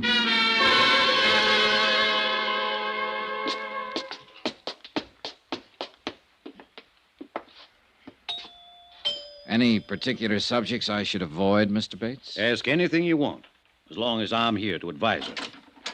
Oh, hello, Tom. Luann, this is Mr. Dollar from the insurance company. How do you do, Miss Parker? Mr. Dollar, won't you come in? Thank you. I guess we better go in the study. Mary's cleaning the living room. In here. Just sit down anywhere. How do you feel, Luann? Oh, I'm all right now. For a few days after it happened, I couldn't feel anything but horror, self-loathing. I wanted to kill myself. But the last 2 days, I've done a lot of thinking about what Daddy'd say if he was still here. He was a wonderful man, Mr. Dollar. Yes, the whole town seems to agree on that. I'd give my life gladly to change what happened. But it can't be changed. Daddy used to say, Luann, remorse is only self-pity in disguise. The future is a question mark. All you have is the present, so live it. He believed in those ideas, Mr. Dollar, and I'm going to try to live my life by those beliefs, because I loved him very much. Miss Parker, I have a few things I'd like to ask you in order to complete my report. Do you feel up to answering some questions? Yes, of course. Whatever you wish. I insisted, Luann, that I be present during this interview. Why, Tom? His job is to save money for the insurance company. He'll try to trip you up, lead you into saying things you don't mean, things that could be misinterpreted. Tom, that's ridiculous. I've nothing to hide. Of course, hon. But he'll make it seem as if you do. I'd say you're making it seem that way, and for no more reason than just a silly kind of suspicion. Luann. Mr. Dollar, would you rather talk to me alone? I think it would work out a little better that way. Tom, it's been nice to see you. I'm not leaving. Yes, you are leaving. Right now. Honey, you don't... I said now. All right, Dollar. I guess you will. Phone me later, Tom. Sure, Luann. He's nice. He means well, but sometimes he can be an awful idiot. Oh, his actions are fairly normal for a man in love. Or one who thinks he's in love. It usually adds up to the same thing. Cigarette, Miss Parker? Oh, thank you. Well, what is it you'd like to know, Mr. Dollar? First, let me tell you a few things. I've talked to quite a number of people during the last 2 days. They all worship you. In fact, only one person in the whole town said anything against you. And he's a man whose word on anything would be a little questionable. Sammy Drake, I suppose. Yes. Well, I don't know what he said, but I imagine he thought he was being honest. You see, Sammy's never understood me at all, and I guess I have given him a kind of a bad time. How do you mean? By pretending to take him seriously. Most people seem to think of me as a child, Mr. Dollar, but actually in my attitudes and awareness, I'm quite a lot older than my age. Of course. And I saw right through Sammy the first time I met him. He's just a silly little would-be tough, but he likes to think of himself as a smooth, wicked mobster type. So I pretended to go along with it, even put on an act of my own in return. And what do you think happened? You had another Tom Bates situation on your hands. Sure. Sammy took me seriously. Well, I didn't want any part of that, so of course I ran for cover. And he has never forgiven me. Well, I guess you can stand having one detractor, Miss Parker. You got a big team on your side. I like people. I guess that's why they usually like me. I've had a wonderful life, Mr. Dollar. And I'm very grateful, especially to Daddy. He did everything possible to make me happy. I think if I'd asked for the moon, he'd have tried to get it for me. There was one thing, though, that I understand you disagreed on. You mean my wanting to go to New York? That's right. I guess the only arguments we ever had was over that. If I'd only known how short a time he was going to be with me, well, it didn't matter that much. I felt I was right, that the only reason he was against the idea is because he still thought of me as a child. Parents usually do that. I know. And it just didn't matter enough to hurt him when he had so little time. But you can't go back. I wonder if you would try to go back for just a moment, Miss Parker, and tell me in your own words just what did happen that night. Well, Daddy had gone to Richmond on business. None of us expected him back that night. All right, go on. Well, Mary, she's our housekeeper. She went to bed early. I read till about 11, then I went to bed. And shortly after midnight, something woke me, a noise down on the terrace. I looked down from my window, and I saw sort of a dark shape slip across the terrace toward the back of the house. I was scared stiff. I'd heard prowlers outside twice before during the past month. Yes, the sheriff told me you did. Yes, well, I realized it was up to me because Mary would have just gone to pieces if I'd waked her. All I could think of was getting to the phone down at the bottom of the stairs. When I started out of my room, I could hear somebody fooling with the lock on the back door. And that's when I thought of the gun. Where was it? In the drawer of the night table beside my bed. Daddy'd put it there himself after the night I heard the prowler, but I'd almost forgotten it. All right. Then what did you do? Well, I took the gun. I went back out into the upstairs hall. All I had in mind even then was to go downstairs and get that phone. But when I reached the stairway, I heard someone moving down below, and I realized that whoever it was had already got in the house, that they were starting up the stairs. And I could see just a vague blur, dark shape against the shadows. I was petrified. I remember thinking he's probably got a gun. And without even stopping to consider, I fired twice down the stairway. Yes, Miss Parker? I heard him fall. I knew I'd hit him. Mary screamed and came running out of her room. I found the switch and I turned on the lights. And then I saw what I'd done. It was Daddy. I'm sorry, Miss Parker. And I'm sorry it's necessary for you to go back over this. I'll be all right. There was one thing that wasn't brought up at the inquest. Your father apparently tried to make a phone call from the railroad station that night, and he told the agent all he was getting was a busy signal. Could he have been trying to call here? I don't know. I didn't know about it. Would he be likely to call you, coming in unexpectedly that way? Oh, he'd be more likely to call Jake Digley. Jake runs a taxi service here. Yes, I met him. Well, he might have tried that. But Jake was out at Sammy's place that night. Well, the reason I say that is because Daddy would have known that our phone is usually off the hook at night. Was it off that night? Well, I don't remember. Maybe Mary knows. One or the other of us was always taking it off because we had to go clear downstairs to answer it. Yes, Miss Luann? Oh, Mary, the night Daddy was killed, do you remember whether the phone was off the hook or not? Yes, Miss Luann, it was. I remember when I picked it up to phone the doctor. Well, I ain't sure if you left it off that night or I did, but it was off all right. Thank you, Mary. Yes. Well, Mr. Dollar, what other questions do you have? None, as a matter of fact. I did have several more, but you've already answered them indirectly. Thanks for cooperating. You're quite a girl, Miss Parker. Oh, yes, I'm quite a girl. A girl who killed her own father. Goodbye, Mr. Dollar. I meant exactly what I said to her.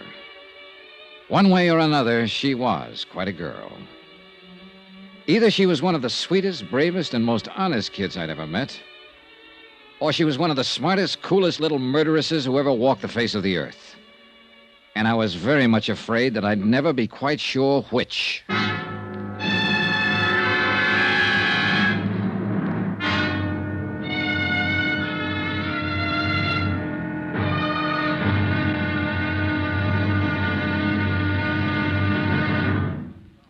Now, here's our star to tell you about the final intriguing episode of this week's story. Tomorrow, one slip of fate, then the avalanche.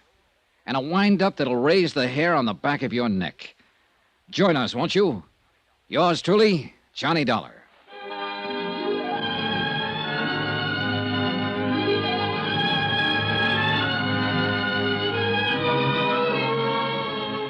Yours truly, Johnny Dollar, starring Bob Bailey, is transcribed in Hollywood. Written by Les Crutchfield, it is produced and directed by Jack Johnstone.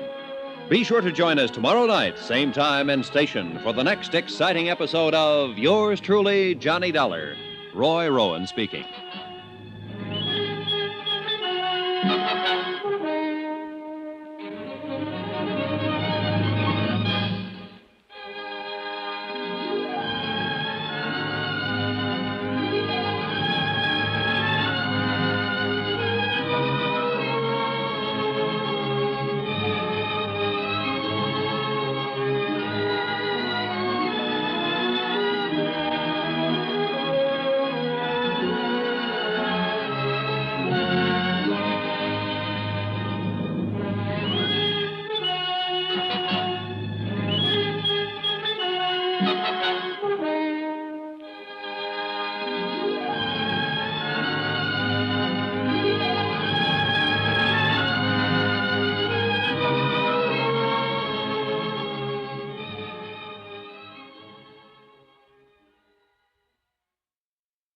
From Hollywood, it's time now for Johnny Dollar. Jim Peterson, Mr. Dollar. Oh, hiya, Sheriff. I understand you talked with Miss Parker this afternoon.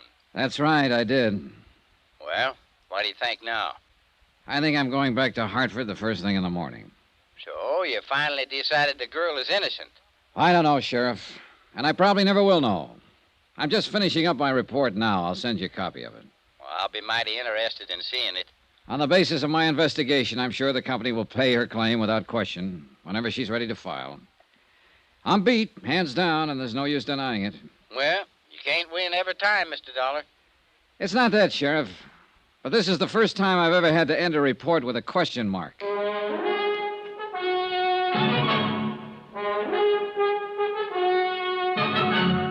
Tonight and every weekday night, Bob Bailey in the transcribed adventures of the man with the action-packed expense account, America's fabulous freelance insurance investigator. Yours truly, Johnny Dollar.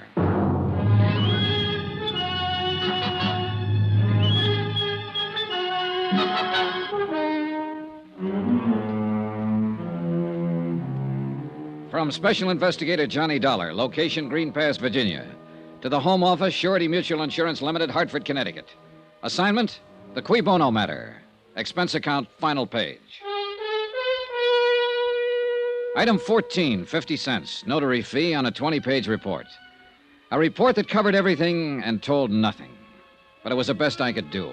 I had no more leads, no new ideas. The bare facts of the case still stood. Dan Parker had returned unexpectedly from a trip, entered his darkened home late at night, and had been shot to death as a prowler by his daughter, Luann. Amount of insurance, $100,000. Beneficiary, Luann. I checked through a half a dozen theories and been forced to throw out every one of them. And the whole case finally came down to just one simple question. When Luann pulled that trigger and fired down the dark stairway, did she or did she not know that she was shooting at her father? I couldn't answer it, and I didn't believe anyone else would ever be able to. Except, of course, Luann herself. Item 15, $1 even. Transportation out to the Happy Hollow Roadhouse, where the steaks were good, the drinks were good, and a beaten-down guy could kill an evening. Well, wrap me up and nail me south. Here's that dollar man again. How's it going, Sammy? Business gets any worse, I'll open an artery. You here for kicks tonight, or are you going to put the arm on me again? Let joy reign unsuppressed. That's the word, man. That's the word. Come on over. I'll let you buy me a drink. You're riding on a swindle sheet. Or better yet, I'll let you buy me one. You own the joint. Okay. Set us up, Joe. Make mine a usual fusel. What'll you have, sir? Scotch on the rocks. You ever get through to that Parker chick? Yeah, I talked to her this afternoon. Well, what do you think, man? Was I right or was I right? About what? Is she a cool fool or not? I don't know, Sammy. She's a tough one to figure. She's just a tough one, period. Well, here's to the housekeeper's daughter. Yep. Whew. This stuff is murder. I don't know why the customers stand for it. So what comes next, Tex? I'm going back to Hartford in the morning. And little Cookie gets her payoff. 100 G's. Man, it's really going for broke. If she is on the level, it's not enough to pay for the way she'll probably feel for the rest of her life. Feel? That one? I'm telling you, man, I know that little fluff. She's got a heart about as big and warm as the olive in a martini. You could be right. I know I'm right. She's took you, man. She's took you good. Bang, bang, and the little lady wins a prize. Maybe so. A big, fat 100 G's. And bad old Papa in the cold, cold ground. She was really shooting for new shoes that night. Well, if she was, she's got 'em, Sammy. There's nothing more I can do about it. So that's life. What is it? You win a little, lose a little, and taxes take the rest. Why, Parker's got it made, man. Safe and cozy in his little box. No more worries. Oh, sure. But we can't all be lucky. Sometimes it... Well. Brace yourself, Sammy. It looks like you're raided. What? Oh, it's the sheriff. Right on time. On time? Relax, Max. He's just come to tell the tale and do the deal. Protection? Well, sure. Same setup I had with Parker. And the sheriff says he'll keep Bully Boy Bates in line. How about that, huh? Well, life goes on, I guess. Well, I wasn't expecting to run into you out here, Mr. Dollar. I don't imagine. Finish your report? Yep. Right down to the last comma, Sheriff. And the last question mark. Oh, now, I don't reckon there's any question mark. You got to the truth, all right. Just wasn't what you'd expected, that's all. Maybe so. You got a minute, Sammy? Sure thing, pal. Let's go back to the office. Stick around, Dollar. The joint will be jumping. Fine. I can hardly wait. Let's have another one here, bartender. Coming up. Sir, would you do me the honor of having a little drink with me? Well, thanks. I'm having one with you. I've already got it. Well, so you have. Well, another little one never hurts, though. Later, maybe. Thanks, anyway. Any time, friend. What line you in? The insurance record. Well, that's all right, I guess. Oh, thank you, bartender. Thank you very much. I'm in ladies' ready-to-wear myself. Must be fascinating. A wholesale. I work out of Baltimore. Cover 3 whole states. Oh, I got a great little line of merchandise. I really don't need anything. Oh, the heck with business. Let's live a little, shall we? Mr. What? Dollar. Johnny Dollar. Oh, yes. Well, here's looking at you, Dollar. You know, I always believe in living while I can. Because you never know. Now, that's a very profound thought. No, sir, you just never do. Because it can happen to anybody. Just like it did to a fellow I met last week. Man right here in this town, too. A fellow named Parker. Parker? That's right. He was a fine chap. I met him on the train coming out from Richmond. And I was on my way to Roanoke. Oh, we were laughing and we were joking and everything. And that very night he got killed. And I read about it in the paper. So you just don't never know. Hey, look, tell me something. Are you the man who got off the train with him, talked with him on the platform while the train was standing in the station? That's right. That's right. He wanted me to meet his daughter. And that's all he talked about. It was his daughter. Oh, he was crazy about that kid. Well, did he expect her to be there at the station? Yes, but she wasn't. I guess he got the wires crossed. He tried to phone her, but he didn't have any luck. So I get back on the train. He walks off down the road, and a half hour later, he's dead. I'm telling you, just never know. On the train, on the way down, what did he say about his daughter? Oh, you know, the way a guy talks about his kid. He worshipped her. Yes, he did. That's all. He was telling how they were always kidding each other, and they were... Oh, say, here, take a look at this tie I'm wearing. Yeah, sure, it's a nice tie. Sure, it's a nice tie. That's what anybody would think, just to look at it. Yeah, it's a nice... Come on. I want to show you something about this tie. Well, can't you show me without going No, you got to go outside, so come on. Mr. Parker gave me this tie. He was wearing one on the train, and I liked it, so he gave me one. He said he had 3 of them. His daughter gave them to him the week before. He got them from some novelty house. So come on. Well, look, what is it you want to show me about it? Oh, come on. We got to go down there at the corner of the building. Oh, boy, this'll knock you out. No, I'm telling you, it's just real crazy. Yeah, it must be. Parker never would have given it to me, except he had 3 of them. He figured he could never wear them all, so... Well, come on, let's see the trick. All right. Look, it's just a nice necktie, isn't it? That's all. Yeah, that's nothing out of the ordinary. Now, come on around the corner here, out of the light. Oh, boy, this is going to fracture you. Now, look. Well, I'll be... Good Lord. How about that, eh? Is it crazy? That daughter of Parker's really must be something, huh? Yeah, she is. Can you imagine a kid thinking up an idea like that? Can you? Giving her dad a necktie that glows in the dark.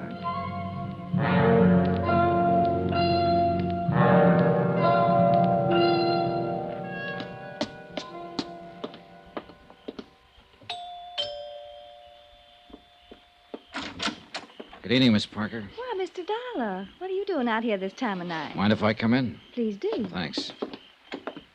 Oh, I brought your gun back. The sheriff was finished with it. I never want to see it again. And how you feel? I'll put it here on the table. You'd better not leave it there, though. It's loaded. I wish Sheriff Peterson had kept it. Oh, it may come in handy sometime. Again. Mr. Dollar. I was planning to leave town in the morning, Miss Parker. I'd already made out my report and given you a clean bill of health. Well, I didn't even realize I was under suspicion. What was I supposed to have done, Mr. Dollar? Deliberately murdered your father in order to collect $100,000 in life insurance.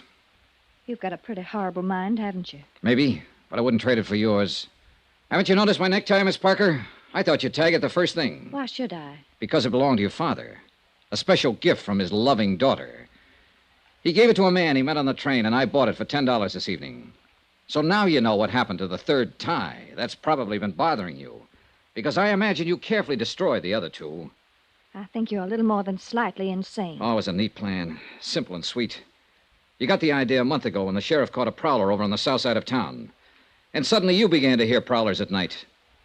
You bought your father a set of ties that glow in the dark. And then you waited. And when he came back from that trip, you got your chance. You've got quite an imagination. Oh, it was a great setup. A dark house and him wearing a tie that glowed in the dark, just like this one, Miss Parker. It was a perfect target. You couldn't miss. It's almost a shame that you were beaten by one unforeseen accident. Your father talked to a stranger and gave him a tie. And that tie is going to hang you. No, I don't think so, Mr. Dollar. Turn on those lights. You were right, you know. It is a perfect target. You were very clever, Mr. Dollar, but not quite clever enough, or you'd have known. Sheriff. Yeah, I've been standing out there on the terrace. You... No, Luann. You better give me the gun. No use pointing it, honey. It's loaded with blanks. You all right, Miss Dollar? Yeah, I'm all right, Sheriff. A little sick, that's all. That anybody so beautiful could be so rotten. You faked it. You tricked up the whole thing just to frame me, you filth, you dirty evil. That's enough, Lou Ann. That's enough. Nobody tricked you except yourself. That's hard for me to believe. Dan and me used to take you fishing with us when you wasn't no higher than that. You was the prettiest little thing I think I'd ever Oh, seen. shut up, you old fool. Now I got to take you someplace again.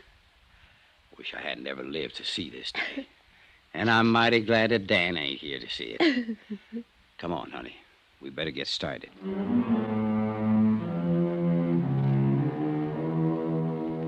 Expense account item 16, $148.30. Hotel and incidentals in Green Pass and transportation back to Hartford. Expense account total, $382.65. End of account, end of report. Remarks. When you gave me this assignment, Don, you asked a question, a phrase in Latin. Cui bono? Who benefits? So here's your answer. Nobody. Yours truly, Johnny Dollar.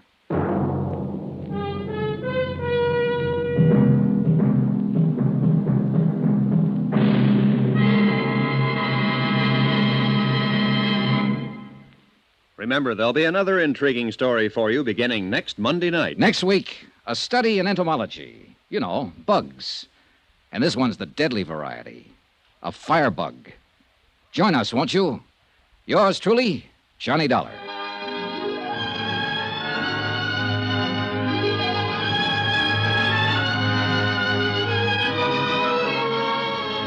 Yours truly, Johnny Dollar, starring Bob Bailey, is transcribed in Hollywood. Written by Les Crutchfield, it is produced and directed by Jack Johnstone. Heard in this week's cast were D.J. Thompson, Mary Jane Croft, Forrest Lewis, Byron Kane, Russell Thorson, Sam Edwards, Dal McKinnon, and Howard McNear. Musical supervision by Amerigo Marino. Be sure to join us on Monday night, same time and station, for another exciting story of yours truly, Johnny Dollar. This is Roy Rowan speaking.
From Hollywood, it's time now for...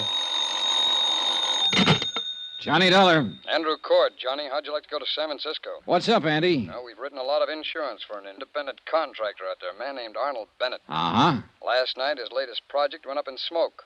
An office building he completed a month ago. How much is the policy worth? There were 5 companies involved. They took it on at $100,000 apiece and turned it over to us. $500,000? Yep.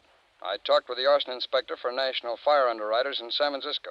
He said the fire looked phony. I'll pack my things.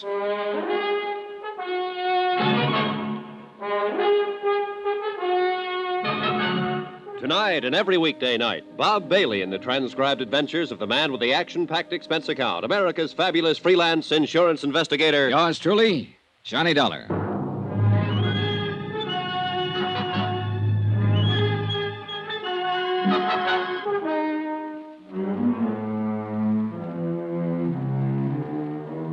Expense account submitted by Special Investigator Johnny Dollar to the 4-State Fire Insurance Corporation, 4065 Spear Boulevard, Hartford, Connecticut.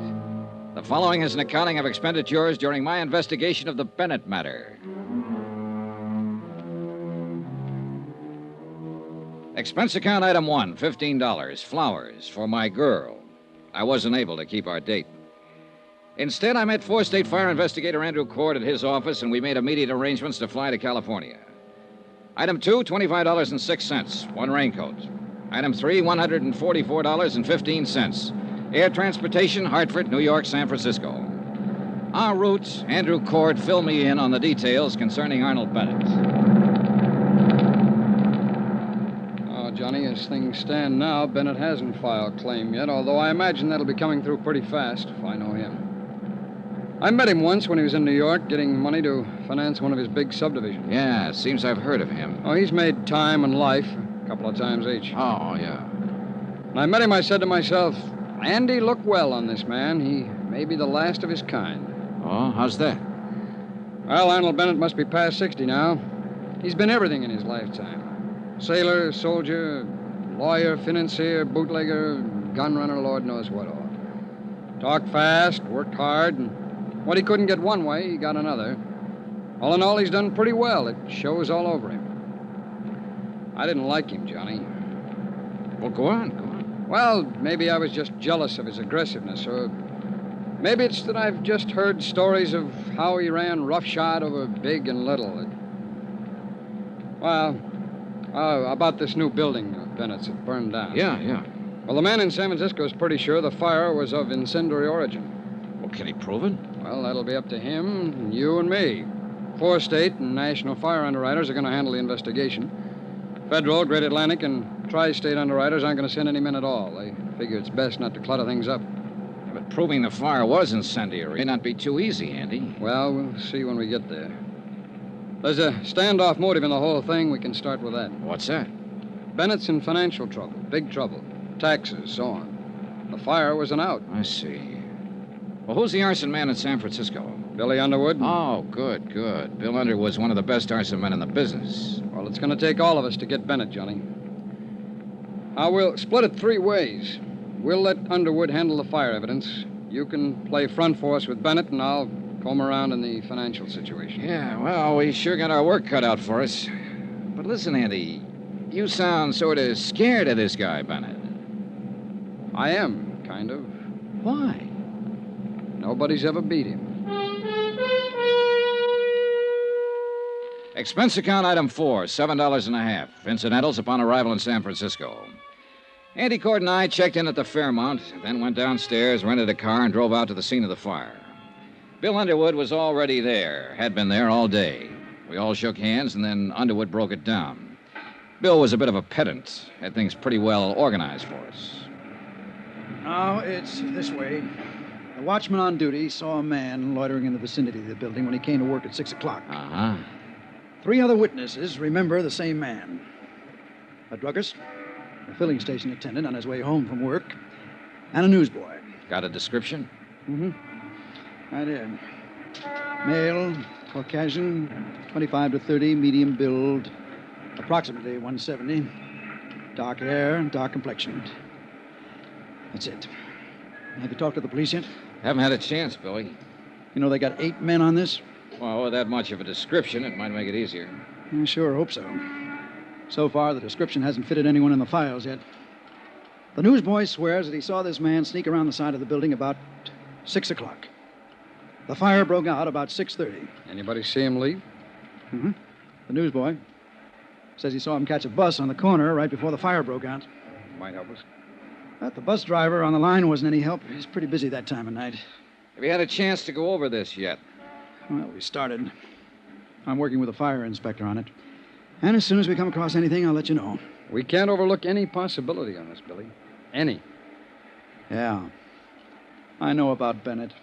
He's been out here asking me who I am, what I'm doing. He doesn't like it. Oh, he doesn't? Yeah. He learned to swear somewhere along the line. Oh, has he filed claim yet? No, we haven't heard. It's a professional firing job, I'm sure of it. You're sure? Well, I haven't got what I need in the way of concrete evidence yet, but I'll find it. Somewhere in these ashes. The place burned too well and too fast to be anything but professional. It was drafted. The fire got hot and going before anybody even spotted it. Well, this is a little out of my league, Billy. Tell me more, will you? Well, you see, an amateur will mess it up generally. It'll smoke a lot and somebody will spot it. Now, a bug, a nut, he'll do as good a job as a professional. Oh? But he'll stick around and watch it burn. Stand a good chance of getting caught. He might even call up somebody and tell him how happy he is. But this bird, The one the newsboy saw getting out of here fast. Well, he sounds like he knows his business. Mm-hmm. It's business with him. Then it'll be my job to connect him and Bennett somehow. And that's the tough part. Yeah. All I got to do is play around in the ashes. Oh, Johnny. Yeah. Watch your step with Bennett. Sure. He doesn't care about anybody.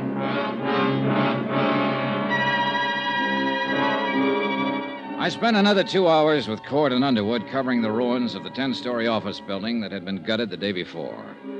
Underwood acquainted Cord and me with all of the necessary details, all he could. That night, we sat with the 3 witnesses at a special show-up in the Hall of Justice. 60-odd suspects were paraded out. There were no identifications. The next morning, while Cord and Underwood carried on with their part of the investigation, I went out to Arnold Bennett's real estate office near the Presidio. Remember that old saw, how a woman in love is always beautiful? When I walked in, I had no idea Elizabeth Bennett was in love and no idea that she was beautiful. Her sallow face without makeup, framed in a wisp of stringy blonde hair, wasn't flattered by the shapeless black dress and low-heeled shoes she was wearing. Certainly not the going idea of beauty. Now, did her conversation reveal anything to indicate love? Yes, sir. May I help you? Mr. Bennett, please. My name's Dollar. Dollar? D-O-L-L-A-R? He's not expecting me. Your business, Mr. Dollar. Four State Fire Insurance Corporation. It's about the fire that destroyed the office building. Oh, yes. Just a moment, please. Well, what is it, Liz? Mr. Dollar is here, Uncle Arnold. I don't want to see anybody today. I told you that, you idiot. Mr. Dollar's from 4 State. It's about the fire. Oh. Well, send him in. And go out to lunch. Yes, sir. It's all right, Mr. Dollar. Straight ahead. He always like that? He's nice today. Thanks, Elizabeth. That's your name, isn't it? Yes. I'm Elizabeth Bennett. Go straight ahead. Dollar? That's right. Mr. Bennett? Come in, come in. I'm not going to ask you to sit down. I know why you're here. You have insurance investigator written all over your face. Well, in that case, we can get right down to the business at hand. What caused the fire? They don't know yet. It was deliberate. What? Somebody started that fire, that's what. And I know who. Get him and you'll save yourself some work. Tony Midas. Tony Midas? Who's that? The crackpot that set fire to my building. He's out of prison now, and he swore he'd get me. Well, now, look, maybe you'd better tell me just who he is and why he'd want to get you. Tony Midas worked for me once. I caught him stealing money, and I prosecuted him. He was sent to prison for 5 years, and he's the one you want. You seem pretty certain of that. Of course I'm certain of it. I know what enemies I have, what friends. Don't tell me I'm going to have to pussyfoot around with someone like you and get any place in this whole affair. Well, there are some witnesses who got a look at the man who started the fire, or at least it's a good bet he's the one we're after. So tell me, what does this Tony Midas look like? I don't remember. I hardly ever remember faces. But you remembered his threat. You bet your last nickel I remember his threat. And he's the kind of screwy punk to carry it out. Last week there was a small story in the newspaper that he was being released from prison. Well, then we'll certainly look him up and have a talk with him. That's very good of you, I'm sure. Oh, now, look, this can be a very difficult thing all the way around, or we can all cooperate, Mr. Bennett. I'll cooperate. I know why you're in town. I know who you came with. I met that glorified fire inspector yesterday. Underwood, you people don't fool me, and I'm not trying to fool you. Get Tony Midas, and you've got your man. Did you tell the police about Midas? No, I was waiting for some bird like you to walk in here with your high-handed attitude. Now I've told you, now you can get out and get busy looking for him.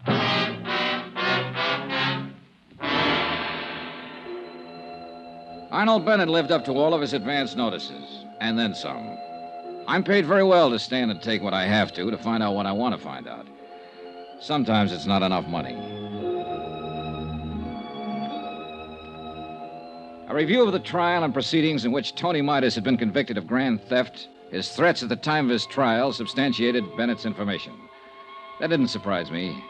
What did surprise me was that one of the 3 witnesses identified Tony Midas's mug picture as the man seen in the vicinity of the building the night of the fire. An APB went out for Midas. The San Francisco police began to turn the town upside down looking for him. By 5 o'clock in the afternoon, the other 2 witnesses had made up their minds that he was the man they had seen after all. The case against Midas became stronger. It was imperative that he be located.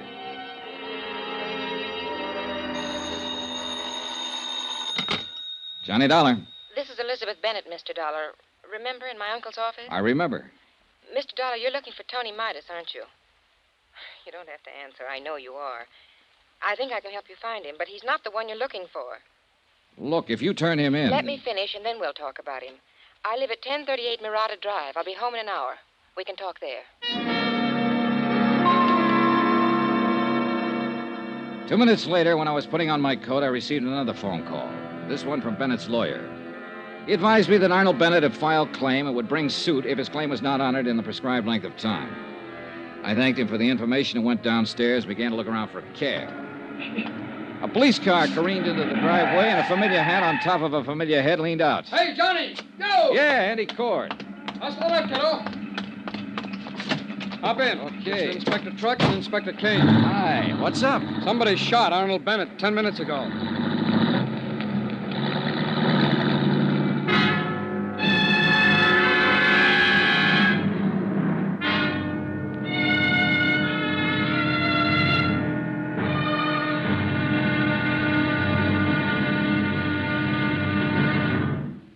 Now, here's our star to tell you about tomorrow's intriguing episode of this week's story. Tomorrow, the trail gets so rough, a couple of people just fall off dead. Join us, won't you? Yours truly, Johnny Dollar.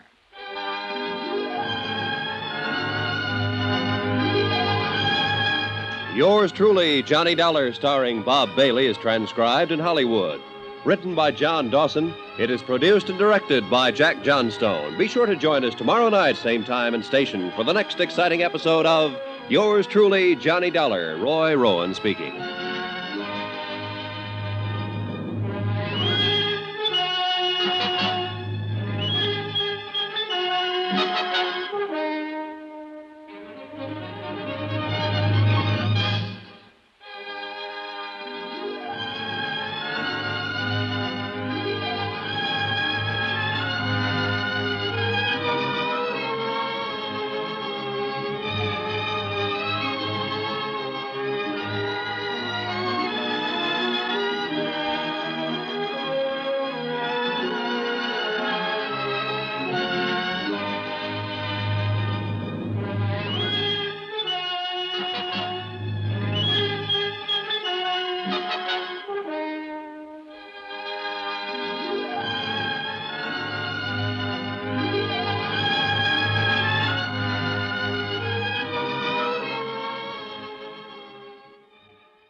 From Hollywood, it's time now for...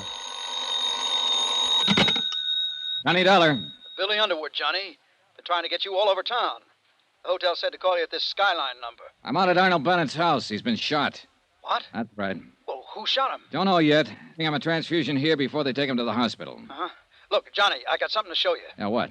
Some ashes we just analyzed. The Bennett building was fired by a pro. He used celluloid and a wick made out of paraffin. I can prove it. I hope Bennett lives to hear that.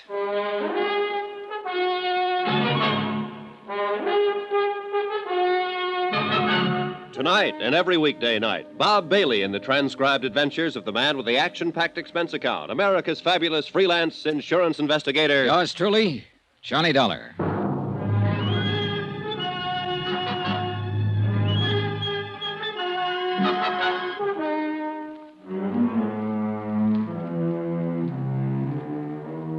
Expense account submitted by Special Investigator Johnny Dollar to the Fourth State Fire Insurance Corporation, 4065 Spear Boulevard, Hartford, Connecticut.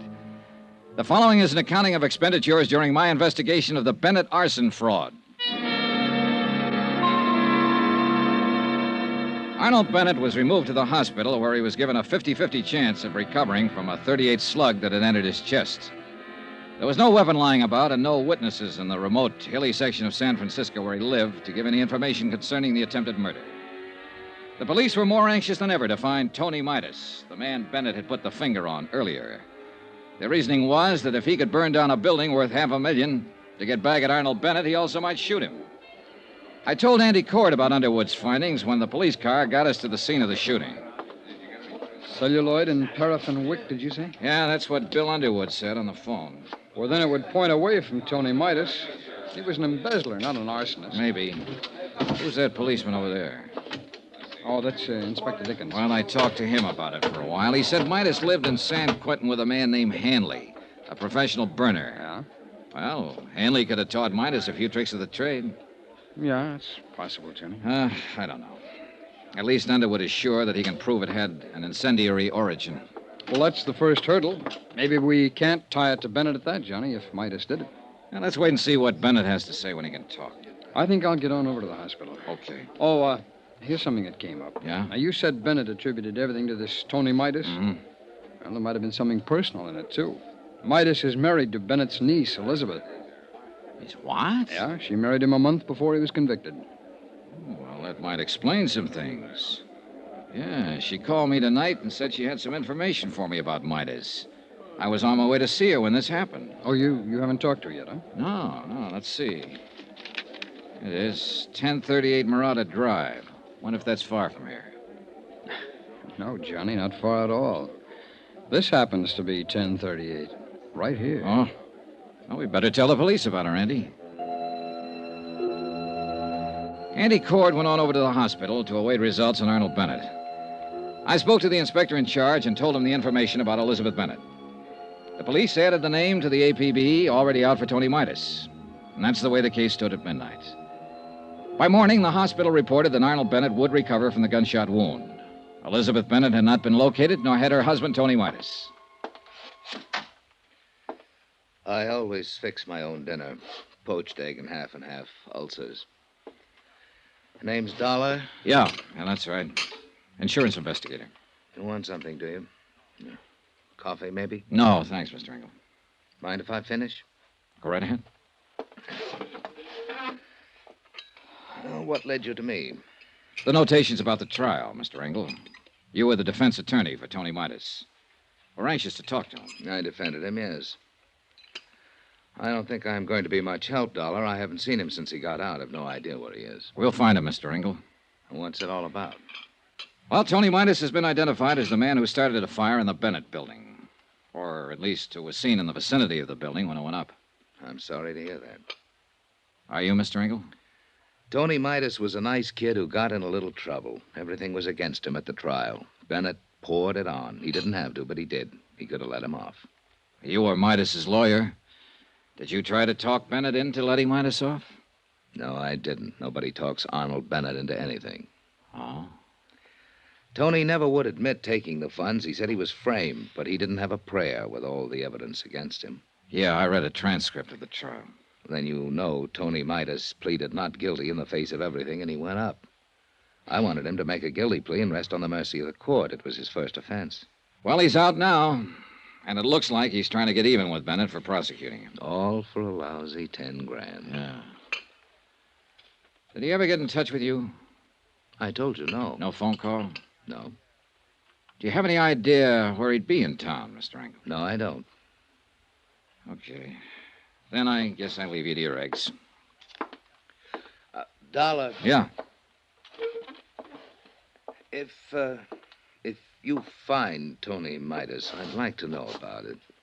Why, Mr. Engel? Oh, just curious. I'd like to see him. I'd like to see what 5 years in prison does to a kid like that. Mr. Engel, Arnold Bennett was shot in his home last night. No. That's all you have to say? What else is there to say? Well, you could have asked, is he alive or is he dead, for one thing? Suppose I don't care. Okay, he's still alive. They think he'll pull through. Who do you think shot him, Mr. Engel? I don't know. They're looking for Tony Midas for that, too. Oh? Did you know Bennett's niece? Elizabeth? Yes, I met her. Well, they're looking for her, too. She's married to Tony Midas. Yes, I knew. I knew about that. Sit down, Mr. Engel. What is this going to be, an inquisition? That egg and that half and half doesn't interest you, no matter how much you look at it. Well, you ought to leave me alone and go find your firebug. Come on, let's have the story. I don't know any story to tell you. Was it spite that sent Tony Midas to prison because of him and Elizabeth Bennett? No, they proved him a thief. I'll throw one more thing at you, Engel. Bennett wasn't always too good about paying his taxes. Now, look here, Our accounting man has him pegged him for exactly what he is, an opportunist, a dodger. A man out to get what he can for as little as he can, no matter what. Yeah, we cover everything in a case like this. You'll never get Arnold Bennett. He's too good for you, Dollar. Too good for your insurance company, your fire investigators, everybody.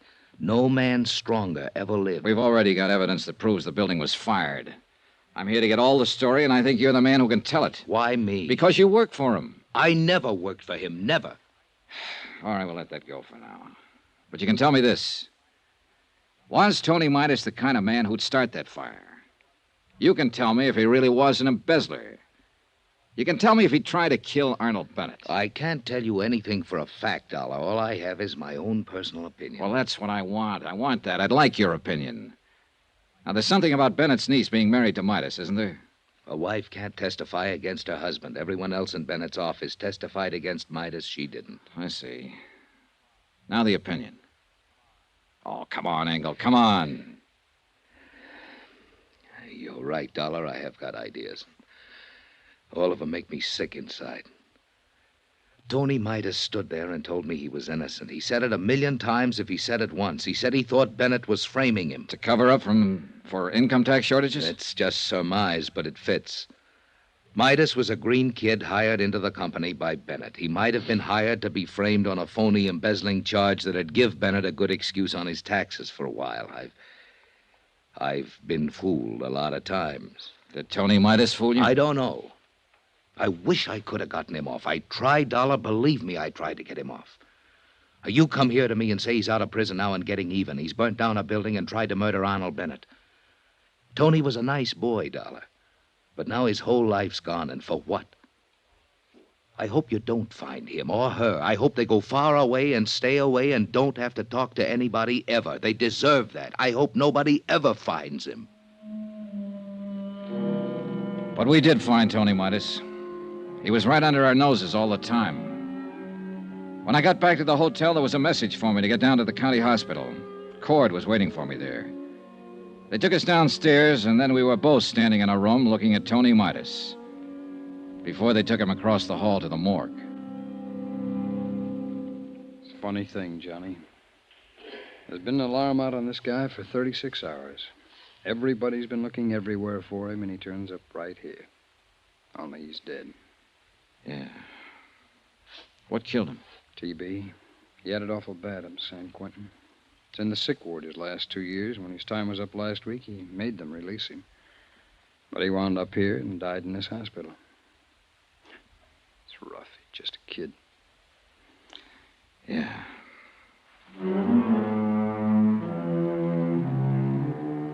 Up until that time, there had been some kind of a case against Tony Midas.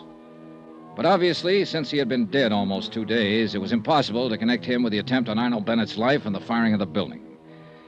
So we were right back where we started from, trying to make a case against Arnold Bennett, who still lay in his hospital room and refused to talk to anybody who came near him. All right, Johnny, now what? Bennett's going to be hard. We'll have to work around him. His niece is the best opening I can think of. But where is she? Police haven't located her yet, huh? Not a trace. Andy, she had some information for me when she called last night. I still want to get it if I... Oh, hello, Bill. We got a break. George Foley's in town. Who's that? Best celluloid and wick man in the country. If you happen to want a building burnt down. One of the policemen at the hospital spotted him in the lobby trying to see Arnold Bennett. That'd tie it, Johnny. Where is he now? They followed him to an address on Baringo Street. They aren't going to move in until we decide something. 12 minutes later, Andy Cord, Bill Underwood, and I were standing in front of a decrepit-looking boarding house on Baringo Street talking to the 3 policemen from the San Francisco Police Department. Dollar? Underwood? Hi. Hey, what's the story, officer? Well, the way we see it, Foley's still trying to get part of his money for burning the building. He took a chance coming to the hospital tonight to see Bennett. No kidding.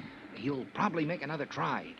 You boys have more at stake here than anybody. If you want to talk to him, try to make a deal with him to turn on Bennett. Now's the time. Now, what do you say, Johnny? Now, wait a minute. We aren't sure of anything about him. Well, he fills the bill, Johnny. Paraffin and wick jobs are few and far between. With nothing more than that, I'd stake my rep on Foley being our boy. For what it's worth, all 3 witnesses now pick his picture instead of Midas. Oh, well, a good defense attorney, get that thrown right out. What do you want to do? Oh, well, let's shake him up a bit, okay? Go ahead. We'll be covering the back and front. Come on.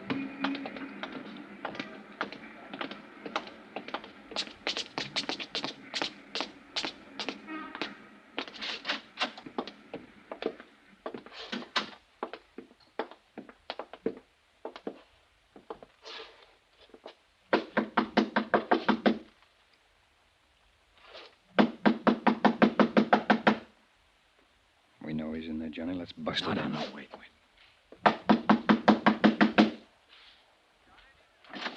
Watch out, Eddie.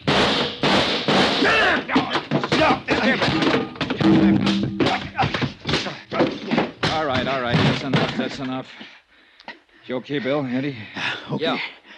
All right, tough boy. Get on your feet and let's get out of here.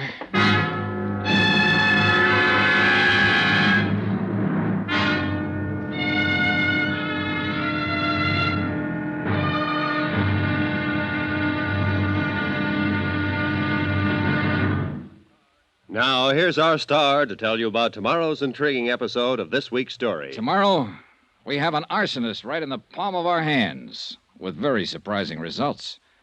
Join us, won't you? Yours truly, Johnny Dollar.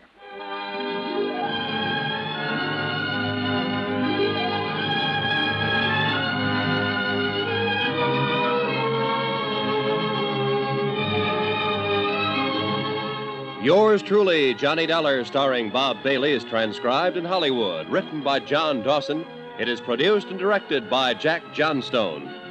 Be sure to join us tomorrow night, same time and station, for the next exciting episode of Yours truly, Johnny Dollar. This is Roy Rowan speaking.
From Hollywood, it's time now for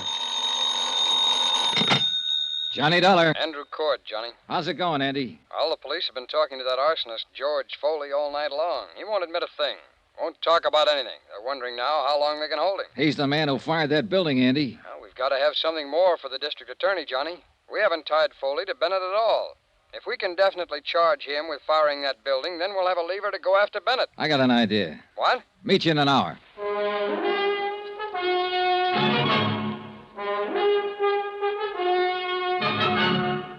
Tonight and every weekday night, Bob Bailey in the transcribed adventures of the man with the action-packed expense account, America's fabulous freelance insurance investigator. Yours truly, Johnny Dollar.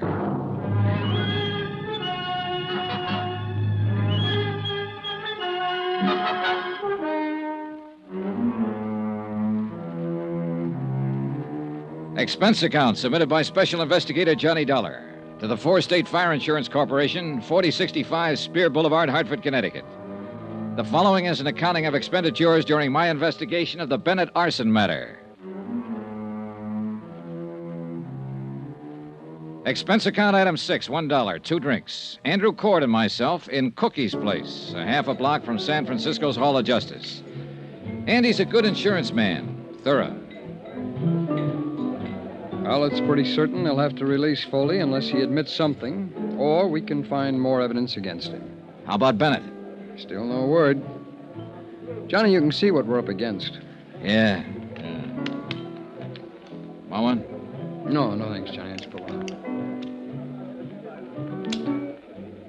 Listen, we had this case tied into Tony Midas until he turned up dead. A vengeance motive against Bennett for sending him to prison 5 years ago. Yeah? All right. Now we know it wasn't Midas, and we're sure it's this George Foley. At least according to Bill Underwood, and Bill certainly knows the arson racket. Yeah, no man better. All right, then. Who shot Bennett? Oh, I don't know, Johnny, but that's not our worry at the moment. Think, Andy, think. It might have been Foley. It couldn't have been Midas. But there is someone else. You mean Bennett's niece? Sure, his niece. She had a reason because of what Bennett did to Midas, who was her husband. And she's got a reason to help us. Yeah, but Nobody can find her. Nobody knows where she is. They'll find her, and I want to make a deal. You what? Sure. If I find her, I'll ask her what information she can give us about Bennett and Foley.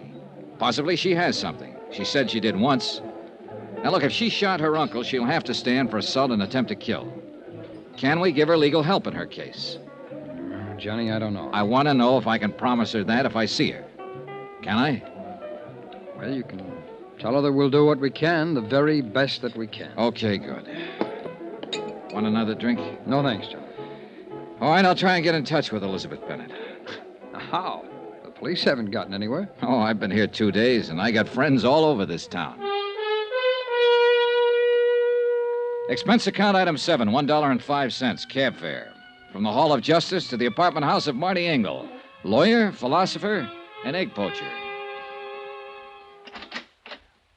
Again? Yeah. You better close that door and lock it, Mr. Engel. It's awful late for this. Are you drunk? Nope. Locked? Now what? You asked me if I ever found Tony Midas to tell you about it. We found him, Mr. Engel. He's dead. Oh, no. Oh, yes. And he didn't do any of the things we thought he might have done. I'm here to find out what you might have done. How did he die? Tuberculosis. He's had it for 2 years. Didn't know. No, I didn't know. I didn't know about it. I don't know how to figure you, Engel. I haven't been able to ever since I met you. Doesn't make any difference what I think of you, but it does make a difference how you answer one question. A lot of difference to you. What is it? Did you help Arnold Bennett frame Tony Midas and send him up to San Quentin? You say Tony is dead. Now, what difference? Did you help Bennett frame him? No, I told you I defended Tony Midas in court. I tried my best to get him off. That's the truth. You're sure of that? I'm an honest man, if not a successful one. I told you the truth. All right, then, if that's the truth, you're not in any trouble and you can unlock that door. But if it's not the truth, you might get yourself killed. Why do you say that? Because somebody took a shot at Arnold Bennett last night. But he was lucky. It didn't kill him, but it came pretty near. You know who that somebody was? Elizabeth? That's a good guess. She hasn't got anything to lose now. She lost her husband. She might be out getting even for him if he was framed. And she thinks you helped frame him. I tell you, I didn't frame him. I defended him. I think Bennett stacked everything against him. I told you that once. I think Midas was an innocent man, but there was nothing I could do. Oh, wait a minute. What? Shh. Who are you expecting? No one. Ask who it is. Go ahead, ask who it is. Who is it? Elizabeth Bennett, Mr. Engel. Tell her just a minute. Just a minute, Elizabeth. Okay, over there. Go on, get down fast. All right.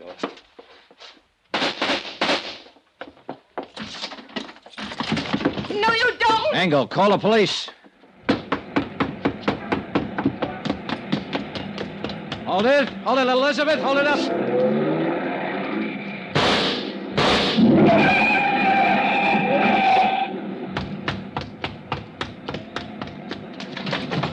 Are you hurt? You? Are you hurt? No, I'm all right. Did I kill him? Did I kill him? No, Elizabeth, you didn't kill him. Well, he ought to be dead. You don't know what you're talking about. He didn't have anything to do with framing Tony. He just told me. Then he was lying. He should be dead. He and my uncle. None of this will bring Tony back to you. Come on now, come on, let's get back.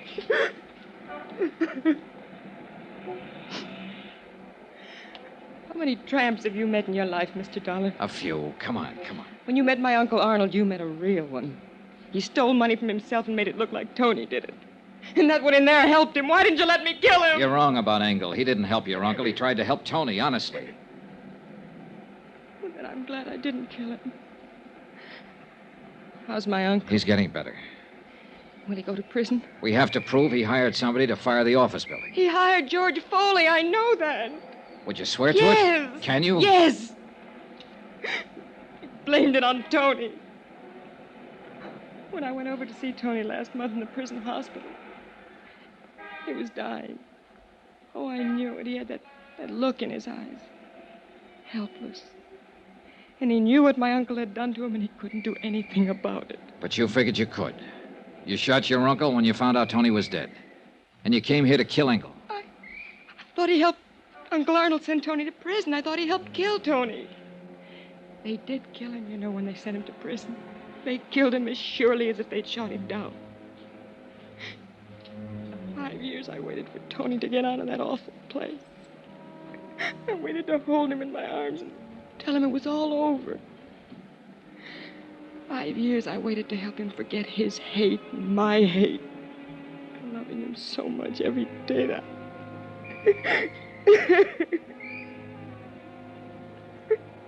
Now he's dead.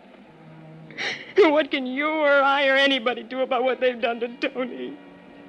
Look at me, Mr. Dollar. I'm not what you'd call beautiful. I'm not even pretty. Nobody ever looked at me twice until Tony.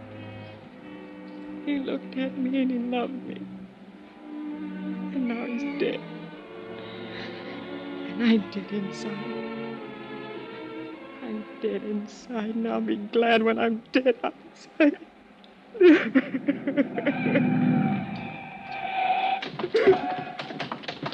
Shooting in this neighborhood? Wait a minute, officer. What's that? No one's hurt. Come on, Elizabeth.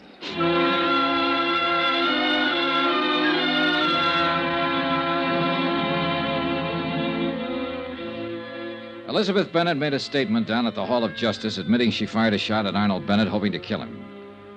She also admitted the assault on the lawyer, Marty Engel. Charges were immediately filed, and she was held in the women's section of the city jail. In a separate statement, she told how she had seen Arnold Bennett meet George Foley in a downtown bar. Foley still maintained that he had nothing to do with the fire in the Bennett building and denied any connection with Arnold Bennett. I gave Elizabeth Bennett's statement to Andy Cord, and he took it to the assistant district attorney. I was still in the Hall of Justice when Marty Engel came in.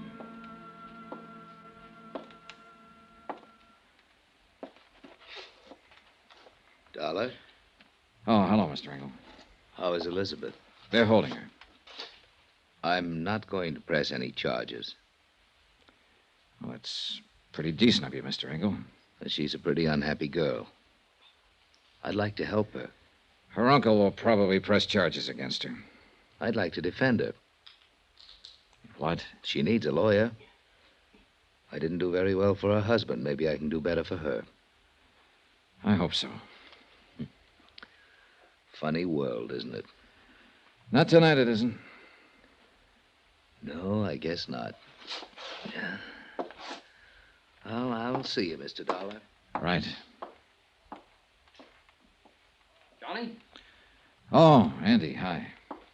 Well, kid, you ought to pat yourself on the back.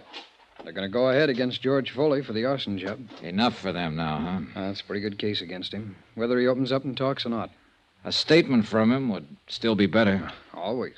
But he's been around, Johnny. He hasn't given anybody the time of day yet. Yeah. Oh, about Elizabeth Bennett. I can arrange counsel for her. She's already got a lawyer, Andy. Okay, then we'll pay his fee. He doesn't want any fee. What's the matter, kid? Boy, maybe all this has been a little too much. Hey, what time is it? 10:15. There's a plane out at midnight.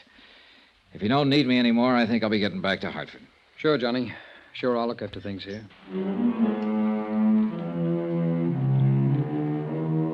Expense account item 7, $49.65. Hotel and meals in San Francisco. Item 8, same as item 3, transportation back to Hartford. I caught the midnight plane. It was in Hartford at 2 o'clock the next afternoon. I went directly to my apartment and went to bed. I was awakened the following morning about 7 o'clock. What the...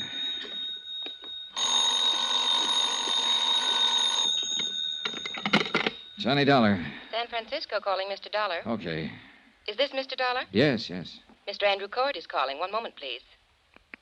Go ahead, please. Johnny, Hi. can you come back to San Francisco right away? Should I... Well, I just got home. We need you again. Jake Eggleston is going to defend Foley in court. Eggleston? He's already got him out on a writ. What? This case is worth $500,000 to us, Johnny. If anything happens that Foley gets off, we won't have a chance to get Bennett. You sound scared. I am. Somehow, Bennett's holding the best cards again. We got a good case against Foley. Once that's settled, we can get Bennett. I want to make sure. Okay. I'll get the first plane. Thanks, Johnny. Even as I hung up the phone, I was thinking of Marty Engel's words. You'll never get Arnold Bennett. He's too good for you, Dollar. Too good for your insurance company, your fire investigators, everybody. No stronger man ever lived, he said. And somebody had to prove Engel was wrong.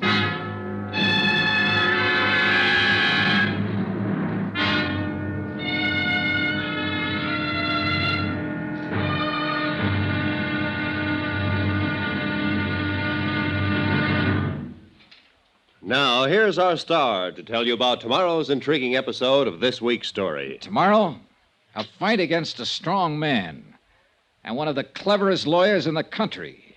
Join us in court. Yours truly, Johnny Dollar.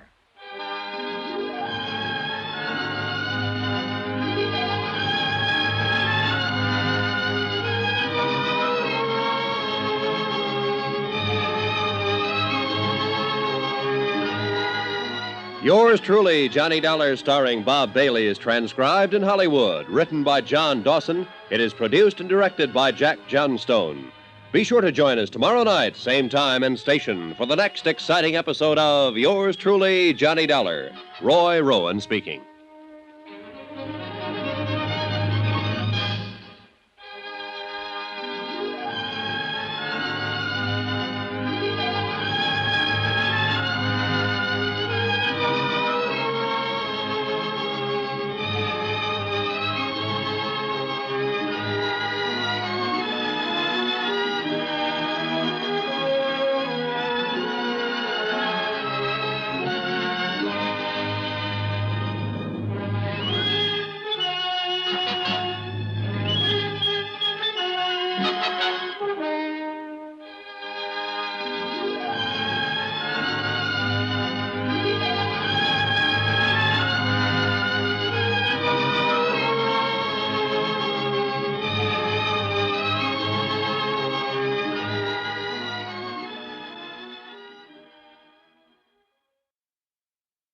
From Hollywood, it's time now for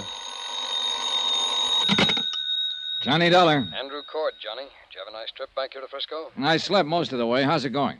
Good and bad, Johnny. Good that we've got George Foley on trial for setting fire to the building. Bad that we haven't connected him to Bennett yet. And Bennett's the guy we want. Well, once you get a conviction on Foley, you can go after Bennett. A lot of expert testimony's been thrown around here, and the jury's been sleeping through most of it.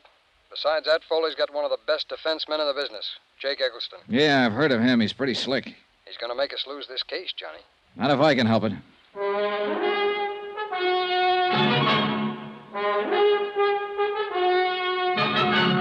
Tonight and every weekday night, Bob Bailey in the transcribed adventures of the man with the action-packed expense account, America's fabulous freelance insurance investigator. Yours truly, Johnny Dollar.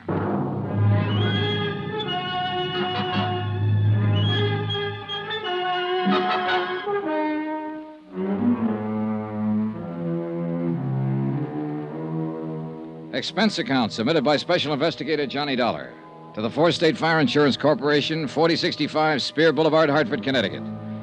The following is an accounting of expenditures during my investigation of the Bennett matter. Expense account item 9, $124. Air transportation, Hartford back to San Francisco again, and the Bennett case, which I thought was finished with. I was at the Hall of Justice by 9:30. I met Andrew Cord outside of the Superior Court. This may be the last day of the trial, Johnny. Anything new since I talked to you on the phone, Eddie? Well, I may be worrying for nothing, since Finley's handled it all pretty well for the state.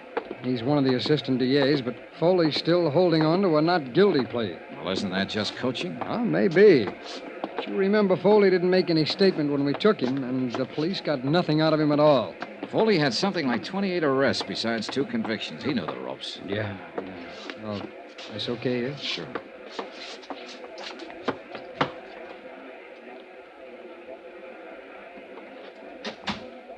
Oh, just in time. Yeah, seems to be the clerk now. Yeah. Court is now in session. His Honor, Judge William J. Bainbridge presiding. Everybody stand.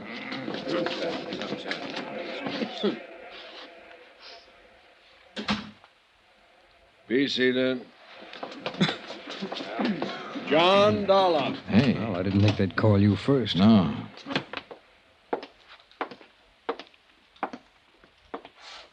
Raise your right hand. You solemnly swear the testimony you're about to give is the truth, the whole truth, and nothing but the truth to help you God? I do. Be seated. As you know, I'm Charles Finley with the District Attorney's Office. State your name, please. Johnny Dollar.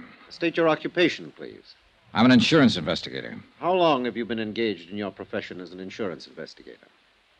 10 years or more. Now, tell us, please, prior to that, what kind of work did you do? I was in the United States Marine Corps for 4 years. Before that, I was Detective Sergeant second grade with the New York Police Department. Do you have any papers or letters in your possession that verify your professional status, Mr. Dollar? Yes, I do. I have letters of reliability from 13 insurance companies and adjustment bureaus I've been associated with, and my record as police officer. Thank you. Will the court clerk please hand these papers to counsel for the defense so he may examine them? Yes, sir. Thank you. Now, tell us what your connection with this case is, Mr. Dollar. I was employed by the Four-State Fire Insurance Corporation of Hartford, Connecticut, to conduct an investigation in regard to one of their policyholders. Arnold Bennett. Yes, Arnold Bennett. Will you please tell the court what the results of that investigation were? The Bennett building was destroyed by fire. I worked with arson experts from my own organization and with the police here to determine the cause of the fire. Go on, please. At the scene of the fire, our expert, William Underwood, located certain items which we recognized as part of the paraphernalia generally used by professional arsonists. Will you please state what those items were? A scrap of celluloid and a paraffin wick. Anything else? Samples of the ashes, which were later analyzed and proved to be celluloid ashes. I wish to remind the ladies and gentlemen of the jury that the public fire adjuster, the gentleman from the Skyline Laboratories, and the two gentlemen from the Fire Inspection Department have previously testified as to the identity and uses of these items. Will you continue, Mr. Dollar? Well, these particular items suggested that the fire was of an incendiary origin. The next problem was to establish the exact method used in starting the fire. Were you able to determine that method? Yes, sir. In order to refresh the minds of the jury, would you mind describing what was established? A heavy woolen wick. This one, Mr. Dollar? That one, or one like it. Exhibit C. Please continue. This wick had been soaked in paraffin and then stuffed into a paper sack that was filled with celluloid. It's a simple method. The wick is lit and takes anywhere from 3 to 10 minutes to burn down to the celluloid. Now, once that happens, the celluloid flares up and fires anything combustible in the vicinity. And that is the method you determined caused the fire in the Bennett building? Yes. And I'd like to qualify that by saying the arson experts from my own company and the gentlemen from the police and fire departments here in San Francisco determined it definitely. Mr. Dollar, by this means, you connected the defendant, George Foley, with the fire you were investigating. Yes, we did. How? George Foley improvised the method I have just described. Improvised? You mean it is his method? I object, Your Honor. The prosecution is putting words into the mouth of the witness. I'll rephrase for Mr. Eggleston. Is this method identifiable with the defendant? Yes, sir. Will you explain the identification? The police files here show that Foley has been convicted of setting 2 other fires in this state.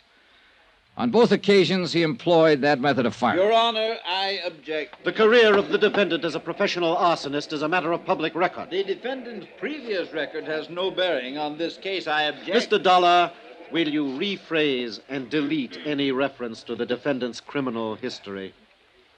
The procedure in locating an arsonist is to first establish the method of operation. In this case, where the wick celluloid method was used, the defendant's name came up immediately. The defendant made an attempt to call on Arnold Bennett in the hospital. The defendant was positively identified by 3 witnesses as the man they had seen near the Bennett building prior to the fire. I remind the jury of the testimony of those witnesses. Go on, Mr. Dollar. The police crime laboratory examined all of the clothing Foley was wearing at the time of his arrest and all of the clothing in his room. There was definite evidence that he had been in the Bennett building. Will you tell us what sort of evidence, please? Well, paint smudges on the soles of his shoes and metal filings and cuffs of his trousers, compared with samples that were still available in the building, where certain painting and metal work had been in progress. You connected him with the improvised method of firing. You proved that paint smudges and metal filings came from the Bennett building. The defendant attempted to contact Arnold Bennett. What else? Arnold Bennett's niece, Elizabeth Bennett, informed me that her uncle, Arnold Bennett, hired the defendant to fire the building to collect insurance.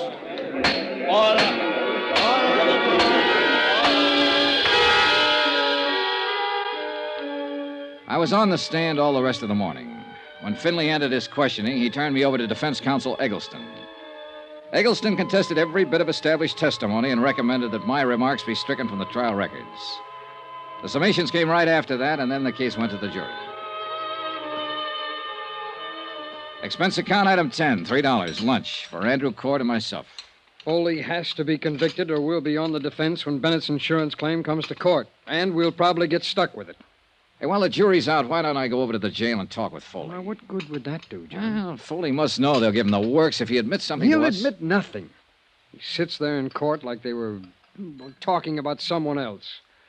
Oh, Johnny, it's too late. Yeah, but if he did, you could go ahead and file criminal charges against Bennett. Beat him to the punch. Well, I'd like that. Oh, we get Foley and we've beaten Bennett, and I like that. The job of getting to a prisoner who's standing trial isn't an easy one, especially when he's under the surveillance of a smart defense attorney like Eggleston. I talked to Judge Brainbridge in his chambers and told him what I had in mind. I broke down the case against Foley as the insurance company saw it, and the possible case against Arnold Bennett if Foley was found guilty. Judge Brainbridge arranged for me to see Foley.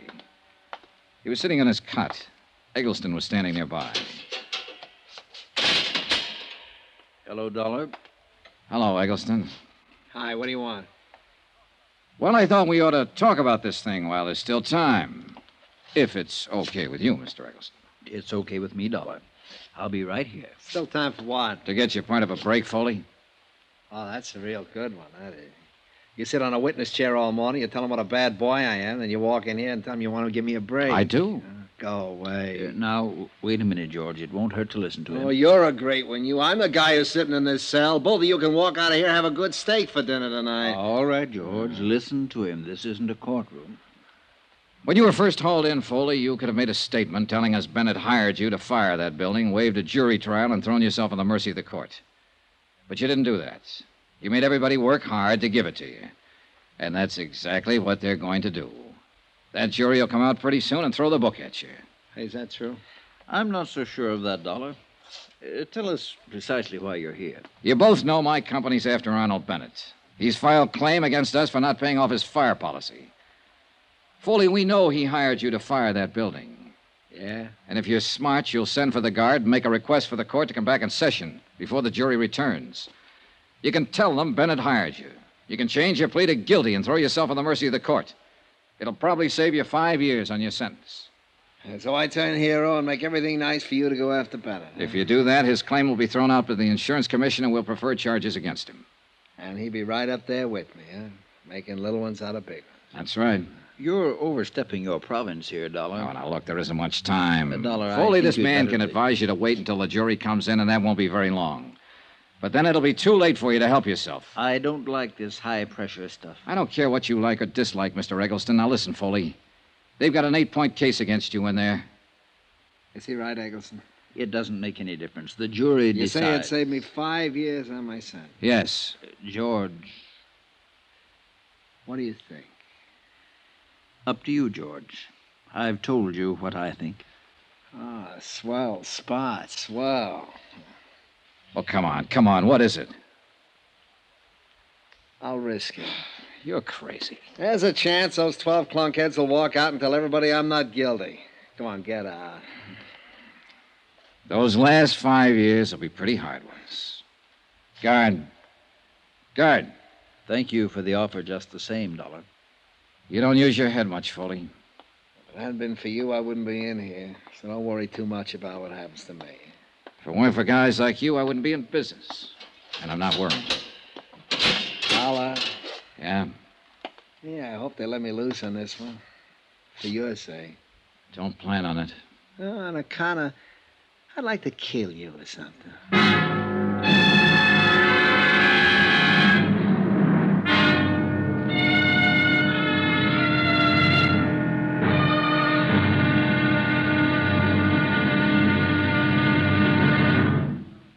Now, here's our star to tell you about the final intriguing episode of this week's story. Tomorrow, a verdict in and out of a courtroom. The wind-up. Join us, won't you? Yours truly, Johnny Dollar.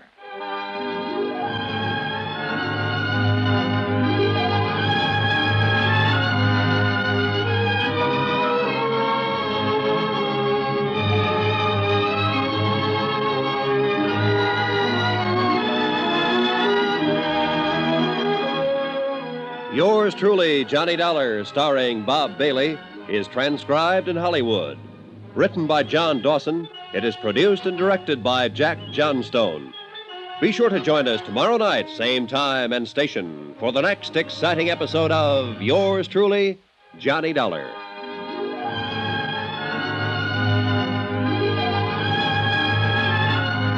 This is Roy Rowan speaking.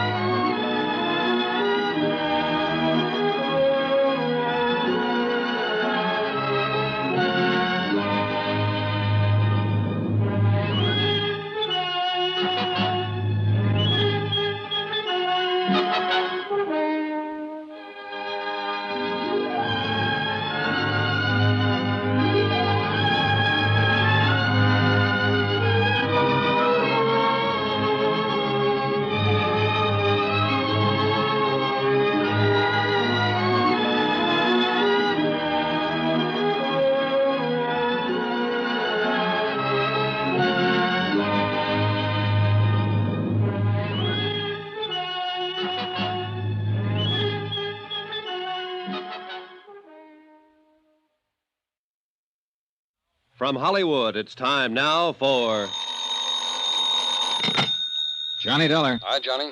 Andy, I saw George Foley. I wasn't able to make him change his plea. Well, it was a good try, Johnny. Jury's still out?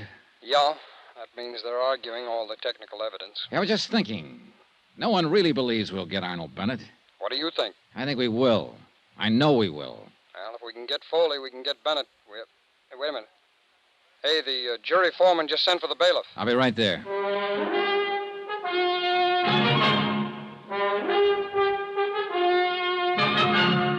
Tonight and every weekday night, Bob Bailey in the transcribed adventures of the man with the action-packed expense account, America's fabulous freelance insurance investigator. Yours truly, Johnny Dollar.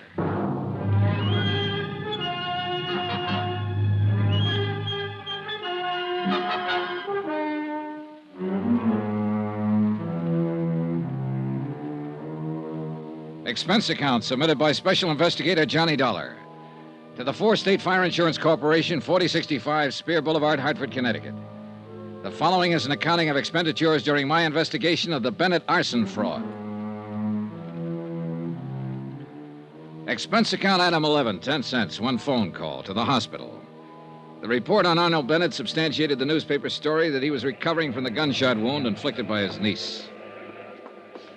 Well, one thing, Johnny, he'll be alive for us if we can go after him. Oh, I wish it'd work with Foley.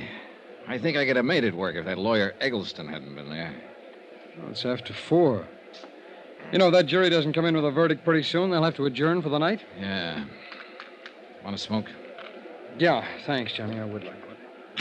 Here you go. Thanks. Hey, they're coming back in. Oh, yeah. Come on. Oh, it's stuffy in this courtroom. Yeah. Excuse me. Court is now in session. Be seated. Has the jury reached a verdict in the case of the state versus George Foley? We have, sir. Will you please read the verdict in this court? We, the jury, find the defendant, George Foley, guilty as charged. That does it. Dollar! Dollar! See me, Dollar? Come see me. I got some things to tell you now.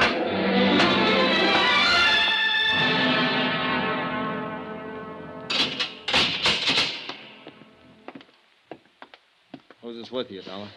Andy Cord with the insurance company. Oh. Now, look, I haven't got any deals to offer, Foley. You know that. Yeah, I know. So I took a chance. It's a lousy 5 more years. What about Arnold Bennett? You're a little anxious. I want some information first. They only gave us 10 minutes, Foley. Where's Bennett now? He's still in the hospital. He's going to be all right. He's out and I'm in. That's a break. Oh, come on, Foley. Let's have it if you have anything to say. Can you get Bennett? Can you really get him? I'll tell you frankly. We think we can get him with or without your help now. It doesn't make too much difference. Maybe it'll take longer without your help, but we'll get him. The fact that the court is going to convict you for having set fire to Bennett's office building is the lever we've needed. We can go after him now. Do you want to help us fully? I don't want to help you or your stinking insurance company, but I hate the idea of Bennett. Mr. No-one-do everything, running around eating good food and sleeping in his nice bed while I'm rotting away in prison. Sure, he hired me to fire his building. He paid me $2,500 to put the torch to that lousy building of his. He said he could throw all the blame on a guy named Tony Midas if it ever came up. We want the facts, Foley. How'd he first contact you? Well, I got a friend who knows things, see? And my friend told me to contact him. When? A couple of days before the job. Come on, Foley. Who's your friend? I'm not going to tell you everything. Did you talk to Bennett in person about firing the building? I talked to him on the phone after my friend told me about him. Bennett said he wanted the place to go down because he's having money trouble, taxes and all. And he offered me $1,000 for the job. Now, wait a minute, Foley. You just said you got $2,500. I did. I hung up on him when he offered me the $1,000. I called him back later on and told him I wanted $4,000. Well, we argued about it and then finally hit on the $2,500. Did you meet him then? Sure. No, I never met him. I saw him once, and I walked by the building and looked it over, but I never met him. Bennett's niece said she saw you two together, Foley, a sworn statement. Yeah, she's a liar. How about the money? How'd he pay it to you? He left it for me in the check stand at the bus terminal over on 4th Street. I told him how to do that and when to leave it. Now, let me get this straight, Foley. You made the deal to fire the building over the phone. Then you went ahead and looked at the job. You never talked to Bennett in person? That's right.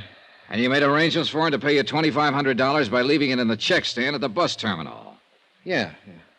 When did you make these arrangements? The day before the job. How'd you work it? I just told you. I mean the money. Oh, half of it the first time, and after the job was over, he left the other half for me. And you got it all? Sure, in cash. Why were you trying to see him in the hospital after he was shot? Try and shake him down for another 5? Oh, brother. Come on, let's start over. Well, what do you mean? Oh, you're trying to sell us a bill of goods here. For what reason, I don't know, but I know this. You had to meet Bennett. You had to see him, Foley. You had to talk it over with him personally. I just told you I picked up the money in the bus terminal. I don't believe that. Bennett wouldn't have left the money for you to pick up. You could have just gone away with it. And after the building was burned, if it had been that way, Bennett didn't have to pay you the balance. Now, when did you see him? It's pretty important to know when and where and how many times you and Bennett got together. Thought you said you could get him whether I told you anything or We not. can, brother. Don't ever doubt that. But if you tell us some facts, we can get him faster. All right, now. Where did you first meet him? Was it in a restaurant? Someplace with people around? No. I met him in his car. He was parked on Market Street near 5th. That's the way we arranged to meet each other over the phones. Did anybody see you meet him? People on the street, I guess. When did this meeting happen? Night I torched his building? He paid you then? Yeah. The whole $2,500? Yeah, all of it. What'd you do with the money? Never mind. Do you still have it? Never mind. Oh, this is a waste of time. You aren't telling us anything. Well, why should I? Well, why'd you call us here if you didn't have anything to say? Well, I'm saying...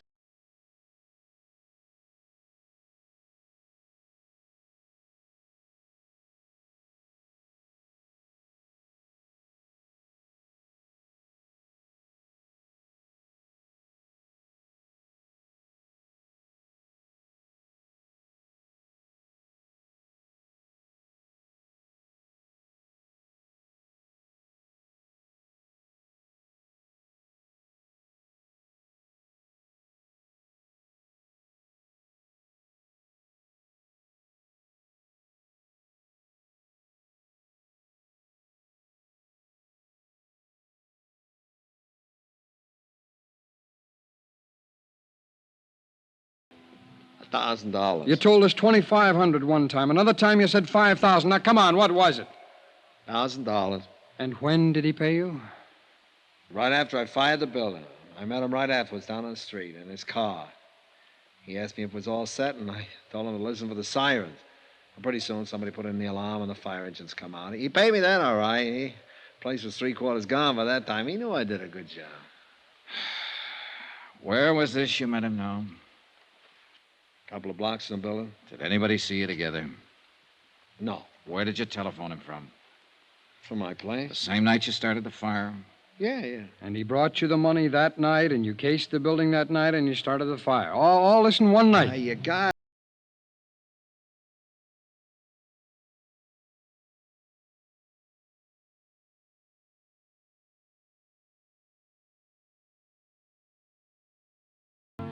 In spite of the fact that he'd already been tried and found guilty and was slated to appear at 10:30 the following morning for sentencing. It's an old trick, and with arsonists, where sanity is questioned from the beginning, a good one. However, Foley had been examined by 3 psychiatrists appointed by the court. I waited in the jail cell with Foley while Andy Coyd went out to get copies of their findings. When he returned, we showed them to Foley. Okay, good. Here you are, John. Well, what do you show me these things for? To let you know there's no way to get out of it now, Foley. These are from psychiatrists. All of them had a good look at you. You're sane. You're all right. You remember when they looked at you? No. All right, look at the dates on the paper. You can read, can't you? Sure. January 15th, January 16th, January 21st. Witnesses were around for all the examinations. Well? Well? Are you through playing games now? Okay, Dolly, you guys win. Come on, give us the story. Well, I met Arnold Bennett at the Hopkins bar about a month before the fire. I made sure I'd meet him there. Now, what do you mean, Foley? Well, I've been setting fires for a living for a long time now. I always have a list of people like Bennett who could use a fire. They get around. I knew he was in trouble 4 or 5 years ago with the income tax people. They sent a guy to prison for cover-up. Tony Midas. Yes, Tony Midas. I figured he'd be needing another one pretty soon, so we had a drink. I brought it up. Who paid for the drinks? He did. Who saw you together? The bartender. His name is Alfred. There was a maitre d' there, a couple of people at the table. I put the proposition up to him. How'd he like to have his building burnt down and collect his $500,000 to get himself out of trouble? Well, he said he'd like that fine. I told him it cost him $5,000 in advance. He said he couldn't raise that much, but he did manage to get $3,500 together. I took it, and I did the job. What'd you do with the money? I still got it. Where? It's not going to do me any good now. I buried it in a gallon can in a vacant lot over by the tower. I could show you where. Okay. We'll get you to do that. Swell, I'll be glad to. Hey. What? I can send Bennett up the same way you're sending me up. Huh? I can testify against him at his trial.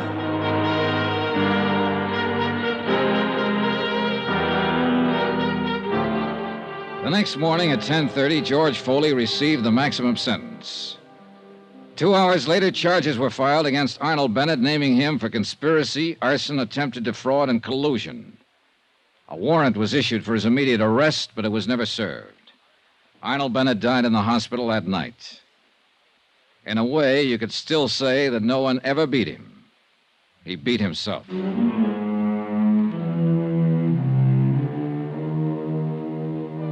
Expense account item 13, $87.50, hotel and board in San Francisco. Item 14, another $125, transportation back to Hartford. Item 15, $35, miscellaneous. Expense account total, $1,440.37. Remarks? Nothing. Yours truly, Johnny Dollar.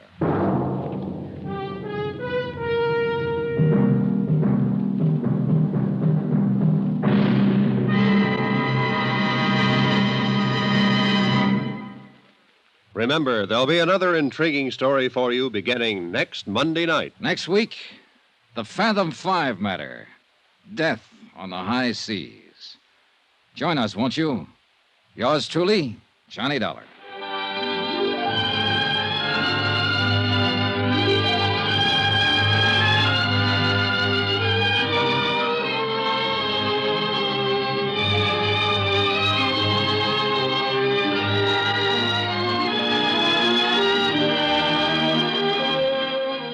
Yours truly, Johnny Dollar, starring Bob Bailey, is transcribed in Hollywood. Written by John Dawson, it is produced and directed by Jack Johnstone. Heard in this week's cast were Lillian Baeff, Stacey Harris, Chet Stratton, Will Wright, Marvin Miller, Hans Conried, Edgar Barrier, and Parley Bear. Musical supervision by Amerigo Marino. Be sure to join us on Monday night, same time and station, for another exciting story of yours truly, Johnny Dollar. This is Roy Rowan speaking.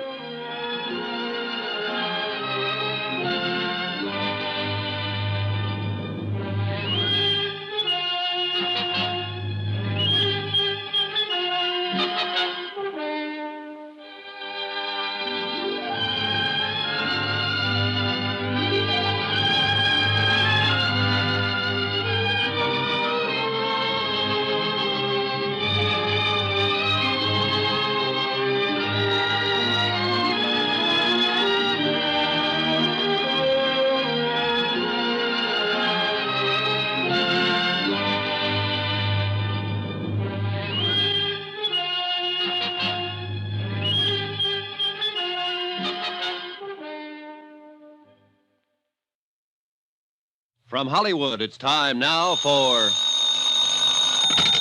Johnny Dollar. Ralph Steedler, Johnny. Delta liability. Oh, hiya, Ralph. What's on your mind? Poetry, you Philistine. The bard's immortal words. Which words? Full fathom 5 thy father lies. Of his bones are corals made. And Those are pearls that were his eyes. Yeah. What's the case, Ralph? Robbery? A pearl necklace? Life insurance. $75,000 worth of bones. Down on the bottom of the deep blue sea. Or so they say. So who say? The insured's wife. The insured's best friend. Oh, they're quite positive about it. But you're not, is that it? Johnny, if I'm going to be stuck for 75 G's, at least I ought to get the straight dope, shouldn't I? All right, I'll get it for you. Give me the who and where. It happened in Miami Beach. Check with the DA's office there. The insured was a man named William Markey. And the beneficiary? His wife, poor wretch. Oh, you're biased, Ralph. Sure, I'm paying alimony. So look it over, Johnny, and keep in touch.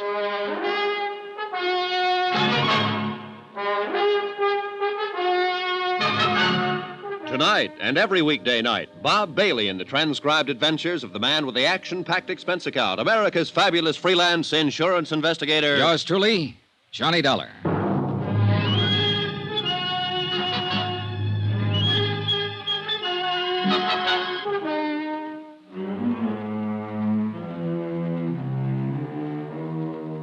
From Special Investigator Johnny Dollar to the Home Office, Delta Liability, Hartford, Connecticut. The following is an accounting of expenditures during my investigation of the Fathom 5 matter. Item 1, $143.40. Transportation, tips, and incidentals, Hartford to Miami. Purpose of assignment, aside from a chance to get a look at the sun, to check into the death of one William Markey, or to find out if there was a death, and how it happened, and where was the body, and if not, why not, and if so, how? Or rather to determine... Well, anyway, the deputy investigator from the DA's office, a man named Barney Wilson, was at least as confused as I was, and he'd had a 2-day head start. Now, we're going on the assumption, of course, that the man is dead. But legally, you understand, the fact hasn't yet been established. Meaning exactly what, Mr. Wilson? Well, it's pretty strong evidence, but no corpus delicti. Not so far, anyway. Maybe you'd better start at the beginning. And that would be where, Mr. Dollar? How much do you know about the case? Well, very little. Mm-hmm. The dead man, if he is dead, was named William Markey.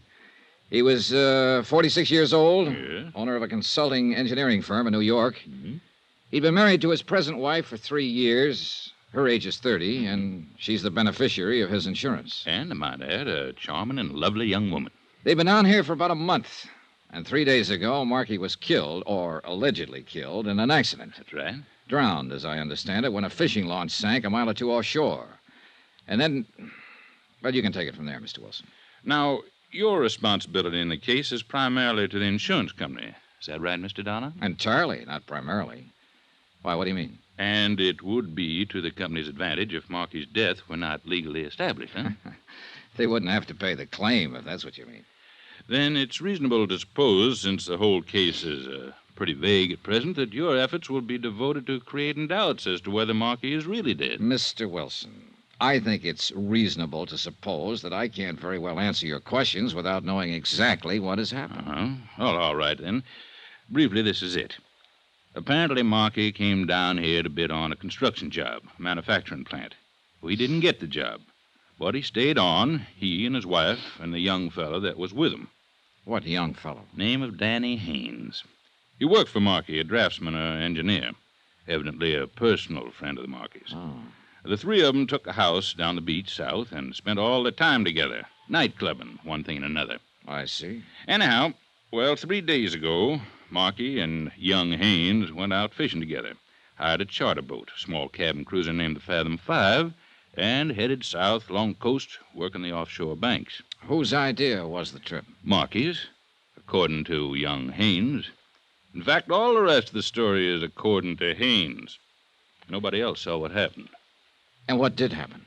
Well, Haynes says they anchored off the reef and both of them fished from the dinghy for a while. Then Markey decided he'd go back to the cruiser and fix some breakfast. Mm-hmm. Haynes put him aboard and took the dinghy out alone.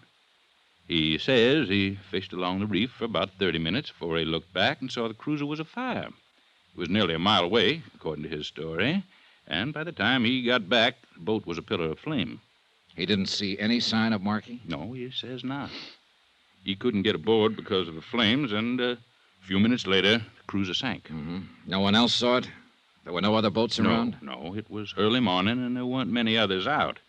It had rained during the night, and there was a fairly heavy fog. They were only a mile and a half or so offshore, so Haynes rowed in with the dinghy and reported it. Mm-hmm. Tell me, what was the depth of the ocean where the cruiser sank? Oh, it was only about 50 feet. I've got a salvage company working now to raise it. Get a diver down? Yes, but he didn't find out much. He couldn't get inside the hold. That's about the size of it, huh? Mm-hmm, it is. Until they get that cruiser raised so we can take a look at it. And, of course, it may not tell us a thing. Yeah. What about the currents along the reef where that boat went down? Oh, they're pretty bad. Strong and erratic. A body could be carried through the reefs and on out to sea and never be found. Well, I was thinking more of the possibility of a good swimmer getting into shore. You said they were anchored only a mile and a half out. Yes, well, it's possible, but not very probable. He'd have been seen by Haynes or somebody else. There was a heavy fog, wasn't there? Mm-hmm, fairly heavy. And, of course, Haynes could be lying. Maybe he did see him. I said it was possible. But that's not the line I'm planning to take, Mr. Dollar. So I gather. They'll bring that hull to the surface sometime tomorrow. Now, maybe we'll have some evidence then. Or maybe Markey's body will turn up in the next 48 hours. And if not? Then, Mr. Dollar, I will petition the probate court to declare him legally dead. I suppose you've got some reason for all this, Rush. Yes. I want the fact of death established in order to file a murder charge. Danny Haynes? Who else? It's the old story, isn't it? 2 men go out and only one comes back. Unwitnessed accident. Nothing new about it. No. And it's never been an easy one to prove. Well, it'll be a lot tougher a year from now if you people put up a fight and force the decision up to the Superior Court. Suppose Haynes himself fights. I wish he'd try. It'd be the next thing to an admission of guilt. Oh, Mrs. Markey. She has legal status in the case. She could do it, but she won't. Yeah, you're probably right. She wouldn't be likely to throw away $75,000. Well, I can't tell you what we'll do yet, Mr. Wilson. I'll have to look around first, talk to the people involved, get my feet on the ground. Mm-hmm, fine. Well, you just do that. Here, I'll give you the addresses. Oh, good. Mrs. Markey is still at the beach house. Young Haynes has moved into a hotel near there. All right, thanks. Say, how did the three of them get along during the month they've been here? Like peas in a pod, from all appearances. Of course, what was going on behind the scenes might have been another story. It usually is. I think that's where we'll find the motive. Not that Mrs. Markey encouraged Haynes at all. She's a fine woman. I know, and she's beautiful. And this is the South. How's that? So long, Mr. Wilson. I'll keep in touch.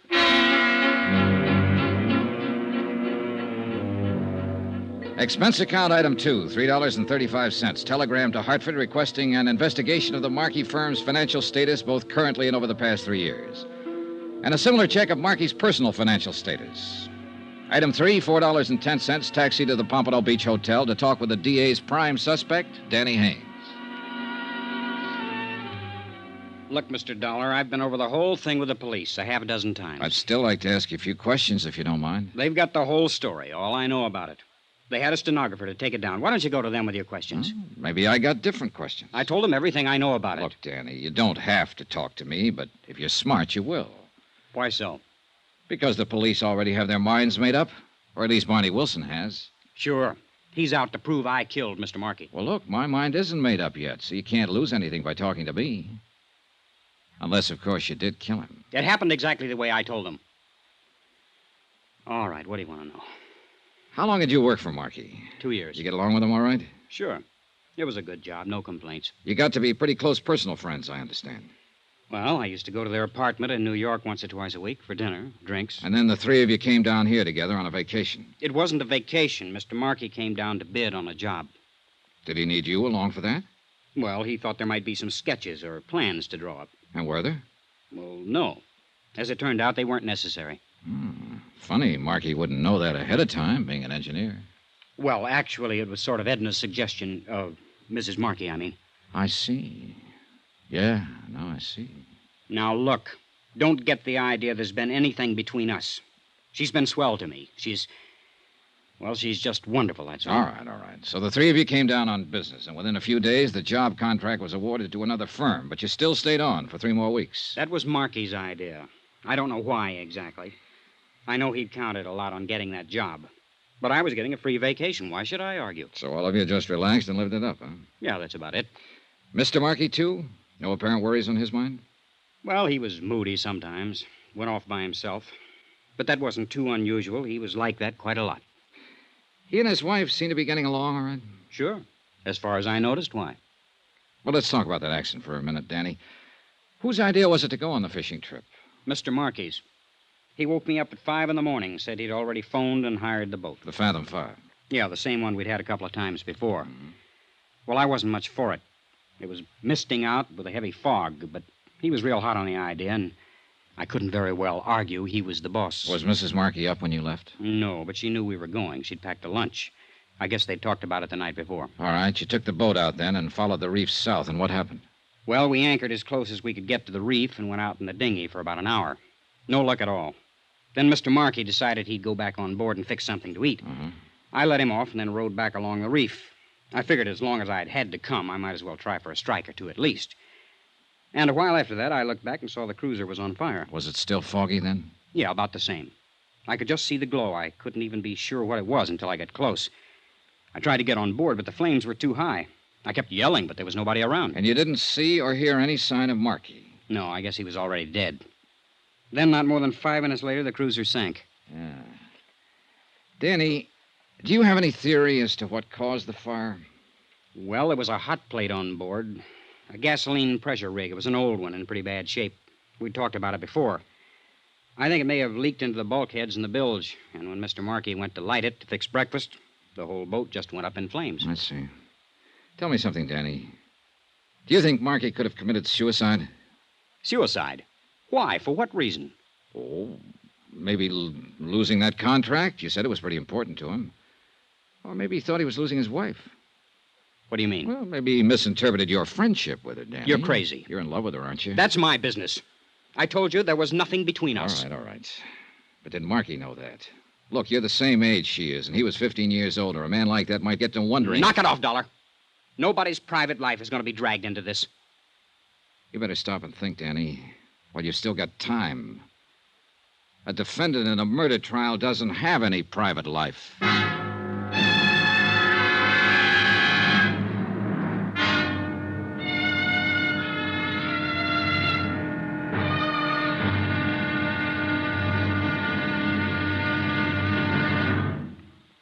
Now, here's our star to tell you about tomorrow's intriguing episode of this week's story. Tomorrow, a lady weeps, a lover curses, and a strange, grim relic is brought up from the sea. Join us, won't you? Yours truly, Johnny Dollar.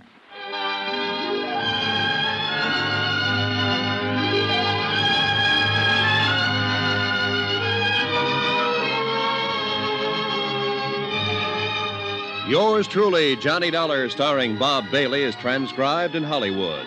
Written by Les Crutchfield, it is produced and directed by Jack Johnstone. Be sure to join us tomorrow night, same time and station, for the next exciting episode of yours truly, Johnny Dollar. Roy Rowan speaking.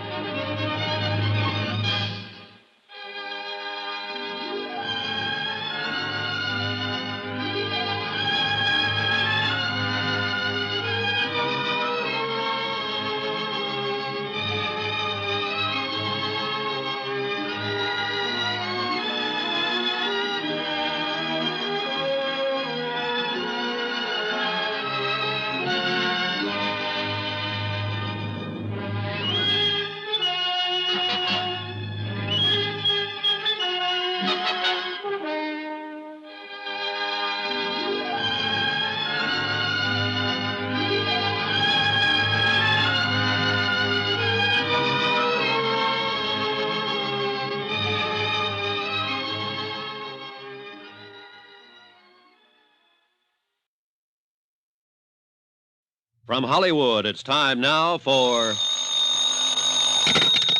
Johnny Dollar. Barney Wilson, Mr. Dollar, special deputy with the DA's office. I understand you talked to Danny Haynes. You've got a good grapevine, Mr. Wilson. Oh, tolerable. Well, what do you think? Well, I'll go about 6 to 5. He hasn't murdered anybody. Oh, well, that's close to even money. So you're not too sure, huh? No, I'm not too sure. But then I'm not even sure yet that Markey is dead, remember? Well, maybe we can settle that question this evening. What do you mean? The salvage boys have finally got grapple lines on that boat. They figure to bring it up to the surface around 8 o'clock. I'm going out in one of the harbor launches. You like to come along? My company's got a 75 grand stake in this. Sure, I'd like to come along. All right. You meet me at Harbor Police Headquarters at 7:30. I'll be there. Good. I'll introduce you to the late William Markey. Somehow, I sort of doubt that, Mr. Wilson.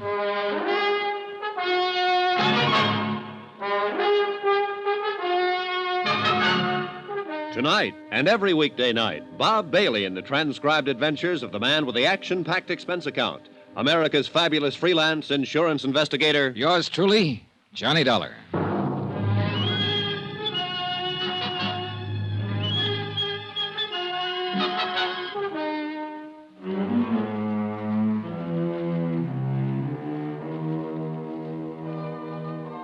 From Special Investigator Johnny Dollar to the Home Office, Delta Liability, Hartford, Connecticut. Assignment, the Phantom 5 matter. Location, Miami, Florida. Expense account continued. Item 6, $3.85. Taxi fare to the Markey Beach House, occupied for the past 3 days now by his wife since William Markey's accidental death. According to all reports, a very beautiful woman. The reports were correct. Won't you come in, Mr. Dollar? Thank you. Come this way. I've been practically living in here in the study since... I just haven't had the heart to even look at the rest of the house. Yes, I imagine it's been quite a shock for you, Mrs. Markey. Yes, terrible. No one knows. Sit down, Mr. Dollar. Thank you. I really don't know very much about these matters. If there are papers to sign, maybe I should have a lawyer or something. No, that won't be necessary. For the present, there's nothing to sign. But aren't you with the insurance company? I'm working for them at the moment as a special investigator. Oh. I'm to supply them with a full report of your husband's accident. They have to have that before they can do anything about paying off the policy. Well, couldn't the police give you all that? And there's a Mr. Wilson, I think his name is, who's with the district I've attorney's talked office. to Mr. Wilson. He's cooperating in every way possible. But some of the details I have to get from you. Have you talked with Danny Haynes? Yes? Well, didn't he tell you what happened? He gave me a statement, yes. But only covering the details he actually knew about. Well, I'm sure there's nothing I can add, Mr. Dollar. I wasn't even there, as you know, of course. I know, Mrs. Markey. I'll get all of those details elsewhere. But then I don't see why you've come out here. I'd like to know a few things about your husband. Things you know better than anybody else. His actions and behavior during the last few weeks. His mental attitude. I see. You think maybe he committed suicide, is that it? I don't think anything. I'm just trying to find out. But that's what you're driving at. Suicide. It's a possibility, of course. And of course your company isn't liable, I suppose, if it's suicide. Oh, they'd still be liable, but only to the extent of $25,000 under the particular terms of the policy, not $75,000. I see. Is that all, Mr. Dollar? I don't think you do see. Look, I'm not claiming it was suicide. I have no reason to think it was. But these questions are going to be raised by the claims board when they meet to consider settlement. And they're not going to pay out any money until they have the answers. So that's why I'm here, Mrs. Markey, to get those answers ahead of time. Now, you can help or you can hinder. But I think you ought to realize that you'll be mainly hindering yourself. It was not suicide. Bill wasn't that kind. You didn't know him. I resent your implication, Mr. Dollar. He'd never do a thing like that. I said I have no reason to believe that he did. Please forgive me. I guess I'm sort of living in a state of shock. I'm not like this, really. Suspicious, belligerent. Well, sure, I understand, and I'm sorry to have to bother you this way, but there are certain questions. I know. These things have to be done. It's all right. Would you like a drink, Mr. Dollar? Not unless you're having one. Yes, I think I would like something. In that case, I'll have a scotch on the rocks, please. Oh, here, let me fix them. Thank you. Make mine the same. I guess it was the mention of suicide that set me off. Bill and I were married for 3 years. We were completely happy every minute of it. Nobody in the world had less reason than Bill to do a thing like that. What about financial problems? None that I knew about. Did you work before your marriage, Mrs. Markey? I was an entertainer. Chorus? Yes. I suppose that gives you the usual impression. Well, do I seem like a visiting fireman? No, but... Now, I just thought you might have been a dancer because you carry yourself so well. Lithe and graceful. Well, I've been away from it for quite some time. It doesn't show. Here's your drink. Thank you. Maybe it'll help me relax a little. I think it might. Tell me, Mrs. Markey, how did your husband and young Haynes get along? Well, that should be obvious. We brought him down here with us. Had him living here in the house for a month. But I understood that was primarily your idea. Who said that? Did you suggest bringing Haynes along, or was it your husband? Well, I might have. I don't remember how it came up now, but Bill was all for it. Otherwise, he'd have put his foot down. Any possibility that he resented Haynes' presence but kept it to himself? Of course not. Why should he? I don't know. Well, if you're trying to imply something... I'm not. I'm just asking. I understood your husband had spells of brooding during the last few weeks, and I was trying to find out the reason for it. If he did, I'm sure I didn't notice it. What are Danny Haynes' feelings towards you? I think you're pretty insulting. I wasn't intending to be. Well, what would you call it? Just another routine question. I wasn't meaning to imply that you encouraged him in any way. I certainly didn't. But he's young, impetuous. You're very attractive. Maybe he cooked up crazy notions without any encouragement. He thought of me as a friend, that's all. No attitudes on his part that your husband might have misinterpreted. I don't believe I care to answer any more questions like these, Mr. Dollar. Look, I'm not just asking them for my own pleasure, Mrs. Markey. I'd a lot wonder. rather not ask them, but I've got a job to do. Well, I fail to see why it's necessary to probe into our private lives. All right, I'll tell you why. Your husband supposedly died out there beyond the surf when a cruiser burned and sank. What do you mean, supposedly? His body hasn't been recovered, so at present the evidence of his death is purely circumstantial. In fact, there isn't much evidence one way or another. But who could possibly doubt it? The insurance company will doubt it, Mrs. Markey. And they'll hold up processing any claim for payment until one of two things happens. Until I turn up sufficient proof of death to convince them, or until a court declares your husband legally dead. I didn't realize... Barney Wilson from the DA's office, for reasons of his own, is going to file for an immediate court decision. I'm pretty sure of that. But as things stand now, my company will fight it. And with no more evidence than Wilson has, they'll be able to fight it successfully. But all those questions, what was the point? What were you driving at? Your husband's death had to result from one of three possible causes. 1, an accident. 2, suicide. 3, murder. Murder? But there was no one with him except... Do you mean Danny? That's one possibility. 1 out of 3. Oh, no. I've no reason at the moment to give it any more weight than the other 2. But there is one thing certain, Mrs. Markey. In view of the circumstances, not one cent of insurance is going to be paid until one of those causes is proved. But what can I do? I don't know anything about it. Maybe you don't. Or maybe there's something you've forgotten, don't think is important. Or something you haven't wanted to talk about. I don't know, of course. But it might be worth thinking about. It was nearly dark when I left the house, and I wouldn't have noticed the man standing under a palm tree by the driveway if he hadn't made a sudden move to get out of sight. Then when I walked toward him, he scurried out of the drive and slipped into a car parked at the street.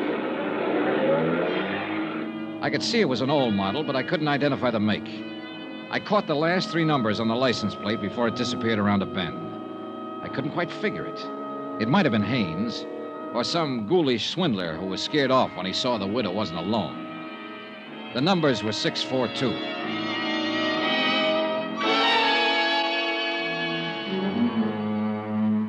Expense account item 7, $3.75, taxi back to my hotel. Item 8, $6.25, dinner and incidentals there. And item 9, $1.40, taxi again to the waterfront headquarters of the Harbor Police. 30 minutes later, I was in a police launch with Deputy Agent Barney Wilson several miles down the coast, skimming across the water toward a bright cluster of spotlights where a salvage barge was working into the night to raise the burned hulk of the charter cruiser Fathom 5. You still got your mind set the same way, Mr. Dollar? What way was that? That there hasn't been any death or any murder? Oh, come now, Mr. Wilson. You're mistaking an honest scientific skepticism for a set of mind. Well, it's very pretty, Mr. Dollar. What does it mean? Well, I haven't taken any definite position yet. But I've got to see more evidence before I'll consider proof of death to be established without a question. That means you'll file a demurrer against a declaration by the courts, It's not up to me. It's up to the company. But I can tell you right now that if you petition, they'll move to block it. You have no real evidence, Mr. Wilson. I'm getting it, though, piece by piece. The sea is starting to give up its prey, Mr. Dollar. What do you mean? The boys found his shoe late this afternoon, washed up in the surf, just about where you'd expect to find it if it had been carried in by the current. Identifiable? From the same New York shop that Marky's other shoes came from. Same size, same style. Well, it's something, all right, but it's still not conclusive. Well, what do you ask? That Marky walks up and tells you he's dead? No, I guess I'd settle for just seeing him that way. Oh, by the way, I wonder if you could have an auto license check for me. A partial license on a used car, Florida plates. The last 3 numbers are 642. Well, it might take a while with no more than that to go on. Well, I've got an idea the car may have been purchased within the last 3 weeks or so. Maybe that'll narrow it down.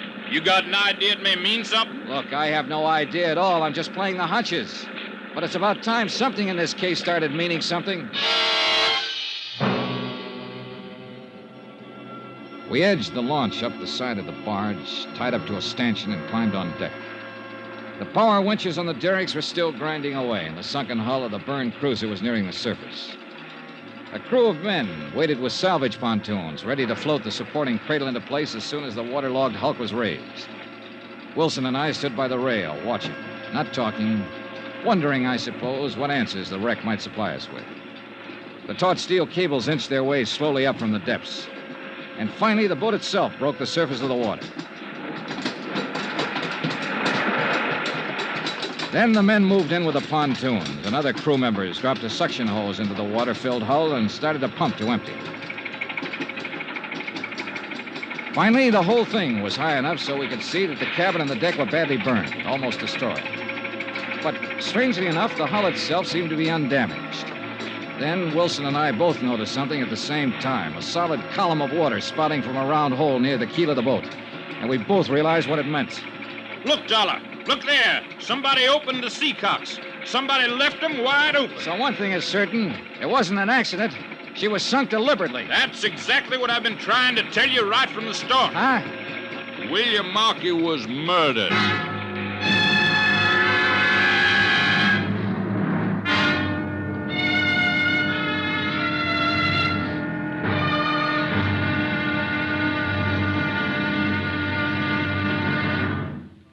Now, here's our star to tell you about tomorrow's intriguing episode of this week's story. Tomorrow, a photograph, a silver cup, a harried widow, and the dead begin to stir with life. Join us, won't you? Yours truly, Johnny Dollar.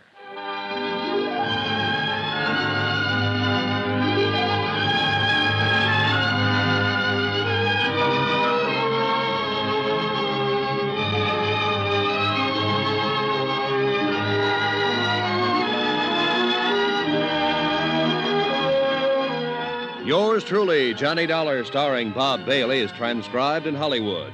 Written by Les Crutchfield, it is produced and directed by Jack Johnstone. Be sure to join us tomorrow night, same time and station, for the next exciting episode of Yours truly, Johnny Dollar. This is Roy Rowan speaking.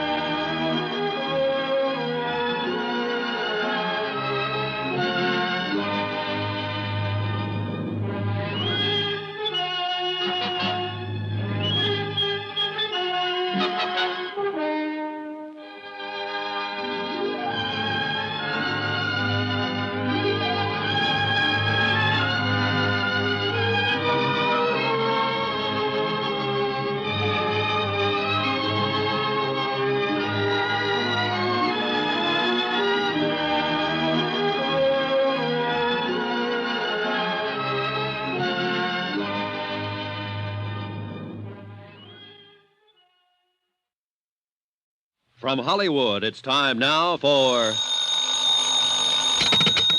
Johnny Dollar. Barney Wilson, DA's office. Oh, morning, Mr. Wilson. Say, you're on an expense account, aren't you? That's right. Good, I'm not. How about buying me a lunch? You got a deal. 12 o'clock here at my hotel. Sold. Found any more shoes? No, and no bodies. Not yet, anyway. I'm amazed. Did find one thing you may be interested in, though. What's that? We got a lead on that license number you gave me last night.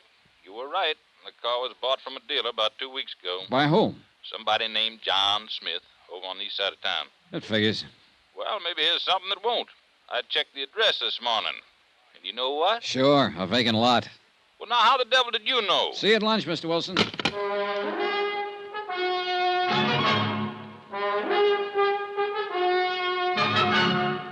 Tonight and every weekday night, Bob Bailey in the transcribed adventures of the man with the action-packed expense account, America's fabulous freelance insurance investigator. Yours truly, Johnny Dollar.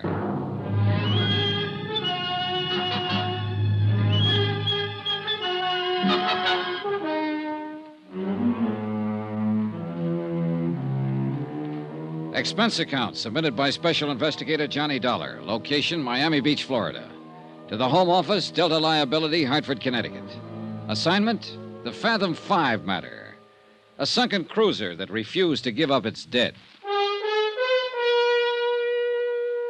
Item 10, $4.80. Lunch with DA Deputy Barney Wilson. A man who'd made up his mind about the case before I'd even arrived in town. Murder, he'd called it, when the hired cruiser Fathom 5 burned and sank mysteriously a mile or two offshore. But nobody'd been found yet, and I still doubted very much that one ever would be, because I wasn't even certain that William Markey was dead. Wilson, of course, had different ideas. Yes, sir, Mr. Dollar. It's the old story. 2 men go out in a boat, and only one comes back. No witnesses, nothing. And if that doesn't indicate murder, I'd say pass the sugar, will you, please? Sure, here. You're convinced it's murder, and you're convinced young Danny Haynes did it. Well, who else? Well, now, that would be a fine argument to advance in court, wouldn't it? Sure. Certain conviction, simply because you can't produce any other suspect. Wilson, I don't think there's been any murder at all. Now, you can pass me the sugar. All right. Suppose you let me tell you how I figure it. While I'm eating my dessert? Markey and his wife took a liking to this Haynes kid and practically made him one of the family. And right there was their mistake. It usually is. Because Haynes started getting ideas about his boss's wife. You have to admit Mrs. Markey's a mighty pretty woman. Who could deny it? She's Haynes' own age, and her husband was older. So the kid in that bird brain of his figured he had it all tagged. Figured she actually went for him. I think he probably started bothering her, making a nuisance out of himself. And I'll lay you odds she'll admit he did, once she's convinced he's guilty. Well, I got a sneaking hunch you may be right on that. Oh, thank you. So what happened? Markey finally noticed the kid was getting a little out of line. Probably didn't even take it seriously at first, but eventually he must have decided he'd better get Haynes straightened out. So, he took him out on that fishing boat in order to talk to him alone, is that it? Mm-hmm. Now you're with it, Dollar. But the thing backfired. Haynes probably got mad, maybe started a fight, knocked Markey out, and that gave him his big idea. Spur of the moment, huh? Yes, sir. Now, with the boss out of the way, he'd have a clear field with the widow. So he threw Markey overboard, set fire to the cruiser, opened the sea cock so to be sure and sink, and then rowed away in the dinghy. And how could he be sure the body wouldn't be found, washed ashore by the currents? Oh, he couldn't be sure. But what if it was? There was a heavy fog. Nobody saw what happened.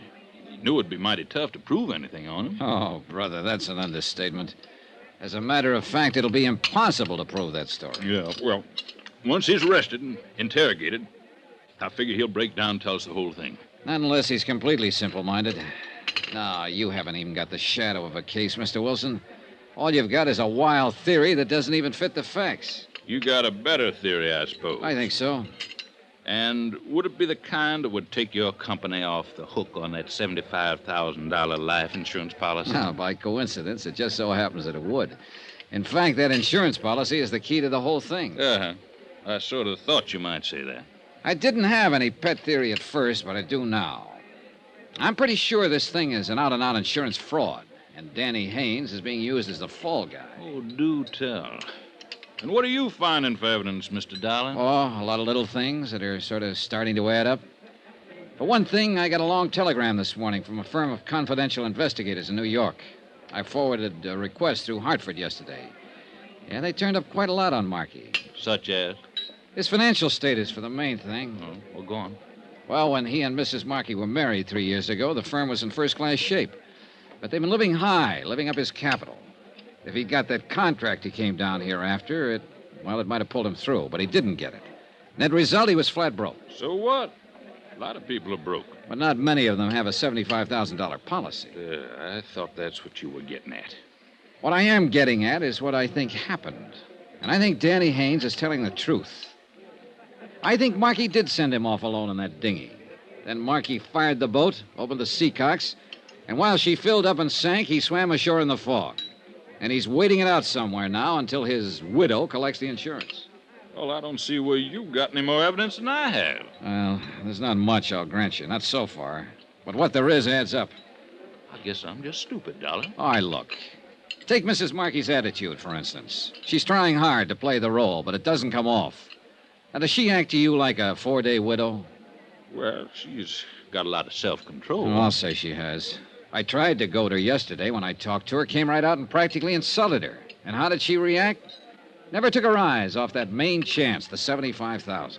Well, you know, it's not exactly unheard of for a widow not to mind too much being a widow. Oh, no. That's not the impression she gives. She's tense enough, nervous as a cat. But it's not because of grief or any feeling of relief either. It's because she's afraid she might say the wrong thing and let her foot slip. Well, everybody's got a right to their own opinion. Another thing is that Markey's body hasn't turned up. Now, I talked to the harbor master this morning. He knows the currents along this coast backwards and forwards. He says it's the only one chance in 100 that Markey's body would have been carried out through the reef instead of thrown up on the beach about where you found that shoe. So this is the one time in 100. That was a mighty fine lunch, Mr. Dollar. We're going to fight you, Mr. Wilson, if you petition the court to declare Markey legally dead. Yes, I sort of figured you would. Hensley and Davis phoned me this morning and said you'd retained them as counsel. That's right. Well, I've been fought before. Expense account item 11, 10 cents. Phone call to Edna Markey, widow of the allegedly deceased and beneficiary of his insurance policy. Hello? Mrs. Markey? Yes? This is Johnny Dollar.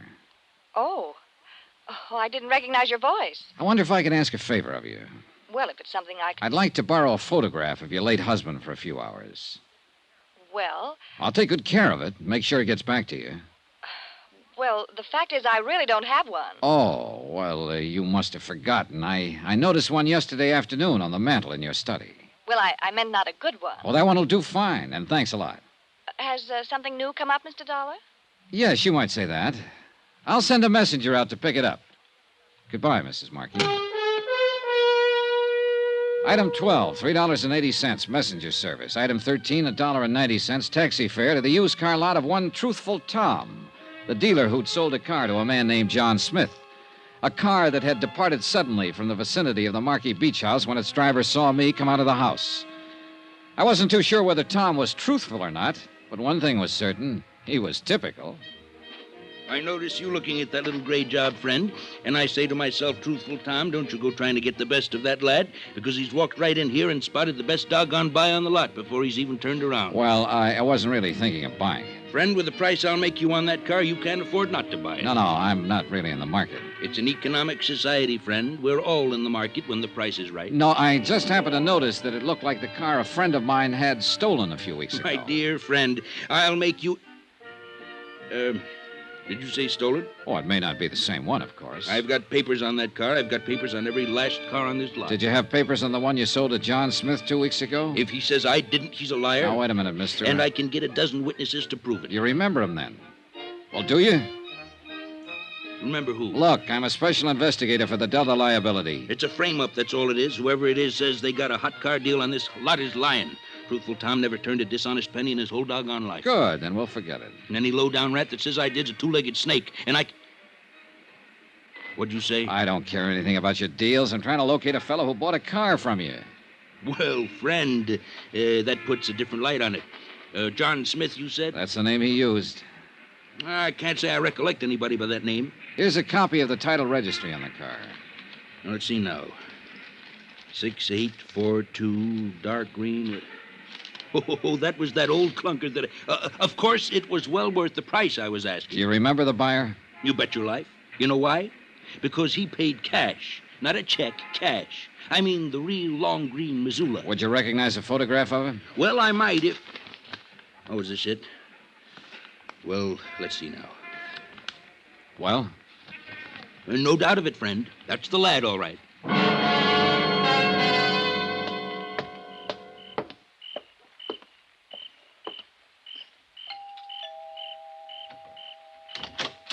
Good evening, Mrs. Markey. Mr. Dollar. I brought back the photograph of your husband. Oh, there wasn't that much hurry about it. Did it help any? Quite a bit. Do you mind if I come in?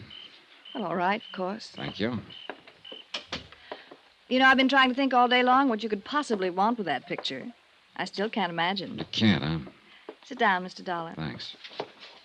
It's a terrible picture, of course. That's why I hesitated about giving it to you. Doesn't look a thing like him. It looked enough like him, Mrs. Markey.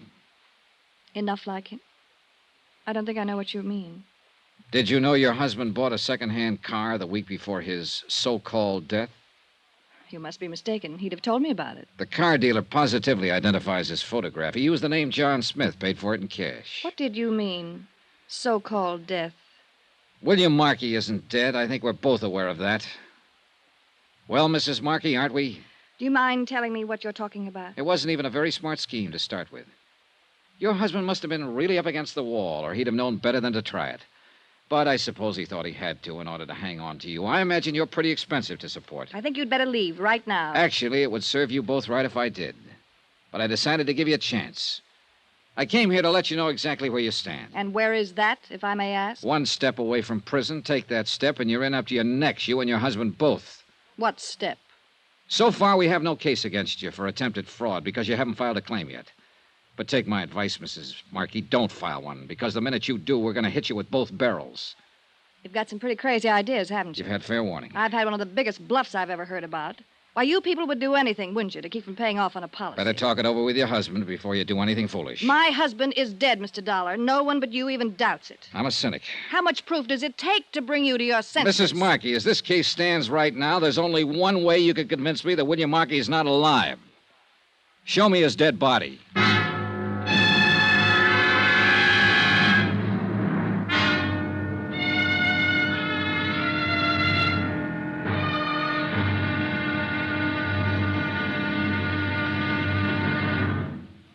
Now, here's our star to tell you about tomorrow's intriguing episode of this week's story. Tomorrow, a crazy kid in love, a right decision by a court, and then the whole case smashes wide open.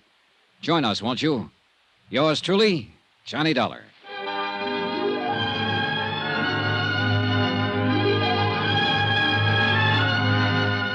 Yours truly, Johnny Dollar, starring Bob Bailey, is transcribed in Hollywood. Written by Les Crutchfield, it is produced and directed by Jack Johnstone.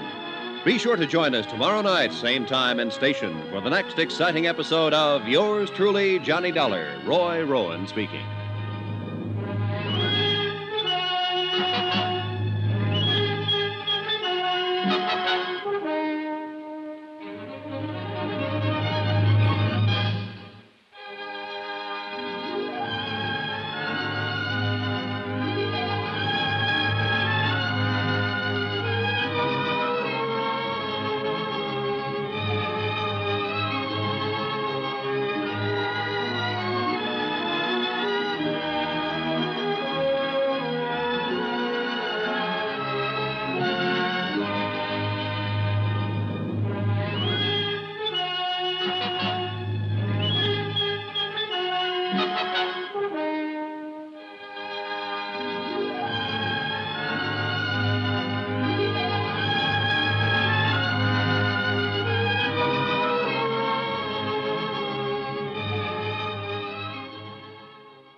From Hollywood, it's time now for... Johnny Dollar? Yes, just a moment. It's for you, Mr. Dollar. Thanks. Johnny Dollar. Barney Wilson here. Your hotel told me where to locate you. I'd rather you located that car. All the police police agencies in the state have the license number and description. It'll turn up. Well, the sooner the better. It'll take more than a car to prove William Markey is still alive. The dealer who sold it to him identified his photograph. All right, but he bought the car 2 weeks ago. We know he was alive at that time. In case you've forgotten, Mr. Dollar, the Fathom 5 sank only 4 days ago. That's when Markey was murdered. Okay. We're not going to settle it by arguing. That's why I phoned. It's going to be settled tomorrow morning. You've petitioned for a hearing? 10 o'clock in Judge Campbell's chambers. You're making a mistake. See you in court, Mr. Dollar.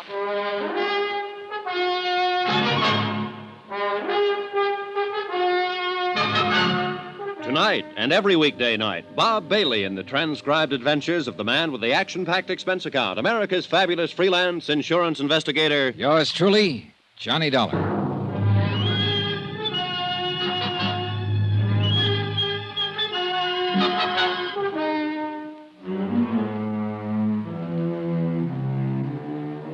From Special Investigator Johnny Dollar, location Miami Beach, to the Home Office, Delta Liability, Hartford, Connecticut. Assignment, the Fathom 5 matter. The case of a cruiser mysteriously sunk off the Florida coast. I phoned the insurance company's legal counsel and told him that Wilson had petitioned a hearing to have William Markey declared legally dead. Then I rejoined Mrs. Markey in the study. She was tense and on edge, pacing the floor and smoking nervously. I watched her a moment without saying anything, fully aware of her beauty and appeal, and fully convinced also that she and her missing husband were trying to swindle my company out of $75,000 in life insurance. I felt a little sorry for Markey. She must have been a pretty expensive luxury for a man who was going broke. But then I stopped feeling sorry. I remembered that they'd tried to set up young Danny Haynes as the fall guy for murder. Well, why don't you go ahead and say it? Say what? Whatever it is you're thinking. I thought I'd already said it, and pretty bluntly, too. You made some wild accusations. Not so wild. I've got some fairly solid facts to back them up. Apparently the DA's office doesn't agree with you. Wasn't that Mr. Wilson on the phone? That's right. And didn't he say he would ask the court to declare my husband legally dead? He's going to try to, but we'll stop him cold. He hasn't got a leg to stand on. Well, that's what you're hired for, isn't it? To find some technicality so they can get out of paying off on a policy? Attempted fraud isn't exactly a technicality, Mrs. Markey. Now, I'll repeat that advice I just gave you. Get in touch with your husband, tell him the scheme is off, it won't work. And don't file a claim for that life insurance. You'd like that, wouldn't you? You'd just love to bluff me out of $75,000. No, I just kind of hate to see you go to prison, that's all. And that's exactly what is going to happen if you file that claim. You keep talking about some scheme. What scheme, Mr. Dollar? You want it laid right on the line, huh? I'd just like to know what you're talking about. And just how much I've figured out. All right, I'll paint it for you in black and white. Your husband was broke, flat broke. I'm not guessing there. I got a report on him from a financial investigator in New York. I knew nothing about his business affairs. That I wouldn't know. Anyway, he thought he saw a chance to pull off a swindle on the basis of the only thing he had left, that $75,000 life insurance policy. So the two of you worked it out together. Did your financial investigator tell you that? Or would you be guessing? Your husband bought a car under an assumed name and probably rented living quarters somewhere in the area under another assumed name. So it was all set. It was just a matter of waiting for a morning when a heavy fog was down. You have a fantastic imagination. Meantime, just in case the accident theory didn't go over, you kept playing young Haynes along so it would seem as though he had a motive for murder.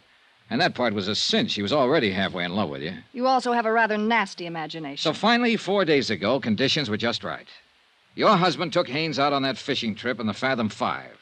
He anchored the cruiser and sent Haynes off along the reef in the dinghy. Then he set fire to the boat, opened the seacock so it would be sure to sink. He swam ashore and drove off in the car that he'd bought for exactly that purpose.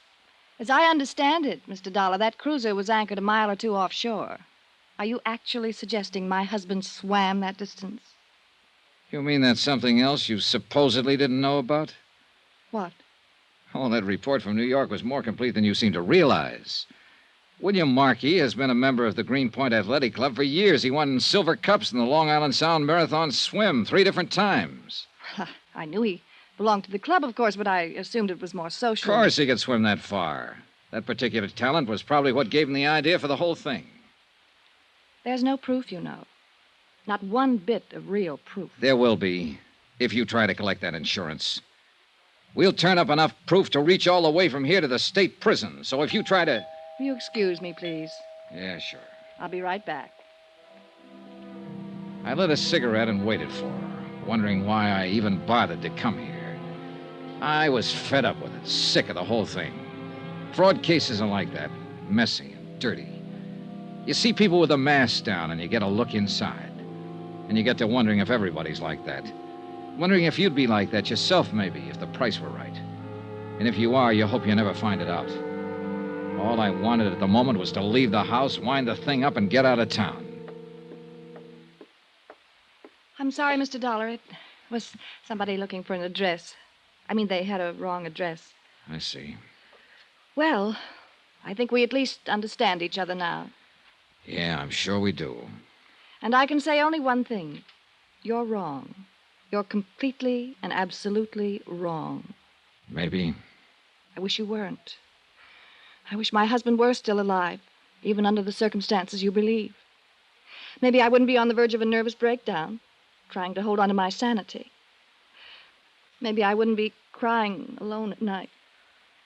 You have my deepest sympathy, Mrs. Markey, for everything you're going through.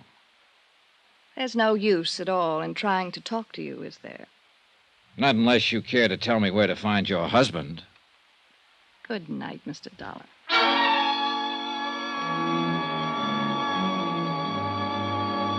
I left the house and turned down the dark road toward the Pompano Beach Hotel. I'd planned to pick up a taxi there, but after that unknown visitor came to Mrs. Markey's door, I'd made a slight change in the plans. Whoever it was hadn't been a stranger, that I was sure of. She'd been too nervous when she came back into the room. It was someone she hadn't wanted me to know about, and I was pretty certain I could guess who.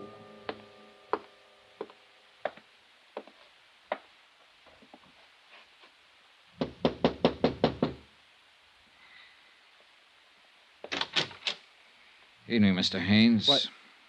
Oh, you're Mr. Dollar, the insurance investigator. Mind if I come in? Well, all right, sure. You, weren't asleep, were you? No, I was just reading.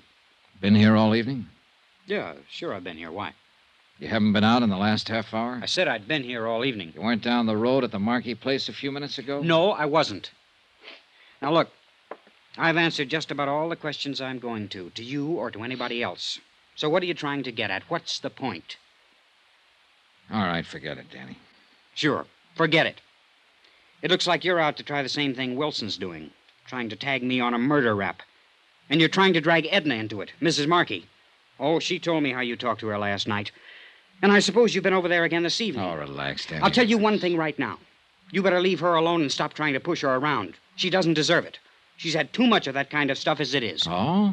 From whom, Danny? From Markey, that's from whom. She tell you that? I suppose you'll claim she's lying. You think everybody is lying. But you don't know her like I do. She's a sweet kid, Dollar, and she's had a raw deal out of life. Such as? Markey. The way he treated her, things he made her do. Oh, not when anybody would see it, pin it on him. He was too smart for that. But she told me about it. And there were plenty of times I could hardly keep from smashing him in the face. Oh, brother, she's got you really set up good. What do you mean by that? If you talk this way to Wilson at the DA's office for 2 minutes, he'd slap a murder indictment on you so fast it'd make your head swim. I didn't kill Markey. Hating a guy is one thing, but I didn't kill him. Yeah, I know. Because he's still alive. Well, maybe he is. I don't know. All I know is what I saw out there that morning. And you saw only as much as he wanted you to see. Well, maybe so. But I'll tell you one thing. If he is trying to pull something crooked, he's doing it on his own. She's not in on it. It'd be a little hard for him to collect his own insurance, wouldn't it? Oh, maybe he figured to get it away from her afterward. I don't know what he might be planning on, but I know she's got nothing to do with it. She's a great girl. I've never known anybody like her before. No, I don't imagine you have. I'd lay down my life for her if it ever came to that. And I imagine that's exactly what they were counting on. Good night, Danny.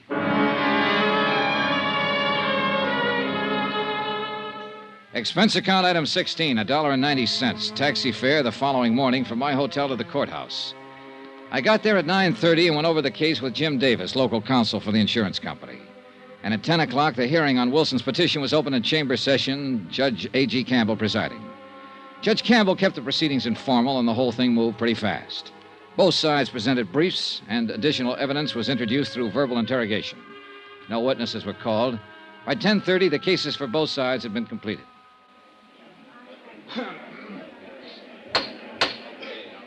Very well. There is no further evidence of fact or rebuttal. The court will make its decision on the evidence at hand. Now, in cases of this nature, where it is requested that the fact of death be established by legal declaration, it has been generally held that the substantiating evidence for said request must be essentially unchallengeable. The precedents in law are too numerous to bother citing. Now, in the case we are considering here, it seems to the court that the substantiating evidence is far from unchallengeable. In point of fact, it would seem that the bulk of the evidence indicates that William Markey may indeed be still alive. Now, the court would be powerless to act even in the face of a reasonable doubt. And the contrary evidence here is a good deal stronger than a reasonable doubt. Therefore, in the matter of the request made herein that William Markey be declared legally dead, it is the court's decision that the petition not be granted. If new evidence becomes available at some future time, the petition may be resubmitted. The court is adjourned.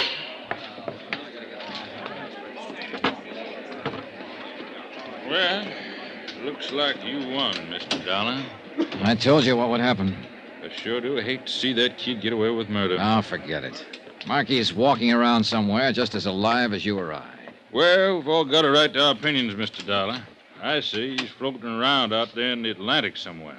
That's what he meant for us to think. Maybe so, but I... Pardon me, Mr. Wilson. A message was phoned in for you, but they wouldn't let me in the courtroom. Oh, thank you, old man.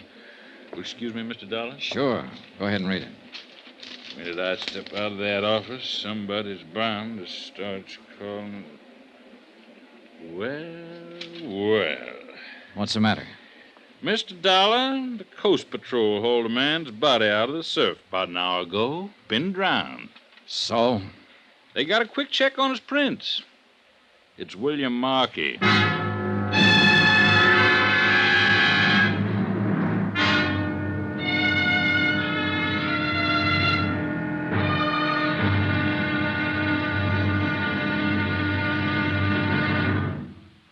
Now, here's our star to tell you about the final intriguing episode of this week's story. Tomorrow, a dead man tells a tale, but not the tale he was meant to tell, and thereby hangs the wind-up. Join us, won't you? Yours truly, Johnny Dollar.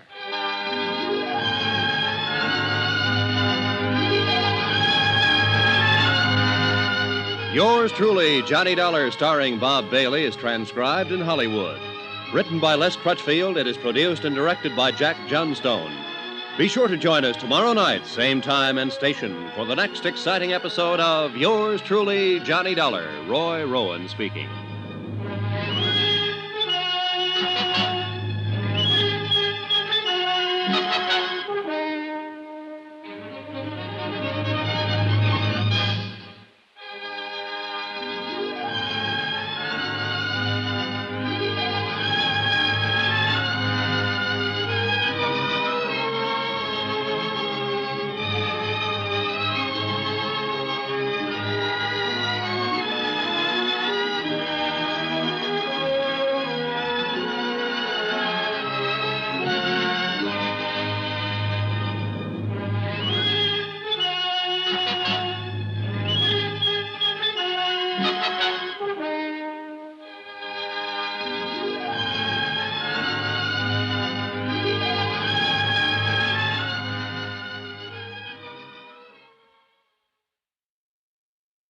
From Hollywood, it's time now for... Johnny Dollar. Barney Wilson here. All right, Mr. Wilson, I'm braced. Rub it in. Well, you were a little overconfident. Overconfident? Let's face it, I made a jerk of myself. After I apologize to you, I've got to crawl out there and apologize to Mrs. Markey. I wouldn't be too hasty about it. I've been putting it off for the last 2 hours. After the way I talked to her, I'd rather walk into a cage of lions than face her again. But I thought her husband was alive, and I thought she knew it. Then your boys have to go and pull his body out of the surf. Well, that's why I called. I had a tag for an out-and-out insurance fraud. Mr. Dollar, the way it looks right now, I don't know what it is. It was probably murder. What else? Look, if you want to lose your mind, you come on over here to the morgue. Why? What do you mean? Mr. Dollar, I've been a detective for 20 years, but I've never hit one before that was as crazy as this.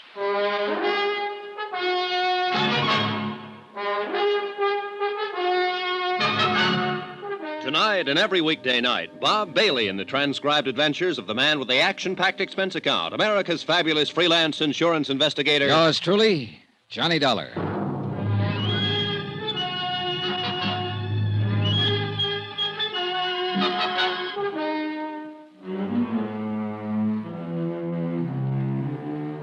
From Special Investigator Johnny Dollar, location Miami Beach, to the Home Office, Delta Liability, Hartford, Connecticut.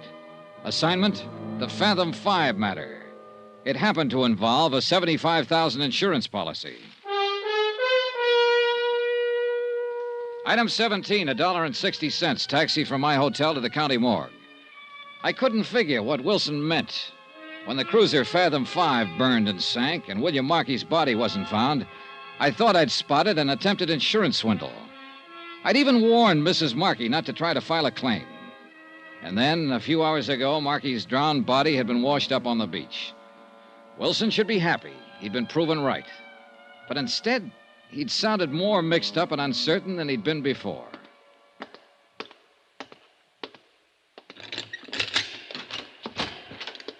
Come on in, Mr. Dollar.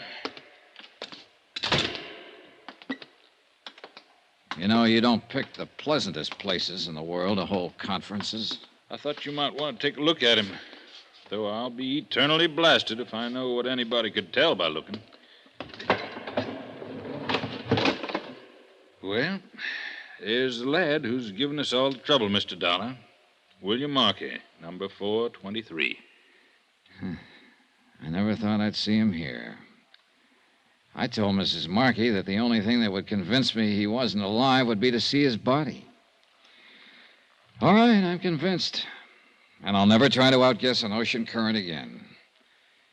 Everything seemed to add up to... Oh, now, wait a minute. I wondered how long it'd be before you noticed.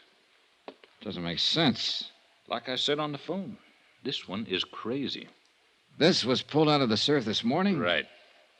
And the cruiser sank 5 days ago. That's when Markey supposedly drowned. You're on the beam, Mr. Dollar. This body hasn't been in the ocean for 5 days. You win the 4-day trip to Bermuda and a complete new wardrobe. Have you had an autopsy? Doc Morgan just finished it 20 minutes ago. That's why I called you. Doc wouldn't stick around himself. You know, I think he went out to get drunk. How long does he think Markey has been dead? Not over 18 hours, since sometime last night. Looks like we were both right. For whatever good it is. He was alive after the sinking, just like you claimed, and now he's dead, just like I claimed. What was the cause of death? Drowning. Only you haven't heard the real crazy part yet. Why? What do you mean? You remember we found one of his shoes washed in a couple of days ago? Yeah? The body was wearing 2 shoes when they pulled it out. They always make one slip, don't they? A couple in this case. Huh? It's the second one that nearly pushed Doc Morgan off his rocket. What second one? Markey was drowned, all right, but not in the ocean. Huh? It was fresh water in his lungs, not seawater. Was Morgan sure? Swore by it, and men at it. That's what threw him. Yeah, I imagine. When you get an 18-hour test on a man who's supposed to have been dead for 5 days and find fresh water when it ought to be salt. Well, I guess the late Mr. Markey can't tell us much of anything else. So, where do we go from here, Mr. Dollar? Good question. You haven't found the car yet, huh? The one Markey bought under an assumed name? No, but I gave the boys an extra prod to bear down on it. Half the town force is out looking for it now. Wonder where he was hiding out for those 4 days. What I want to know is who killed him and how and why. Oh, the why is fairly easy. It's the who and how that carry the question marks. That fingerprint ID was certain, huh? There's not the slightest doubt but what this is William Markey. Oh, you're looking for an easy way out, Mr. Dollar. Yeah, I guess I am at that. Well, then it looks like our number one is the lad you've been after all along. Young Danny Haynes, huh? What do you say we go and have a talk with him?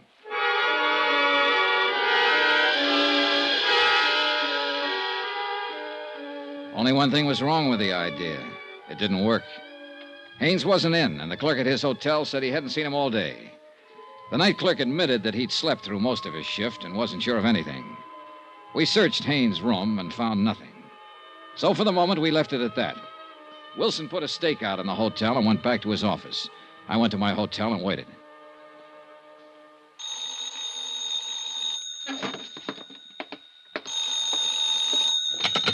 Johnny Dollar. Barney Wilson. Yeah, what's up? We finally got a break. The boys found that car. Where? Parked at the curb out on the east side of town. May have been abandoned there, or it may be where Marky was hiding out. It's in front of an apartment house. Have they checked through it yet? No, they haven't touched it. I'm leaving to go out there now. Want me to swing by and pick you up? If you don't, I'll sue you. I'll meet you out in front of the hotel. We stopped a block away and walked up to the apartment house. The car was still parked at the curb, and the plainclothes man watching it said no one had been near it. We went on inside and found the landlady, identified ourselves, and started questioning her. Luck seems to still be with us.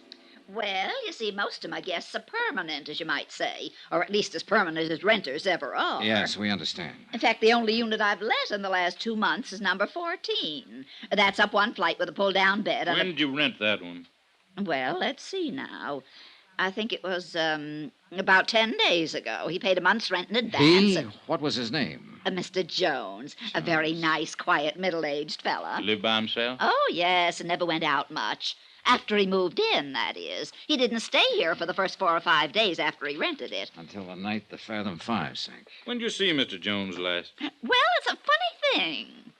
He went out yesterday evening, and he didn't come back at all. What kind of a car did he drive? Oh, good heavens, I don't know. But you can look for yourself. It's parked out there at the curb. A friend of his brought it by a while ago. What? What's the friend's name? Why, I didn't ask him. He's an awful nice young fella. He said Mr. Jones was going on a trip and sent him to pick up his belongings. And he had Mr. Jones's key, so I decided it was all right. He's up there packing now.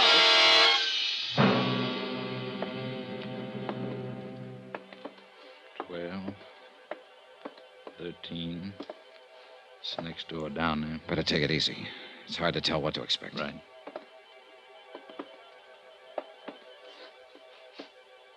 He's in there, all right. Try the knob. Easy. It's locked. And there isn't much choice.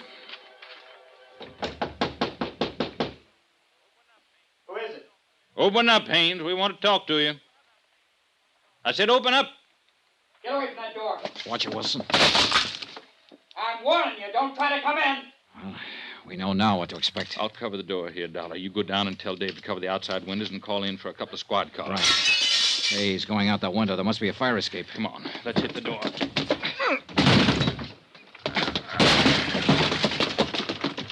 There he is, at the bottom of the fire escape.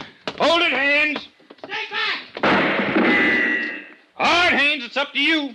Throw down that gun or I'll drop you. I'm sorry, kid. He's down. Yeah. That second shot was dead center. I know. I tried to hold low on him, but it jumped up on me. Well, he said he'd die for her if it came to that. It came to that.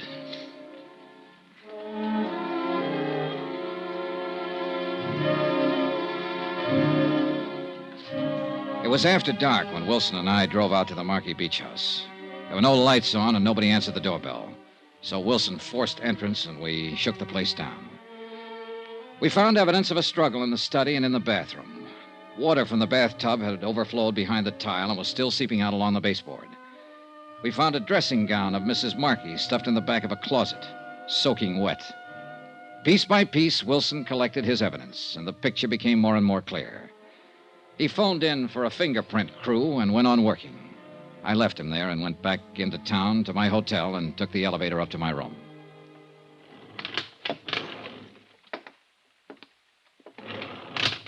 Mr. Dollar, What are you doing here? waiting for you. They've got extras out. They say the police shot Danny Haynes. I thought maybe you could tell me what it's all about. Sure. And what you mostly want to know is how much he talked before he died. Isn't that it, Mrs. Markey? I don't know what you mean. Then go on out to your house and ask Wilson. He's out there with a fingerprint crew. And I imagine he can tell you anything you want to know by now. I slipped up last night. I thought it was Haynes who came to your door. But it wasn't. It was your husband. And you told him to come back later. Then when I left, you called Haynes and had him come over. If he said that, he lied. I even gave you the idea for it myself. When I said the only thing that could convince me your husband wasn't alive would be to see his dead body. So you talked Haynes into helping you provide the evidence I said I'd have to have. My husband's body was found in the ocean. They told me that this evening. Yeah, but he didn't die there. He was drowned in the bathtub at your house, and you and Haynes did it. You're out of your mind. Danny Haynes was lying. Then go tell Wilson. It's his job now, not mine. Maybe you'll be able to convince him, but I doubt it. And I'm pretty sure you won't be able to convince a jury. You think not. I'll get the best lawyer money can buy. Yeah, you do that, Mrs. Markey, but don't plan on using any of that insurance money for it. Why not? Because there won't be any. That policy was already void when you and Haynes killed your husband last night.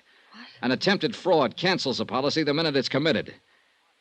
In other words, Mrs. Markey, 5 days ago when your husband sank the Fathom 5 and tried to play dead. I don't believe it. You've lost out all the way around, Mrs. Markey. Your husband, your boyfriend, your insurance claim. And now you stand a pretty good chance of losing your life. A 4-time loser. That's really a record.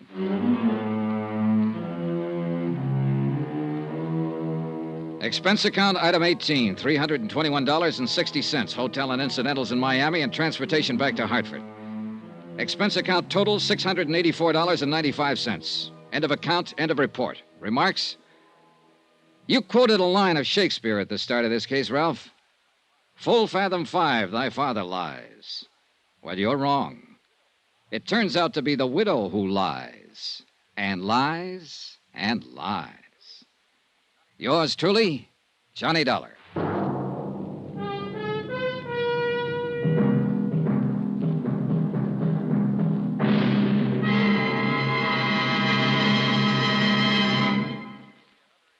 Remember, there'll be another exciting story of yours truly, Johnny Dollar, beginning next Monday night. Next week.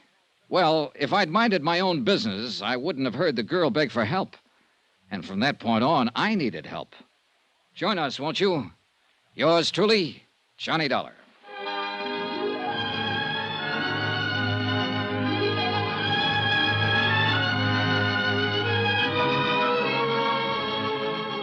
Yours truly, Johnny Dollar, starring Bob Bailey, is transcribed in Hollywood. Written by Les Crutchfield, it is produced and directed by Jack Johnstone. Heard in this week's cast were Mary Jane Croft, Barney Phillips, Carlton Young, Eleanor Audley, Sam Edwards, Shep Menken, and John Daner. Musical supervision by Amerigo Marino. Be sure to join us on Monday night, same time and station, for another exciting story of yours truly, Johnny Dollar. This is Roy Rowan speaking.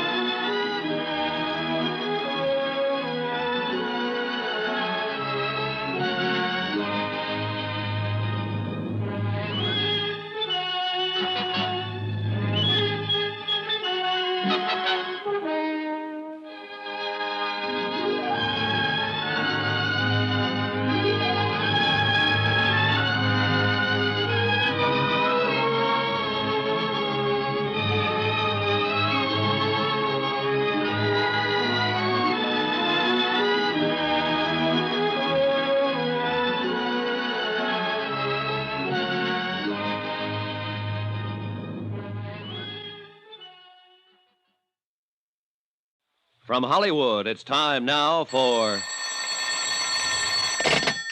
Johnny Dollar. This is Mr. Costello at the Plantation Hotel in Vicksburg, Virginia. You left word? Oh, yes, Mr. Costello. I'm acting for Eastern Seaboard Casualty Insurance. You know, investigation. Oh? I understand you had a burglary down there. We sure did, Mr. Dollar. Well, the main reason I wanted to talk to you, Mr. Costello, was to let you know I'm getting the first plane out of Hartford as soon as the weather clears.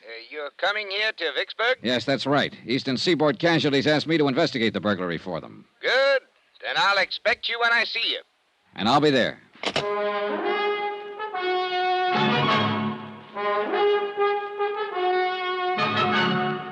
Tonight and every weekday night, Bob Bailey in the transcribed adventures of the man with the action-packed expense account, America's fabulous freelance insurance investigator. Yours truly, Johnny Dollar.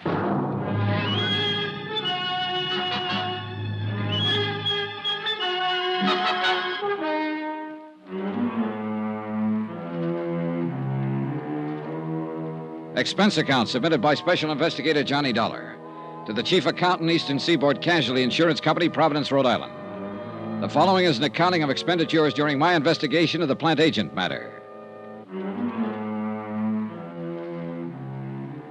Expense account item 1, $2 cab fare, my apartment to the Hartford airport. Item 2, $173. One airline ticket from Hartford to Vicksburg, Virginia, and back again. We took off in 10 below zero weather about 1:30 in the afternoon. By 5 o'clock, we circled into Vicksburg for a landing. Item 3, $5 cab fare to the Plantation Hotel, 3 miles outside of town. A pleasant, spacious, gentle old building set back among the wintry trees. 15 minutes after checking in, Mr. Costello appeared, wrung my hand, and reported that the Vicksburg police had apprehended the burglar who had rifled the hotel safe the night before. All of the loot had been recovered. As a matter of form, I spent 2 hours with the police itemizing the stolen property, which was all intact. Then I returned to the hotel, assured Mr. Costello that everything would be all right, and got busy trying to make return reservations for Hartford. Now, the rest of this report is by way of apology for my tardiness in submitting the expense account.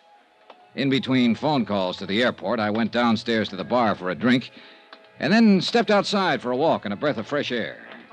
In the back of the parking lot behind the hotel, a blonde woman about 30 in a green suit was talking to a tall, typically dark man who had his back to me. They were arguing about something. As I walked past them, I couldn't help hearing too well. Please help me. Are you talking to me? Yes, please. On your way, mister. This is private. You hear me? Here, just keep your hands to yourself, Bud. Well, keep rolling, then. We're having a little argument, private. Please, I don't know who you are, but I'm... Shut up! She's had a little too much to drink, mister, that's all. Oh, that's so? Well, it doesn't look that way to me. Now, what's this all about? I just told you, Nosy, she's had a little too much to drink. Now, go on, Bud. Get on your way. Wait a minute. I told you to keep your hands to yourself. Yeah. Honey, you want to keep it up? You hear me? Yes. I hear you. And I'll let it go this time, mister. Just this once. Do you want to have him hauled in, miss? Oh, no. No, that's all right. It's all right. Okay, then, okay. Come on, beat it, you. Now, listen, Beat Buster. it, I said. She's tired of you, and so am I. Go on, beat it. Okay. Just remember, Amy, I was only trying to talk some sense into you. So long, hero.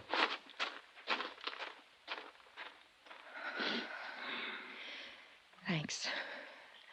Thank you very much. That was awfully kind of you. Okay, did he hurt you? Yes. Where it hurts the most, I guess.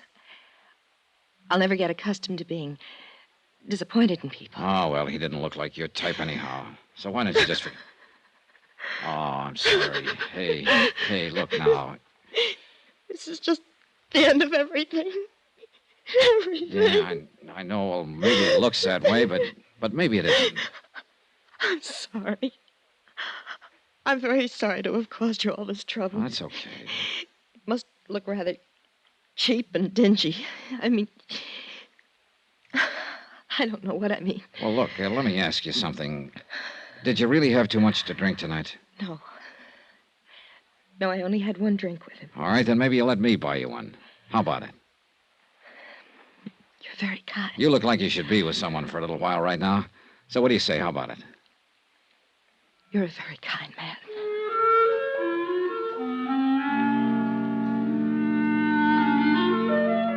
And that's the way it began. In the parking lot outside of the Plantation Hotel in Vicksburg, Virginia. She trembled a little when I led her back inside to the warmth of the bar and the people and sat her down at a booth. Looking back on it now, I guess we had a rather strained, one-sided conversation. She did all the listening and seemed preoccupied with her problems, whatever they were. Even though I'm not the greatest wit in the world, I did manage to get a faint smile out of her. It was a nice smile from a warm, frank mouth. Item 4, 2 drinks for us.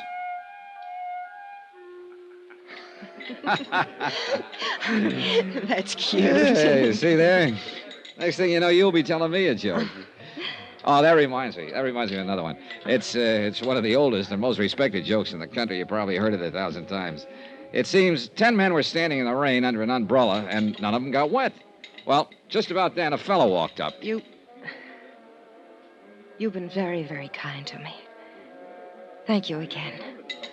Well, I'm I'm glad you feel better. Miss, Are you, from here in Vicksburg? No, my home's in Hartford, Connecticut.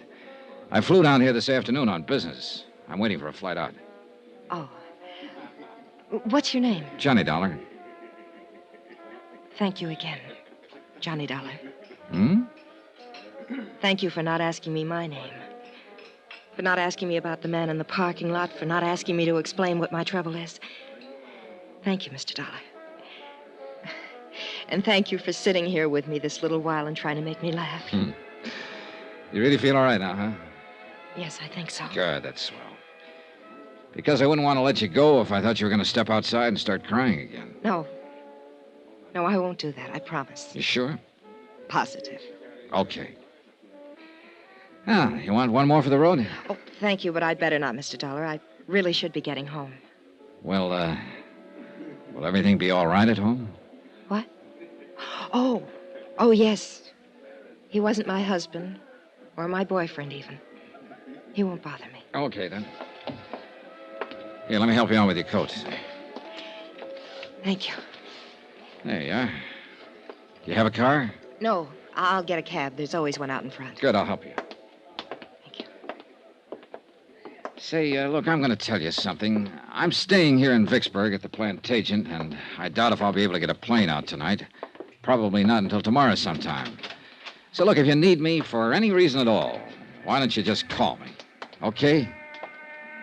Yes. Thank you. Good. Cab, taxi. You're still worried about him, aren't you? Why do you say that? The way you looked around when we stepped outside here just now. Would you like me to see you home? Oh, no, thank you. You've done enough already. And about him, I made a mistake, that's all. Oh, we all make mistakes, so forget about it. Well, I'm afraid this one can't be corrected very easily. But here's my cab.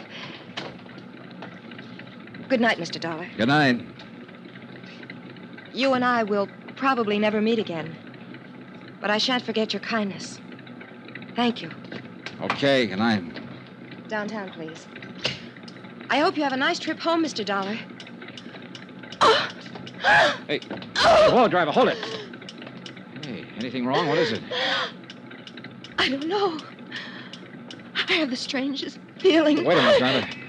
Hey, look, do you feel all right? You're shivering. Yes, I know Oh, it hurts. Oh, what hurts? It hurts. I didn't think he... What is it? What can I do? Help me. Please, Mr. Dollar. Help me. Let's go, driver.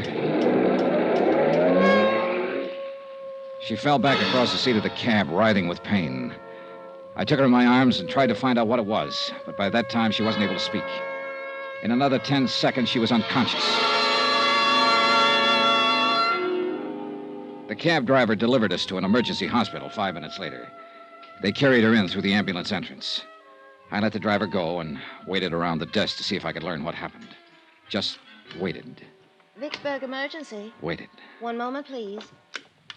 Go ahead, please. Vicksburg emergency. Not at this time of the night, sir. You'll have to call first thing in the morning. I'd suggest any time after 7:30. Yes, sir. Yes? Hey, look, would it be all right to go back and talk to the doctor now? I'm afraid not, sir. Well, could you bring him out here? I've been waiting for quite... I'm sure he'll be out in a very short while. He knows you're waiting to talk with him. I thought maybe he forgot me. No, sir. I just want to make sure she's all right. The doctor will be out. Vicksburg emergency. Just a moment, I'll connect you. Go ahead, please. Has she had many of these attacks, sir? Oh, I don't know. I just met her. Oh. Well, if you'd like, we could call you at home and let you know how she is. This isn't my home. I'm on my way out of town as soon as I can get a plane. I'll wait. Certainly. Excuse me. Yes, doctor. Yes, he's right here. Yes, sir, thank you. The doctor will see you now, sir. Good, thanks. End of the hall, room 111. Okay, thank you.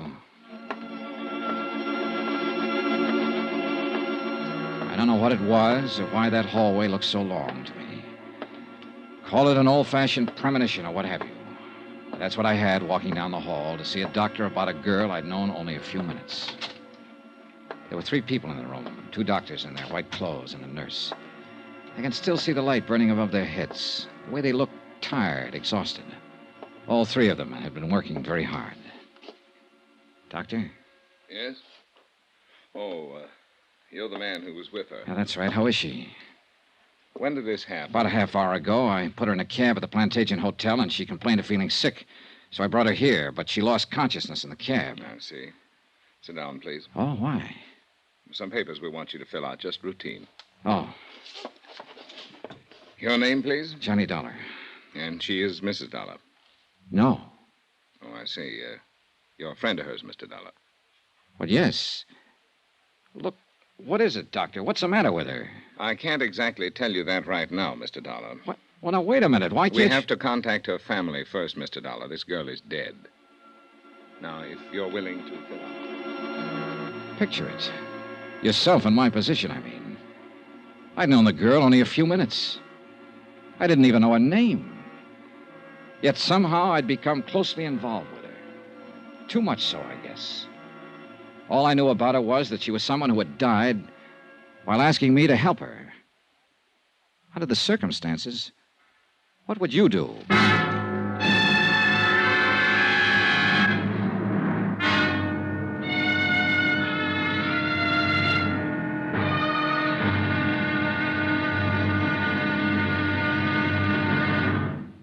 Now, here's our star to tell you about tomorrow's exciting episode of this week's story. Tomorrow, how can you help a dead girl? Somebody had to help her. And guess who? Join us, won't you? Yours truly, Johnny Dollar.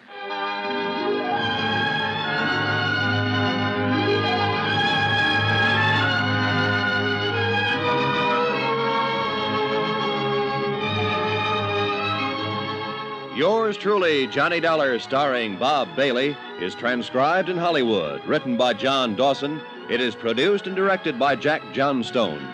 Be sure to join us tomorrow night, same time and station, for the next exciting episode of Yours truly, Johnny Dollar. Roy Rowan speaking.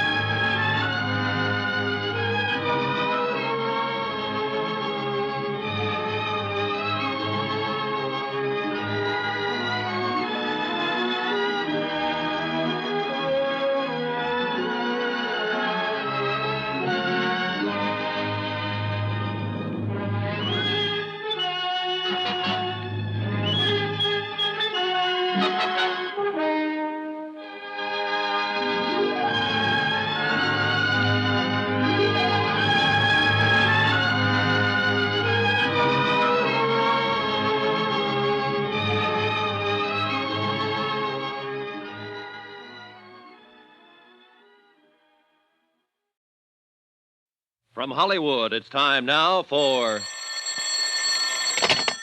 Johnny Dollar. Are you the Mr. Dollar from Hartford? That's right. Who's this? Jim Akins, Vicksburg Police Department. I'm sending a car over to pick you up, Mr. Dollar. Some questions I want to ask you about that young lady you were with last night. I hope you weren't planning on leaving town. Of course I wasn't. I canceled my plane reservations last night. If you tell me where you're located, I'll come down by myself. No sense getting head up. You aren't in your own backyard now, you know, Dollar. I know where I am, the town where a girl died in my arms. If you can stop getting lazy with me for a minute, maybe you can tell me who she was. Why? Because I'd like to talk to her family. I was the last one to see her alive. Who is she? We haven't identified her yet. To us, she's still Jane Doe.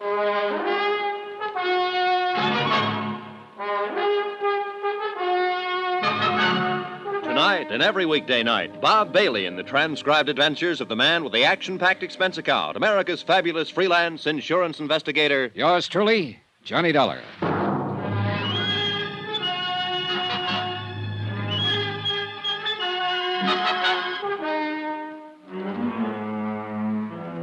Expense account submitted by Special Investigator Johnny Dollar. Location, Vicksburg, Virginia. To Special Investigator Johnny Dollar. The following is an accounting of expenditures during my investigation of the Plantation matter. A real mystery about a very mysterious girl who happened to be dead. Expense account item 5, 10 cents. One morning newspaper, which carried a 2-inch story and a half-inch space about an unidentified girl who had died at Vicksburg Emergency Hospital the previous evening. I was reading it over in the lobby of the Plantation Hotel when one of the Vicksburg police force stepped up to the desk and asked for my room number. He was a swarthy man in a black suit, plain clothes type. Well? I beg pardon? I'm Johnny Dollar. Oh. Jim Akins. We talked on the phone a little while ago. You said you were sending a car. Well, you sounded so huffy about everything, I thought I'd drop over myself to say hello. I got the car outside. Okay, let's go then. Where are you from, Dollar? Hartford, Connecticut. I'm an insurance investigator. Look, I talked to a man in your burglary division yesterday about the burglary they had at the hotel yesterday. I was sent down here by Eastern Seaboard Casualty Insurance Company. You got any identification on you? Yeah, sure. Here. Okay. Look like who you say you are. Now, just what was your connection with that girl who died at the emergency hospital? I met her outside in the parking lot last night, back at this hotel. She was with a man. I don't know who he was. They were having an argument. I stopped when she asked me to help her. I got rid of the man and took her inside here and bought her a drink. Then I started to put her in a cab to send her home. But she got sick before the cab could take off, so I took her to the hospital. She died there. And that, Mr. Akins, is it. How long did you know her? About a half hour, all told. She didn't tell you her name? No. Where she lived? No. Name of this man she was with in the parking lot, who was he? I haven't the slightest idea. Well, what kind of trouble was she having with him? She didn't tell me that either. I didn't ask her. But you sat in the cocktail lounge over there and you had a drink or two. One. No name, no address, no nothing.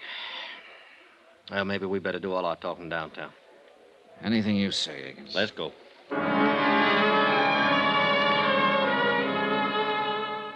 Akins turned out to be a lieutenant, and it took him the whole ride downtown to thaw out and make up his mind that I was just as concerned about what had happened to the unidentified girl as he was.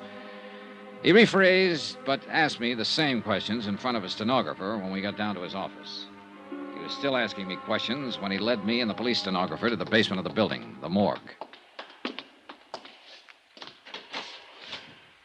And she didn't say anything to you about herself before she collapsed, huh? No, all I know is what I've told you. You're sure? Positive. Hey, look, let me ask you one. I've put up with yours for over an hour now. Why, sure. What killed her? Yeah. Well, do you know? No, we're still trying to find out. What did you talk about while you were having that drink with her? She asked me for help, that's all. It seems she needed somebody else to do the talking at the time, so I did it.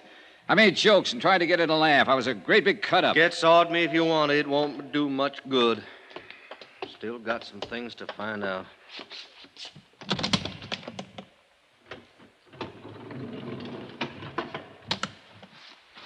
Yeah. Lousy, ain't it? It sure is. This is the girl you were with last night.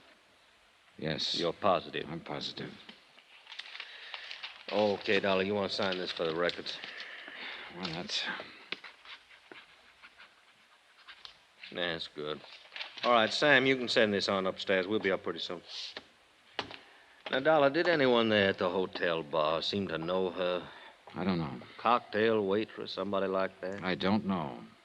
Well, I do. We asked around. No one there had ever seen her in the Plantation Hotel before. Tell me something, Dolly. You ever worked on one like this? No, not quite. Okay, then. I'm going to tell you what we're up against. All the clothes she was wearing was standard brand stuff. Mostly come from stores downtown, some of them New York. It's going to take us a long time to check them out. We may not be able to trace them at all. We're going to work on the cleaning marks, too, and that'll take time. Now, from what you say and from what she said, and that wasn't much, she's probably a local girl. Somebody's wondering about her, but nobody come in and make out a report asking for her. I hate to do it. I might have to take a picture, run it in tonight's paper, just to find out who she is. That could be pretty lousy for somebody. It's a lousy business. I thought you could help me, Dollar. How? Well, two things. One, that bird she was with. He was arguing with out in the parking lot, you say. That meant he must have had a car out there. But you didn't bother to take a look at it. No, I didn't. And another thing now, where's her purse? I don't know. Well, she must have powdered her nose when she sat down to have that drink with you. Every woman does. She must have reached for a cigarette or something in that purse. So where's that purse? I don't know. Well, now, you see? You see how much help you are to me? Oh, just a second. Morgue, Lieutenant Akins. Oh, yeah, put him on.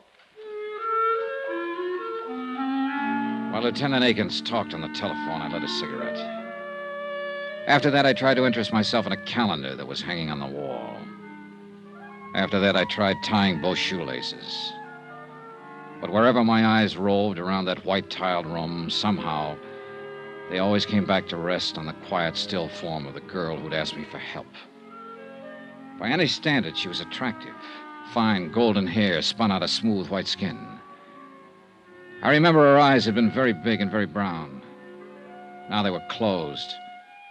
But she looked more asleep than what she was. She looked as though she might wake up any minute and answer me if I said out loud what I was saying to myself silently. How can I help you?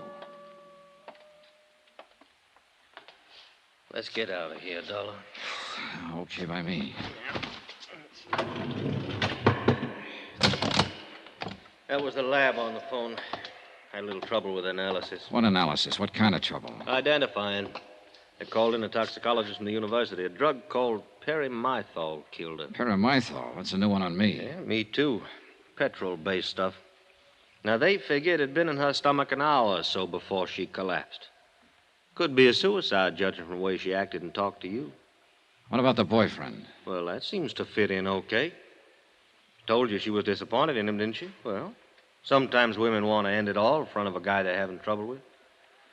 It'll probably turn out that way. You talk like a cop, Akins. That's what I Everything's am. so simple. Make it fit into your formula. This girl knocked herself off because she lost her boyfriend. This girl killed herself because she lost a job. Fill it in. Get it off the books. Whoa, Dollar, whoa. What's the matter with you? What are you getting at? Oh, I don't know. Forget it, will you, Lieutenant? No, now, wait a minute. Wait just a minute. I'm not all cop, Dollar. I saw her laying there, too. And I can see she was a nice girl, and something went awful wrong with her. If I'd been the last one to be with her and talk to her alive, why, I'd probably be taking it the same way you are. But take it easy. Sorry, Lieutenant. Yeah. I'll buy you some breakfast. He did, but it didn't help much. And after that, we shook hands and parted.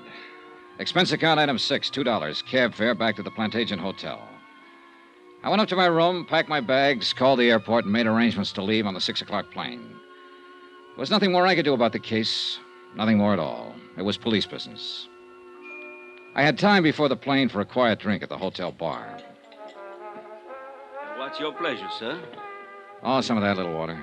Yes, sir. You on duty last night by any chance? Yes, sir. Why you ask? I just wondered if you happen to remember me. No, sir. Was you at the bar? At that table over there with a lady, a blonde girl in a green suit. Well, I'm sorry. I just don't remember. Well, here you go. Thanks. Here, keep the change. Well, thank you, sir. Now, I probably waited on you, but, well, so many people, you know. Yeah, sure. Why you ask? The lady lost her purse. Thought maybe it might have been turned in here. No, sir. We didn't get any places last night. A couple money clips is all. Yeah, not much in them either. Mm-hmm. You're talking about the lady who died later on, ain't you, sir?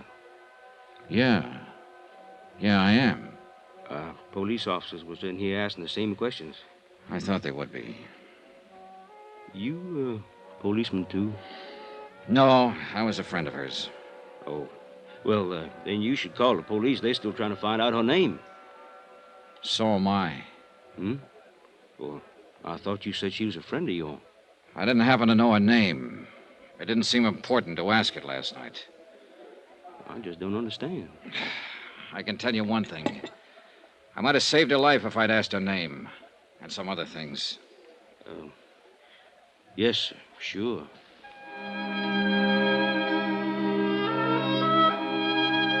Expense account item 7, $3, 3 drinks.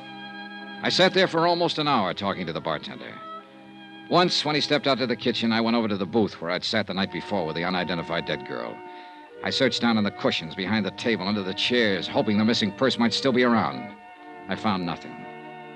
Then I had another idea. I left, went out to the parking lot where I'd first seen her. Get your car, mister? No, I don't have one. Oh, well? Hey, look, last night I was out here with a lady. I met her and a man here in the parking lot, about over there where that Chevy is. Uh-huh. So what? Well, the lady lost her purse last night. I just wondered if it might have been lost out here someplace. Well, it might have been. Nobody turned anything into me. Want to take a look? Sure, good. All right. About what time last night? Oh, around 10, maybe a few minutes after. Uh-huh. A lot of cars in and around that time of night. Did you look last night? Oh, I didn't know it was missing until this morning. Oh. About here, you say, huh? Here's the Chevy. Yeah. Well, let's take a look. Yeah, make it a good one. Yeah. Well, hey! I think you're in luck. Huh? Yeah. Yeah, here's a purse. Hey, you're in real luck. Is that hers? It was hers, all right. A green suede purse, the same color as the green suit she'd been wearing. It still carried the faint, sweet odor of her perfume as I remembered it. I looked inside, but there was nothing to tell me her name. Lipstick, comb, a $10 bill, and some small change. And one other item. A .32 automatic, recently fired.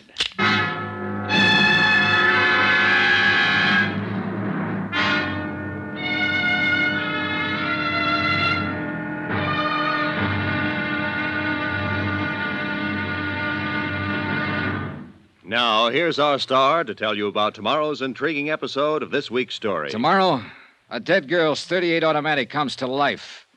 Join us, won't you? Yours truly, Johnny Dollar.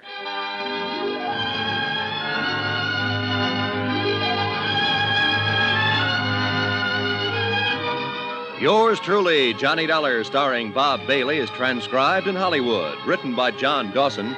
It is produced and directed by Jack Johnstone. Be sure and join us tomorrow night, same time and station, for the next exciting episode of Yours truly, Johnny Dollar. Roy Rowan speaking.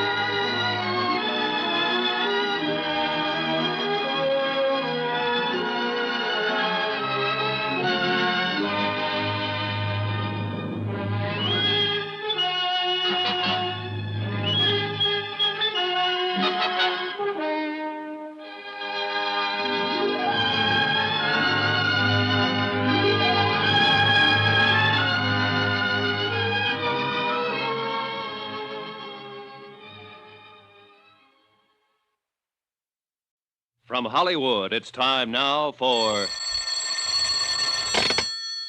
Johnny Dollar. This is the hotel operator. Ready with your call, Mr. Dollar. Oh, good. Police Department, Sergeant Peters. I want to talk to somebody in the personnel division. Sorry, haven't got one. What can I do for you? I want to get some information about a gun, find out who it was licensed to and so on. Come down to licensing division. I think we can help you there. Where's that? 220 City Hall. Do you have the weapon? Yes. Be sure and bring it along with you.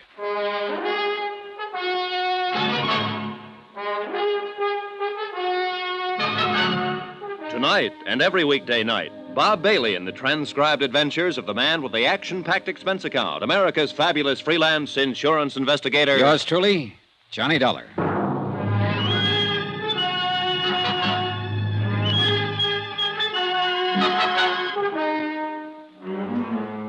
Expense account submitted by Special Investigator Johnny Dollar to Special Investigator Johnny Dollar for personal reasons. Location, Vicksburg, Virginia. Purpose? Well, it all started as an investigation of a burglary at the Plantation Hotel. Once that was out of the way, I happened to run across a girl having an argument with a man in the hotel parking lot. She asked me to help her. I did. Girl suddenly gets sick and dies. Poison. I stay around to help find out who she is. I don't know that. But I do know that she had a .38 in her purse. 3 bullets recently fired. Expense account item 8, $2. Cab fare from the Plantation Hotel, the 2 miles into Vicksburg City Hall, and room 220 as per instructions of Sergeant Peters.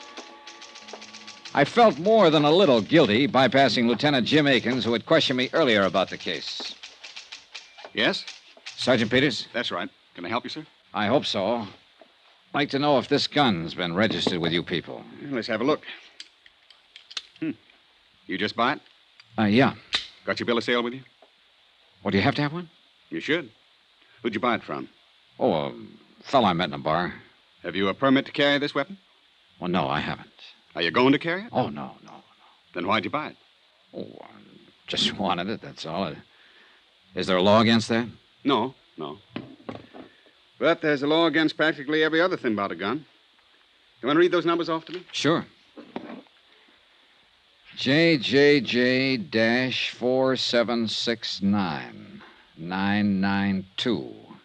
And then there's an X. Okay. Make, Colt, caliber, 38, automatic, 7-shot. Yeah. Here, you'll have to fill this out. Pencil's over there. This will take a minute for me to check. It took 15 minutes. In the meantime, I filled out the form which notified the Vicksburg police that I was in possession of the above described weapon, that I did not wish to apply for a permit to carry it, and so forth and so forth. After that, I stood around and smoked a cigarette and wondered if I should step downstairs and tell Lieutenant Jim Akins that I had found Jane Doe's purse and the gun. But before I had time to make up my mind... Here we go. The gun was purchased in 1950 by the Piedmont Banking Service. That's a local armored truck outfit over on Maypole Street. The gun was permitted for carrying to Raymond W. O'Connell, 232 Polk Street, this city. Thanks. Raymond O'Connell. Yeah. Anything else? Well, that's all. Thanks.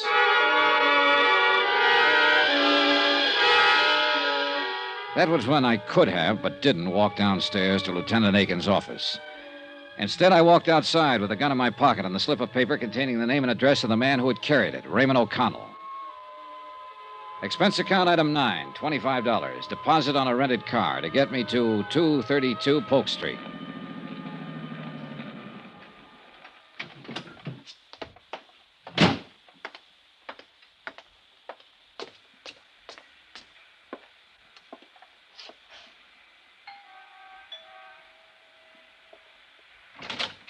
Paul, darling, you're early. I'm hardly ready.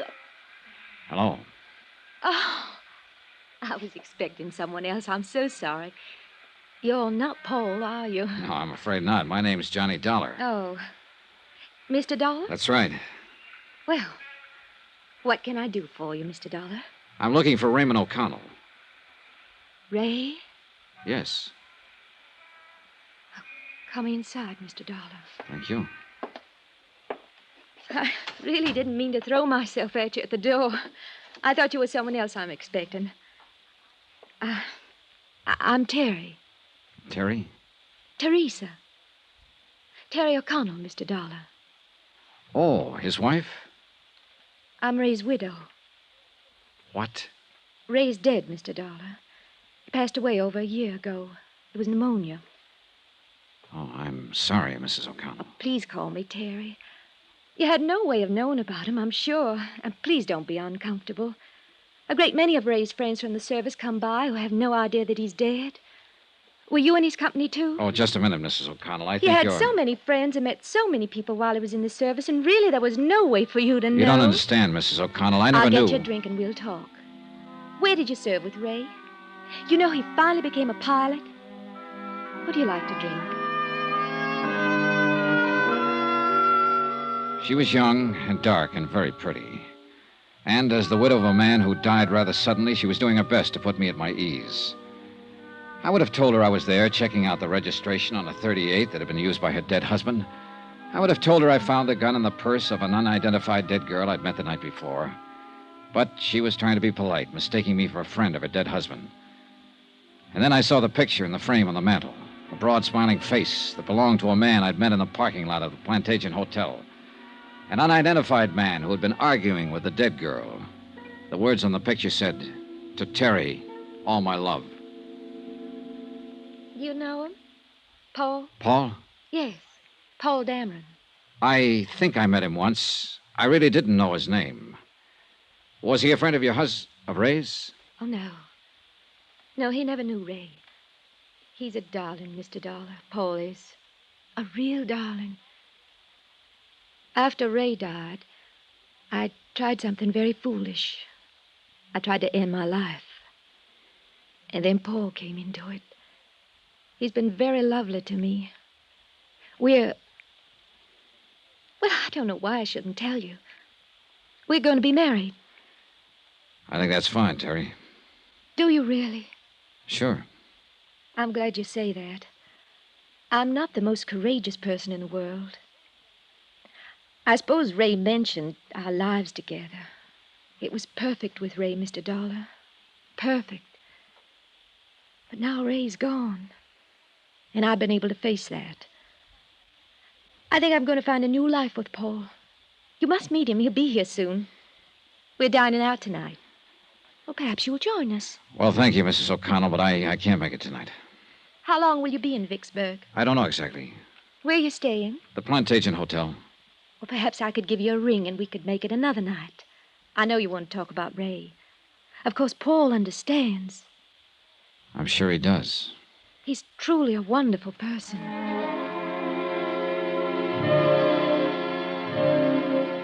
He hadn't looked very wonderful the night before, standing in the parking lot arguing with a girl who had died.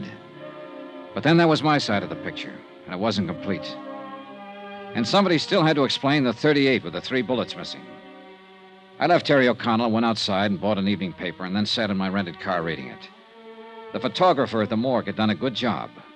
The unidentified girl's picture was on page 1. I was reading the story over a second time when a dark business coupe pulled up behind me, and Paul Dameron got out, heading for Terry O'Connell's doorway. Just a minute. What? Just a minute. Hello, Paul. What? You? Yeah, me. Now, look, Dameron. What are you doing here? How'd you know my name? Or are you some professional gunsel coming around to sock me again?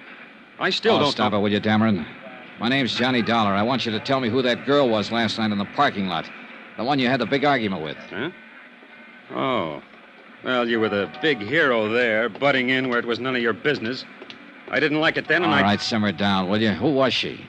Come on, what's her name? What's it to you? Look, Dameron. Okay. It's Amy. Amy Duran. Amy Duran. Yeah. We work at the same office. Now, look, Buster, I'm not afraid of you, but I don't want any trouble, see? So if you'll just go somewhere else and Wait a minute, will you? How does Amy Duran tie in with Teresa O'Connell? Look, I don't know who you are or what you're after, but you've certainly got your nerve about... Answer me, Paul. Okay. Terry is Amy's sister. Satisfied? I don't know.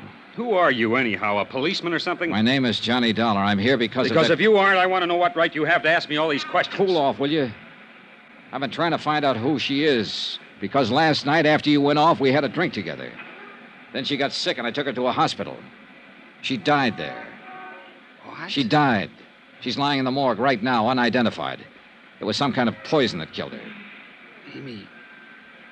dead? No, I don't believe it. Here. It's in the paper tonight. The police are trying to identify her right now. I can't believe it. Poison. Oh, Dollar, I didn't think Amy was that desperate. There was a way out.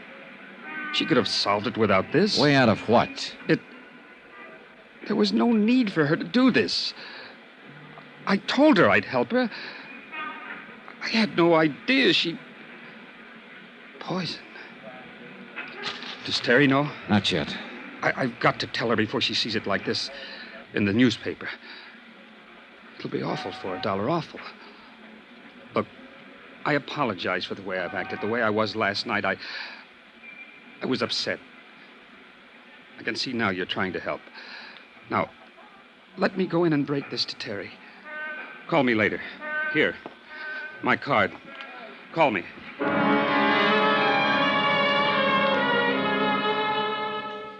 I had to admit that Paul Dameron's concern seemed as genuine as his surprise. He rushed up to be admitted to the O'Connell house. After he was inside the door, I went back to my car and took out the .38 automatic that had led me to the sister of Amy O'Connell. 3 bullets still missing. I drove downtown to the Vicksburg police station to turn the gun into Lieutenant Akins and tell him the whole story as I knew it. How I'd found the gun in the dead girl's purse. How I'd managed to find out her name. The 3 missing bullets and other unanswered questions were up to the police. Lieutenant Akins. Downstairs in the car. Yeah, well, Oh, hi, Dollar. Thought you'd left town. Joe? All right, Joe. As soon as they clear that place up, you notify the lab. Hi, Lieutenant. I'm right. trying to get to you. I think I have something that better be looked into. Oh, really? Oh, excuse me. Lieutenant Akins? Yeah. On the south side of town. Yeah? All right. Wait a minute. Yeah, well, in about 15 minutes. Right. I'm sorry, Dollar. What was it you were saying? Why all the hustle? Something big? Oh, homicide. Happened yesterday sometime. Yeah? Who got it? Guy named Belden. Somebody shot him 3 times with a .38.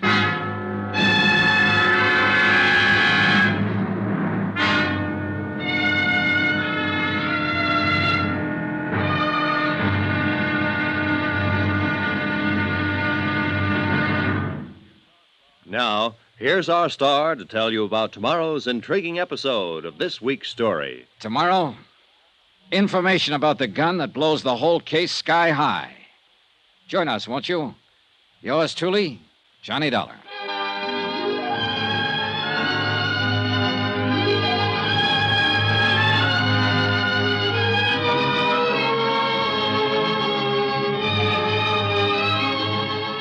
Yours truly, Johnny Dollar, starring Bob Bailey, is transcribed in Hollywood. Written by John Dawson, it is produced and directed by Jack Johnstone. Be sure to join us tomorrow night, same time and station, for the next exciting episode of Yours truly, Johnny Dollar. Roy Rowan speaking.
From Hollywood, it's time now for Johnny Dollar. This is Mr. Oldfield calling, sir. You left word at my office, Mr. Dollar. That's right, Mr. Oldfield. I think I'm going to need an attorney. Divorce, civil suit, what, Mr. Dollar? Withholding evidence. Murder. Let's take the murder first. Who did it? I don't know, but I'm pretty sure I have the murder weapon in my possession right now. Who was killed? A man named Belden, I think. What do you want me to do, sir? Take my statement, notarize it, give me some legal advice. Where are you? Police station in the pay booth down the hall from homicide. I'll meet you there in 5 minutes.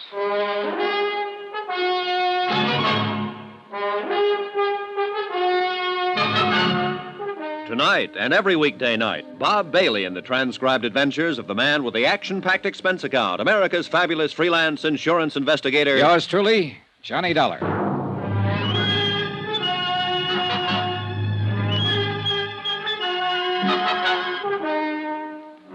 Expense account submitted by Special Investigator Johnny Dollar. Location, Vicksburg, Virginia. To Special Investigator Johnny Dollar for personal reasons. Attention, Chief Accountant, Eastern Seaboard Casualty Insurance Corporation, Providence, Rhode Island. Dear Jim, I'm attaching my own expense sheet to your bill for clarification purposes.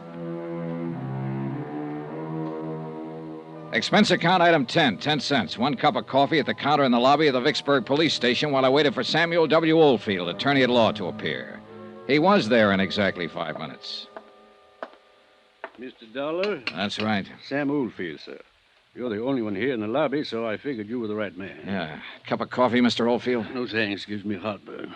But now sit down, will you? That was a pretty interesting phone call. Tell me, who are you, sir? Johnny Dollar. I'm a private insurance investigator. Mm-hmm. How'd you get my name? I looked it up in the yellow pages of the telephone directory. You don't live here in Vicksburg? No, I'm from Hartford, Connecticut. All right, sir. Now, tell me about the murder and the withholding of information. Maybe I better start from the top. Go right ahead any way you like. Well, 2 days ago, I flew down here to investigate a small burglary at the Plantation Hotel. It was already solved by the time my plane got in. Police? Yeah. I had nothing better to do, so I waited around the hotel bar for my return reservation back to Hartford. Then I happened to walk outside to the parking lot for a breath of fresh air. I saw a woman and a man standing there arguing. When I got close to them, the woman asked me to help her. I did. How do you mean? Well, the man she was with started to act like a kid. He got rough, so I shoved him away. Go on. Well, the woman was upset, so I took her inside the hotel and bought her a drink. After that, I put her in a cab and started to send her on her way. She started to act sick about that. Wait. Is this the woman whose picture was in the paper tonight? The one who died of poisoning and the police don't know who she is? Yeah. I don't know who she is, Mr. Oldfield. Except that her name's Amy Duran. I found out her name because I found her purse and there was a gun in it. A .38 Colt registered to a man named O'Connell. I checked on the gun here at headquarters, went out to the address and found out O'Connell was a bank guard and had died about a year ago. I talked to his wife, Teresa O'Connell. While I was there, the man I'd seen the night before showed up. His name's Paul Dameron. Now, I didn't tell him or Mrs. O'Connell about the gun. I came down here to give it to the police and tell them. But when I got here, Lieutenant Akins was pretty busy trying to solve the murder of a man named Belden, who'd been shot with a .38 3 times. There are 3 slugs missing from the gun I found. You got a light, sir? Yeah. Here you go. When you found Amy Duran's purse, why didn't you turn it over to the police? Oh, Well, somehow I thought maybe I could help the girl. I mean, her last words before she died were, help me. And for some reason or other, I thought maybe I could. Do you have any cards or letters, anything like that? Something that says you're what you say you are, sir? Yeah, sure. Let's see. Okay, Dollar. Now, as I see it, you probably hooked up with someone who did some shooting. And that's what worries you. I want you to take my statement and notarize it before I turn the gun in. That'll protect you some. If they want to get nasty, they can, though. You know that. Yeah, I know. Well, as I see it, the main job here is to try to keep you out of trouble. And a statement explaining your motive for participation in the whole affair might help. That's why I called you. All right, then. Now, Dollar. Yeah? You didn't shoot anybody, did you? No. Okay, then, sir. Let's go over to my office.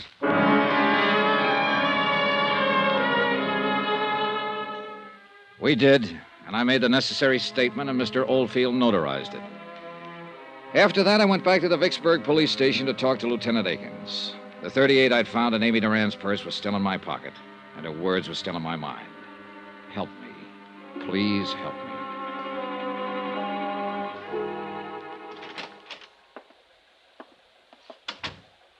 Thought you was going back to Hartford, Dollar.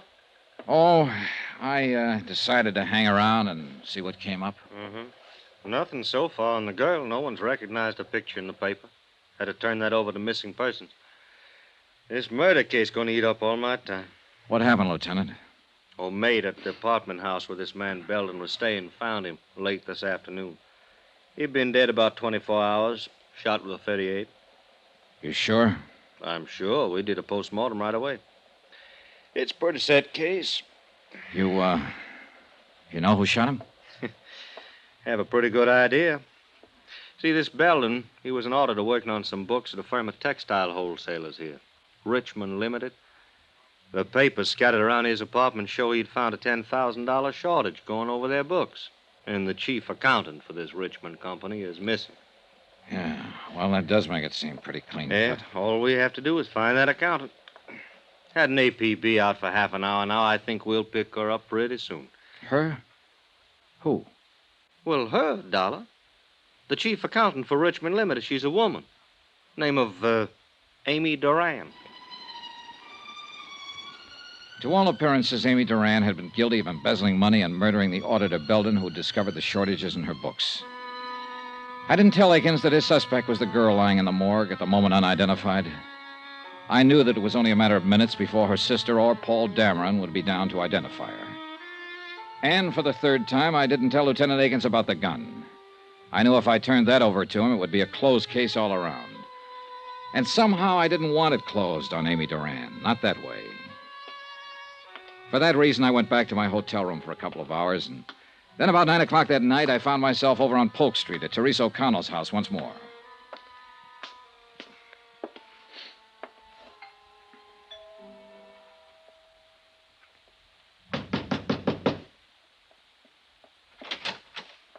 Oh. Hello, Mrs. O'Connell. Oh, Mr. Dollar, isn't it? Yes. Oh, Mr. Dollar, I had the most awful news tonight. My sister Amy, she's dead. You'll have to excuse me. Oh, I'm sorry. May I come in? I'd like to talk to you about your sister, Mrs. O'Connell. Well, Paul came in with tonight's paper and showed me Amy's picture. He went down in the morgue to identify her. I couldn't bear to. Sure. I feel somehow, in some way, that you're a friend, Mr. Dollar. Mrs. O'Connell, I am a friend in a way. But mostly I'm an insurance investigator. What? You thought I was a friend of your dead husband when I came here earlier. I'm not. I never even knew him. But, Mr. Dollar, I don't understand. I met your sister Amy last night. I was the last one to speak to her before she died. I took her to the emergency hospital last night. Well, wait. This is all very confusing. You say you're an insurance investigator? Yes. Now, Well, I got your address. Won't with a gun. I mean, well, she could have picked it up here any time she came over, and probably did. But why would Amy have a gun in her purse? Sit down, please. Now, Mrs. O'Connell, you better listen to me carefully. Sometime late yesterday afternoon or early evening, a man named Belden was shot and killed. Clarence Belden? Yes. Why, he worked with an auditing firm. Amy spoke of him. Mr. Dollar. Wait. Listen to the rest of this. Belden had been working on books for Richmond Limited. As I understand it, your sister Amy was responsible for those books. Right now, the police have enough evidence to figure that your sister stole $10,000 from Richmond Limited. Amy? Well, no. Now, hear me out, that's Mrs. O'Connell. They have that evidence in bulk form. They certainly have reason to assume, and they are assuming, that your sister shot Belden to keep him quiet about the shortage. How can you say those things about Amy when she's not here to defend herself? Please, I'm just telling you what's going on downtown, what they've found. This gun they don't have yet. I've withheld it. It has been fired 3 times recently. Belden was shot 3 times. By now, your sister's body has no doubt been identified.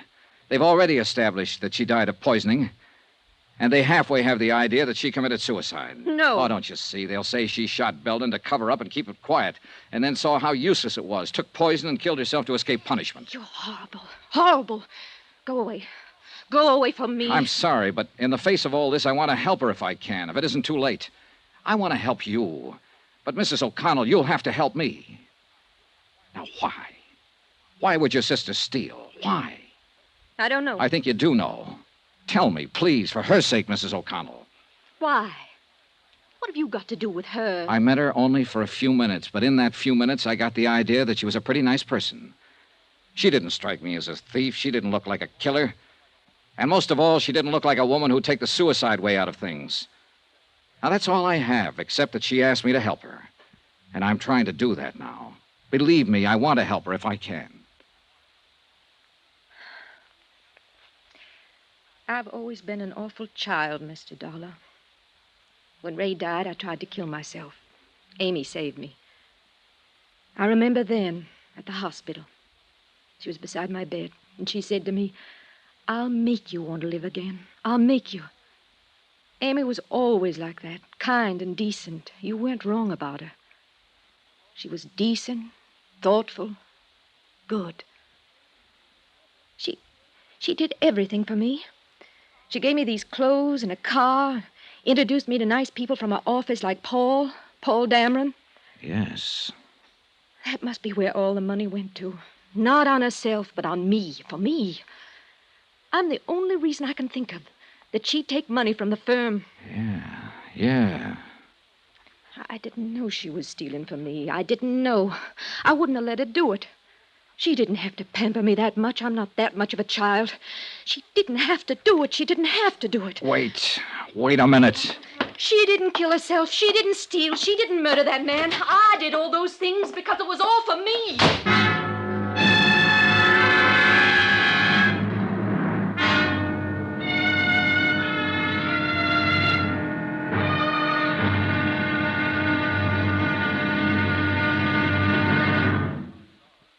Now, here's our star to tell you about the final intriguing episode of this week's story. Tomorrow, all the evidence comes true. A helpless dead girl gets her help. Join us, won't you? Yours truly, Johnny Dollar.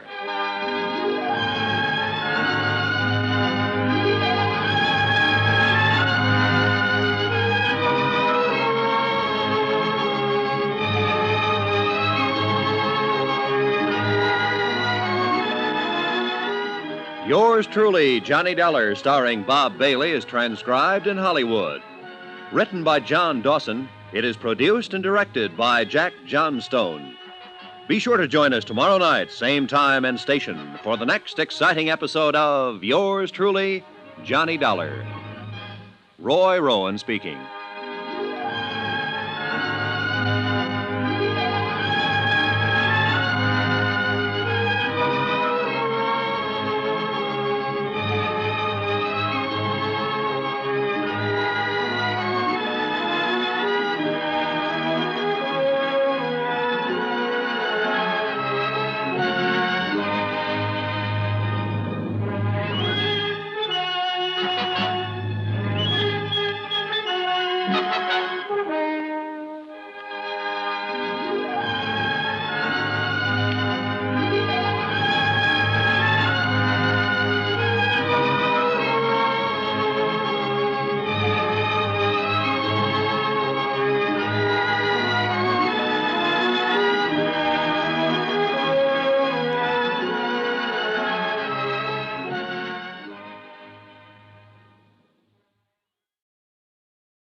From Hollywood, it's time now for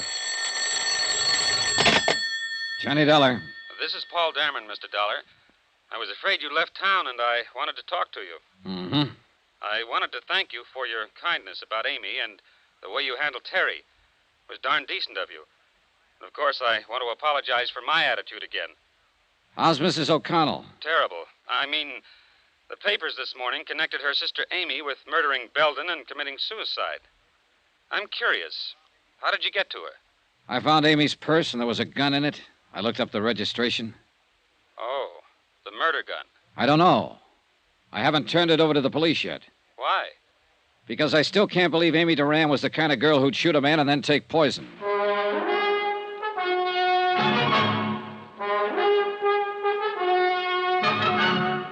Tonight and every weekday night, Bob Bailey in the transcribed adventures of the man with the action-packed expense account, America's fabulous freelance insurance investigator. Yours truly, Johnny Dollar.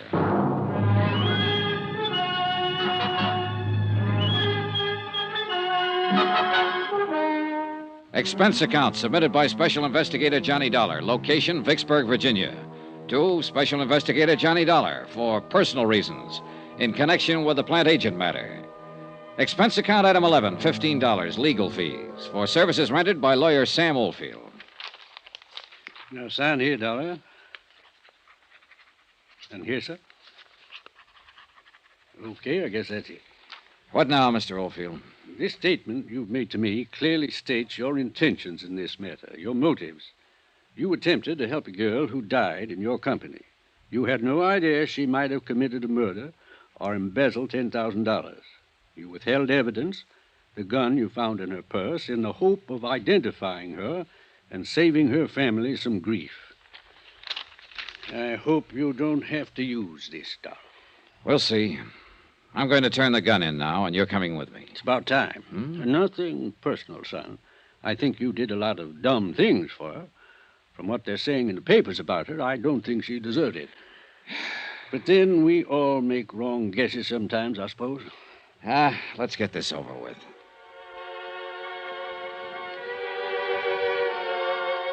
Lawyer Sam Oldfield accompanied me downtown to police headquarters, where we sought out Lieutenant Akins and turned over the .38 automatic. Oldfield handed the statement over to him, and he read it through. Then he called in his ballistics man to make an immediate check of the gun. When he'd done that, Akins asked Oldfield and myself to wait. He left. An hour later, he came back. You are a lucky boy, Dollar. First off, I'm going to tell you, that gun you've been withholding, that's the same weapon that killed the auditor, Clarence Belden. Okay, now, you played it as safe as you could, and you hired this lawyer to protect you when it came to turning it in. Well, you didn't need him. Huh? Any other time I'd have put you in the pokey so fast you'd have thought you was born there. This time I'm feeling generous. You can go, Mr. Oldfield. Me? You. No charges against Mr. Dollar of withholding information? No, not this time. I got my Jane Doe identified. I know her motive for killing the auditor. I know why she took the poison. You generally don't get everything in a neat package like that, so I feel generous. Then let's get out here, Dollar. You get out. I want to talk to Dollar. Then I'll stay and listen. It's okay, Mr. Oldfield. I'm going to get a lecture is all. Are you sure? Yeah. Call me later, then. Goodbye, Lieutenant. Yeah.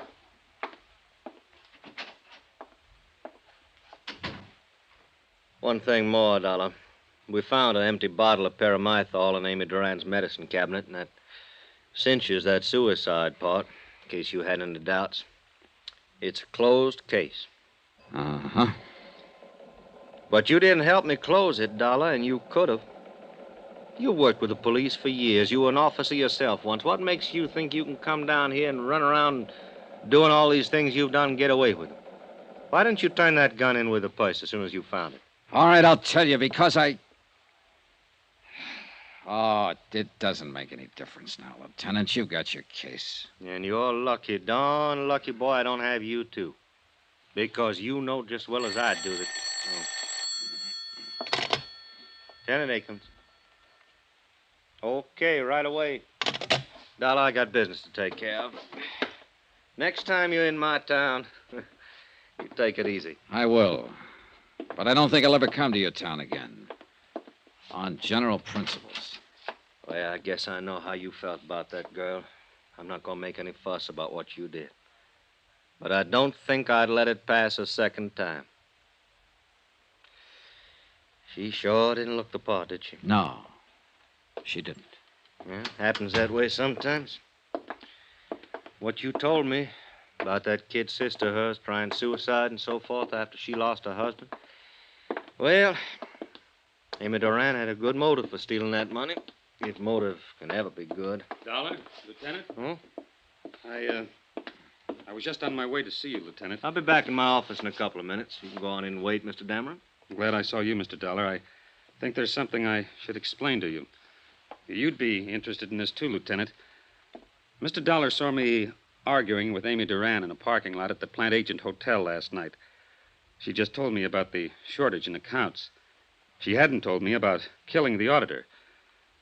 I want you to know that I was racking my brain trying to find a way to get hold of some money to make up the shortage. I was always very fond of Amy.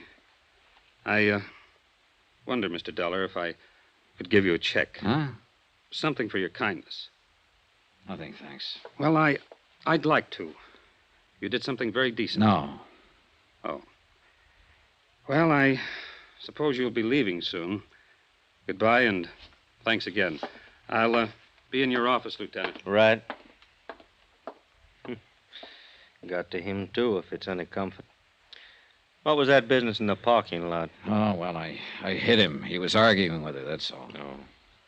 You weren't the only one trying to help her, Dollar. Him. And then there was somebody else. Huh? A bank. We found a certified check for $10,000 in Amy Duran's apartment. What? National Trust in New York, issued 3 days ago. I wired the head cashier in New York. He said Amy Duran phoned him long distance, requested the loan. Seems her folks, when they were alive, had a good pull at Wait that a minute, bank. hold it. Then this isn't right. She could have covered that shortage. Well, I figure she intended to do that, but the auditor found out too quick. He called her on it, and she shot him. With a $10,000 check in her hand? Well... There isn't an auditor or a bonding company going that wouldn't prefer to turn up the cash and the person who took it. They'd listen to any reasonable story. You know that. Well, the auditor must have scared her, Dollar. She shot him, didn't she? She committed suicide, didn't she? You make a lot of noise, Akins, but you aren't any happier about this than I am, are you? No. Why let the papers have it the way it is? Well, so that whoever knows the answer will get careless. Sure, it burns me. Somebody thinking the police are as dumb as this. Burns me. Well, what are you going to do? Wait. Just wait. I found that pretty hard to do. And the more I waited and the more I thought about the matter, the more restless I felt. So I didn't wait. I got out and started interviewing people who had known the murdered auditor. The consensus was that he knew his business, that if he'd found a shortage and someone offered to reimburse the company, he had been the kind of old hand who would have listened to them. Why, I asked myself, if Amy Duran had a $10,000 check to cover her shortages, why did she shoot the auditor and then commit suicide? Why? It didn't make sense.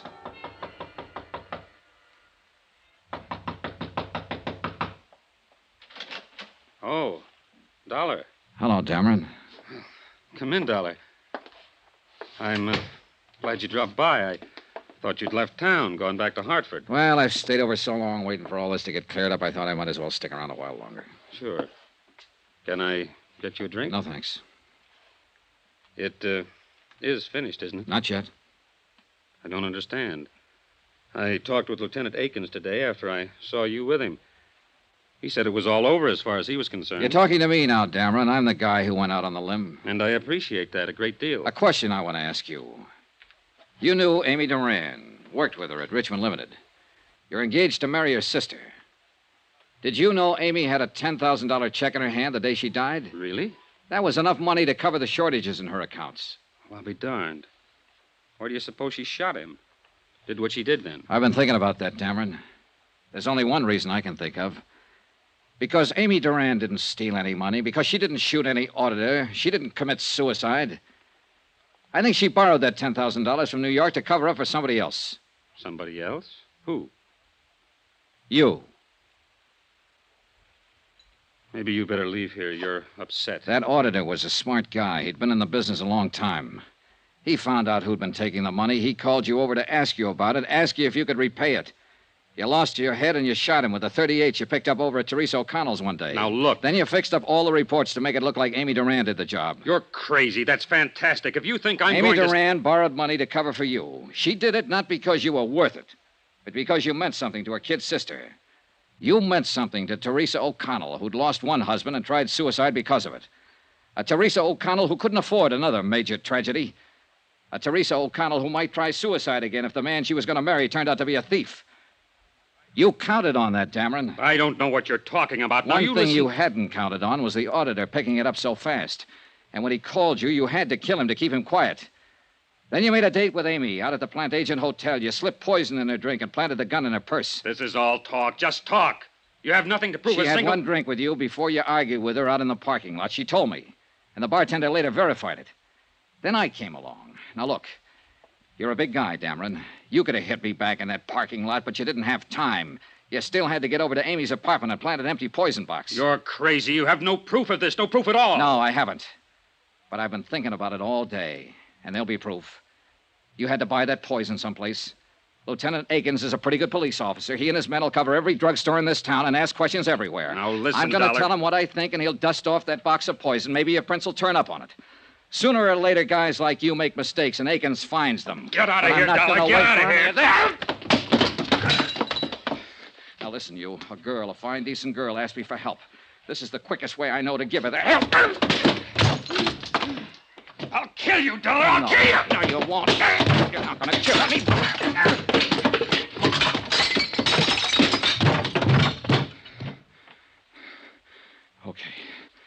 Okay, come on. Get up. Get up. I've had enough. I want you to tell it now, right now. Over there. Pick it up. Go on, pick it up. Okay, here. And you know who to call.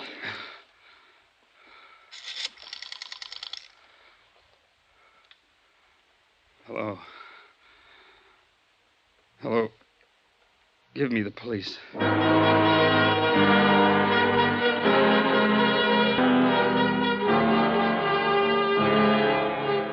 Expense account item 12, $55, room and board. Item 13, $55 airfare and miscellaneous getting me back to Hartford. Total expense account, $702.13. Yours truly, Johnny Dollar.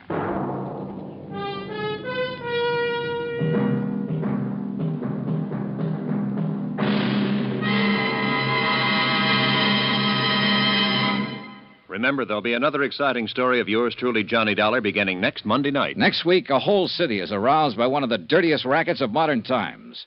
And I end up right in the middle of things. Join us, won't you? Yours truly, Johnny Dollar. Yours truly, Johnny Dollar, starring Bob Bailey, is transcribed in Hollywood. Written by John Dawson, it is produced and directed by Jack Johnstone. Heard in this week's cast were Michael Ann Barrett, Gene Bates, Marvin Miller, Frank Gerstle, Lawrence Dobkin, Jack Crucian, Ken Peters, and Herb Butterfield. Musical supervision by Amerigo Marino. Be sure to join us on Monday night, same time and station, for another exciting story of yours truly, Johnny Dollar. Roy Rowan speaking.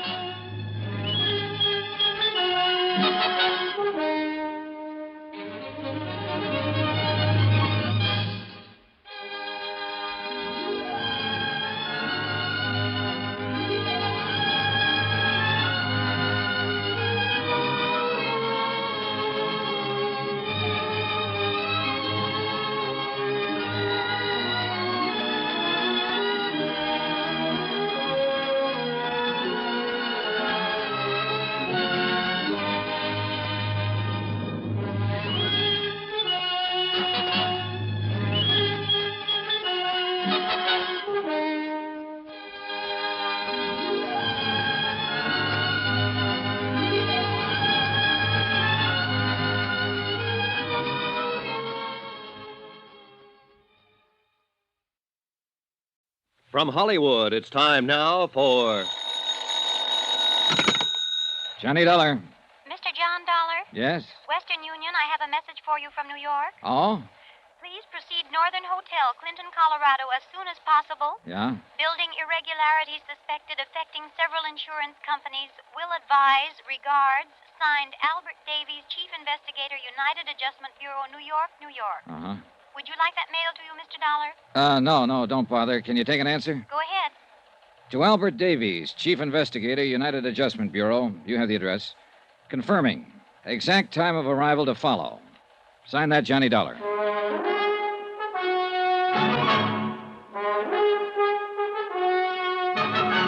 Tonight and every weekday night, Bob Bailey in the transcribed adventures of the man with the action-packed expense account, America's fabulous freelance insurance investigator. Yours truly, Johnny Dollar.